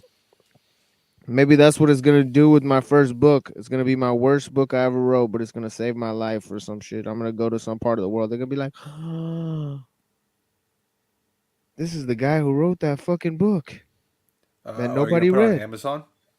Huh? Are you gonna put it on Amazon? I heard that's a good way to get a book Oh, I published. have it. Yeah, I Printed. have it on Amazon. Yeah, I have it. Oh, Yeah, I sold last year. I sold like 15 copies. It's not that much, but yeah, people don't really buy books. I'm not really a well-known author, is the thing. That's why I made this YouTube channel. actually, I would like to buy your book. So if you can put it in the private chat or in the comments, Oh yeah, I'll hit yeah, that link I'll up, do that. dude, and I have the Yeah, I'll funds do to that. support it. Yeah, Yeah, to I'll buy your do that book. before the end of the show. Yeah, thank you, my brother. I can also send you a free copy in the email.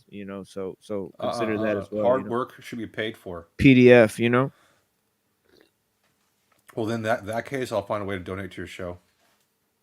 Yeah, we get I'm gonna have donations set up soon, so don't you guys worry about that. I'll have some donation things set up soon, somehow. I mean, I'm not really sure how to get it done, but I'll ask one of my cousins that does like all the online business shit or whatever. Yes. Figure it out, That's Oh, something I Wizard's would like. going to sleep. Have a blessed night, Wizard. Oh Yeah, thank yeah, you for joining the panel. Yeah, thank you so much. great Yeah, job. peace to you. Yeah. He had a lot to say tonight. Kind of Yeah, too much. He kind of interrupts people, and I can't handle it. I'm kind of getting mad at Wizard. Yeah, peace to you, old man. Thank you for joining the panel. I hope you have a blessed night, and I'm praying for you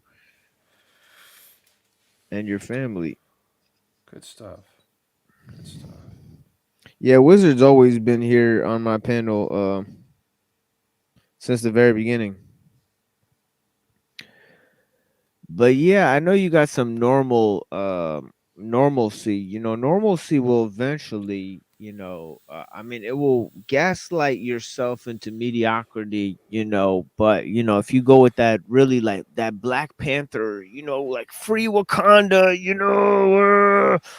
we was Vikings, that's what we need. We need that we was Vikings, energy. Do you think so? Man, I know, like, I wanted to change the world, and I had all these great ideas, but I realized, like, I wasn't going to change anything until I changed myself. And so I just started focusing on myself and doing that. It's just, I just got more into the system because I got more dedicated to my job because that's where I said I would go. I agreed to that company. I agreed that I would do that. So I pursued that, and then, I did my best I could. And But it's I like, just get deeper you in.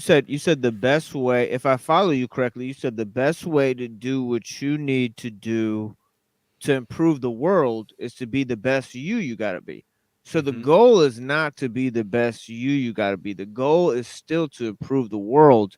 Just you got to do it through being the best you got to be. Yes, So lead it's by like, example. yeah, so it's like every time you think like, okay, I've done something to make myself better, then you got to think like, how can I bring that back into the world? And that's the act of faith, where it says like, the knight of love, he's the knight of infinite resignation, according to Kierkegaard, because he's a hopeless romantic. Yes. So if he gets the thing, if he doesn't get the thing, he's fine as long as he has a picture of the beloved. It's almost better if he doesn't try.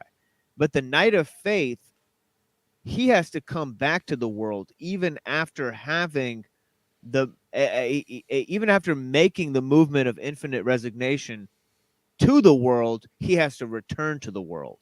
That's the act of faith. It's like that extra move, that even after having rejected it all, you still go, well, there's still shit to be done. Yes. You know what I mean? And that's like the powerful move. It's like, and that's why they say, failed is any philosophy, or, that refuses to ask, then what at the end? You know what I mean? Ben makes a good point that wouldn't improving the world be a side effect in that context of improving yourself? Because yeah. Thank you, Ben, for reminding me of that. Yeah,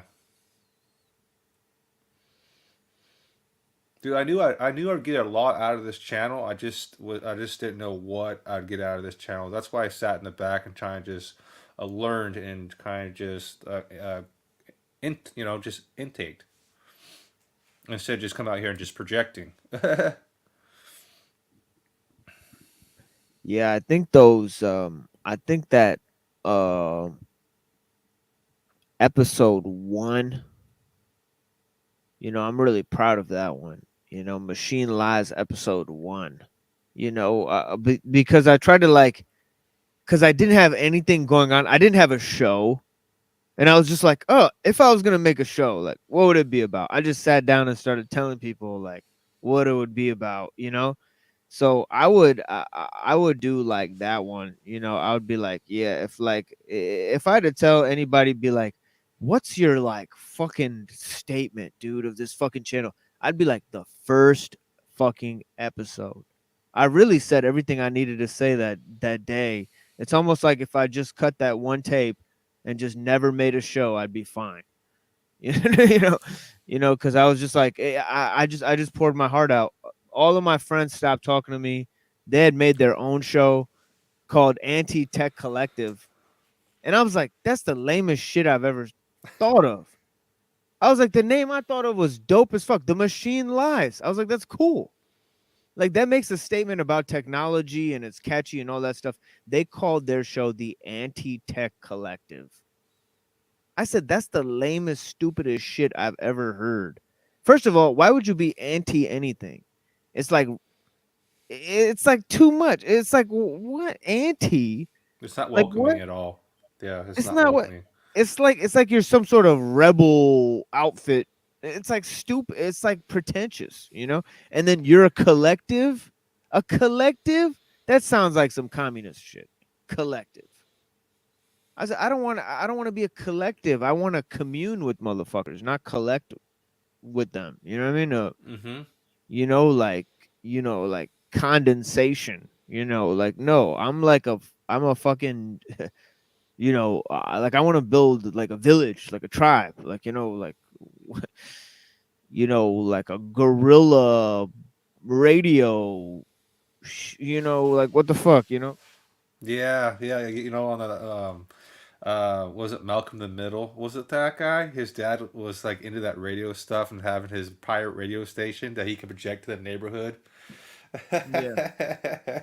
He get his 100 listeners that listened to him go off on the conspiracy theories that he knew about. It was great. It was great. It would be Yeah, like that's what. this is like your pirate radio station, dude.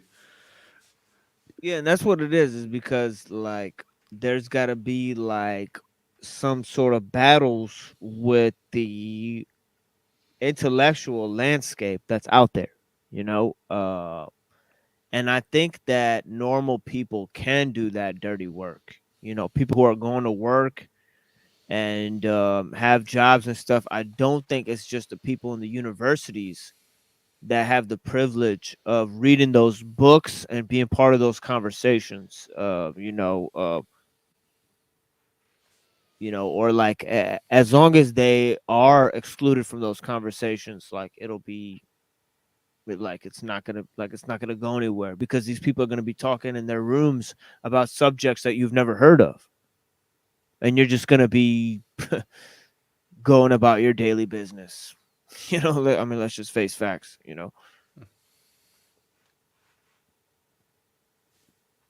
Yeah, I can't believe what for what I thought college was a place to discuss these kind of things, and now it's the complete opposite, where they just force information into you and don't really want to hear something unless they know you've learned it from their book. That's crazy, dude.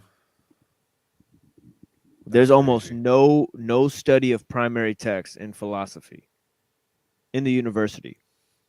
That was notable. That was a notable insight and like a eye opener. I was like, wait, we're not reading Plato, we're not reading Aristotle, we're not reading Kant. We're just reading people talk about those guys. I said, this is trash. I said, we should be studying the primary sources.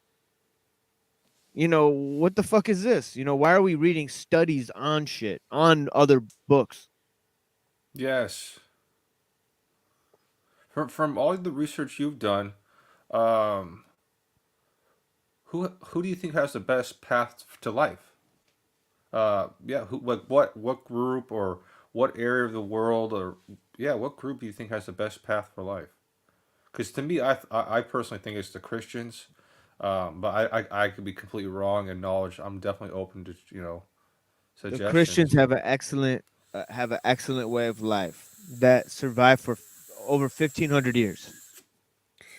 But the problem is that they got infected by pagan philosophy, and it blossomed into a thing during the Enlightenment that they could not control. It turned into secular humanism.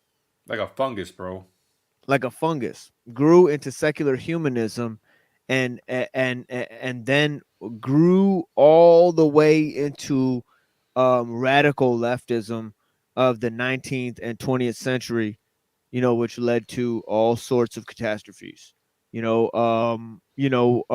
spawned what is basically techno liberalism, or like a techno fascism, basically. You know what I mean? Yeah. To be honest, you know what I mean? It's kind of like what's going on today. So like really what it is that, the Christians have a solution to that. I've examined the Christian doctrine and I found many things in the Christian doctrine that can amend our present situation. I found, I found that really, because I've studied philosophies and ways of life from all around the world, and in that, I found that actually there's no one group of people that doesn't seem to have some adequate answer or solution to today's problems. Right. That's what I've noticed. Yeah, There's like 9 of them, bro. Like a solid 9 of them that have some pretty legit ways of life. Oh yeah. Oh yeah, because you can tell by the integrity of their social organization throughout history. And how some of these doctrines and forms are supposedly ancient, yet they've been able to adapt and become malleable to various cultural and technological settings throughout the ages. So you could tell that these are not maladaptive forms. To borrow a term from my friend Trad Culture Preservation Society, he uses the term maladaptive. I almost never use that term. He's got me, using that really. I don't use terms like maladaptive.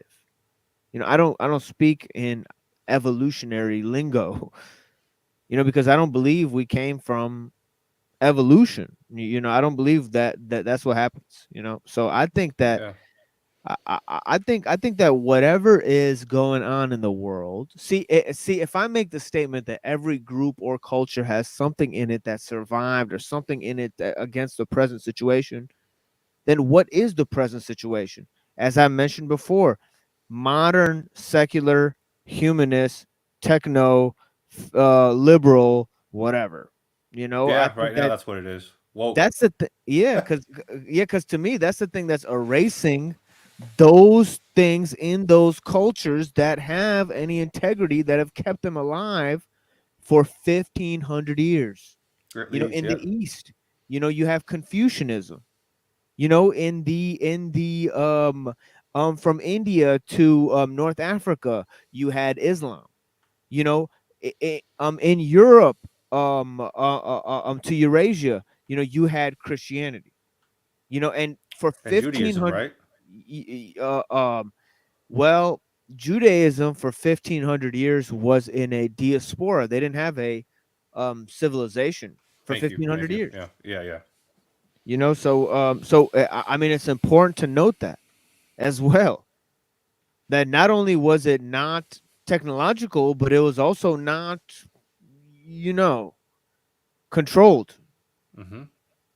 And that means something very interesting.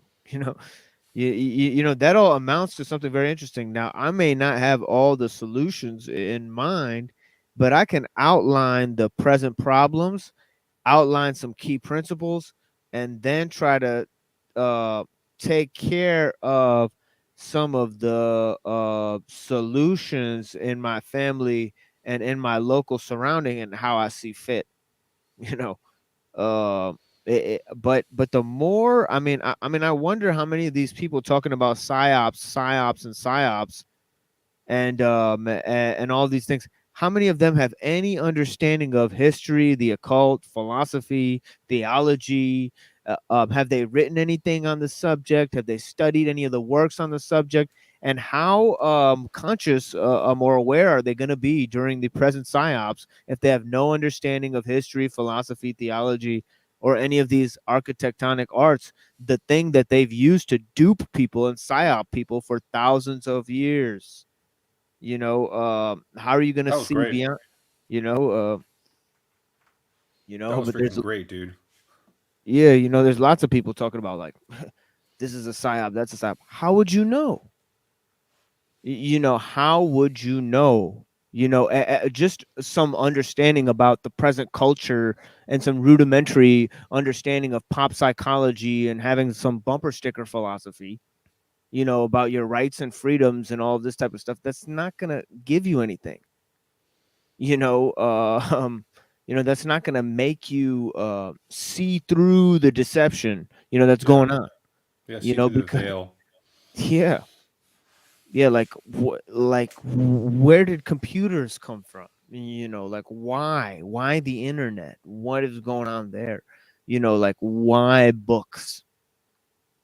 Why writing? Why creativity? Why the mind? These questions go unanswered age after age after age. Only a select few have answers to the questions for good reasons. It's all by design. you know, this is for good reasons. Yeah, it's a strange idea that we've been here this long. We've invented a phone that pretty much can like read your mind, but we still don't understand mind. You know what I mean? Picking That's it up, it because knows you want an apple. It knows you want cat food for the next day. It knows it wants all this, but it doesn't understand that's because they why. cross-engineered. That's because they cross-engineered. They couldn't recreate the human mind, so then they reduced the human mind into a mechanical state. Why you gotta So do that to me, then they bro? could, so then they could just fuck with. So then they could program it. You know what I mean? They reduced the human being to this tick tick click click click Like red lower mark. than AI, bro. Exactly. They reduce the human being to base impulses that they can control based off of notifications and news feeds. And then and then that's what it is. Well then, when they reduce you, they don't have to create a human being that thinks like a machine. All they have to do is reduce a human being to a machine-like state, and then have machines control it. And I heard they have a good chance of doing that through frequency manipulation, because we're water, and they can get, yeah, dude, like, wow, damn it, it does open this can of worms, man. And that's why they say that people don't guard their vibe, their energy, their frequency, and they say certain people who know how to do that, they stay out of bullshit. Really, there is something to that. Because like motherfuckers who don't interact, because you are what you eat. What you see, you become. Who controls? Yeah, who controls your eyeballs controls your brain. And if you could be told what to hear and see, you can be told what to think and say.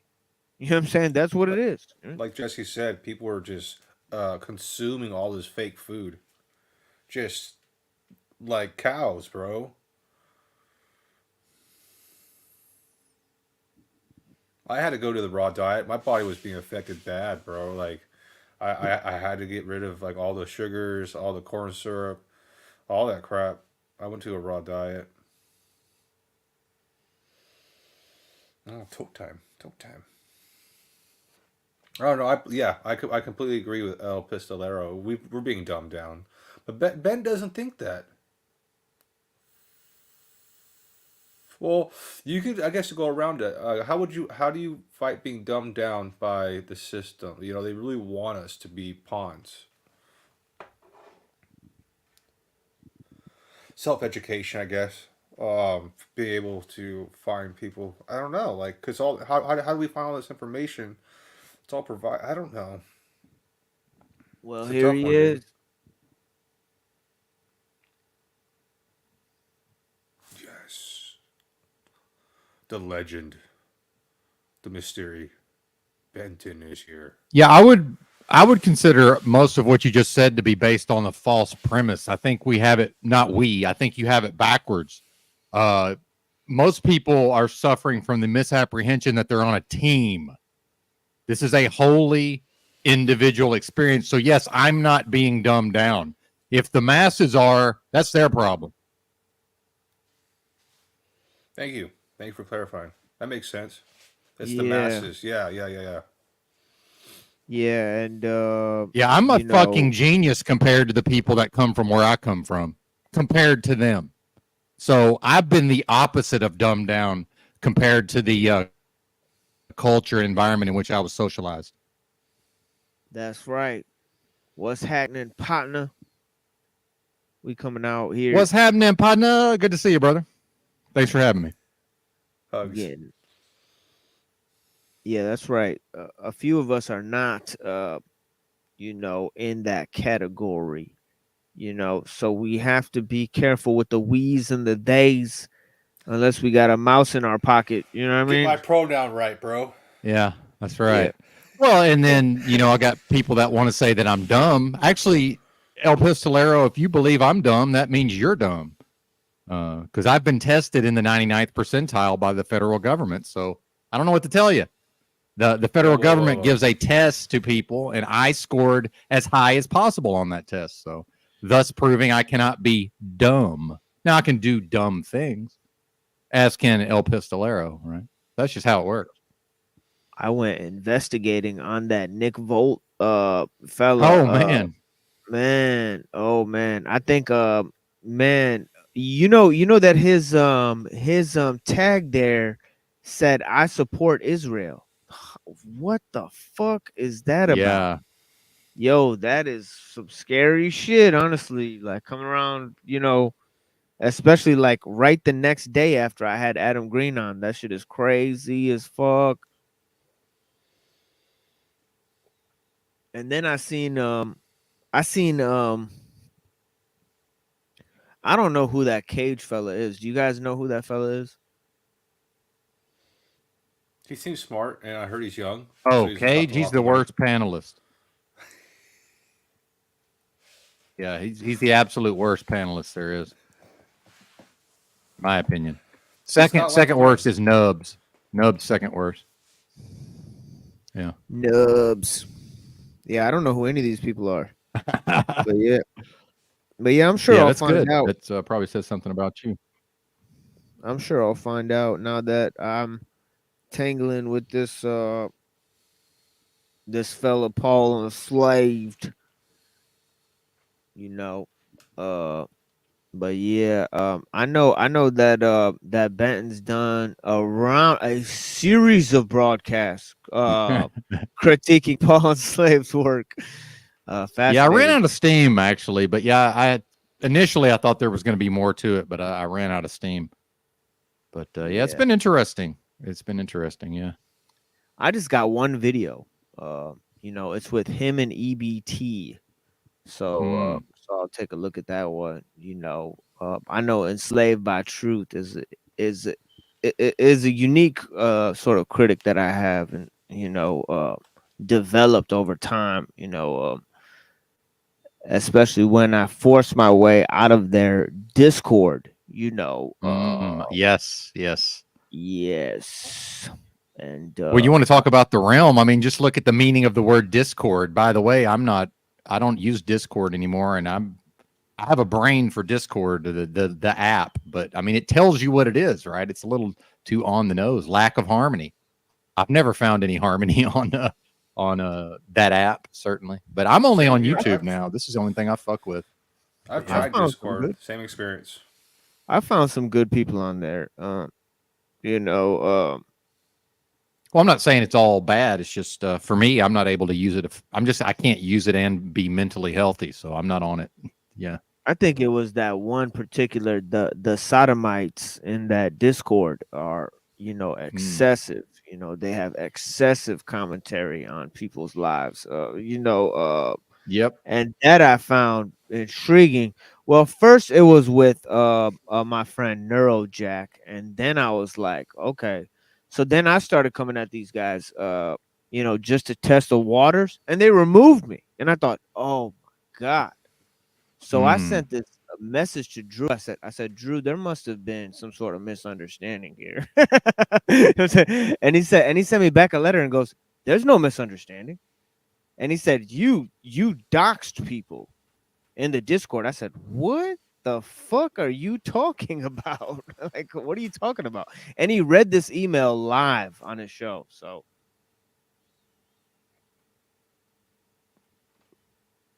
I have no clue what that was about, So I don't know why. Well, I've had many battles with all of those folks, so I mean, I don't know what to tell you. I mean, it just kind of is what again. I don't want to start talking in cliches, so yeah, I'm uniquely situated to understand what you've probably been through in some ways. Well, what I like about it is that it gives time to fill up the space, and that it increases the viewers. So I'm like, oh shit, like I could just watch, like I saw you doing that, like you just sit there and watch the reaction of somebody, So I was like, oh, I got this. I got Jim Bob on this one. I'm gonna sit there and watch the video and live react to that shit. I was like, now I know what to do. So that's what I was doing. I actually took that idea from you, from watching. Well, and I learned a lot of that from Drew. I mean, that's the facts. That's the one who got me into live streams. Okay. I actually thought live streams were stupid because, I was on YouTube, not as a content creator, but, I've been on the internet since '94. Not that that's makes me special, but you know, so I'm an early adopter of all of these things, and YouTube was one of them. And so when I first saw when they added live streams, I thought it was stupid. I was like, why would I want to watch a live stream? It didn't even make sense. Drew was the first person who actually, you know, I was searching for videos on was the Unabomber also the Zodiac killer, and Drew had a video about that, and that's how. Then I noticed his thumbnails, so I started watching replays of his live streams. And that was years ago. So he actually was on the kind of the cutting edge of live streaming. Now that seems to have no longer be the case, but you know, it's tough to keep it up over time. I would say. No, I find that this. I didn't want to go off on a tangent there, but yeah. This is Go the ahead. future of communication. This reminds me of Total Recall when you see people on the phone, when you saw the person on the phone talk to each other through the screen. I was like, this is how people are going to communicate in the future. We're going to be sitting, you know, having a phone or something that's connected to a group and talking like this. So this is something I'm going to be pursuing, and then hopefully getting into AI, where it's going to be a standard in everybody's life. And I would like to be able to figure out how to maybe use it as a tool to make money. So embrace the future, dude. Embrace the future. And I also noticed there's also a channel that wasn't very big. I believe it was at like 75,000 subscribers. And at one point in time, he was top 10 in the world for the super chats. Top 10 in the world competing before virtual e-girls became a thing. Live virtual e-girls. And then they took over the market for live donations. But I saw that and realized, wow, live streaming is the future. So I started doing video games, which is a tough market to do, and I've stopped doing that, and now I'm pursuing something else. Nice. Yeah, I think I saw that on the Kill stream. You guys ever seen the Kill stream? Not yet. Not yet. Yeah, I watched the Kill stream because Adam Green had a debate on there, and I was a fan of Adam Green. I finally had him on my show. Now that I have a show, I can have people on the damn show. But yeah, a lot of these people I'm fans of, I'm gonna get them on the show or whatever. But yeah, back then I was fans of Adam Green and Davy Crocco. They were doing some great analysis on QAnon and all of these movements, and putting Alex Jones at the forefront of some of these narratives. And I thought that is fascinating. This guy who people think is like the king of conspiracies is actually a Fed, you know, like literally, you know, like paid agent. Like most of the stuff he says, like straight up following a script. Straight up following Alex Jones, you mean? Oh, yeah. You talking about? Well, and actually, I listened to his radio show, and I was also an early adopter of podcasts. And people may not know, you know, now that we're in the YouTube era, initially what a podcast was an MP3 audio file, you know, hosted on a server somewhere and then released in serialized form. So Alex Jones's radio show, I would listen to it one day behind. I would download, you know, onto my phone over the Wi-Fi, and that way I could fast forward through all the commercials, right? And then eventually I learned how to listen on like 1.5x speed. But I listened to his show every day for years, and I'm not even kidding. And you know, the conclusion I came to is that he's a government info/disinfo agent. Most of what he says is absolutely accurate, but then there's mixed in some disinfo and machine lies. How much did he get sued for? Did you guys hear the amount? Was it $1 billion or $100 million or something like that? Oh, I don't even remember. Yeah, it was a lot. It was a lot, dude. It was a lot. Yeah, I'm not sure. He's Well, and I'll tell you how I actually, what finally convinced me that he had to be an agent is that when he got kicked off of all the social media, somehow he just magically had unlimited bandwidth on band.tv. You know, Yeah, really, he got you know, that. who can afford to just launch their own thing, you know, like that? And Am that's I breaking up? Is my uh, internet fucking up? Yeah, it's a little bit, but gonna but do you're this. still coming in pretty clear. I heard what you were saying, pretty much fine there. But yeah, one of the things that Adam Green exposed, I'm on my show and told a lot of people about was that he took over the Voice of America broadcasting station. So he's got millions of dollars of studio set up, and you know who used to run that the Voice of America broadcast? Just take a wild guess. Oh, I don't even know. You'd have to tell me. Yeah. Tucker Carlson's daddy.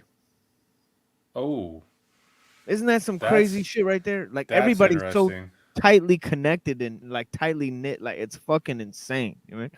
So how did he get this? And the Voice of America shit, that was like some sort of like Fed operation. So he took over this like radio broadcasting station, all the equipment from this former I believe Fed it. operation. I mean, it's crazy shit. You know, like you can't even make this stuff up.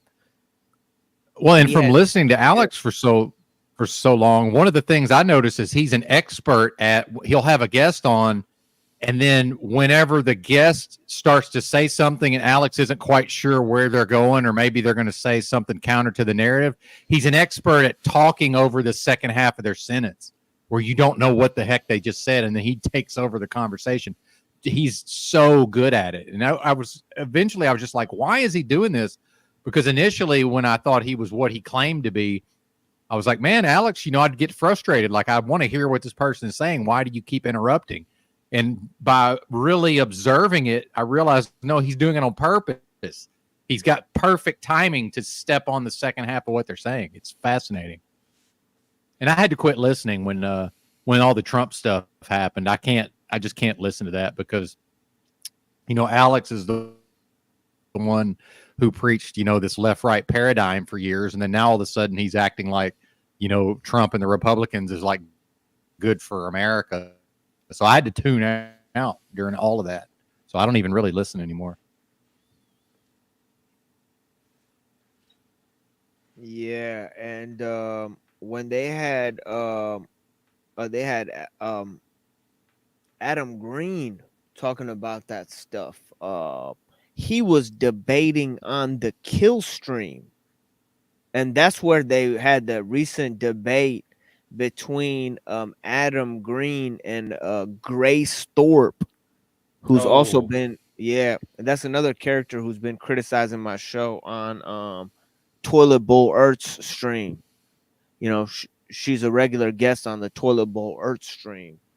So all these little Christians and semi-Christians, get together and, they have streams and they're supported by this alt-right narrative. You know what I'm saying? Like they're couched within this alt-right narrative, with this Tucker Carlson. The one dude who's up in the Jim Bob chat all the time, who I debated on the Crucible, he's the guy who runs the Crucible channel. His wife was on Tucker Carlson. Really? It's a small world. It's isn't a it? small world, dude. I'm And are like, you now oh. connected to that? Wait, what'd you say? Are you connected to that now? Because you're like you're a doorstep away from these people. It's crazy how close you are now. I hope not. Because they actually live in Michigan. like- they could probably come and find me. Not like connected in a good, connected, but I'm just saying because of the energies they put out, you're the force to fight it. I want them to be far the fuck away from anything I'm doing. Unless they want to debate or do something like that, I'd be happy to have a conversation with them about the intellectual game. And now that I have my own platform, I will not be going on to their bitch ass platform and performing anything on their stage as a monkey, that explains philosophy to them. And then they sidebar me with some rhetorical nonsense. You know what I mean? And then fucking conflate two things together that don't make sense, and then yap on for fucking 6 hours into the night without me. Yeah. about how they believe I failed. It's like, oh Yeah. my God. And I even chimed into the discussion. I went in their Discord. Like I went in 3 or 4 times, and every time I showed up, they pretend like they weren't talking about me. I swear to God. And I left and so I asked Jack, I'm like, they were talking about me the whole night, weren't they? And he's like, yeah, they were talking shit about you the whole night. I'm like, yeah, I knew that's what was going on. You know what I mean? It's like you can't just call a spade. Like it's like, look, you had your performance, you had your thing, you have the tape. It's like, let's either rewatch the tape or why do you have to prove for 6 hours after you already lost that you won? It's like, Yeah. it's like what? Yeah. It's like it's bizarre. It's like you're just doing damage control at this point. It's retarded, dude. You know, and it's like why even go and debate things, lose on purpose, and then do damage control because you've cultivated such a high allegiance among your community members. Like, I don't care if these people support my philosophy in the chat or on the panel. What the fuck do I care? Right? But I know I'm seeping in a little bit and getting in a little bit. That's all I care about. Whether you guys have a sincere reaction to what I'm doing, that's all I care about. You know, I don't want to guide anyone to believe anything. You know, and that's to everyone. You know, I you know see that's that, dude. yeah, but some people think I'm trying to control people. But yeah, it is what it is. You know, shout out to my wife. you know, that's what white girls do. White girls are all possessed. You know what I'm saying, right? You know, they all need exorcisms. And you know, that's the problem. You know what I mean? And you know, every brown guy has a God complex, Krishna complex, I call it. You know what I'm saying, right? You know, we think we should have 1,000 wives, you know, like Solomon or something like that, you know. Well, really, we ain't shit but fucking goat herders. You know what I'm saying? I mean, This guy, man. It's interesting. I never thought about it that way. Yeah, I don't know about that. I'd be proud to be a fucking goat herder, like my ancestors were, you know, and not a fucking bitch ass loser sitting in front of a fucking computer screen trying to convince everybody of anything. Oh, Let I me see just what you convince. mean. Yeah, I see Let what me you mean. Like, convince my wife and my kids and my goats and just leave the world alone. You know what the yeah, fuck do I care? You know, you want but to be a now I'm simple here. man, yeah. I want to be Okay. simple, Jack. Yeah. I'm from the Pacific Islander, so I was like, well, we don't really got goats over there, but I see what you're saying. That's what I'm trying to say I'm with simple, this. yeah. People say, oh yeah, what are you doing on this computer if you hate technology so much, man? You ever think of that? You ever think of that, fucking smart guy? You ever think of that fucking question? The fucking $1 million question? You fucking numbnuts? And I go, okay. Let this fucking shit turn off. I'll be fine. That's all the fuck I'm trying to say. I'm not gonna go make it happen because it's gonna get me fucking crucified. You know what I mean? You know, crucified. You know what I mean? Like what I'm gonna do is I'm gonna whisper in these cocksuckers' ears. What the fuck are you doing? Did you want to come over here, smoke some weed, listen to music, talk about like life's deeper questions, and just conversate on some real shit instead of this fucking nonsense that keeps going on day after day after fucking day? You know, and that is all it is, man. If this shit turns off tomorrow, I will give less of a fuck. Right? I'll be smoking weed with my wife, whoever she'll be. You know, if my wife doesn't come back, I'll get a new fucking wife. You know what I mean? It is what it is. You know what I mean, right? And I Right. know that if she knows what the fuck she really is about in this fucking world, you know, I really don't want like somebody who's questioning their commitments and stuff in this world, that family and stuff. Somebody who just feels content to just leave it all behind, you know, because I'm standing by everyone here, everyone that's in the chat, everyone that's in the fucking, you know, panel or whatever. You know, you guys message me, email me, I'm fucking there on the spot. And that's what I like about Talcott as well. You know, like if I reach out to him, he's just fucking there. You know, Yeah, or he's a cool Benton. guy. Yeah, or Benton for that matter. You know, if I reach out to him, he's right there. You know what I'm saying? And that's one of the things is like, you know, I really gotta test people's sincerity. You know, if people want to stay because they want to stay, you know what I mean? That's really what it is. You know, and I don't want anybody to feel like they're obligated to do shit because I taught them some philosophy that they can't reject. No, you know, think for yourself. You know, worry about what's real. You know, hold my fucking feet to the fire. You know, because like I'm just a normal guy who just like reaches out to all these people, gets attacked by all these people. Like, you know, just use me as a conduit for this shit. Just test for me what's going on. If you think like, man, this motherfucker, you know, has debated people, he's wrote some books, he knows some PhDs and stuff, let's have him reach out to somebody and talk to them, and then we'll see where they're at. You know, use me as your fucking crossbow to find the motherfucking truth, man. You know what I mean? Load me up like an arrow in that bitch. I don't give a fuck. Use me. You know what I mean? You know, before you lose me. You know what I'm saying? Straight up. That's where I was getting confused. And to answer your question, I'm a mixed Filipino. Um, like, what am I saying? My truth, my ideas, or am I just repeating somebody else's that I read in a book? You know what I mean, dude? That's where I'm like, dude, am I just repeating somebody else's ideas? And actually, I don't know myself yet. I don't know. I don't know. You know what ideas are actually mine. It's kind of scary to think about. Oh, I've got something on that. You know, at a certain point, I was, I don't want to get too into my own history, but, you know, I grew up, my parents had joined a cult called the Jehovah's Witnesses. I was never a member, but I was raised up in the religion. I had no choice in the matter.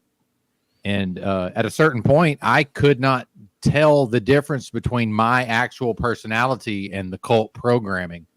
You know, that was a long, arduous process of, you know, sorting through all of that, you know, yeah, very disorienting, to be sure. So I can relate to what you're saying there about, I forget how you just worded it, but yeah, that's what it made me think of was, and I think a lot of folks are in that boat.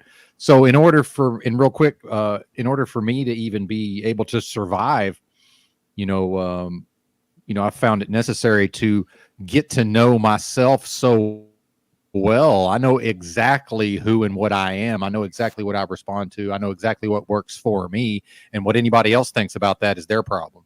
And, you know, we do have a lot of pressure on us, you know, to conform to other people's expectations, right?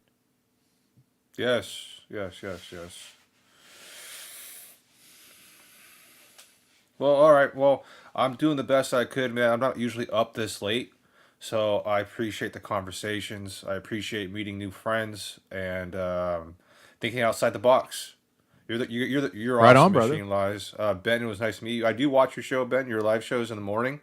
I appreciate. Thank you, sir. And I can't wait to talk to you guys again. Hugs. For Right sure, on. Simple Have a Jack. good I got your night. back out here. Yeah, bless you, brother, man. Thank you for joining. Yeah, man. Thank you, man. Yeah.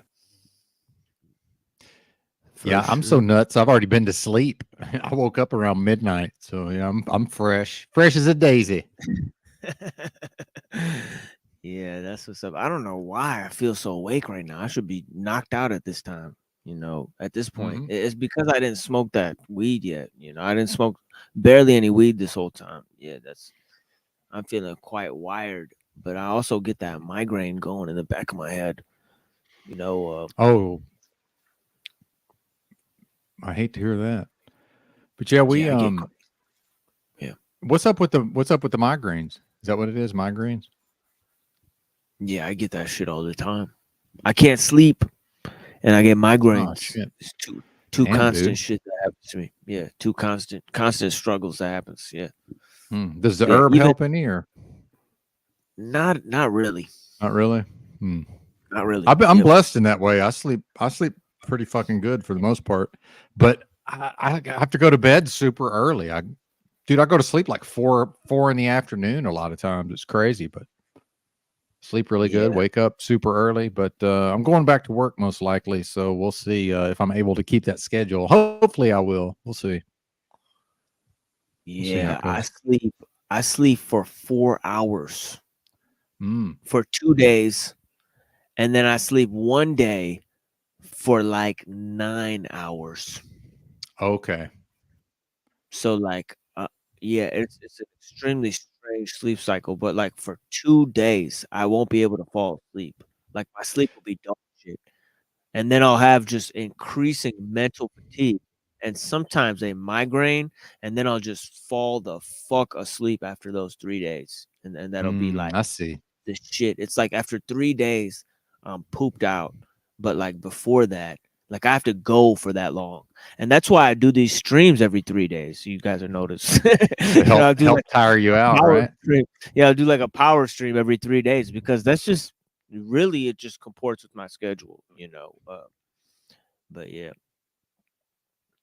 Well, and I did 36 hours of live streams at one point. And that's one thing when Tommy gets a little annoyed when people accuse him of being on a substance, which who knows? I don't know what he does or doesn't do. It's none of my business. But I know I did 36 hours on coffee. So it's like I wasn't on anything but coffee. So it's certainly possible. Like a person doesn't have to have a stimulant other than coffee to be up all night. Yeah, I've proven that. Coffee and sativa. Ooh, there you It's gonna go. be Yeah, that's the bad thing about being a truck driver. I'm not, I don't get to partake very often. I was a big smoker though. When I'm able to, I'm a big smoker. Yeah, I smoke a lot. Yes. I used to just smoke and just drive. I would drink and drive. I think drinking and Yeah, I've done a driving lot of that too. Yeah, made me not in the such a truck. made me a 10 times better driver. You know, Oh, you got I to don't watch everything. Yeah, yeah, well, yeah. You well, have to watch just my everything. nerves are calm. I'm usually very skittish. Oh, I know, see. Taking a little bit of drink, I just cruise, motherfucker. You know, and I just put that shit on cruise control. I go to the park and I'd be drinking. I'd put that shit on cruise control and just sit there, just fucking. Like I don't know, like man, we have some beautiful parks here in Michigan, but yeah, the thing is that that's what I used to do a lot when I used to drink, but I don't drink anymore. I can't do it. I can't Yeah, keep me up. neither. I can't keep up drinking. Mm-mm. You can't read or study or Can't pray do or anything. Yeah, shit. nothing. Yeah. Yep. Yeah. I definitely couldn't interact with females that way. That's another thing that but yeah, I've only had like really legitly like 4 years or so that I was semi-single in my adult life. From 26 to age 30. And I did some partying in that time. I think I did a lot of drugs in that time. Is what I really did. Is a lot of pills and a lot of drinking, a lot of snorting stuff up the nose, taking a lot of psychedelics, a lot of getting wasted on alcohol. And that I noticed that in that 4-year period, I could have had lots of promising interactions with females if I wasn't so high, and I think back to those times, I was like, oh shit. And then when I got into 30 and I was writing my book, that's when I met Abby. And I was just like, and she was having a rough life. And I thought, let me make this girl's life better. She's dealing with illness and she might end up homeless and all that stuff. I wanted to give her a home, give her a family, show her that there's all this support structure, people who love her, all this stuff. She was basically suicidal when I met her, big time. Poured out the whole like 36 pills in front of me and said she was going to take all of them, if I left her in Texas, and I said, you know what? I said, you're worth a lot to me. and I'm gonna show you that, you know, your life is worth a lot. Like, you could share this life with me if you want, you know. And I took her home with me that day, and that's when we took that picture on that thumbnail that I had with me and her on it, you know, when we were on the train, you know. Crazy story that You know, I day. haven't seen that. I actually haven't seen that thumbnail. Yeah, it's a crazy story. Let me see if I could pull this up here. It's a thumbnail from her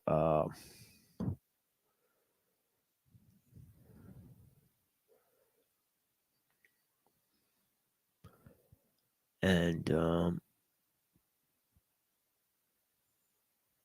let me see if I could do this, share this screen. It'll be like very tiny on the screen, but yeah. But yeah, she wrote a message on it that was like, she wrote this message about how I saved her.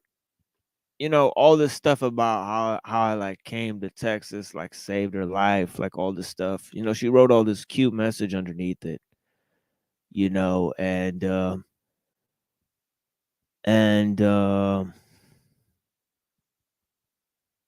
yeah, it was funny. Because Oh, is that it with the masks? yeah, this guy, yeah, because we had to sit on this train with this mask on. But yeah,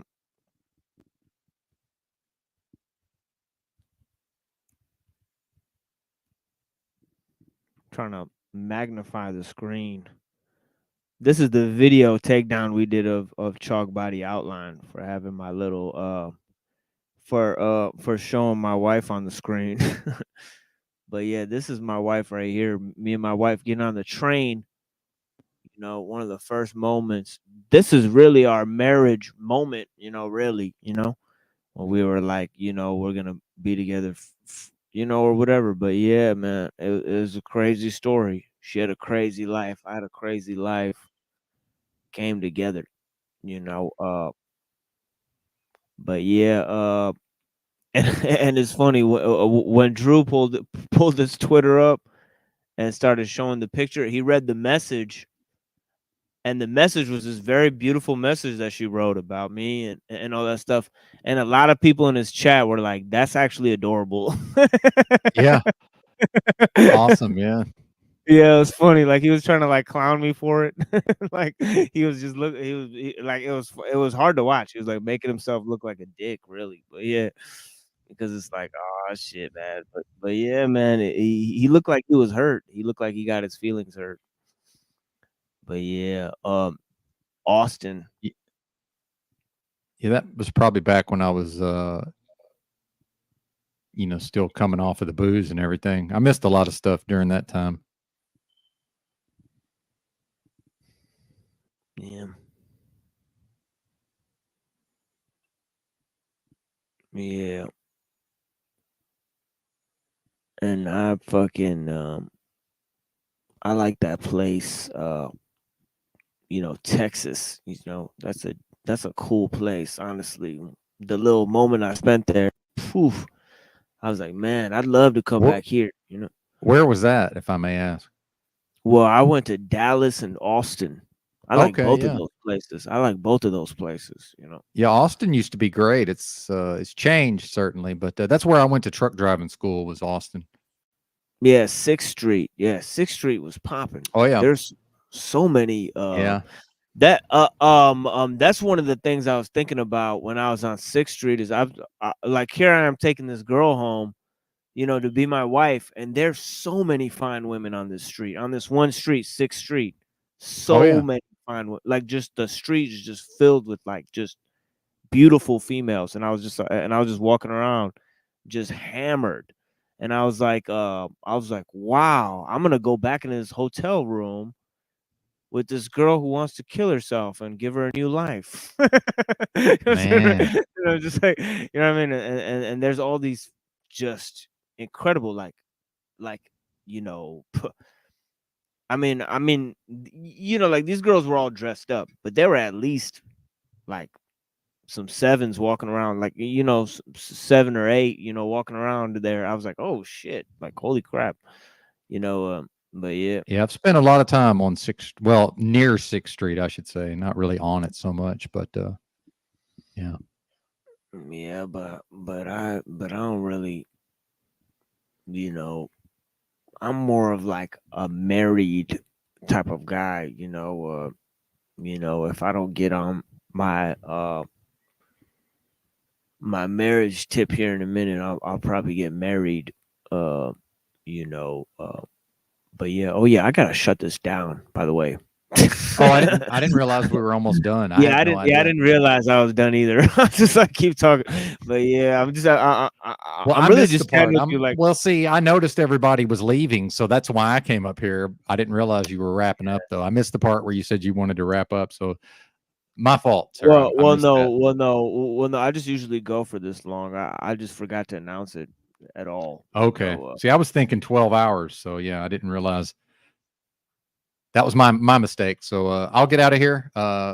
Good stuff as always. Yeah, thank you so much, Benton. And if I don't see you before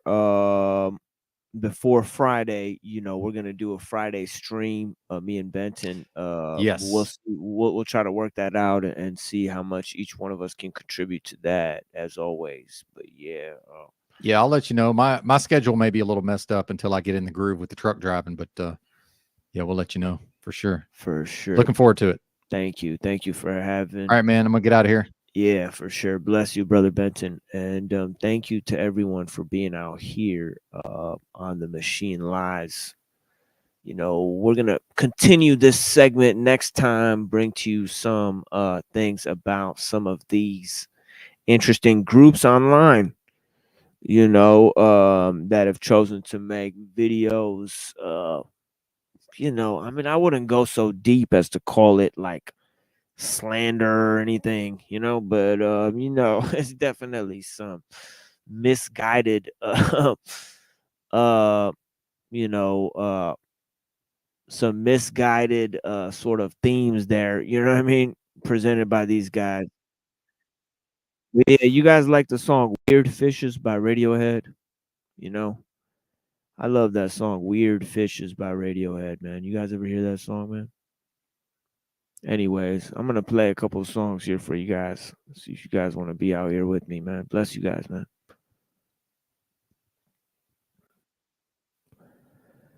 And I'm going to wrap this up. Thank you for being here, guys. Bless you guys. Thank you for joining us here on the Machine Lies, where we talk about the lies of the machine on the machine that lies. And I hope you have clarity to see through the lies, my friends. I'll be dropping that book, the book link soon. Thank you so much. They say that time is lost in memory.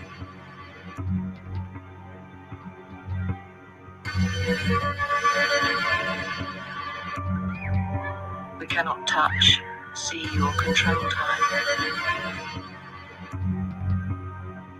We are essentially prisoners in this fourth dimension.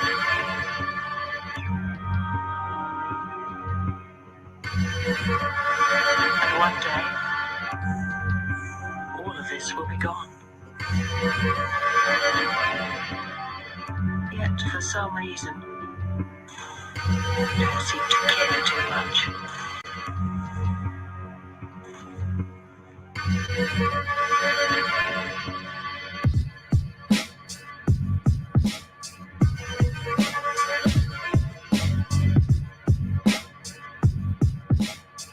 Dimension 6 you can't see. Phone entanglement, what do you believe? Communication, military, technician of speech. The young man, they taught nice where his grandmother sleeps. The source of all light is in the darkness of the deep. We carving rapper seeds like we harvesting the wheat. The more you know, you less you speak.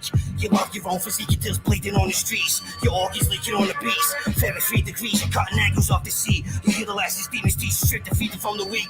We like the organs off the sea, picking lions off the beach. A lion Ryan's bill, electric pyramids of G. Clip the The wings of fallen angels, blast lyrics on the streets. You can't compete. Reincarnated inside the mind of a sub-ass who spreads design. I drank too many cups, I think I lost my mind. Skynet, I'm down 10 nails in my Pyrex. These cuts are stealing souls of the mindless. Savage is not worth the name of the highest. We swim with whales and dolphins. Silhouettes of sacrifices in minds. Cold giants, fiction of tyrants. Waiting weapon is opening intestines. Coming at you brutally with definite direction. I can't teach you lessons in surgery dissections. And demons cunt cuts with ultimate perfection. Your succulent flesh, stab between my teeth. Plunge it to your your body models your defeat. There's no chance in hell you're surviving an attack from me. Apex predatory trace in my family. I'm from Scotland, Glasgow City, mother town city, full of lucky doom and dirty junkie room. Fuck a gun, we use blades since the 1920s. Shove a kitchen knife inside your face and you'll be smelling pennies. Razor facelift, 300 stitches. Cut you for your chinny hair like the babe sides you ripped me. A child, touched by fire, delivered from heaven to be our greatest warrior, destined for victory.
In the deepest ocean,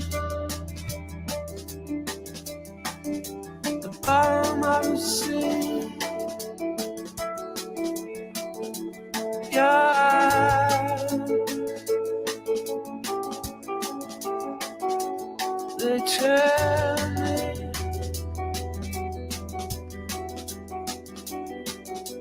why should I stay here? Why should I stay?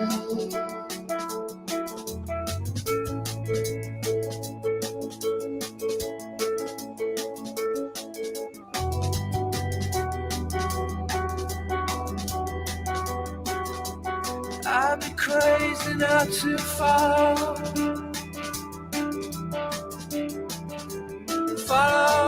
where you lead.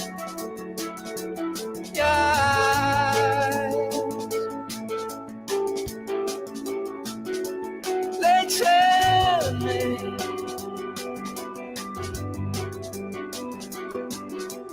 tell me you're the phantom I follow to the end of the earth.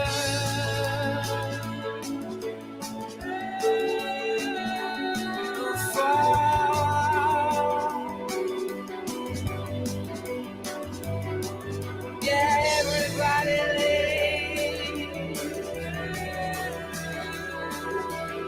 If they get the chance of me,